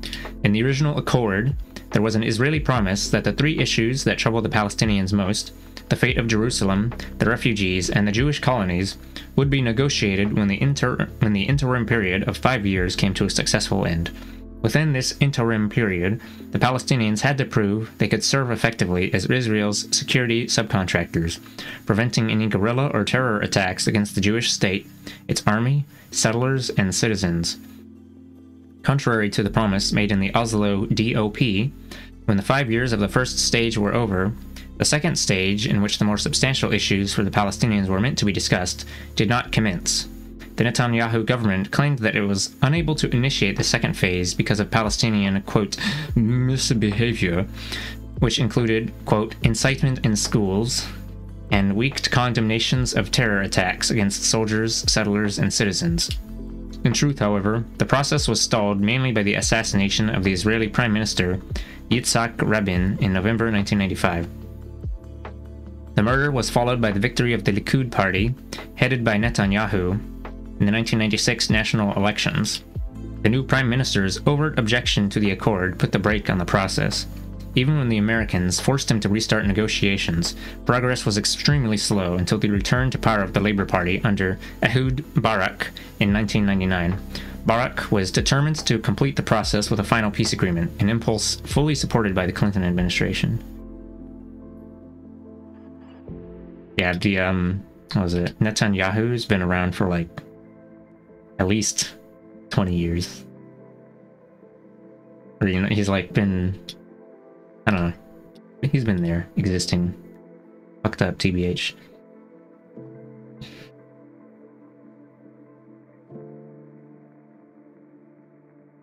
They mentioned a bit ago that regardless of whichever party was in power, the overall like direction of their policies are usually pushing toward the same thing, even if it's like stalling a bit, or it's like they're bleh. Even if some are less heavy-handed than the others, still the same shit. Israel's final offer, delivered during discussions at Camp David in the summer of 2000, proposed a small Palestinian state with a capital in Abu Dis, but without significant dismantling of any settlements and no hope for any Israeli settlements, and no hope for return of the refugees. After the Palestinians rejected the offer, there was an informal attempt by the deputy Israeli foreign minister, Yossi Beilin, to offer a more reasonable deal. On the issue of refugees, he now agreed to the return to a future Palestinian state and symbolic repatriation to Israel. But these informal terms were never ratified by the state. Thanks to the leaking of key documents known as the Palestine Papers, we now have a better insight into the nature of the negotiations, and readers who wish to examine other aspects of the negotiations between 2001 and 2007 are advised to consult this accessible source. I'll click on it, see what the name of it is. It's on page 102. I already forgot which one it was. Number 6. C. Meeting Minutes. Taba Summit. Plenary session at thepalestinepapers.com. And yet, as negotiations collapsed, it was the Palestinian leadership, rather than the Israeli politicians, who were accused of being intransigent, leading to the collapse of Oslo. This does a disservice to those involved and to how seriously the prospects of partition were taken. The exclusion of the Palestinian right of return from the agenda is the second reason why the Oslo Accord was irrelevant as a peace process.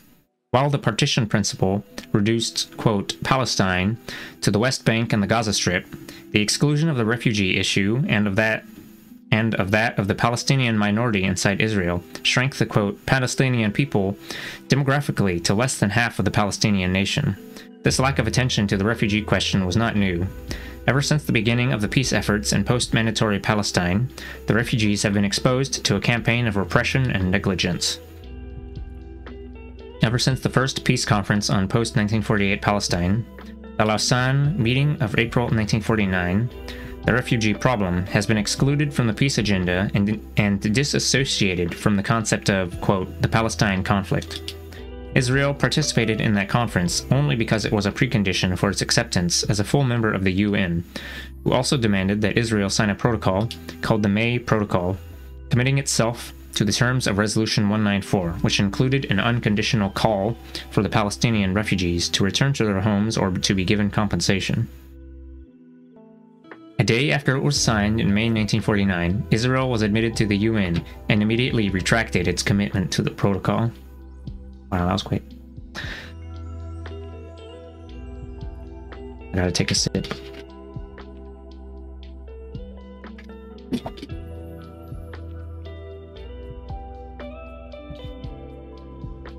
In the wake of the June 1967 war, the world at large accepted the Israeli claim that the conflict in Palestine began with that war and was essentially a struggle over the future of the West Bank and Gaza Strip. Several Arab regimes also accepted this notion, abandoning the refugee problem as an issue. However, the refugee camps soon became sites of intensive political, social, and cultural activity. It was there, for example, that the Palestinian Liberation Movement was reborn. Only the UN continued to mention, in several of its resolutions, the obligation of the international community to ensure the full and unconditional repatriation of the Palestinian refugees, the commitment first made in Resolution 194 in 1948. Still today, the UN includes a body named, quote, the Committee for the Inalienable Rights of the Palestinian Refugees, but it has had little effect on the peace process. Oh, hello, Muddy. Netanyahu makes a good scapegoat for the thought process. Quote, we can just get rid of this one guy and things will be okay. But the entire state existing is the problem, not the leadership. Oh, is it time for me to ramble? Yeah. Yeah, this is a common... It's common for people to... Or not people. It's a common thing where people believe that, like, if you get rid of the one bad apple, if you get rid of, like, say, or we'll say the example of Netanyahu, it's like, you know, oh, thanks for the water. Wow.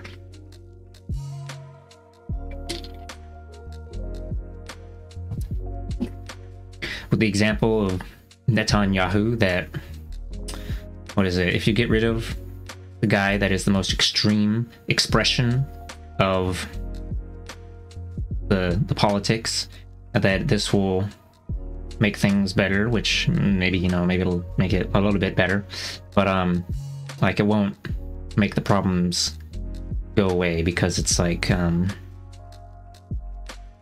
it's not the individual, it's not a couple individuals in power that are, you know, making everything bad. It's rather like the other way around, that a system of oppression or injustice or whatever produces people like that. That's how you end up with a Biden. Yeah. Same thing. Yeah, same thing with Trump. Oh my god, I said it. I said Orange Man. That thing with Ronald McDonald. Damn. No, the thing with Trump being like, this isn't America. Oh, he's ruining our democracy. But like, he's kind of, he is born of the American, America was always white supremacist and imperialist, colonialist, and racist. It just glorped him out, and he just came out of the little alien egg, and yeah.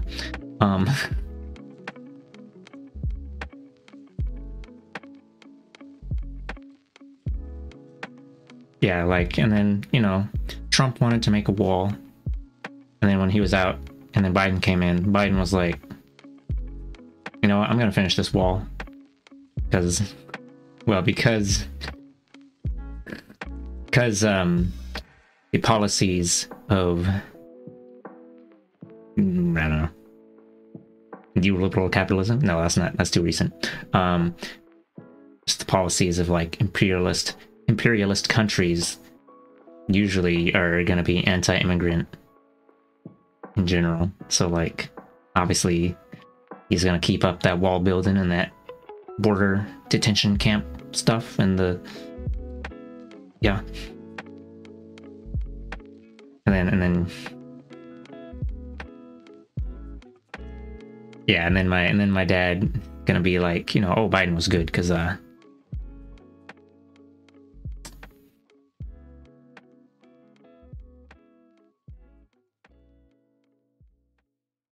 what's all this?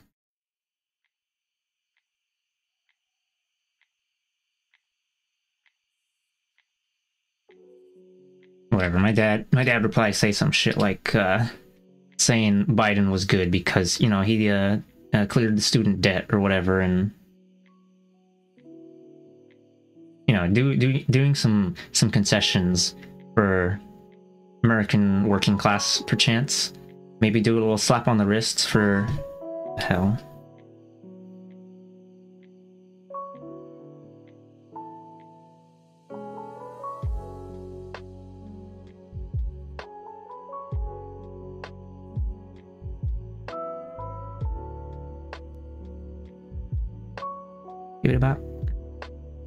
Skip it about. You know, spooning at least forking.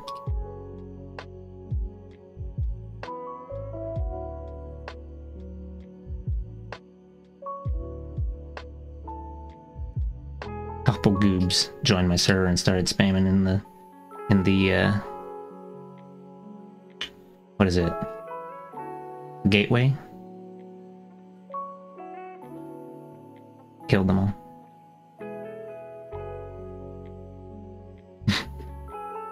Let's see, the system perpetuates itself. He's a product of the system. Of course it's good for him. Of course he wants to put it back to how it was. Good Wada ignores the facts. Yes, give us nothing, bestie. Oh. Yeah, you just slow it down for a bit and then next guy is gonna put it in full speed. Most immigrants aren't coming in on foot over the border, but never mind that. Immigrants are a massive win for any first world economy. Oh, well. Yeah, it's like... Well... What is it?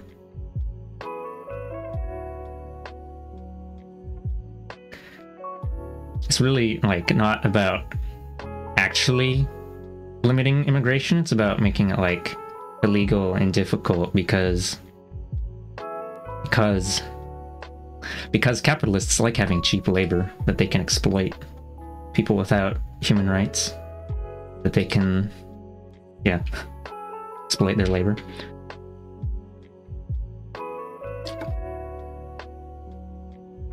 Or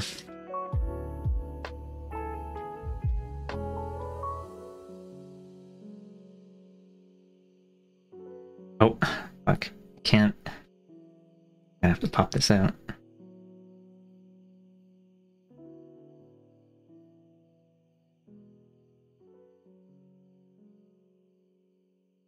How do I put it back in? Get him back in there.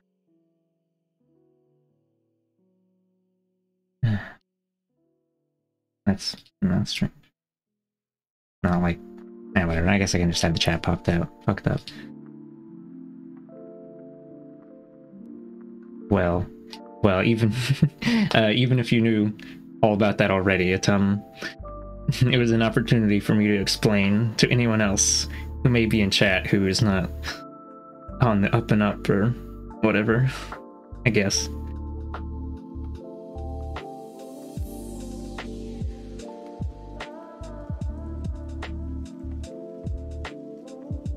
Oh, oops, let me make sure I don't disappear the chat.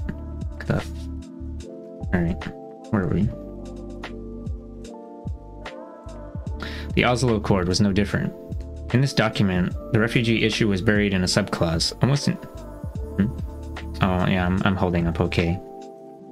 This one's a little more historical rather than personal accounts and anecdotes of hyperviolence. Oh, eating? I ate before I started stream, so the high-calorie pizza should be wearing off just now.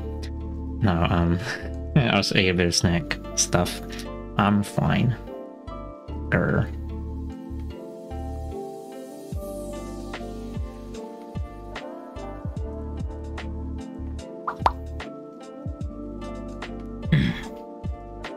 Okay. Yeah, I'm on like... Oh wait, no, I still got 3 chapters left. Maybe maybe I'll take another food break. Fucked up. Okay. The Oslo Accord was no different. In this document, the refugee issue was buried in a subclause, almost invisible in the mass of words.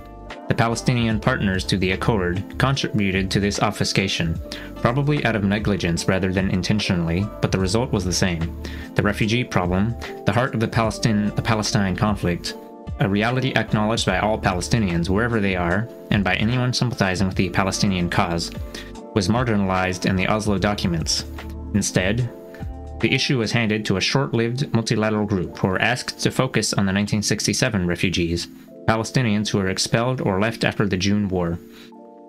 The Oslo Accord, in fact, substituted for an embryonic attempt, born out of the 1991 Madrid peace process, to form a multilateral group that would discuss the refugee issue on the basis of UN General Assembly Resolution 194. The group was led by the Canadians, who regarded the right of return as a myth, throughout 1994, and then it petered out. In any case, without any official announcement, the group stopped meeting, and the fate of even the 1967 refugees, more than 300,000 of them, was abandoned. The implementation of the accord after 1993 only made things worse. The rules of the agreement required the abandonment by the Palestinian leadership of the right of return. Thus, only 5 years after the cantonization of, quote, the Palestinian entity... What? The lo-fi just crunched? Fucked up.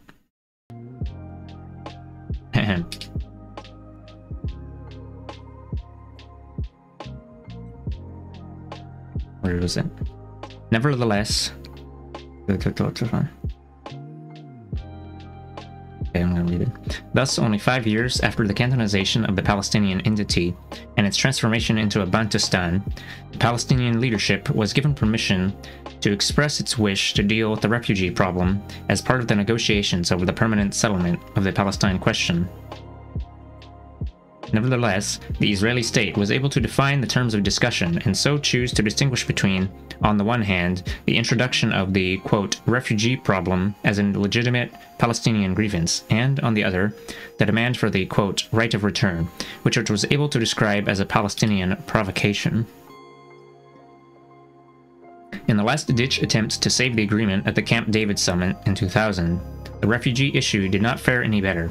In January 2000, the Barak government presented a paper endorsed by the American negotiators defining the parameters of the negotiations.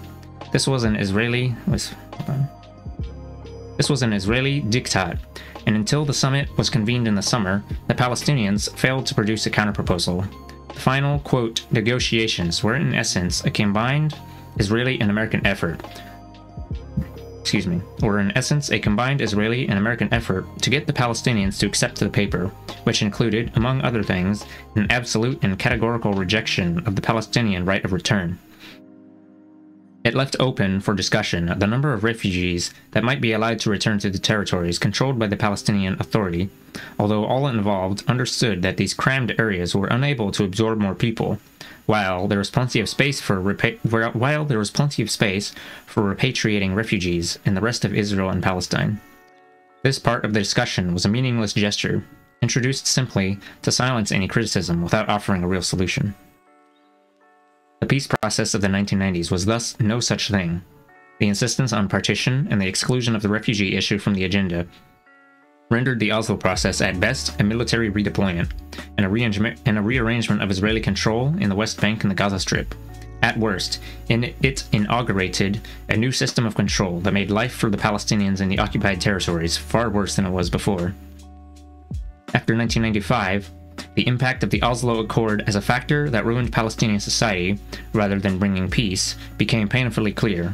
Following Rabin's assassination and the election of Netanyahu in 1996, the accord became a discourse of peace that had no relevance to the reality on the ground.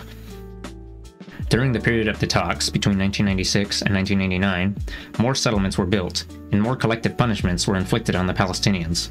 Even if you believed in the two-state solution in 1999, a tour of either the West Bank or the Gaza Strip would have convinced you of the words of the Israeli scholar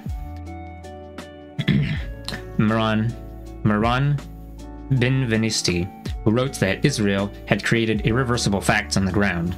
The two-states solution was killed by Israel. Since the Oslo process was not a genuine peace process, the Palestinians' participation in it and their reluctance to continue it was not a sign of their alleged intransigence and violent political culture, but a natural response to a diplomatic charade that solidified and deepened Israeli control over the occupied territories.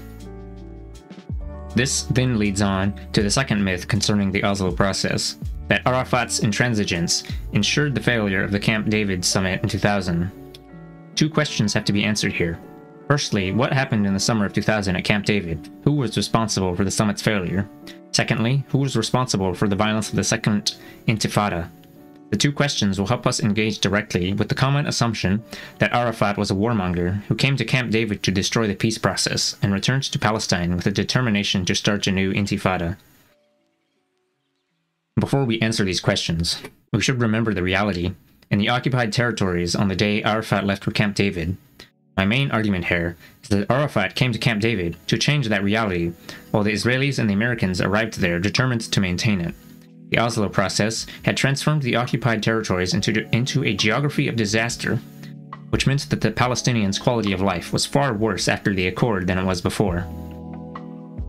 Already in 1994, Rabin's government forced Arafat to accept its interpretation of how the accord would be implemented on the ground. The West Bank was divided to the infamous areas A, B, and C. Area C was directly controlled by Israel and constituted half of the West Bank. The movement between and inside these areas became nearly impossible, and the West Bank was cut off from the Gaza Strip. The Strip was also divided between Palestinians and Jewish settlers, who took over most of the water resources and lived in gated communities cordoned off with barbed wire. Thus, the end result of this supposed peace process was a deterioration in the quality of Palestinian lives. They didn't mention how Area B was joint Palestinian and Israel, and how it was actually just Israel, but whatever. This was Arafat's reality in the summer of 2000 when he arrived at Camp David. He was being asked to sign off as a final settlement the irreversible facts on the ground that had turned the idea of a two-states solution into an arrangement that at best would allow the Palestinians two small Bantustans. I'm going to look up that word because I've seen it come up so many times. A Bantustan, also known as Bantu homeland, black state, or simply homeland, was a territory that the National Party administration of South Africa set aside for black inhabitants of South Africa and Southwest Africa as part of its policy of apartheid.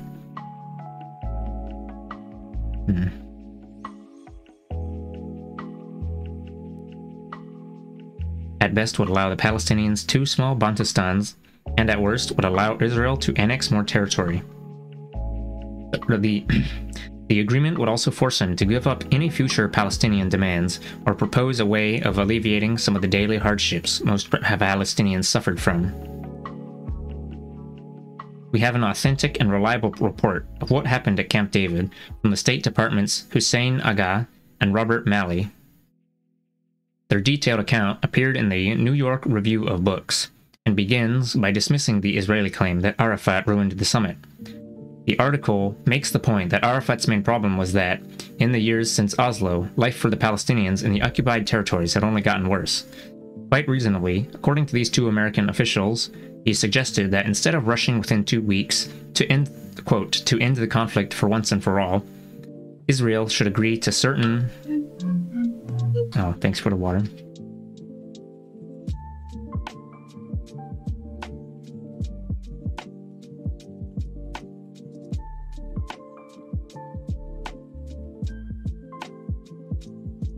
A stretch, wow, fucked up. Slowing me down.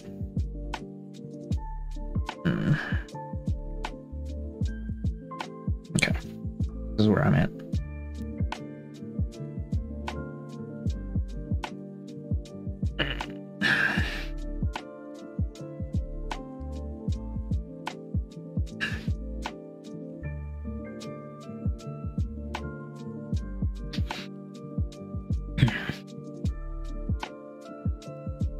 Blarf.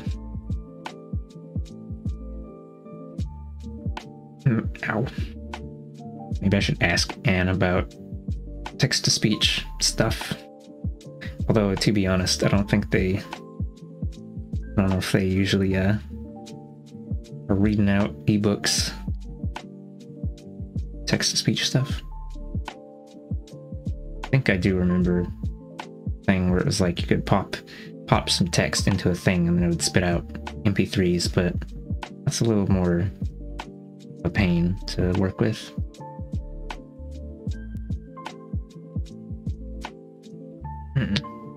Okay.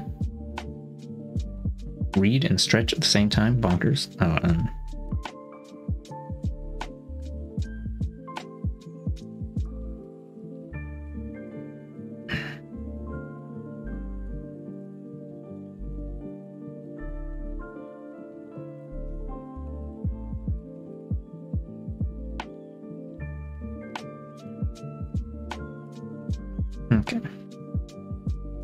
Quite reasonably, according to these two American officials, he suggested that instead of rushing within 2 weeks, quote, to end the conflict once and for all, Israel should agree to certain measures that might restore the Palestinians' faith in the usefulness and benefits of the peace process. The period of 2 weeks, incidentally, was not an Israeli demand, but a foolish time frame insisted upon by Bill Clinton, who was considering his own legacy. There were two major proposals that Arafat signaled as potential areas of discussion, which, if accepted, might improve the reality on the ground. The first was to de-escalate the intensive colonization of the West Bank that had increased after Oslo. The second was to put an end to the daily brutalization of normal Palestinian life, manifested in severe restrictions of movement, frequent collective punishments, arrests without trial, and constant humiliations at the checkpoints. All these practices occurred in every area where there was a contact between the Israeli army or civil administration, the body running the territories, and the local population. According to the testimony of the American officials, Barak refused to change Israel's policy toward the Jewish colonies or the daily abuse of the Palestinians. He took a tough position that left Arafat with no choice. Whatever Barak proposed as a final settlement did not mean much if he could not promise immediate changes in the reality on the ground. Predictably, Arafat was blamed by Israel and its allies for being a warmonger, who, immediately after returning from Camp David, encouraged the Second Intifada. The myth here is that the Second Intifada was a terrorist attack, sponsored and perhaps even planned by Yasser Arafat. The truth is, it was a mass demonstration of dissatisfaction at the betrayals of Oslo, compounded by the provocative actions of Ariel Sharon.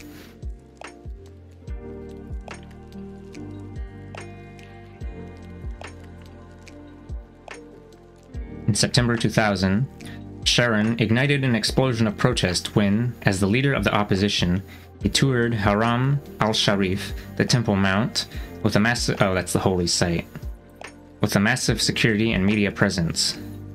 The initial Palestinian anger was expressed in non-violent demonstrations that were crushed with brutal force by Israel.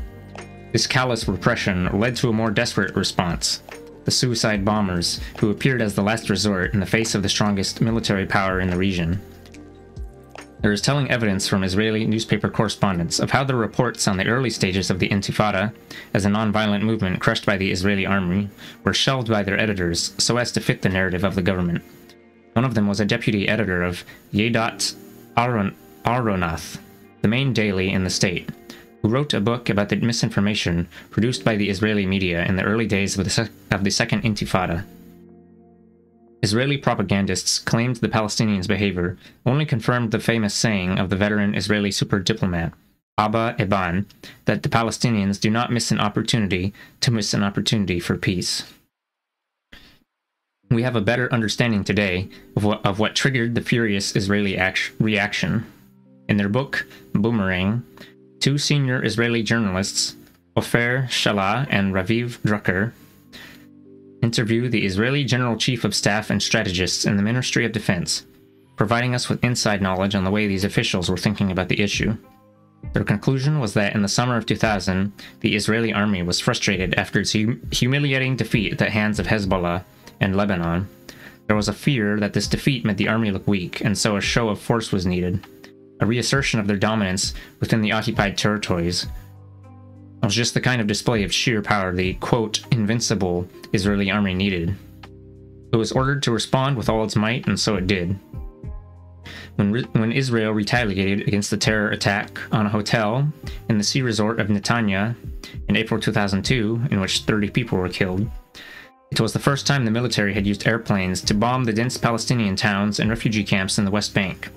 Instead of hunting down the individuals who had carried out the attacks, the most lethal heavy weapons were brought to bear on innocent people.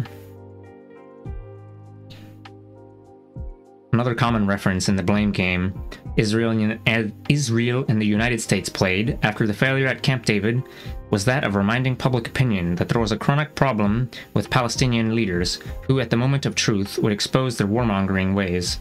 The claim that, quote, there is no one to talk to on the Palestinian side, resurfaced in that period as a common analysis from pundits and commentators in Israel, Europe, and the United States.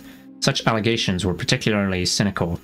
The Israeli government and army had tried by force to impose its own version of Oslo, one that was meant to perpetuate the occupation forever, but with Palestinian consent, and even an enfeebled Arafat could not accept it. He and so many other leaders who could have led their people to reconciliation were targeted by the Israelis, and most of them, including probably Arafat himself, were assassinated. The targeted killing of Palestinian leaders, including moderate ones, was not a new phenomenon in the conflict. Israel began this policy in 1972 with the assassination of Ghassan Kanafani, a poet and writer who also could have led his people to reconciliation. The fact that he was targeted as a secular and leftist activist is symbolic of the role Israel played in killing those Palestinians it later, quote, regretted not being there as partners for peace. Now there's no one to talk to for peace because you killed them all. Wow.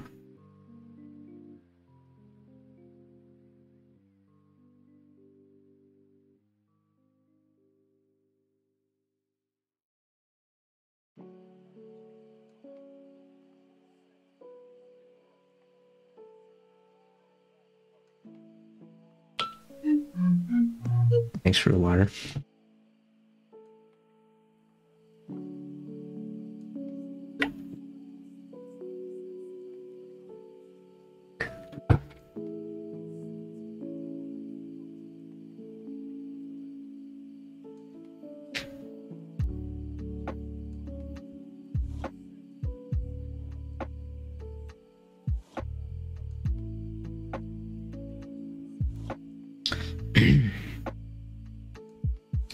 In May 2001, President George Bush Jr. appointed Senator Robert Mitchell as a special envoy to the Middle East.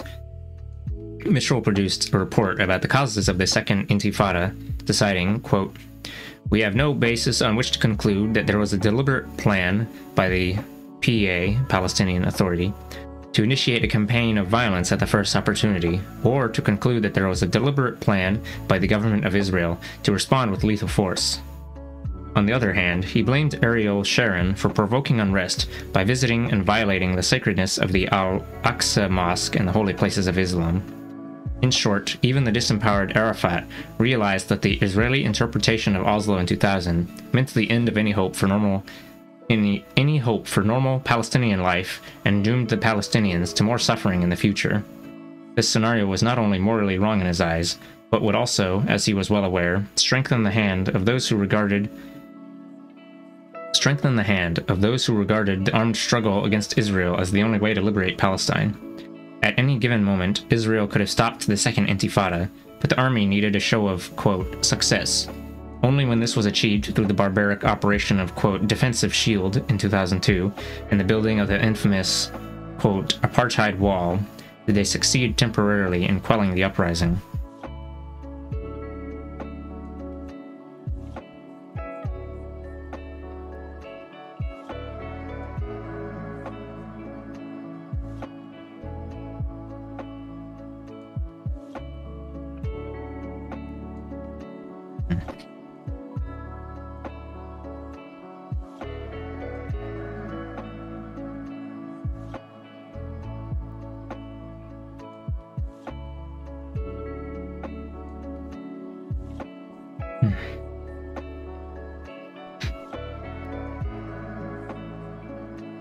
Chapter 9: The Gaza Mythologies. The issue of Palestine is closely associated in international public opinion with the Gaza Strip. Ever since the first Israeli assault on the Strip in 2006, and up to the recent 2014 bombardment of the 1.8 million Palestinians living there, this part of the region epitomized the Palestine question for the world at large. I will present in this chapter 3 myths which mislead public opinion about the causes of the ongoing violence in Gaza, and which explain the helplessness felt by anyone wishing to end the misery of the people crammed into one of the world's most densely populated pieces of land. The first myth refers to one of the main actors on the ground in the Strip, the Hamas movement. Its name is the Arabic acronym for Islamic Resistance Movement, and the word Hamas also literally means enthusiasm. It grew out of a local branch of the Islamic fundamentalist movement, the Muslim Brotherhood, in Egypt in the second half of the 1980s. It began as a charity and educational organization, but was transformed into a political movement during the first Intifada in 1987. The following year, it published a charter asserting that only the dogmas of political Islam had a chance of liberating Palestine. How these dogmas were to be implemented, or what they really mean, was never fully explained or demonstrated. From its inception up to the present, Hamas has been involved in an existential struggle against the West, Israel, the Palestinian Authority, PA, and Egypt. When Hamas surfaced in the late 1980s, When Hamas surfaced in the late 1980s, its main rival in the Gaza Strip was the Fatah movement, the main organization within and founder of the PLO. It lost some support among the Palestinian people when it negotiated the Oslo Accord and founded the Palestinian Authority. Hence, the chair of the PLO is also the president of the PA and the head of Fatah. Fatah is a secular national movement with strong left-wing elements inspired by the Third World liberation ideologies of the 1950s and 60s, and in essence, still committed to the creation in Palestine of a democratic and secular state for all. Strategically, however, Fatah has been committed to the two-state solution since the 1970s. Hamas, for its part, is willing to allow Israel to withdraw fully from all the occupied territories, with a 10-year armistice to follow before it will discuss any future solution. Hamas challenged Fatah's pro-Oslo policy, its lack of attention to social and economic welfare, and its basic failure to end the occupation. The challenge became more significant when, in the mid-2000s, Hamas decided to run as a political party in the municipal and national elections. Hamas's popularity in both the West Bank and the Gaza Strip had grown thanks to the prominent role it played in the Second Intifada in 2000, in which its members were willing to become human bombs, or at least to take a more active role in resisting the occupation. One should point out that during that Intifada, young members of Fatah also showed the same resilience and commitment, and Marwan Barghouti, one of their iconic leaders, is still in jail in Israel for his role in the uprising.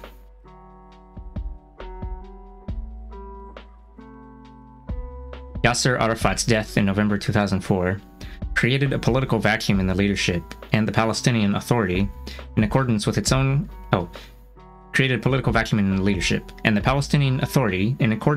constitution, had to conduct presidential elections.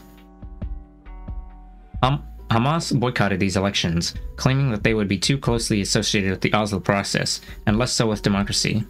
It did, however, participate that same year, 2005, in municipal elections, in which it did very well, taking control of over one-third of the municipalities in the occupied territories. It did even better in the elections in 2006 to the parliament, the Legislative Assembly of the PA as it is called. It won a comfortable majority in the assembly, and therefore had the right to form the government, which it did for a short while before clashing with both Fatah and Israel. In the ensuing struggle, it was ousted from official political power in the West Bank, but took over the Gaza Strip. Hamas's unwillingness to accept the Oslo Accord, its refusal to recognize Israel, and its commitment to armed struggle form the background to the first myth I examine here.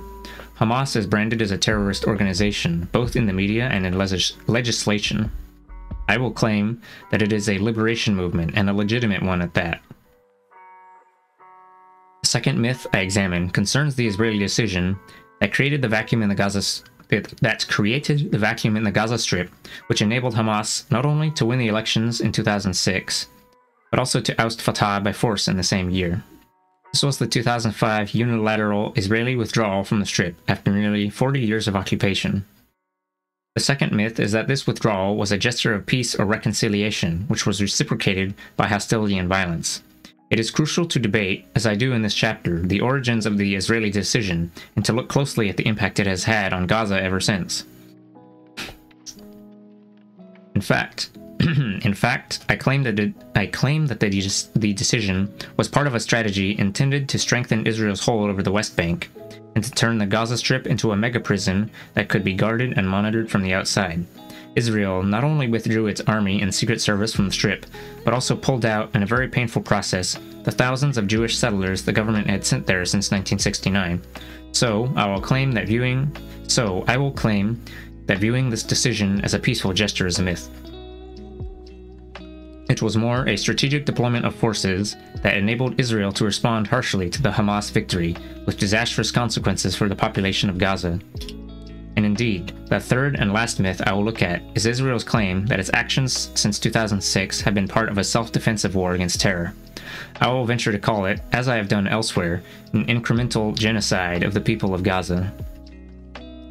Subtitle: Hamas is a terrorist organization. The victory of Hamas in the 2006 general elections triggered a wave of Islamophobic reaction in Israel. From this moment on, the demonization of the Palestinians as abhorred, quote, Arabs was enhanced with the new label of, quote, fanatical Muslims. The language of hate was accompanied by new aggressive anti-Palestinian policies that aggravated the situation in the occupied territories beyond its already dismal and atrocious state.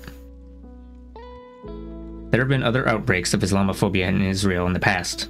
The first was in the late 1980s, when a very small number of Palestinian workers, 40 people out of a community of 150,000, were involved in stabbing incidents against their Jewish employers and passersby.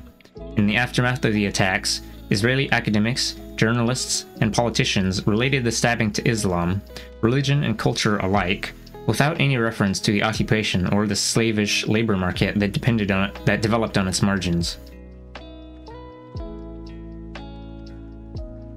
A far more severe wave of Islamophobia broke out during the Second Intifada in October 2000. Since the militarized uprising was mainly carried out by Islamic groups, especially suicide bombers, it was easier for the Israeli political elite and media to demonize, quote, Islam in the eyes of many Israelis. A third wave began in 2006 in the wake of Hamas's victory in the elections to the Palestinian parliament. The same characteristics of the previous two waves were apparent in this one as well. The most salient feature is the reductionist view of everything Muslim as being associated with violence, terror, and inhumanity. As I've shown in my book, The Idea of Israel, between 1948 and 1982, Palestinians were demonized by comparisons with the Nazis. The same process of, quote, Nazifying the Palestinians is now applied to Islam in general, and to activists in its name in particular. This has continued for as long as Hamas and its sister organization, Islamic Jihad, have engaged in military, guerrilla, and terror activity. In effect, the rhetoric of extremism wiped out the rich history of political Islam in Palestine, as well as the wide-ranging social and cultural activities that Hamas has undertaken ever since its inception.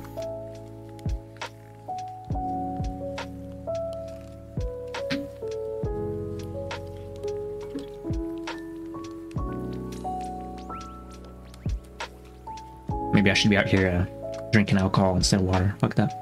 Ahem.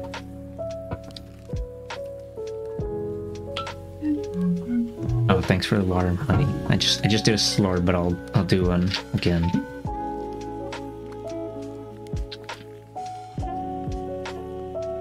Full God mood. Just paying for it? Well, I'm gonna drink again regardless. A more neutral analysis shows how far-fetched the demonized image of Hamas as a group of ruthless and insane fanatics is. Like other movements within political Islam, the movement reflected a complex local reaction to the harsh realities of occupation and a response to the disorientated paths offered by secular and socialist Palestinian forces in the past. Those with a more engaged analysis of this situation were well prepared for the Hamas triumph in the 2006 elections, unlike the Israeli, American, and European governments. It is ironic that it was the pundits and Orientalists, not to mention Israeli politicians and chiefs of intelligence, who were taken by surprise by the election results more than anyone else. What particularly dumbfounded the great experts on Islam in Israel was the democratic nature of the victory. In their collective reading, fanatical Muslims were meant to be neither democratic nor popular. These same experts displayed a similar misunderstanding of the past. Ever since the rise of political Islam in Iran and in the Arab world, the community of experts in Israel had behaved as if the impossible was unfolding in front of their eyes.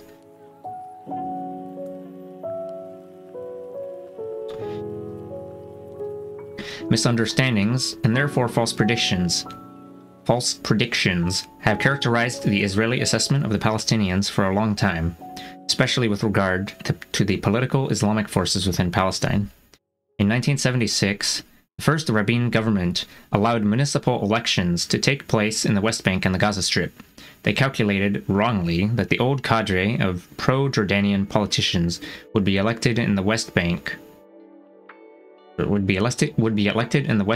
the pro-Egyptian ones in the Strip. The electorate voted overwhelmingly for PLO candidates. This surprised the Israelis, but it should not have.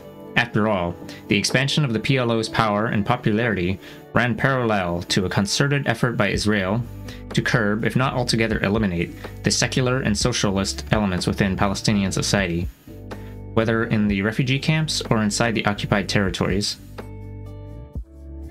Indeed, Hamas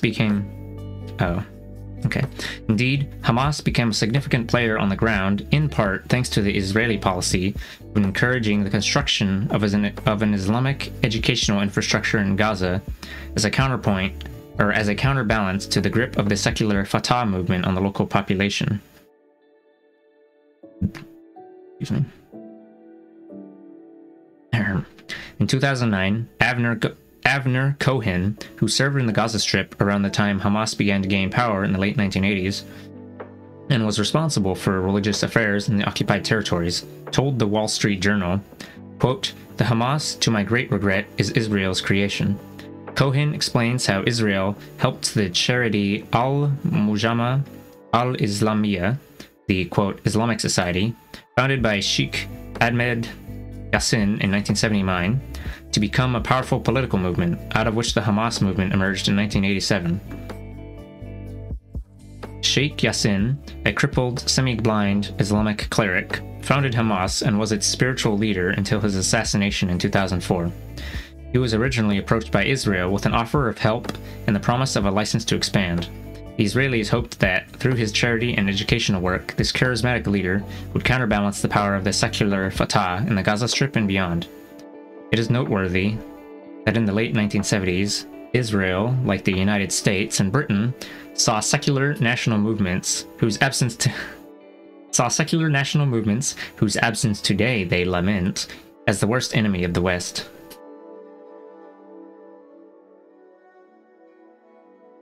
In his book, To Know the Hamas, the Israeli journalist Shlomi Eldar, Warhammer 40k, the Israeli journalist Shlomi Eldar tells a similar story about the strong links between Yassin and Israel. With Israel's blessing and support, the, quote, society opened a university in 1979, an independent school system, and a network of clubs and mosques. In 2014, the Washington Post drew its own very similar conclusions about the close relationship between Israel and the, quote, society, until its transformation into Hamas in 1988. In 1993, Hamas became the main opposition to the Oslo Accord. While there was still support for Oslo, it saw a drop in its popularity.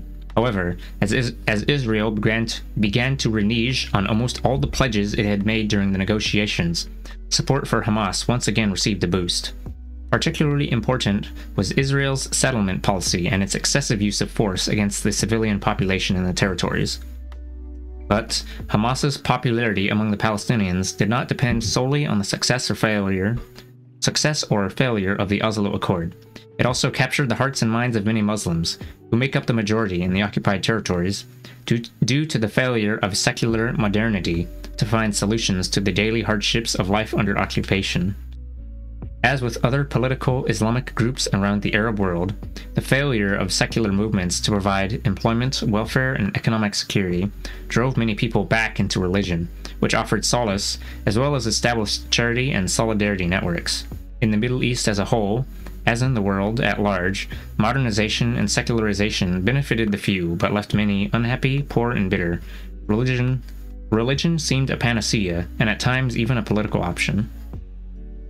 That sounds kind of like what I was saying before, where falling back on religion when shit ain't working. Oh well. Although not, yeah, it was kind of what I was talking about. Let's see. Hamas struggled hard to win a large share of public support while Arafat was still alive, but his death in 2004 created a vacuum that it was not immediately able to fill. Arafat's successor, Mahmoud Abbas, Abu Mazen, did not enjoy the same legitimacy and respect as his predecessor. The fact that Arafat was delegitimized by Israel in the West, while Abu Mazen was accepted by them as Palestinian president, reduced his popularity among the younger generation in the de-developed rural areas and in the impoverished refugee camps. Oh, thanks for stream closing your lurk. Learned a lot. Oh, all right. Thanks for lurking, Hound. I hope you have a good one.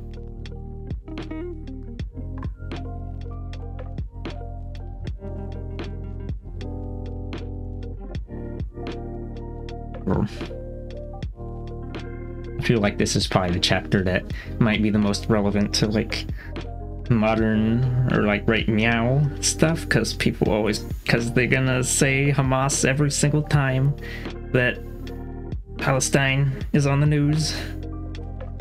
It all stacks up like Jenga. You gotta eat your vegetables before you can eat the other stuff, I guess so. Yeah. Historical context. Yeah. Okay. Knowing what came before and how it shaped Hamas being created helps. Yeah. See. De-developed rural areas and in the impoverished refugee camps. The new Israeli methods of oppression introduced during the Second Intifada, particularly the building of the wall, the roadblocks, and the targeted assassinations, further diminished the support for the Palestinian Authority and increased the popularity and prestige of Hamas. It would be fair to conclude, then, that successive Israeli governments did all they could to leave the Palestinians with no option but to trust and vote for the one group prepared to resist an occupation, described by the renowned American author Michael Chabon as, quote, the most grievous injustice I have seen in my life. Indeed, it gives perspective to their actions and that it isn't all they are.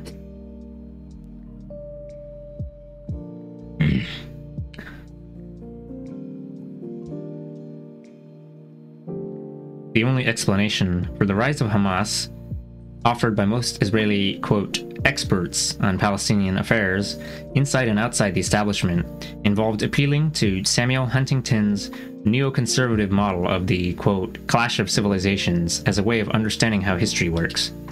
Huntington divided the world into two cultures, rational and irrational, which inevitably came into conflict. By voting for Hamas, the Palestinians were supposedly proving themselves to be on the, quote, irrational side of history, an inevitable position given their religion and culture. Benjamin Netanyahu put it in even cruder terms when he talked about the cultural and moral abyss that separates the two peoples. The obvious failure of the Palestinian groups and individuals who had come to prominence on the promise of negotiations with Israel clearly made it seem as if there were very few alternatives.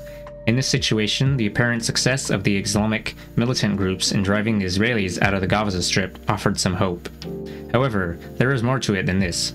Hamas is now deeply embedded in Palestinian society, thanks to its genuine attempts to alleviate the suffering of ordinary people by providing schooling, medicine, and welfare.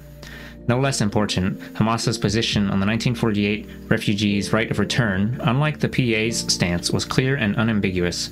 Hamas openly endorsed this right, while the PA sent out ambiguous messages, including a speech by Abu Mazen in which he rescinded his own right to return to his hometown of Safad.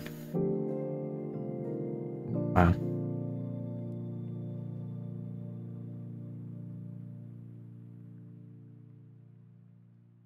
That was the, like, was it after Yasser Arafat died? That was the president that succeeded them, and then instead of being like, hey guys, where's our right of return, damn it, he's like, nah, I'm just gonna symbolically trash that shit.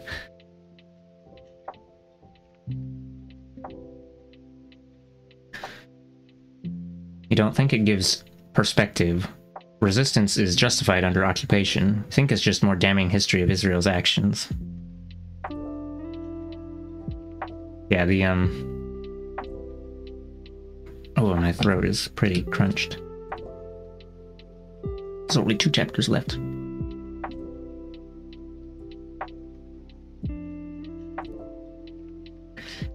Like when people say that so-and-so gives such and such gives perspective to so-and-so's actions, it's usually,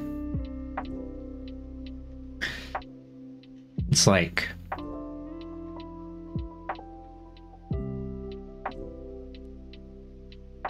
I don't know, it's like implying that whatever that thing that they did was still a bad thing. Which, well,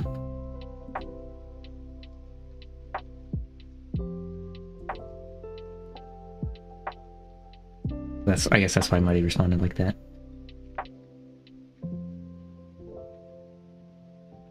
Perspective being the head little choice if they wish to live.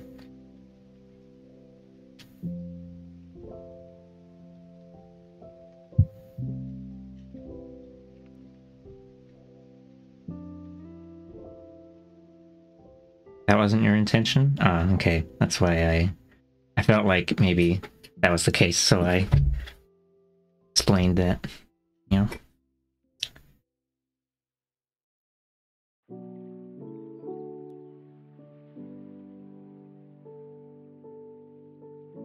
Where was I? Oh, right here. Wait, no, actually we're down to here. That's right. Okay, next subtitle. The Israeli disengagement was an act of peace. The Gaza Strip amounts to slightly more than 2% of the landmass of Palestine. This small detail is never mentioned whenever the Strip is in the news, nor was it mentioned in the Western media coverage of the dramatic events in Gaza in the summer of 2014. Indeed, it is such a small part of the country that it has never existed as a separate region in the past. For the Zionization of Palestine in 1948, Gaza's history was not unique or different from the rest of Palestine, and it had always been connected administratively and politically to the rest of the world. As one of Palestine's principal land and sea gates to the world, it tended to develop a more flexible and cosmopolitan way of life, not dissimilar to other gateway societies in the Eastern Mediterranean in the modern era. Its location on the coast and on the Via Maris from Egypt up to Lebanon brought with it prosperity and stability, until this was disrupted and nearly destroyed by the ethnic cleansing of Palestine in 1948. The Strip was created in the last days of the 1948 war. It was a zone into which the Israeli forces pushed hundreds of thousands of Palestinians from the city of Jaffa and its southern regions down into the town of Beersheba of today. Others were expelled to the zone from towns such as Majdal or Ashkelon as late as 1950, in the final phases of the ethnic cleansing. Thus, a small pastoral part of Palestine became the biggest refugee camp on Earth. It is still like this today. Between 1948 and 1967, this huge refugee camp was delineated and severely restricted by the respective Israeli and Egyptian policies. Both states both Israel and Egypt, because Egypt's trying to be buddy / self-interested state or whatever we are. Both states disallowed any movement out of the Strip, and as a result, living conditions became ever harsher as the number of inhabitants doubled. On the eve of the Israeli occupation in 1967, the catastrophic nature of this enforced demographic transformation was evident. Within 2 decades, this once pastoral coastal part of southern Palestine became one of the world's most densely inhabited areas, without the economic and occupational infrastructure to support it. During the first 20 years of occupation, Israel did allow some movement outside the area, which was cordoned off with a fence. Tens of thousands of Palestinians were permitted to join the Israeli labor market as unskilled and underpaid workers. The price Israel demanded for this was total surrender. When this was not complied with, the free movement for laborers was withdrawn. In the lead up to the Oslo Accord in 1993, Israel attempted to fashion the Strip as an enclave, which the peace camp hoped would become either autonomous or a part of Egypt. Meanwhile, the nationalist right-wing camp wished to include it in the, quote, Eretz Israel they dreamed of establishing in place of Palestine. The Oslo Agreement enabled the Israelis to reaffirm the Strip's status as a separate geopolitical entity, not just outside of Palestine as a whole, but also apart from the West Bank. Ostensibly, both were under Palestinian Authority control, but any human movement between them depended on Israel's goodwill. This was a rare feature in the circumstances, and one that almost disappeared when Netanyahu came to power in 1996. At the same time, Israel controlled, as it still does today, the water and electricity infrastructure. Since 1993, it has used this control to ensure the well-being of the Jewish settler community on the one hand, and to blackmail the Palestinian population into submission on the other. Over the last 50 years, the people of the Strip have thus had to choose between being internees, hostages, or prisoners in an impossible human space.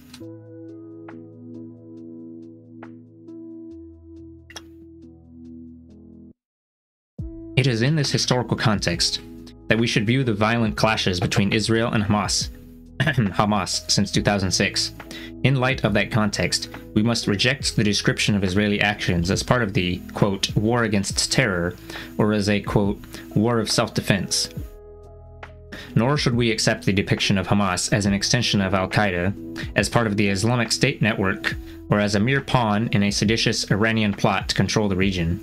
If there is an ugly side to Hamas's presence in Gaza, it lies in the group's early actions against other Palestinian factions in the years 2005 to 2007. The main clash was with Fatah in the Gaza Strip, and both sides contributed to the friction that eventually erupted into an open civil war. The clash erupted after Hamas won the legislative elections in 2006 and formed the government, which included a Hamas minister responsible for the security forces. In an attempt to weaken Hamas, President Abbas transferred that responsibility to the head of the Palestinian Secret Service, a Fatah member. Hamas responded by setting up its own security forces in the Strip.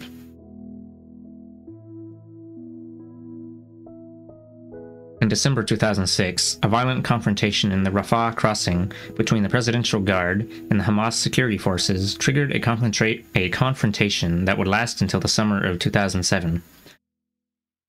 The Presidential Guard was a Fatah military unit, 3,000 strong, consisting mostly of troops loyal to Abbas. It had been trained by American advisors in Egypt and Jordan. Washington had allocated almost $60 million to its maintenance. The incident was triggered by Israel's refusal to allow the Hamas Prime Minister, Ismail Haniyeh, to enter the Strip. He was carrying cash donations from the Arab world, reported to be tens of millions of dollars. Well, tried to bring the money on his person, and they were like, nah. Wow. The Hamas forces then stormed the border control, manned by the Presidential Guard, and fighting broke out. The situation deteriorated quickly thereafter. Haniyeh's car was attacked after he crossed into the Strip. Hamas blamed Fatah for the attacks. Clashes broke out in the Strip and in the West Bank as well. In the same month, the Palestinian Authority decided to remove the Hamas-led government and replace it with an emergency cabinet. This sparked the most serious clashes between the two sides, which lasted until the end of May 2007, leaving dozens of dead and many wounded. It is estimated that 120 people died. The conflict only ended when the government of Palestine was split into two, one in Ramallah and one in Gaza. While both sides were responsible for the carnage, there was also As we have learned from the Palestine Papers, leaked to Al Jazeera in 2007, an external factor that pitted Fatah against Hamas. The idea of preempting a possible Hamas stronghold in the Gaza Strip once the Israelis withdrew was suggested to Fatah as early as 2004 by the British intelligence agency MI6. If you don't know what MI6 is, that's British CIA, who drew up a security plan that was meant to, quote, encourage and enable the Palestinian Authority to fully meet its security obligations by degrading the capabilities of the rejectionists, which later on the document names as the Hamas. The British Prime Minister at the time, Tony Blair, had taken a special interest in the Palestine question, hoping to have an impact that would vindicate or absolve his disastrous adventure in Iraq. The Guardian summarized his involvement as that of encouraging Fatah to crack down on Hamas. Similar advice was given to Fatah by Israel and the United States, in a bid to keep Hamas from taking over the Gaza Strip. However, things got scrappy and the preemptive plan backfired in multiple ways. This was in part a struggle between politicians who were democratically elected and those who still found it hard to accept the verdict of the public. But that was hardly the whole story. What unfolded in Gaza was a battle between the United States' and Israel's local proxies, mainly Fatah and PA members, most of whom became proxies unintentionally, but nonetheless danced to Israel's tune, and those who opposed them. The way Hamas acted against other factions was later reciprocated by the action the PA took against them in the West Bank. One would find it very hard to condone or cheer either action. Nevertheless, one can fully understand why secular Palestinians would oppose the creation of a theocracy. And as in many other parts of the Middle East, the struggle over the role of religion and tradition in society will also continue in Palestine. However, for the time being, Hamas enjoys the support, and in many ways the admiration, of many secular Palestinians for the vigor of its struggle against Israel. Indeed, that struggle is the real issue. According to the official narrative, Hamas is a terrorist organization engaging in vicious acts perpetrated against a peaceful Israel that has withdrawn from the Gaza Strip. But did Israel withdraw for the sake of peace? The answer is a resounding no. To get a better understanding of the issue, we need to go back to April 18th, 2004, the day after the Hamas leader Abdul Aziz al-Rantisi was assassinated. On that day, Yuval Steinitz, chairman of the Foreign Affairs and Defense Committee in the Knesset and a close aide to Benjamin Netanyahu, was interviewed on Israeli radio. Excuse me. Before becoming a politician, he had taught Western philosophy at the University of Haifa. Steinitz claimed that his worldview had been shaped by Descartes, but it seemed that as a politician he was more influenced by romantic nationalists such as Gobineau and Fichte, who stressed purity of race as a precondition for national excellence. The translation of these European notions of racial superiority into the Israeli context became evident as soon as the interviewer asked him about the government's plans about Mabinogi, yeah. Became evident as soon as the interviewer asked him about the government's plans for the remaining Palestinian leaders. Interviewer and interviewee giggled as they agreed that the policy should involve the assassination or expulsion of the entire current leadership, that is, all the members of the Palestinian Authority, about 40,000 people. Quote, "I am so happy," Steinitz said, "that the Americans have finally come to their senses and are fully supporting our policies." On the same day, Benny Morris of Ben Gurion University repeated his support for the ethnic cleansing of the Palestinians, claiming that this was the best way of solving the conflict. Nakia feast. Yeah. Mask off moment.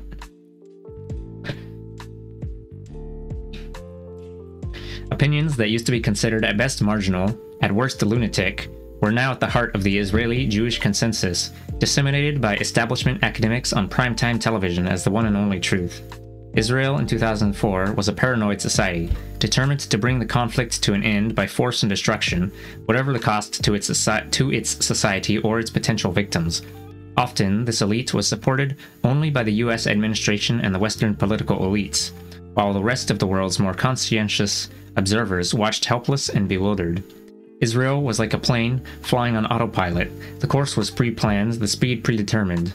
The destination was the creation of a Greater Israel, which would include half the West Bank and a small part of the Gaza Strip, thus amounting to almost 90% of historical Palestine.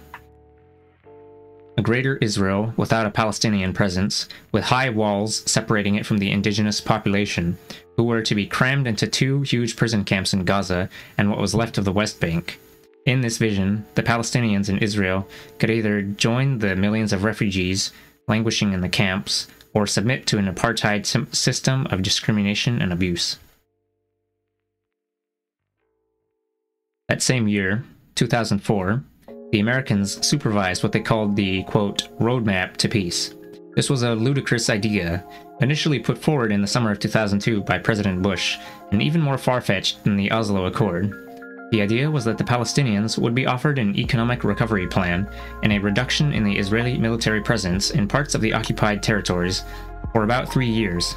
After that, another summit would, somehow, bring the conflict to an end once and for all.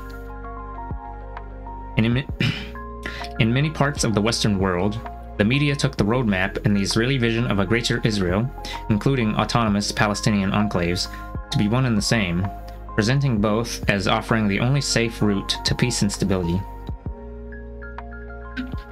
The mission of making this vision a reality was entrusted to, quote, the Quartet, aka the Middle East Quartet, or occasionally the Madrid Quartet, set up in 2002 to allow the UN, the United States, Russia, and the EU to work together toward peace in Israel-Palestine. Essentially a coordinating body consisting of the foreign ministers of all 4 members. Quartet became more active in 2007 when it appointed Tony Blair as its special envoy to the Middle East. Blair hired the whole new wing of the legendary American Colony Hotel in Jerusalem as his headquarters. This, like Blair's salary, was an expensive operation that produced nothing.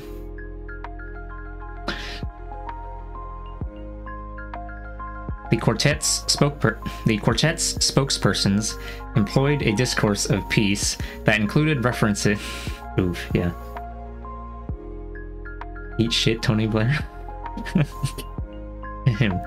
The quartet's spokespersons employed a discourse of peace that included references to a full Israeli withdrawal, the end of Jewish settlements, and a 2-states solution.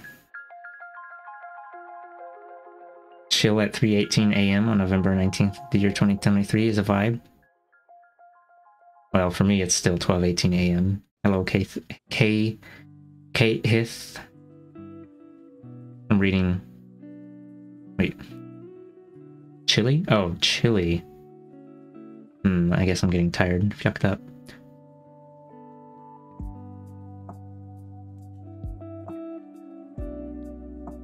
Yeah, hello. We're reading about we're reading a book called 10 Myths About Israel by Ilan Pappé, a historical context for the well, yeah, it's historical context. Let's see, where was it? Discourse of peace that included references to a full Israeli withdrawal, the end of Jewish settlements, and a 2-states solution. This inspired hope among some observers who still believed that this course made sense. However, on the ground, the roadmap, like the Oslo Accord, allowed Israel to continue to implement its unilateral plan of creating the Greater Israel. The difference was that, this time, it was Ariel Sharon who was the architect, far more focused and determined politician than Rabin, Perez, or Netanyahu. He had one surprising gambit that very few predicted, offering to evict the Israeli settlements from the Gaza Strip. Sharon threw this proposal into the air in 2003, and then pressured his colleagues to adopt it, which they did within a year and a half. In 2005, the army was sent in to evict the reluctant settlers by force. What lay behind this decision? Oh, I gotta fill my bottle. I emptied it again. Alright. See, this is the bit we're on. Ooh.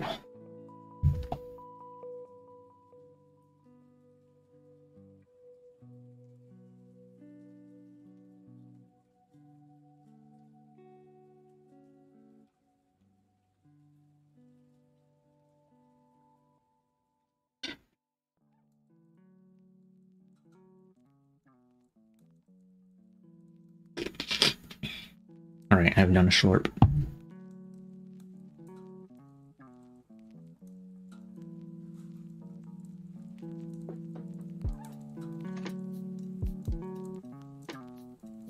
Okay.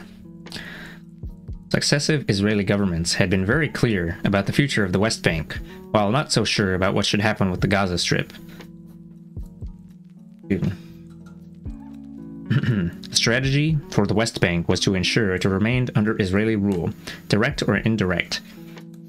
Most governments since 1967, including Sharon's, hoped that this rule would be organized as part of a, quote, peace process. The West Bank could become a state in this vision, if it remained a Bantustan. This was the old idea of Yigal Allon and Moshe Dayan from 1967. Areas densely populated by Palestinians should be controlled from the outside. But things were different when it came to the Gaza Strip. Sharon had agreed with the original decision of the early governments, most of them labor, to send settlers into the heart of the Gaza Strip, just as he supported the building of settlements in the Sinai Peninsula, which were evicted to the last under the bilateral peace agreement with Egypt. In the 21st century, he came to accept the pragmatic views of leading members of both the Likud and Labour parties on the possibility of leaving Gaza for the sake of keeping the West Bank. Prior to the Oslo process, the presence of Jewish settlers in the Strip did not complicate things, but once the new idea of a Palestinian authority emerged, they became a liability to Israel rather than an asset. As a result, many Israeli policymakers, even those who did not immediately take to the idea of eviction, were looking for ways of pushing the Strip out of their minds and hearts. This became clear when, after the accord was signed, the Strip was encircled with a barbed wire fence and the movement of Gazan workers into Israel and the West Bank was severely restricted.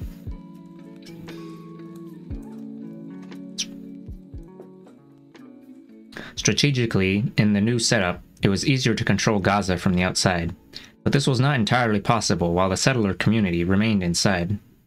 One solution was to divide the Strip into a Jewish area with direct access to Israel and a Palestinian area. This worked well until the outbreak of the Second Intifada. The road connecting the settlements' sprawl, the Gush Katif block as it was called, was an easy target for the uprising.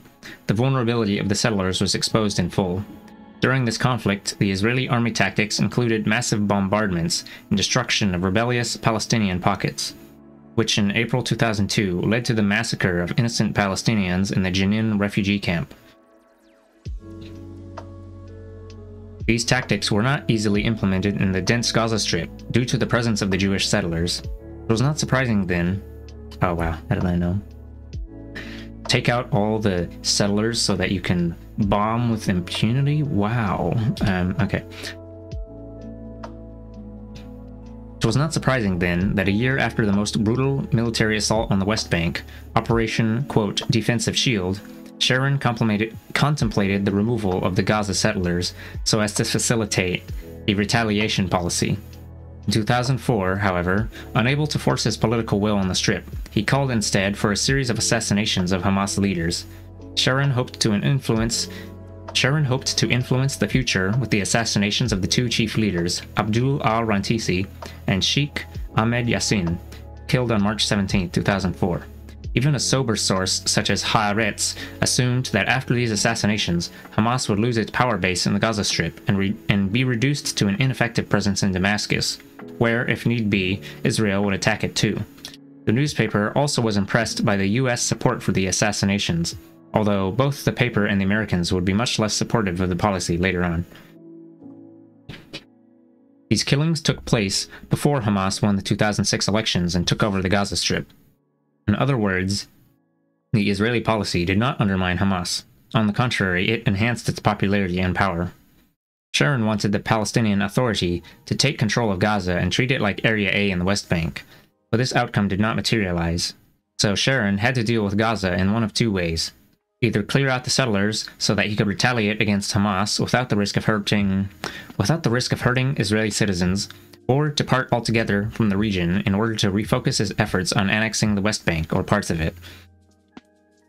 In order to ensure that the second alternative was understood internationally, Sharon orchestrated a charade that everyone fell for.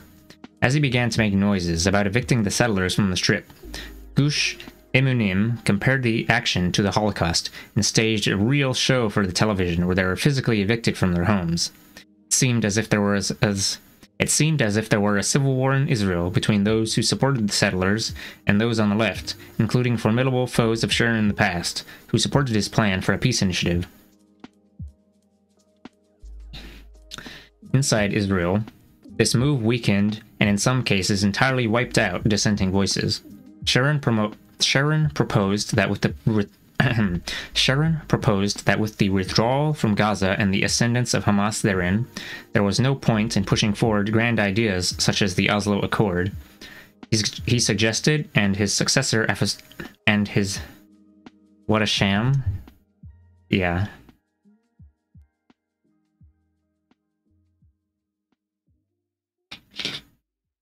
We're evicting our own citizens, guys. It's like the Holocaust. And you know what? How convenient that they're all gone from there now and we can bomb it. And then I exploded. Oh wait, hold on. No, never mind. Maybe I should not utter the words exploded while reading about this. Ahem.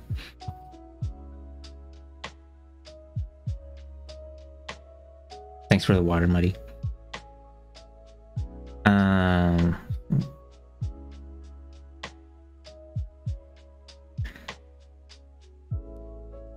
Oh, yeah, and then afterwards, like, oh, Hamas has come to power now? Oh, no more bothering with peace.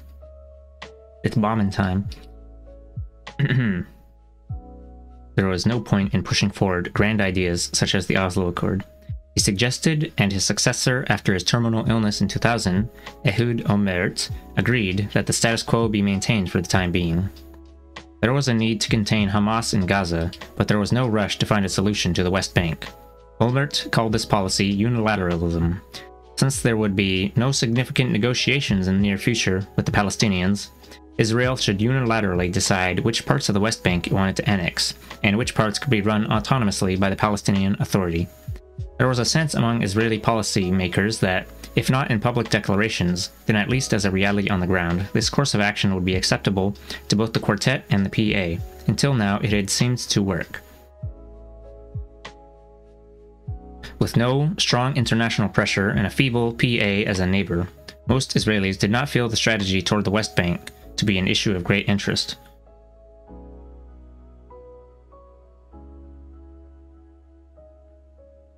As the election campaigns since 2005 have shown, Jewish society has preferred to debate socio-economic issues, the role of religion in society, and the war against Hamas and Hezbollah.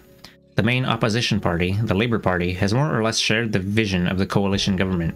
Instead has been both inside and outside government since 2005. When it came to the West Bank, or the solution to the Palestine question, Israeli Jewish society appeared to have reached a consensus. What cemented that sense of consensus was the eviction of the Gaza settlers by Sharon's right-wing administration. For those who considered themselves to the left of the Likud, Sharon's move was a peace gesture and a brave confrontation with the settlers. He became a hero of the left, as well as of the center and moderate right, like de Gaulle taking the Pied Noir out of Algeria for the sake of peace. Oh, right, he's like, hey guys, I'm taking the settlers out of there. You know, the Palestinians want the settlers to leave. Whoa. What a fucking...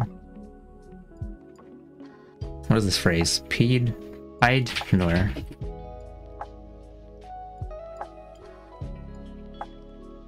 A person of European origin who lived in Algeria during French rule, especially one who returned to Europe after Algeria was granted independence. The Palestinian reaction in the Gaza Strip and criticism from the PA of Israeli policies ever since.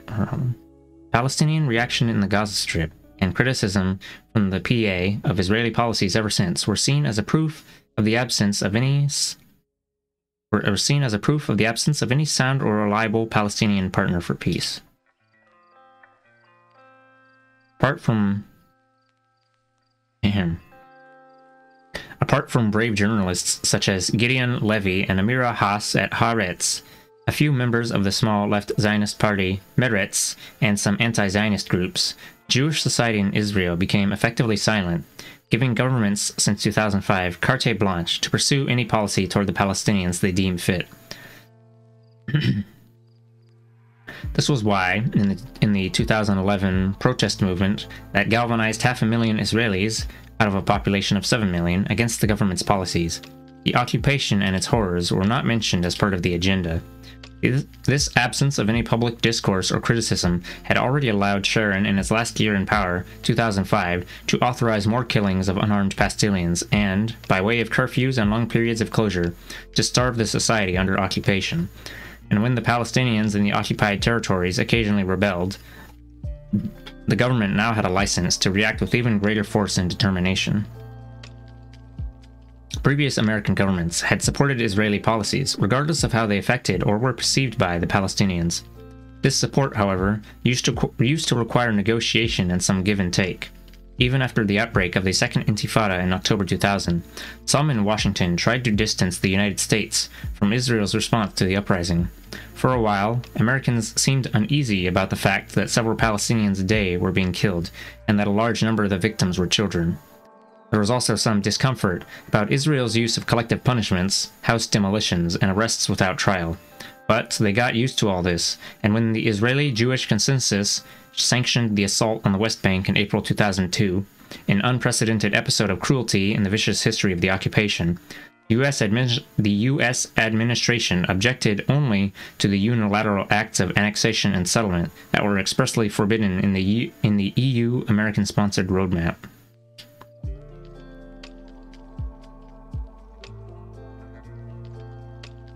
In 2004, Sharon asked for US and UK support for the colonialization in the West Bank in return for withdrawal from the Gaza Strip, and he got it. His plan, which passed in Israel for a consensual peace plan, was at first rejected by the Americans as unproductive. The rest of the world condemned it in stronger terms. The Israelis, however, hoped that the similarities between the American and British conduct in Iraq and Israel's policies in Palestine would lead the United States to change its position, and they were right. It is noteworthy that, until the very last moment, Washington hesitated before giving Sharon the green light for the withdrawal from Gaza. On April 13, 2004, a bizarre scene unfolded on the tarmac of Ben Gurion Airport. The Prime Minister's jet remained stationary for a few hours after its scheduled departure. Inside, Sharon had refused to allow it to take off for Washington until he got U.S. approval for his new so-called disengagement plan. President Bush supported the disengagement per se. What his advisors found hard to digest was the letter Sharon had asked Bush to sign as part of the U.S. endorsement. It included an American promise not to pressure Israel in the future about progress in the peace process, and to exclude the right of return from any future negotiations. Sharon convinced Bush's aides that he would not be able to unite the Israeli public behind his disengagement program without American support. In the past, it had usually taken a while for U.S. officials to submit to Israeli politicians' need for a consensus. This time, it took only 3 hours. We now know that there was another reason for Sharon's sense of urgency. He knew that he was being investigated by the police on serious charges of corruption, and he needed to persuade the Israeli public to trust him in the face of a pending court case. Quote, "The wider the investigation, the wider the disengagement," said the left-wing member of Knesset, Yossi Sarid, referring to the linkage between Sharon's troubles in court and his commitment to the withdrawal. It ought to have taken the U.S. administration much longer than it did to reach a decision. In essence, Sharon was asking President Bush to forego almost every commitment the Americans had made over Palestine. The plan offered an Israeli withdrawal from Gaza and the closure of the handful of settlements there, as well as several others in the West Bank, in return for the annexation of the majority of the West Bank's settlements to Israel. The Americans also knew all too well how another crucial piece fitted into this puzzle. For Sharon, the annexation of those parts of the West Bank he coveted could only be executed with the completion of the wall Israel had begun building in 2003, bisecting the Palestinian parts of the West Bank. He had not anticipated the international objection. The wall became the most iconic symbol of the occupation, to the extent that the International Court of Justice ruled that it constituted a human rights violation. Time will tell whether or not this was a meaningful landmark. As Sharon waited in his jet, Washington gave its support to a scheme that left most of the West Bank in Israeli hands and all of the refugees in exile,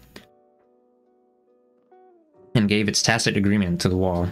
Sharon chose the ideal U.S. president as a potential ally for his new plans. President George W. Bush was heavily influenced by Christian Zionists, and maybe even shared their view that the presence of the Jews in the Holy Land was part of the fulfillment of a doomsday scenario that might inaugurate the second coming of Christ. Bush's more secular neocon advisors had been impressed by the war against Hamas, which accompanied Israel's promises of eviction and peace. The seemingly successful Israeli operations, mostly the targeted assassinations in 2004, were a proof by proxy that America's own, quote, war against terror was bound to triumph. In truth, Israel's, quote, success was a cynical distortion of the facts on the ground. The relative decline in Palestinian guerrilla and terror activity was achieved by curfews and closures, and by confining more than 2 million people in their homes without work or food for protracted periods of time. Even neoconservatives should have been able to grasp that this was not going to provide a long-term solution to the hostility and violence provoked by an occupying power, whether in Iraq or Palestine. Sharon's plan was approved by Bush's spin doctors, who were able to present it as another step towards peace and use it as a distraction from the growing debacle in Iraq. It was probably also acceptable to more even-handed advisors who were so desperate to see some progress that they persuaded themselves the plan offered a chance for peace and a better future. These people long ago forgot how to distinguish between the mesmerizing power of language and the reality it purports to describe. As long as the plan contained the magic term, quote, withdrawal, it was seen as essentially a good thing, even by some usually cool-headed journalists in the United States, by the leaders of the Israeli Labor Party, bent on joining Sharon's government in the name of the Sacred Consensus, and by the newly elected leader of the Israeli Left Party, Meretz, Yossi Beilin. By the end of 2004, Sharon knew he had no reason to fear outside pressure. The governments of Europe and the United States were unwilling or unable to stop the occupation and prevent the further destruction of the Palestinians. Those Israelis who were willing to take part in anti-occupation movements were outnumbered and demoralized in the face of the new consensus. It is not surprising that, around that time, civil societies in Europe and in the United States woke up to the possibility of playing a major role in the conflict, and were galvanized around the idea of the boycott, divestments, and sanctions movement, BDS. Quite a few organizations, unions, and individuals were committed to a new public effort, vowing to do all they could to make the Israelis understand that policies such as Sharon's came at a price.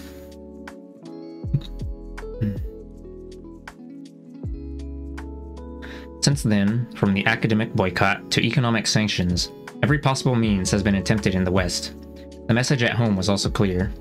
Their governments were no less responsible. The message at home was also clear. Their governments were no less responsible in Israel for the past, present, and future catastrophes of the Palestinian people. The BDS movement demanded a new policy to counter Sharon's unilateral strategy, not only for moral or historical reasons, but also for the sake of the West's security and even survival. As the violence since the events of September 11th, 2001 have so painfully shown, the Palestine conflict undermined the multicultural fabric of Western society, as it pushed the United States and the Muslim world further and further apart and into a nightmarish relationship. Putting pressure on Israel seemed a small price to pay for the sake of global peace, regional stability, and reconciliation in Palestine.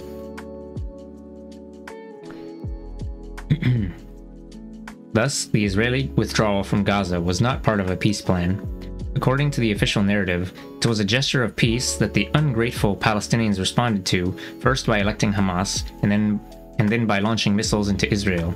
Ergo, there was no point or wisdom in any further withdrawal from any occupied Palestinian territory.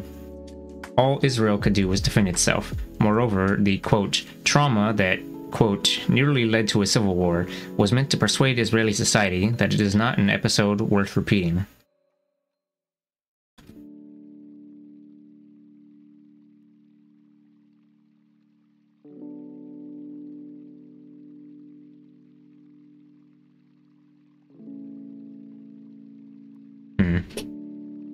They didn't re-summarize what the unofficial narrative or what the actual purpose was, but it was like, yeah, it was to pull out the Israelis so that they could do like retaliation attacks on the Gaza Strip without repercussions for themselves, and also to be like, wow, guys. They refused peace again.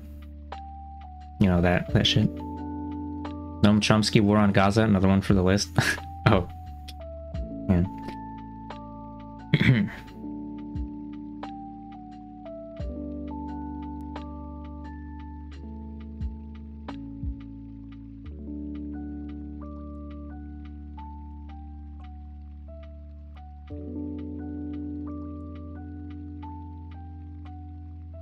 Subtitle: Was the war on Gaza a war of self-defense? Although I have co-authored a book with Noam Chomsky under the title The War on Gaza, I am not sure that, quote, war is the right term to describe what happened in the various Israeli assaults on the Strip, beginning in 2006. In fact, after the onset of Operation Cast Lead in 2009, wow, what a name, I have opted to call the Israeli policy an incremental genocide. I hesitated before using this highly charged term, and yet cannot find another to accurately describe what happened. Since the responses I received, among others from some leading human rights activists, indicated that a certain unease accompanies such usage of the term, I was inclined to rethink it for a while, but came back to employing it recently with an even stronger conviction. It is the only appropriate way of describing what the Israeli army has been doing in the Gaza Strip since 2006. On December 28, 2006, the Israeli human rights organization B'Tselem published its annual report on the atrocities in the occupied territories. In that year, Israeli forces killed 660 citizens, more than triple that of the previous year when around 200 Palestinians were killed. According to B'Tselem, in 2006, 141 children were among the dead. Excuse me. Most of the casualties were from the Gaza Strip, where the Israeli forces demolished over almost 300 houses and crushed entire families. Oh. Did I drink the water then? Thank you for the water and the head pats.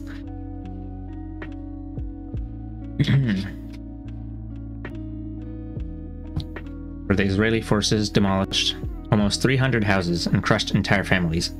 This means that since 2000, almost 4,000 Palestinians have been killed by Israeli forces, half of them children.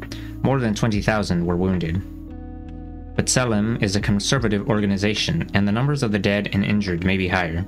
However, the issue is not just about the escalating intentional killing, it is about the strategy behind such acts.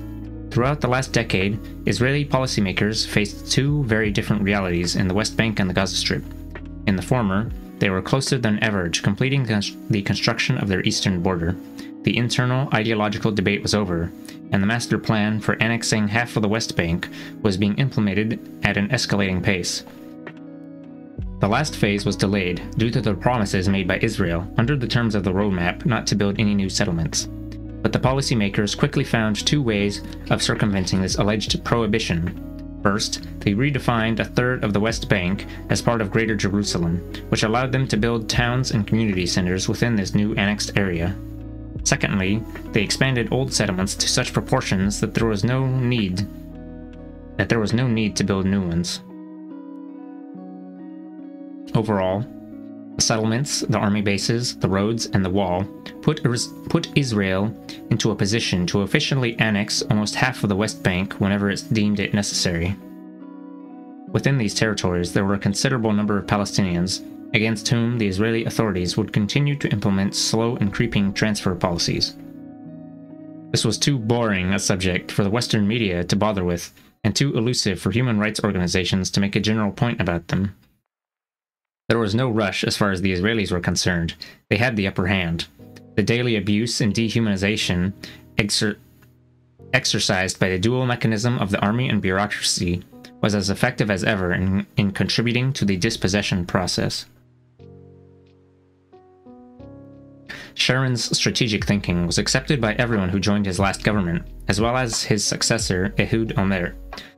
Sharon even left the Likud and founded a centrist party, Kadima, that reflected this consensus on the policy toward the occupied territories.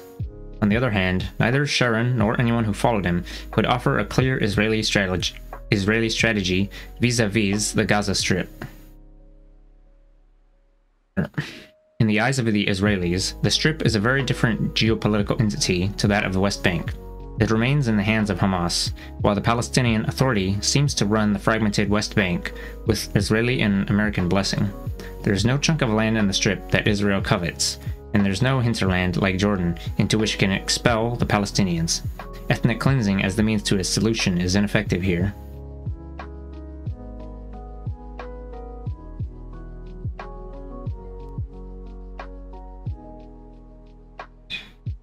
The earliest strategy adopted in the Strip was the ghettoization of the Palestinians, but this was not working. The besieged community expressed its will to life by firing primitive missiles into Israel.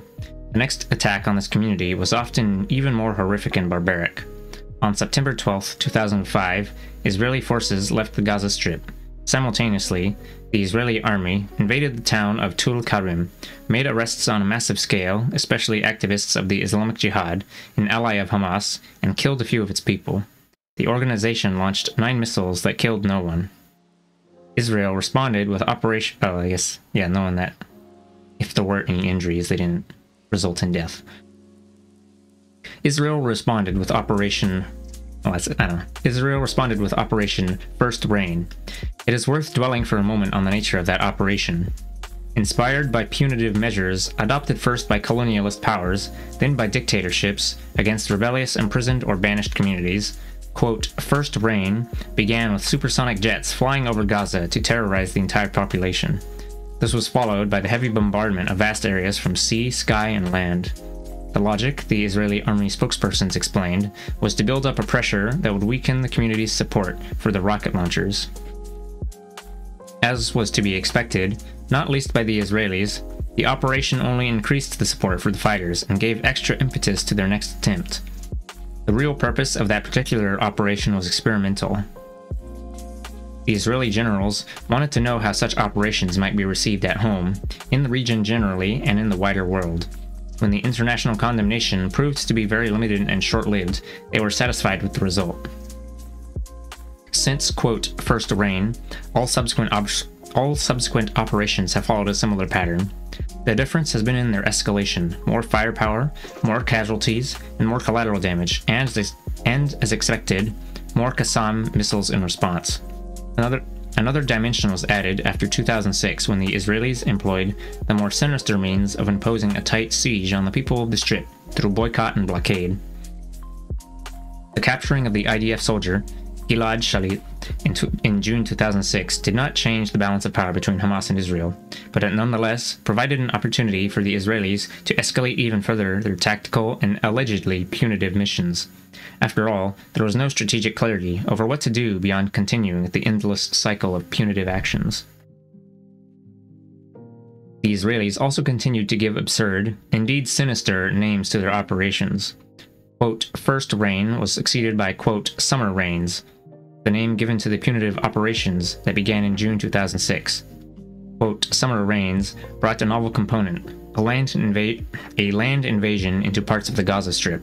This enabled the army to kill citizens even more effectively, and to present this as a consequence of heavy fighting within dense populated areas. That is, as an inevitable result of the circumstances, rather than of Israeli policy. With the end of the summer came Operation, quote, Autumn Clouds, which was even more efficient. On November 1st, 2006, 70 civilians were killed in less than 48 hours. By the end of that month, almost 200 had been killed, half of them women and children. Some of this activity ran in parallel to the Israeli attacks on Lebanon, making it easier to complete these operations without much external attention, let alone criticism.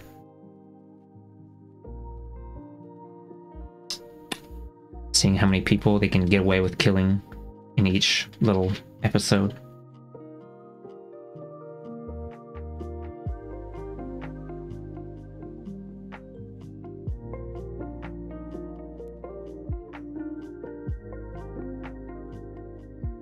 The most recent events feels like they're putting the Krillin into overdrive so they can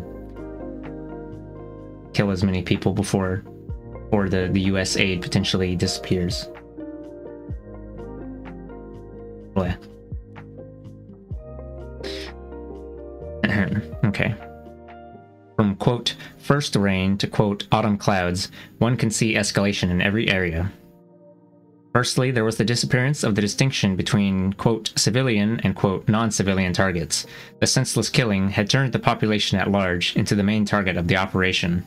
Secondly, there was the escalation in the employment of every possible killing machine the Israeli army possesses. Thirdly, there was the conspicuous rise in the number of casualties. Finally, and most importantly, the operations gradually crystallized into a strategy, indicating the way Israel intends to solve the problem of the Gaza Strip in the future.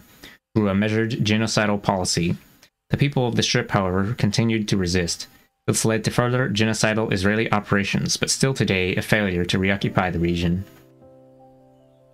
Yeah, like...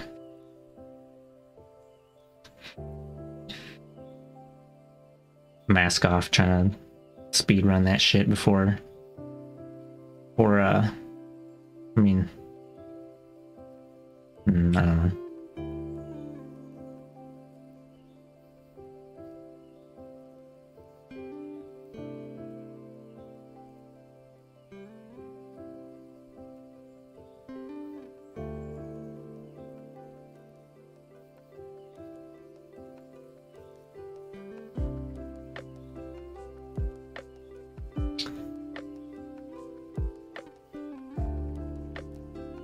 This led to further genocidal Israeli operations, but still today, a failure to reoccupy the region. In 2008, the quote, summer and the quote, autumn operations were succeeded by Operation, quote, hot winter. As anticipated, the new round of attacks caused even more civilian deaths, more than 100 in the Gaza Strip, which was bombarded once more from air, sea, and land, and also invaded. This time at least, it seemed for a moment that the international community was paying attention. The EU and the UN condemned Israel for its, quote, disproportionate use of force, and accused it of violating international law. The American criticism was, quote, balanced. However, it was enough to lead to a ceasefire, one of many, that would occasionally be violated by another Israeli attack. Hamas was willing to prolong the ceasefire, and authorized the strategy in religious terms, calling it tahadiyah, meaning a lull in Arabic, and ideologically, a very long period of peace. It also succeeded in convincing most factions to stop launching rockets into Israel. Mark Regev, the Israeli government spokesperson, admitted as much himself. The success of the ceasefire might have been assured had there been a genuine easing of the Israeli siege. Practically, this meant increasing the amount of goods allowed into the Strip and easing the movement of people in and out. Yet, Israel did not comply with its promises in this regard. Israeli officials were very candid when they told their US counterparts that the plan was to keep the Gaza economy, quote, on the brink of collapse. There was a direct correlation between the intensity of the siege and the intensity of the rocket launches into Israel, as the accompanying diagram prepared by the Carter Peace Center illustrates so well.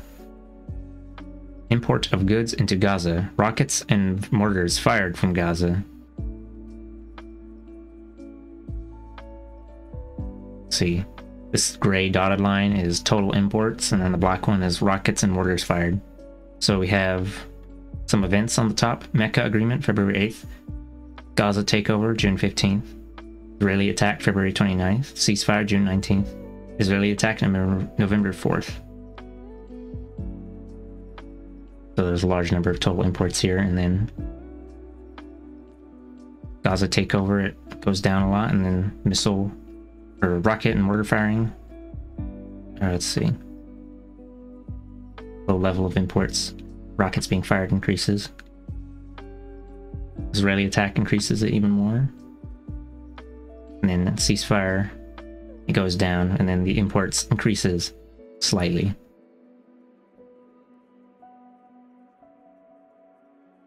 Now, oh, another Israeli attack there, and then meow.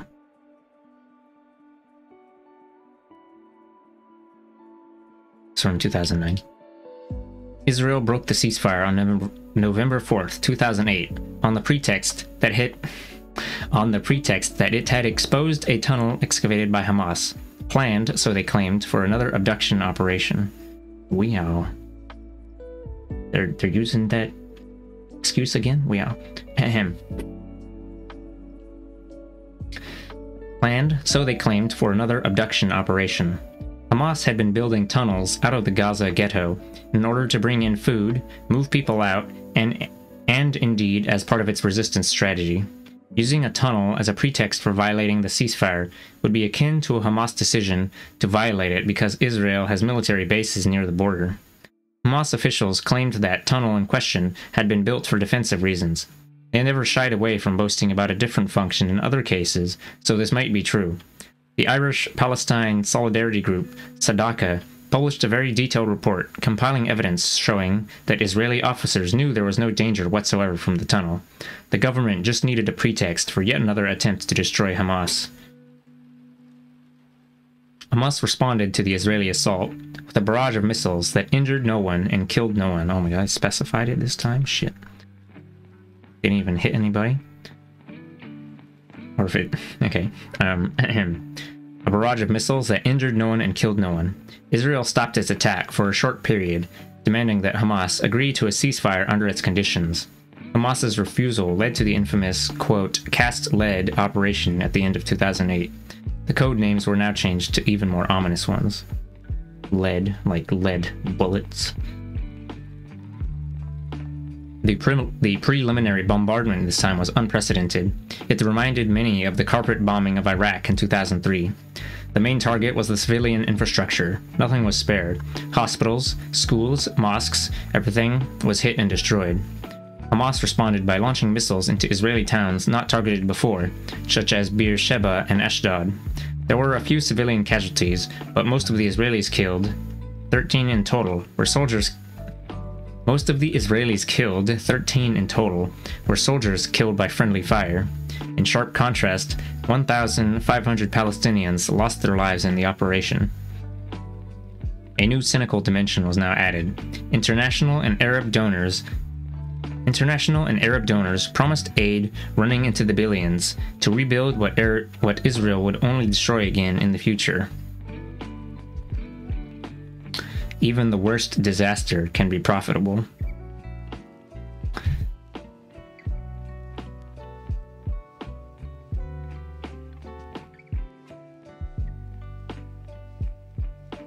The next round came in 2012 with 2 operations. Returning Echo, which was smaller in compare. Actually, I'll comment on the other bit. A little snippet here.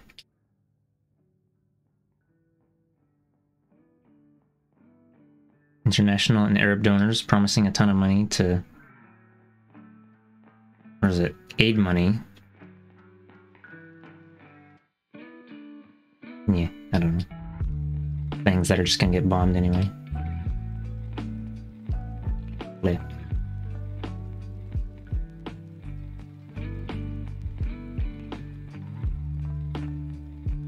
That money could probably be directed to something more productive, like I don't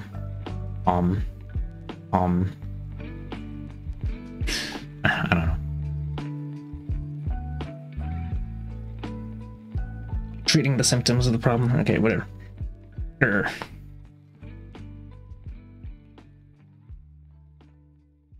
Treating the symptoms versus treating the the cause. Can't be done. The next round came in 2012 with 2 operations, quote, Returning Echo, which was smaller in comparison to the previous attacks, and the more significant, quote, Pillar of Defense in July 2012, which brought an end to the social protest movement of that summer, with its potential to bring down the government for the failure of its economic and social policies. There is nothing like a war in the South to convince young Israelis to stop protest. There is nothing like a war in the South to convince young Israelis to stop protesting and go out and defend the homeland. It had worked before, and it worked this time as well.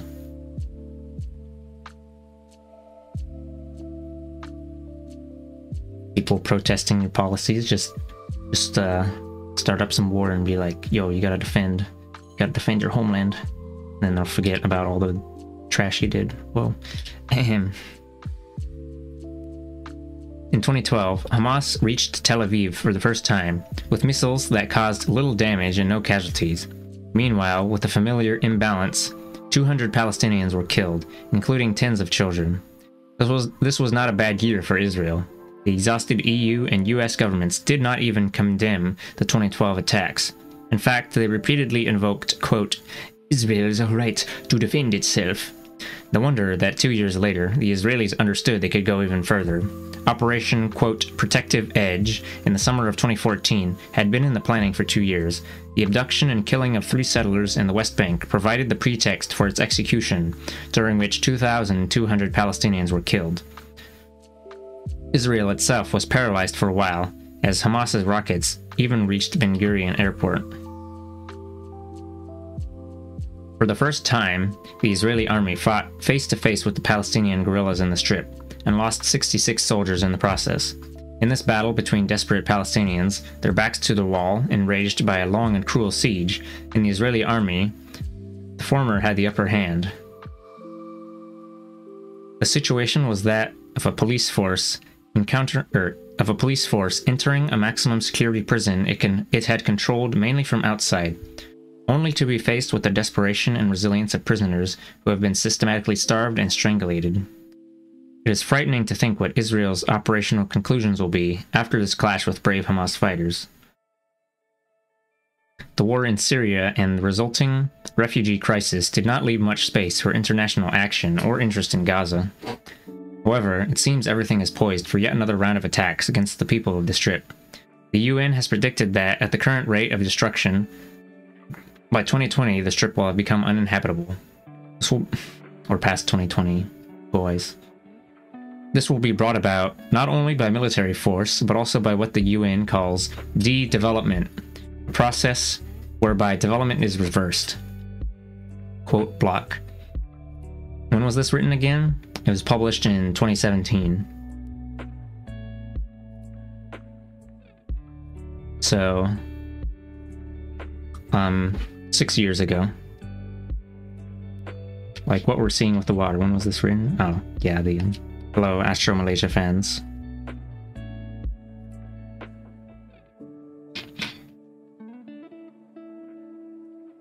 Yeah, we're reading about Palestine and Israel. Israel's crimes.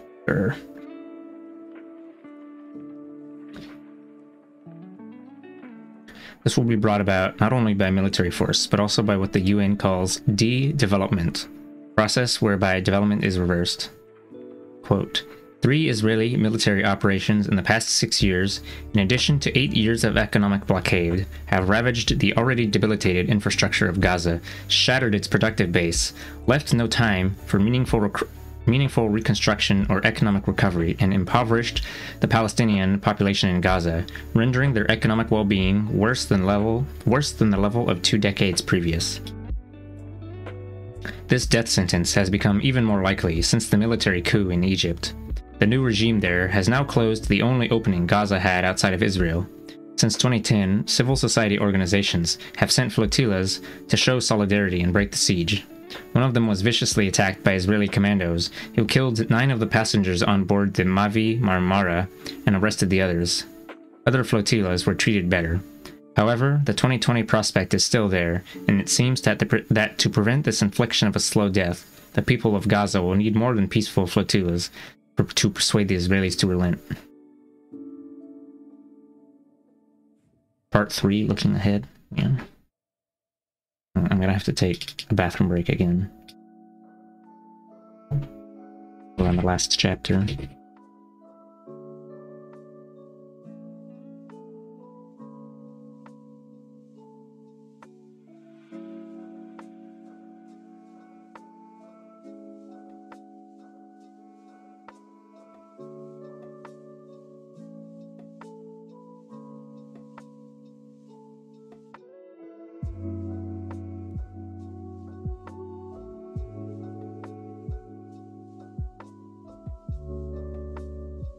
As we've already covered in some previous chapters, attempts at similar joint governance solutions didn't work, but I guess we're gonna hear about it again.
I'm gonna take another short little break of a few minutes.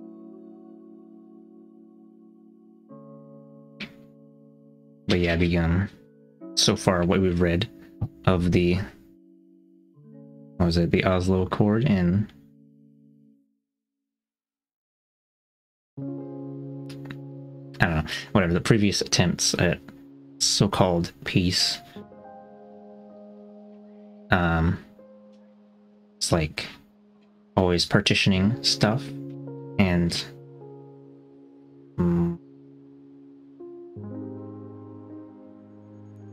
what? I don't remember. Oh, right. It was always partitioning stuff, or it was like when the Palestinians refused such shitty deals, then it was construed as Palestinians refusing peace when it was in being what was it, refusing to cooperate, when it was really the Israelis that were so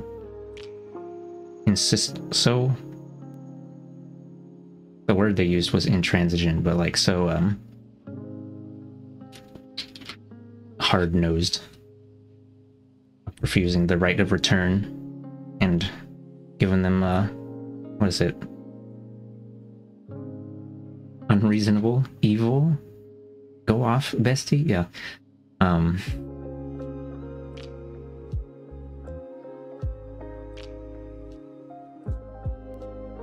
And then even when they did that, what is it, the one deal with the Palestinian Authority where they're like, you know, you can have you'll have the West Bank and the Gaza Strip, and then if you have good behavior for 5 years, then we'll let you have right of return. And then at the end of that 5 years, oh, sorry, your behavior wasn't good enough.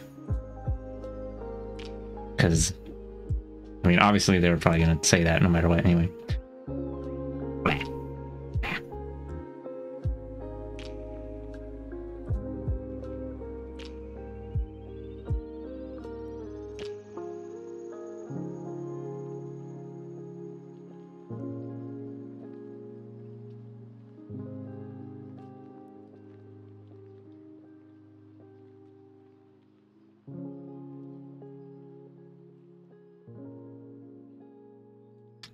Okay.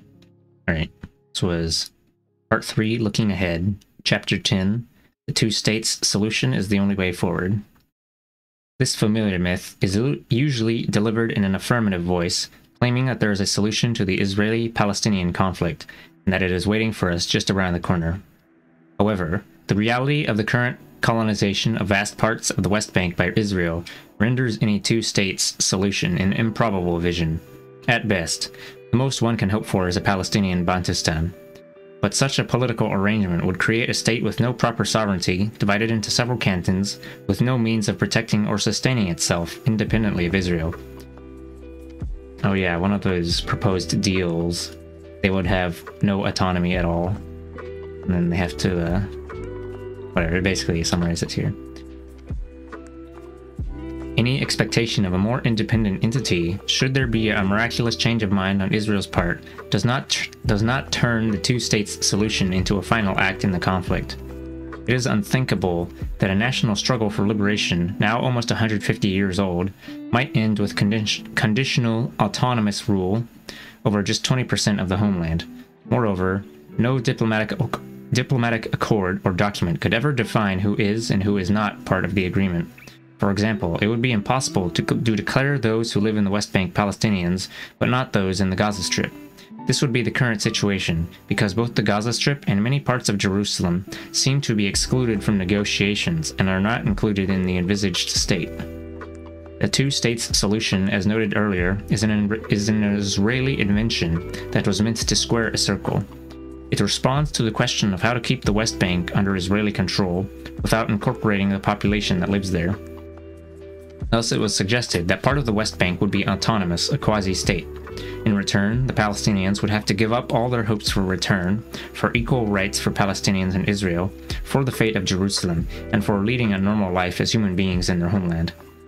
Any criticism of this myth is often branded as anti-Semitism. However, in many ways, the opposite is true. There's a connection between the new anti-Semitism and the myth itself. The two-states solution is based on the idea that a Jewish state is the best solution for the Jewish problem. That is, Jews should live in Palestine rather than anywhere else. This notion is also close to the hearts of anti-Semites. The two-states solution, indirectly one should say, is based on the assumption that Israel and Judaism are the same. Thus, Israel insists that what it does in the name of Judaism, and when its actions are rejected by people around the world, the criticism is not only directed toward Israel, but also toward Judaism. The leader of the UK Labour Party, Jeremy Corbyn, attracted a lot of criticism when he explained, to my mind correctly, that blaming Judaism for Netanyahu's policies is like blaming Islam for the actions of the Islamic State. This is a valid comparison, even if it rattled some people's sensitivities.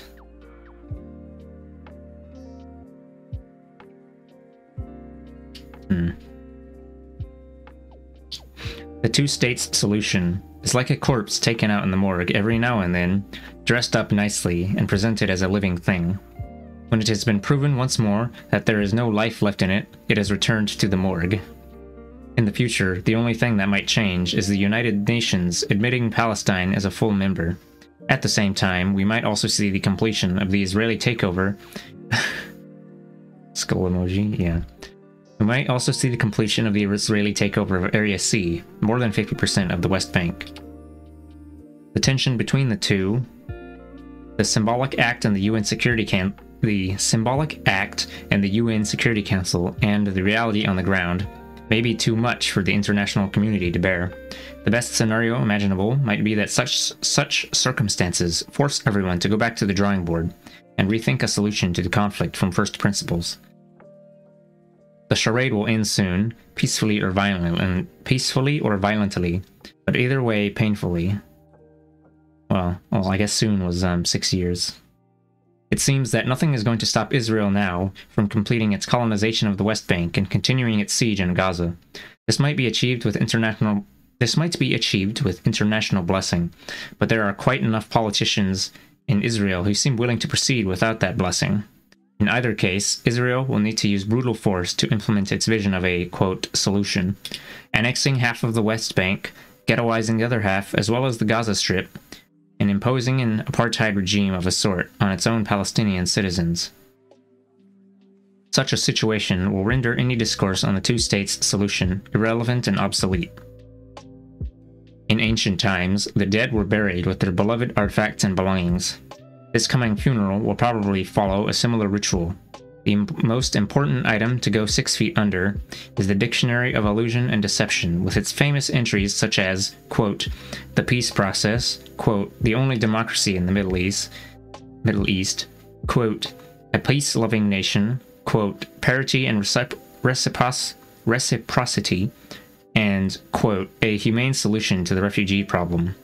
A replacement dictionary has been in the making for many years, redefining Zionism as colonialism, Israel as an apartheid state, and the Nakba as ethnic cleansing. It will be much easier to put it into common use once the two-states solution has been pronounced dead. It's talking about mask off moment.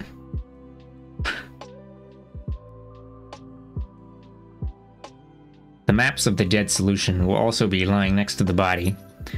The cartography that reduced Palestine to a tenth of its historical self, and which was presented as a map of peace, will hopefully be gone forever. There is no need to prepare an alternative map. Since 1967, the geography of the conflict has never changed in reality, even while it was constantly transformed in the discourse of liberal Zionist politicians, journalists, and academics. Palestine was always the land between the river and the sea. It still is. Its changing fortunes.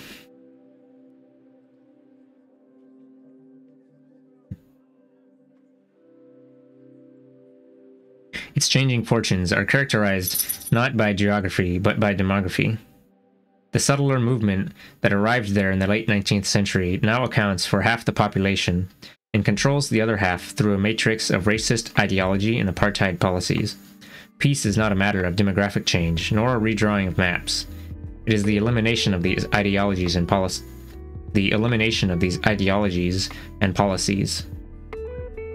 Who knows? It may be easier now than ever to do this.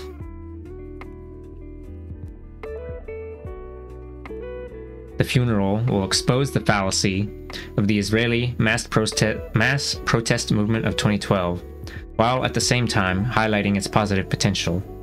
For 7 weeks in that summer, middle-class Israeli Jews protested in huge numbers against their government's social and economic policies.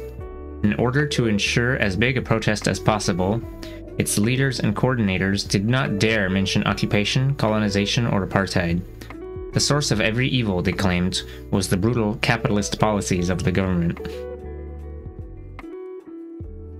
On a certain level, they had a point. These policies prevented the master race of Israel from enjoying fully and equally the fruits of Palestine's rape and dispossession.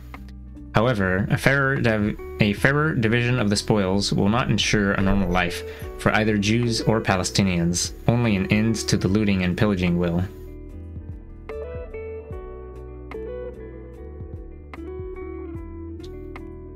And yet, the demonstrators also expressed their skepticism and distrust concerning what their media and politicians tell them about the socio-economic reality. This may open the way for a better understanding of the lies they've been fed about the, quote, conflict and their, quote, national security over so many years. The funeral should energize us all to follow the same distribution of labor as before. As urgently as ever, Palestinians need to solve the issue of representation, and the progressive Jewish forces in the world need to be more intensively recruited to the BDS and solidarity campaigns. In Palestine itself, the time has come to move the discourse of the one-state solution into political action, and maybe to adopt the new dictionary. Since the dispossession is everywhere, the repossession and reconciliation will have to occur everywhere. If the relationship between Jews and Palestinians is to be reframed on a just and democratic basis, then we can accept neither the old buried map of the two-states solution nor its logic of partition. This also means that the sacred distinction between Jewish settlements in Israel before 1967 and those in the West Bank after 1967 should be consigned to the grave as well. The distinction should instead be made between those Jews who are willing to discuss a reformulation of the relationship, a change of regime, and equal status, and those who are not, regardless of where they live now. There are some surprising phenomena in this respect, if one studies the human and political fabric of contemporary Israel-Palestine. The willingness to enter into dialogue is sometimes more evident beyond the green line than inside it. The dialogues within, about a change of regime, the question of representation, and the BDS campaign are all part and parcel of the same effort to bring justice and peace to Palestine. Once the two states solution is buried, one major obstacle to a just peace in Israel and Palestine will have been removed.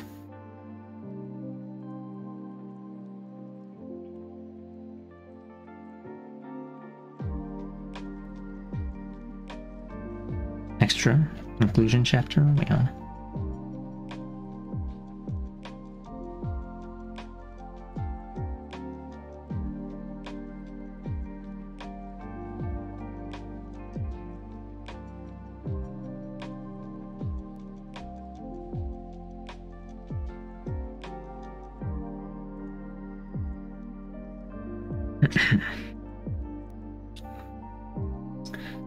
Conclusion. Settler colonial state of Israel in the 21st century. In 2017, the Israeli occupation of the West Bank and Gaza Strip will have lasted for 50 years.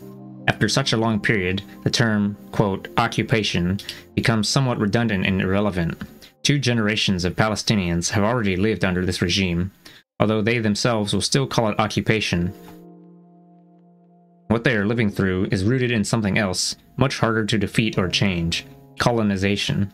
The term colonization, as I noted in the opening chapters, is not easily applied to the present. It is more often than not associated with past events. This is why, with the help of recent and exciting research, scholars writing on Israel are more frequently using another term: settler colonialism.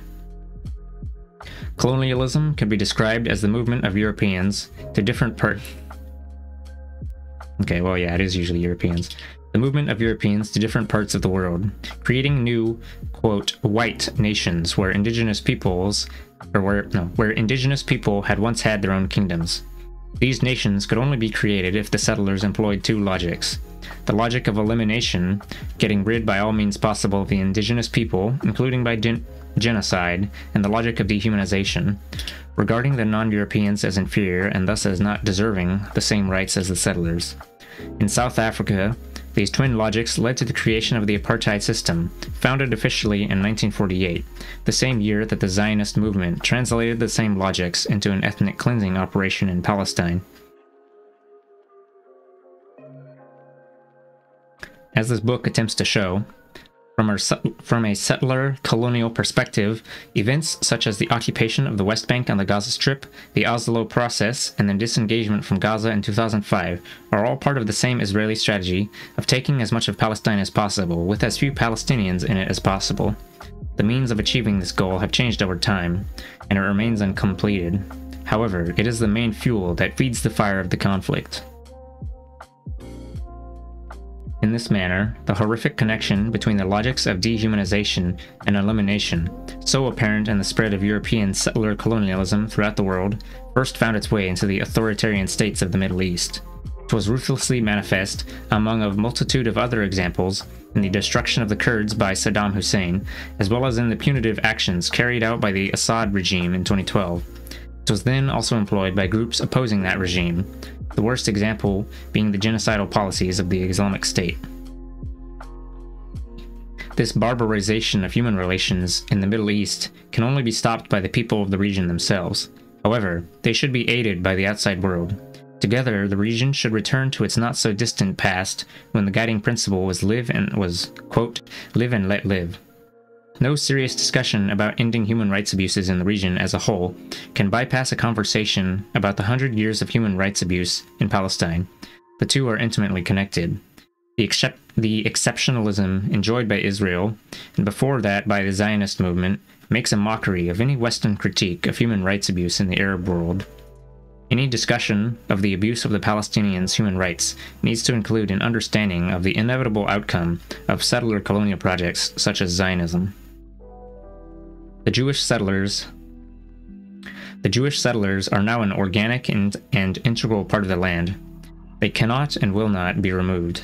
They should be part of the future, but not on the basis of the constant oppression and dispossession of the local Palestinians. Yes, that's basically like the Oh, actually, I just had a thought, but it's what is it? It's like the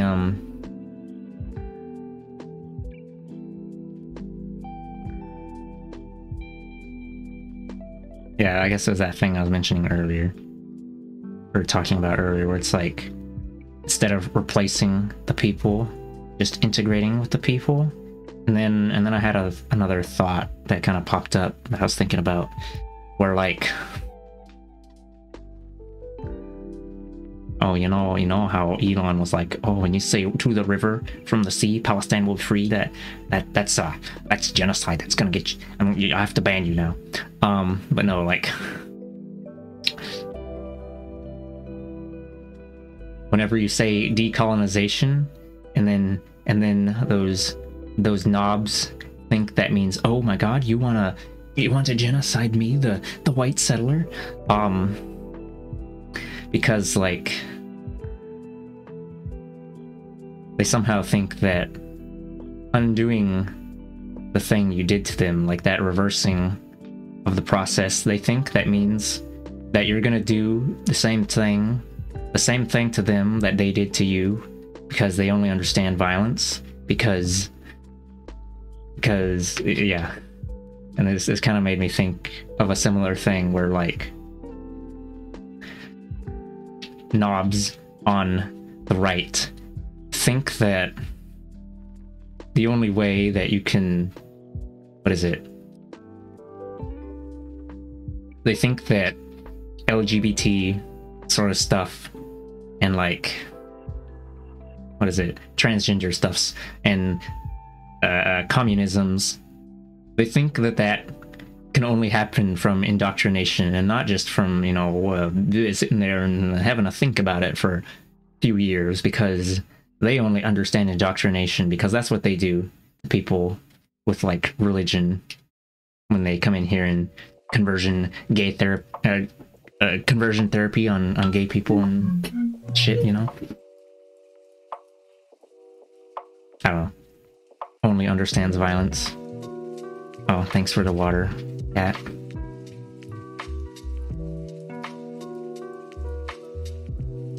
Confession of crimes? Yeah. I suppose that is true. It's kind of an indirect confession.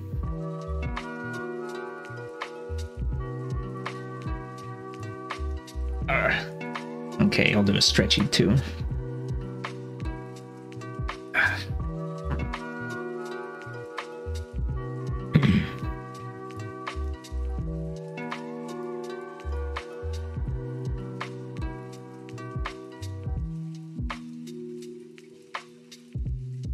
Or yes, in this case, confession of like horrible practices they do or have once done themselves.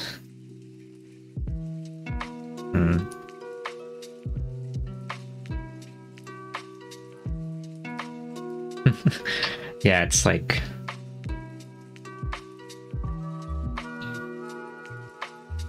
we didn't do a genocide, or in quotation marks, we didn't do a genocide to them, and if we did, well, it was we had to do it, and maybe it was deserved, and then like, oh well, maybe you should, and then what is it, and then the fucking,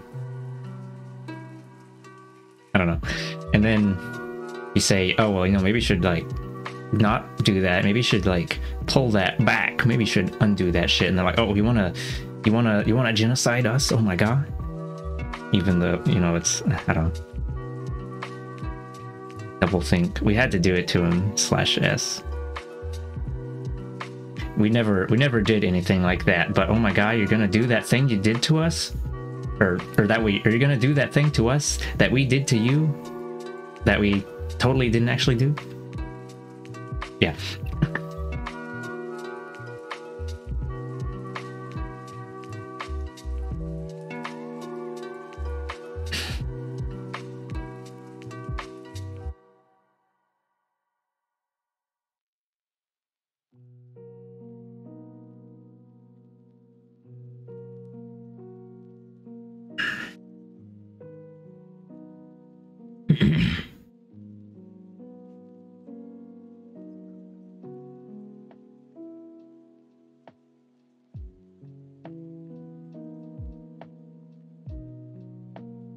I saw a thing in a comment on that John the Duncan guy's video titled, what's it titled? I don't know if it's titled genocide. I had the word genocide in the thumbnail, and it was about Palestine, obviously. But one of the commenters, I don't remember if this was actually like mentioned in the video, but someone commented that if Native Americans started a revolutionary movement all of a sudden with armed struggle against Americans, white American society, that it would be likely that a lot of people would not be on their side. And yeah, big oofs. Which, you know, to be expected from a white reactionary society. Grr. Of course, at this point, seems like a lot of, or not, well, I don't know, some native people, like, say, Alaska's House of Representatives, Murray Peltola. No, some native people, they're more concerned with trying to work within the system and, like, what is it, integrate Native American people into, like, white man systems of governance, which really doesn't really do it. In fact, I think, I don't remember where I was reading this. Maybe it was one of the pages on Decolonize Palestine, but it's like, it has the opposite effect, where you just kind of dissolve it into the white American mold.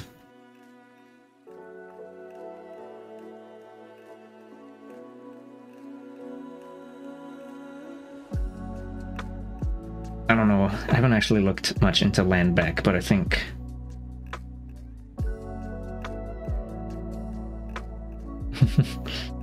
well, I'm assuming that land back.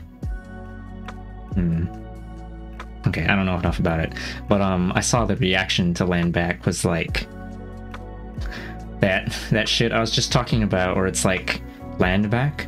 They want their land back?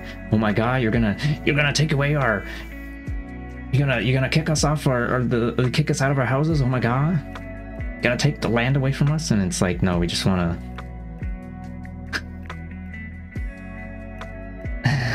it's that same shit. They want to restore the land to being like a public thing, and like caretaking of the land, and not the current capitalist exploitation of land for profit and shit. And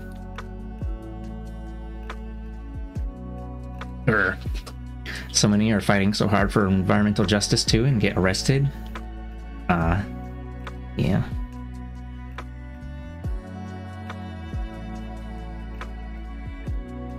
Alright, I think I've done enough stretch and watering.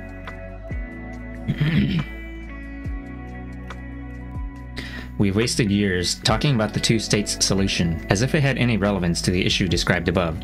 But we needed that time to persuade both Israeli Jews and the world at large that when you found a state, even one with a thriving culture, a successful high-tech industry, and a powerful military, on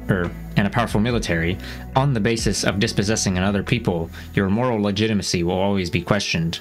Confining the question of legitimacy only to the territories Israel occupied in 1967 will never resolve the issue at the heart of the problem. Of course, it will help if Israel withdraws from the West Bank, but there is a possibility that it will just monitor the region in the same way it has policed the Gaza Strip since 2006. This will not hasten an end to the conflict. It'll just transform it into a conflict of a different kind. There are deep layers of history that will need to be addressed if a genuine attempt is to be made at a resolution. After World War II, Zionism was allowed to become a colonialist project at a time when colonialism was being rejected by the civilized world, because the creation of a Jewish state offered Europe, and West Germany in particular, an easy way out of the worst excesses of anti-Semitism ever seen. Israel was the first to declare its recognition of quote, a new Germany. In return, it received a lot of money, but also, far more importantly, a carte blanche, as in a blank check, as in free reign, to turn the whole of Palestine into Israel. Zionism offered itself as the solution to anti-Semitism, but became the main reason for its continued presence. The, quote, deal also failed to uproot the racism and xenophobia that still lies at the heart of Europe, and which produced Nazism on the continent and a brutal colonialism outside of it. That racism and xenophobia is now turned against Muslims and Islam. Since it is intimately connected to the Israel-Palestinian question, it could be reduced once a genuine answer to that question is found. We all deserve a better ending to the story of the Holocaust. This could involve a strong multicultural Germany showing the way to the rest of Europe, an American society dealing bravely with the racial crimes of its past that resonate today, an Arab world that expunges its barbarism and inhumanity. I don't really like this last bit, but whatever. He put it in there for the moderates, I guess. Fucking. Ahem. This book was written by an Israeli person, so.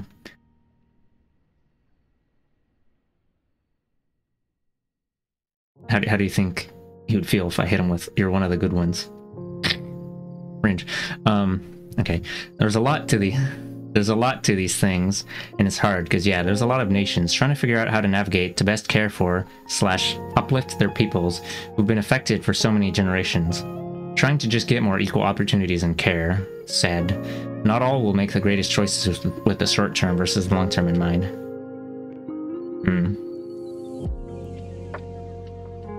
Yeah, how do you write this entire book and then slip that in at the end? What the hell?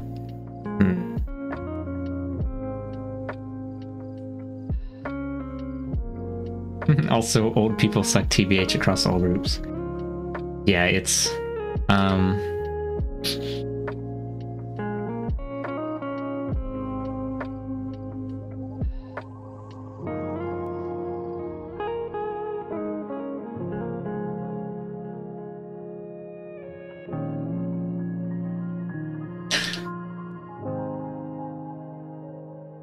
that resulted directly from, like,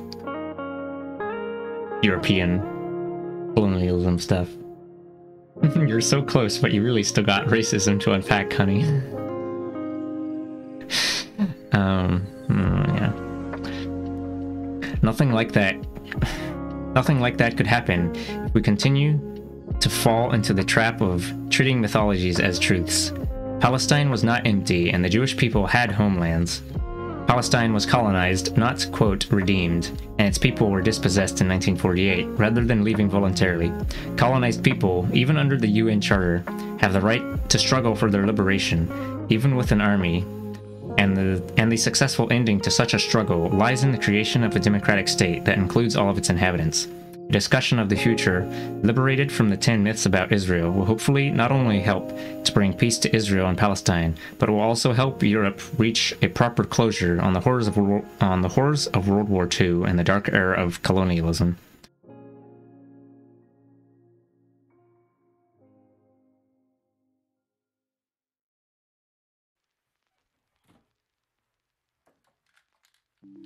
That's the vibe of this book.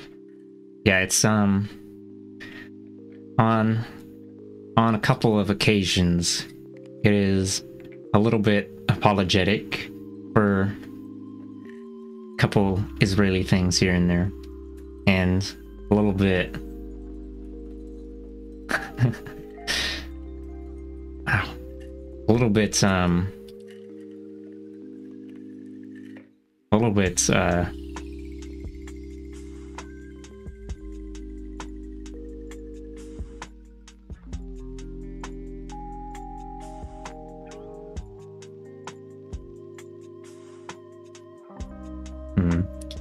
okay, well, like, yeah, I don't know, a little bit racist about Arabs, but, like, yeah, I guess I mentioned earlier, the reason that the quote-unquote barbarism and inhumanity occurred as like reaction to Western imperialism.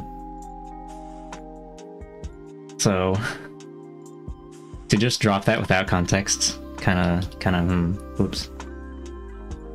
Thank you for reading this. Oh, no, thank you for listening, because I don't think I'd be able to read these books all the way through by myself. You missed the first 2/3, but the last part was good.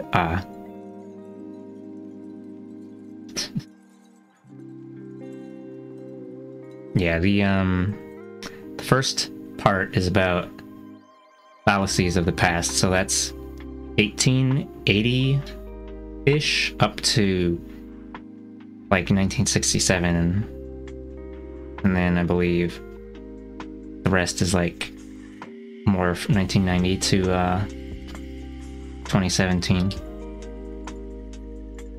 You somehow were here for a lot of the hours. Read for 8 hours?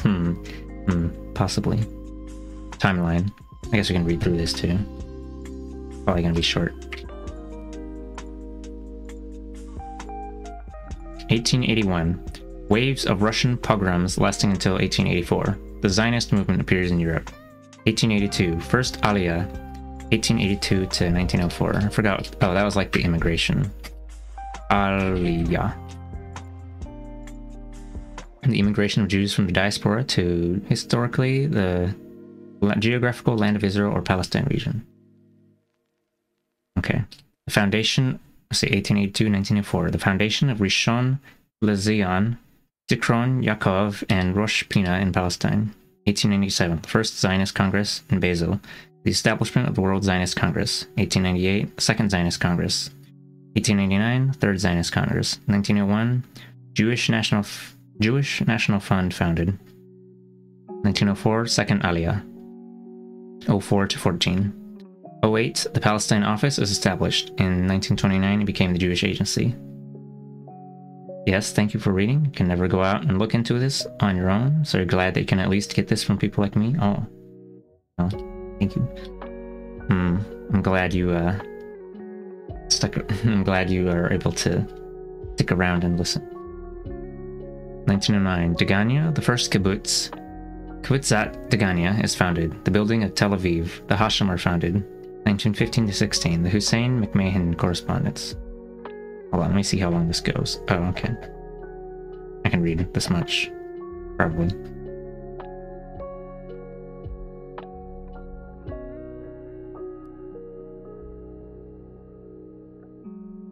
(1916) The Sykes-Picot Agreement. 1917, the Balfour Declaration. Britain occupies Palestine and governs it through a military administration until 1920. 1920, the Haganah is founded. The Histadrut is founded. The San Remo Conference grants Britain the mandate over Palestine. 1922, Britain recognizes Transjordan as a separate political entity and Amir Abdullah as its ruler. The U.S. Congress endorses the Balfour Declaration. 1923, the British mandate over Palestine and Transjordan is authorized first by the League of Nations, then at the Treaty of Lausanne. 1931, the Irgun splits from the Haganah. Don't remember what Haganah is. Zionist military organization, representing the majority of the Jews in Palestine from 20 to 48. Paramilitary organization. 1936, Arab revolt breaks out and would last until 1939.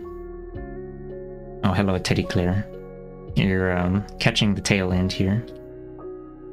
I'm just reading out the timeline at the end of the book, which gives like short one-line bit for each notable event for each year.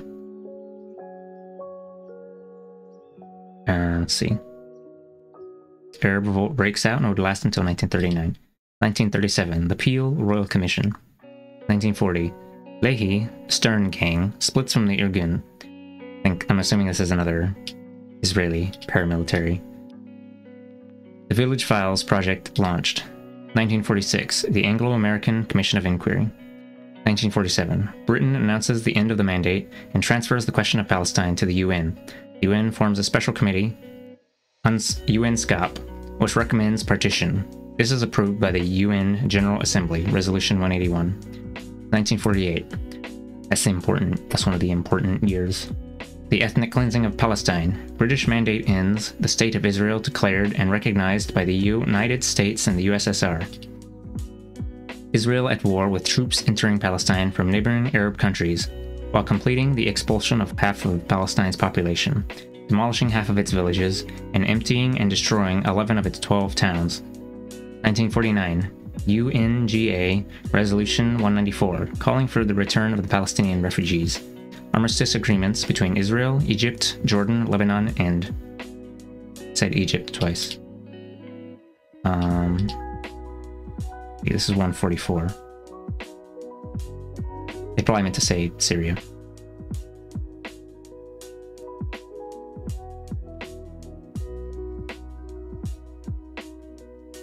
Military rule is imposed on the remaining Palestinian citizens inside Israel, which will remain in place until 1966. 1950, the immigration of Jews from Arab countries begins.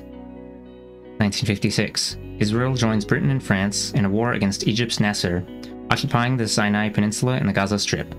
The Kafir Qasim Massacre. 1959, Wadi Salib riots. Mizrahi riots in Haifa protesting Mizrahi riots in Haifa protesting discrimination. 1963, the end of the Ben Gurion era. 1967, that's another important date. The Six-Day War.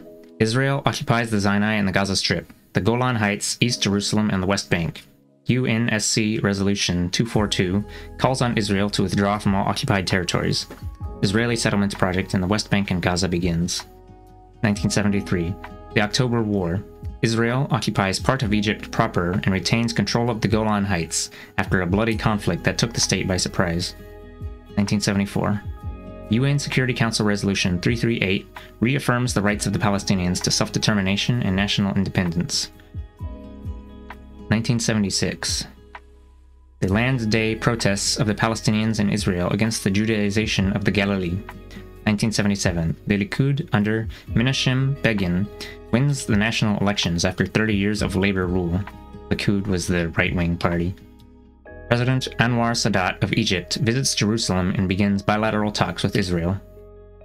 1978. Peace treaty signed between Israel and Egypt.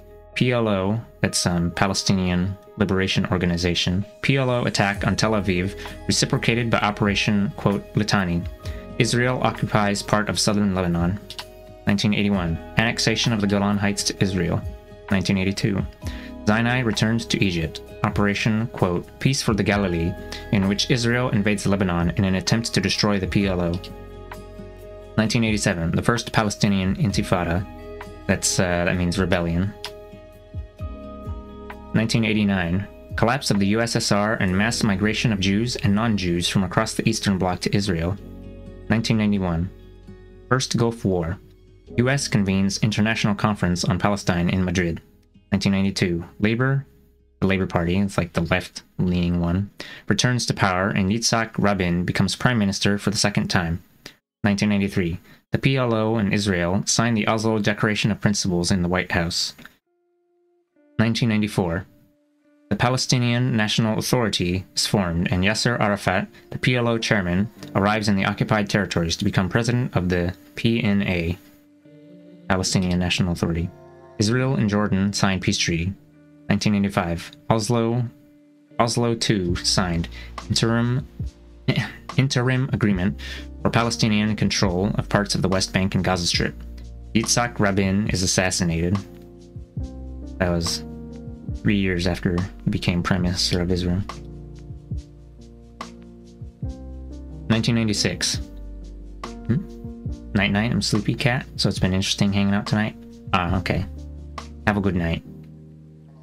You don't need to get all this, because this is just like another summary. I hope you have a good sleep. Let's see, right here.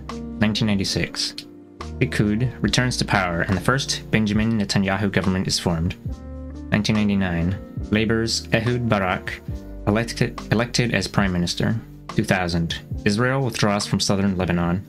The Second Intifada rebellion erupts. 2001. Ariel Sharon, head of the Likud, elected as prime minister. Later forms his own party, Kadima, and wins the 2005 elections.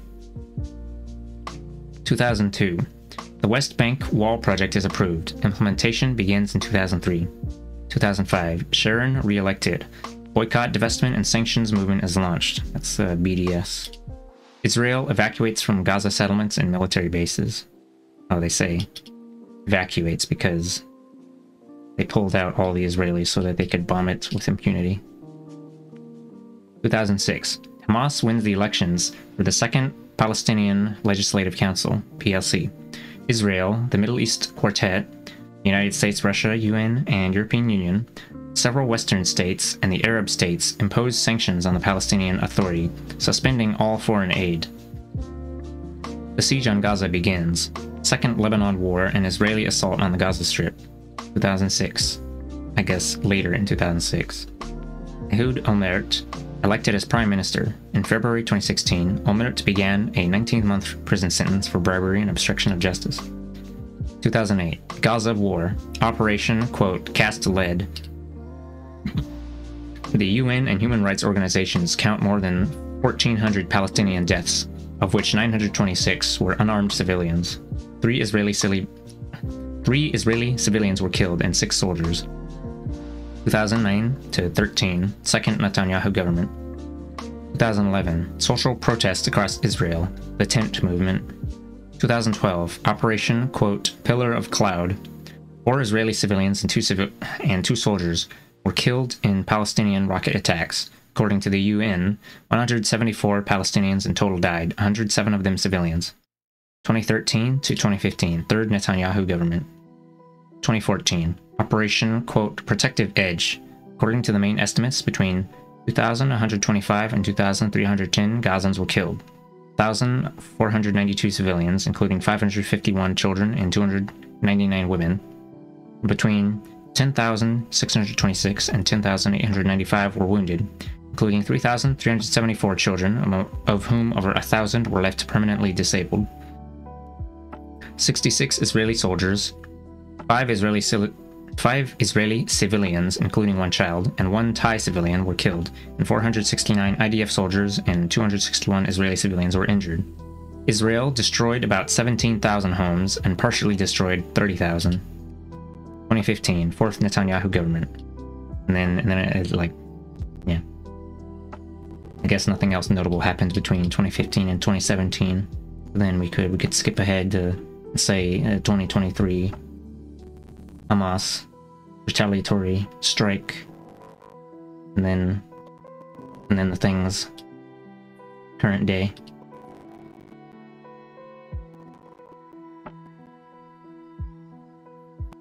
All right, I don't know if there's anything. Oh, okay, this is the citations.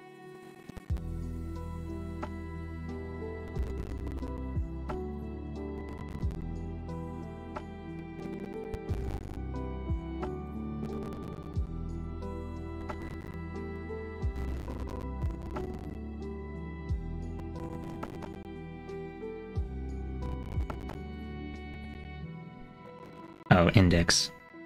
Finding mentions of particular keywords. Okay. Yeah, book crunched. Let me see who's online.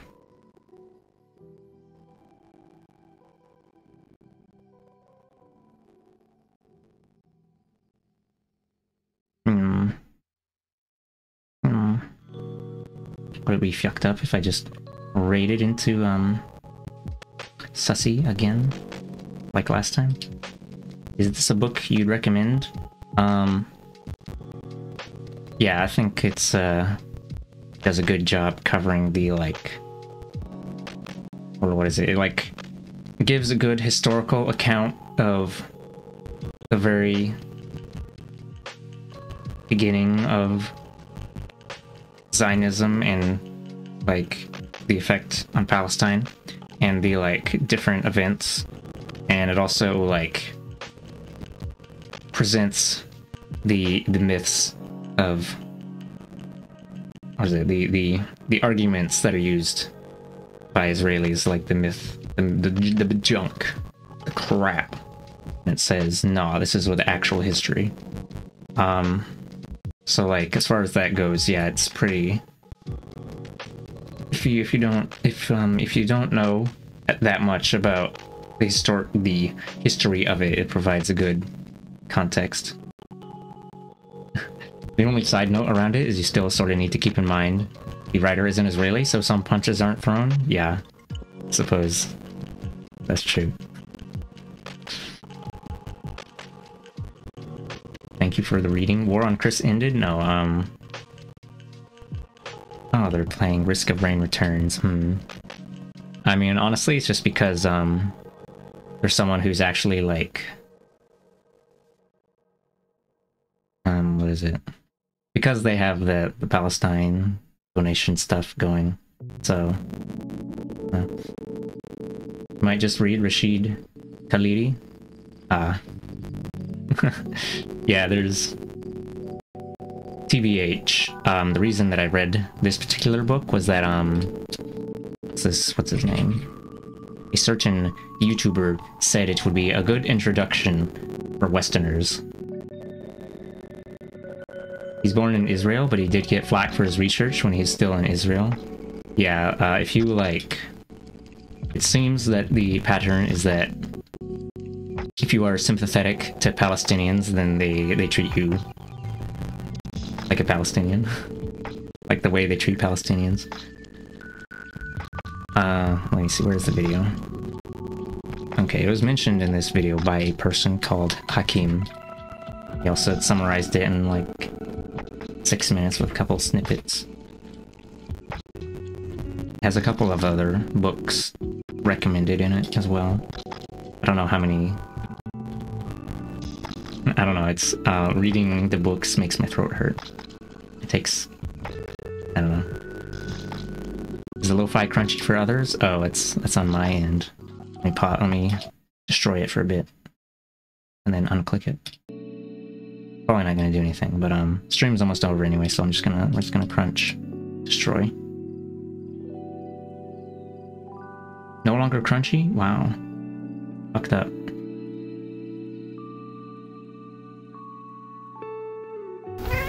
Meow.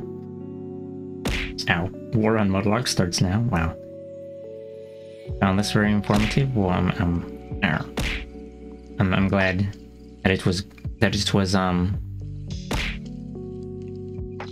I'm glad you were able to soak it like a sponge.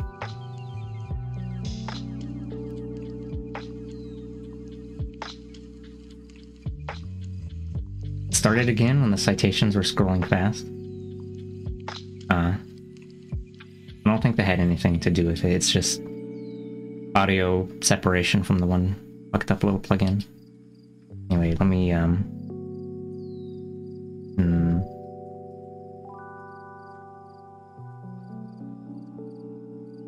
yeah, to be honest, I think Sussy is one of the only people that I've actually seen, like, the only person I've seen, like, do stuff explicitly with, like, well, actually, I guess I've seen Hanao, well, and Neku has talked about it a lot, but, a lot of the other people I see, it's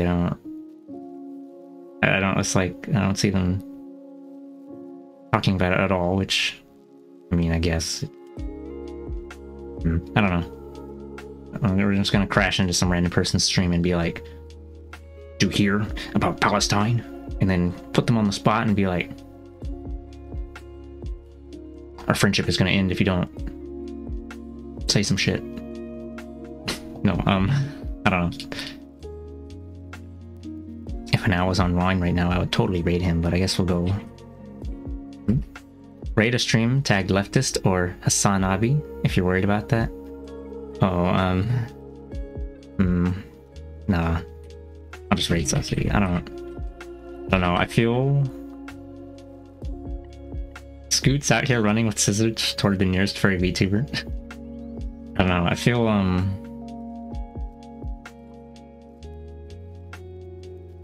I mean, most of the streams I do are just art or game stuff, so I don't feel too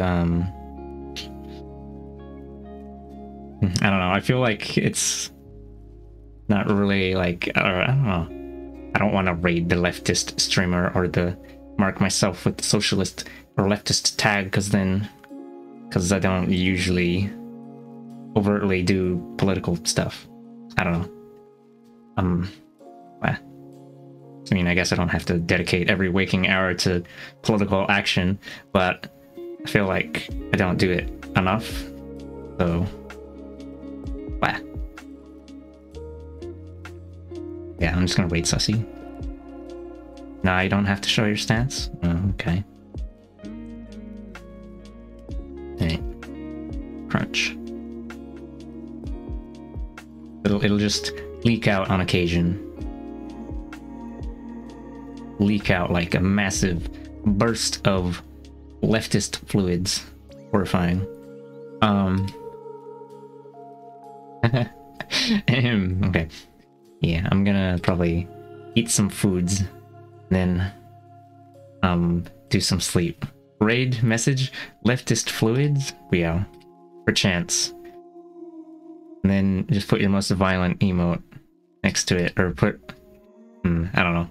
You can put whatever emote on the sides of leftist fluids. I'm gonna put 3D Smid. From the river to the sea.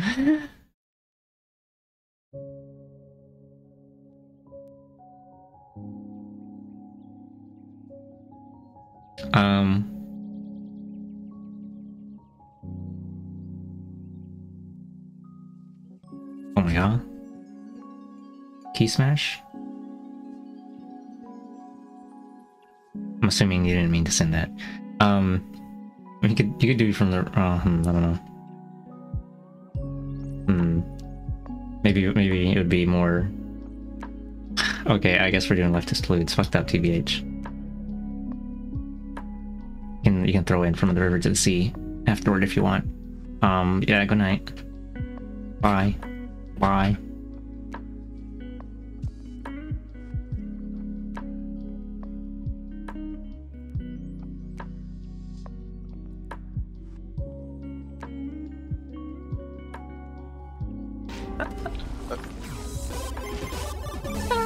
Oh no, butt strikes again.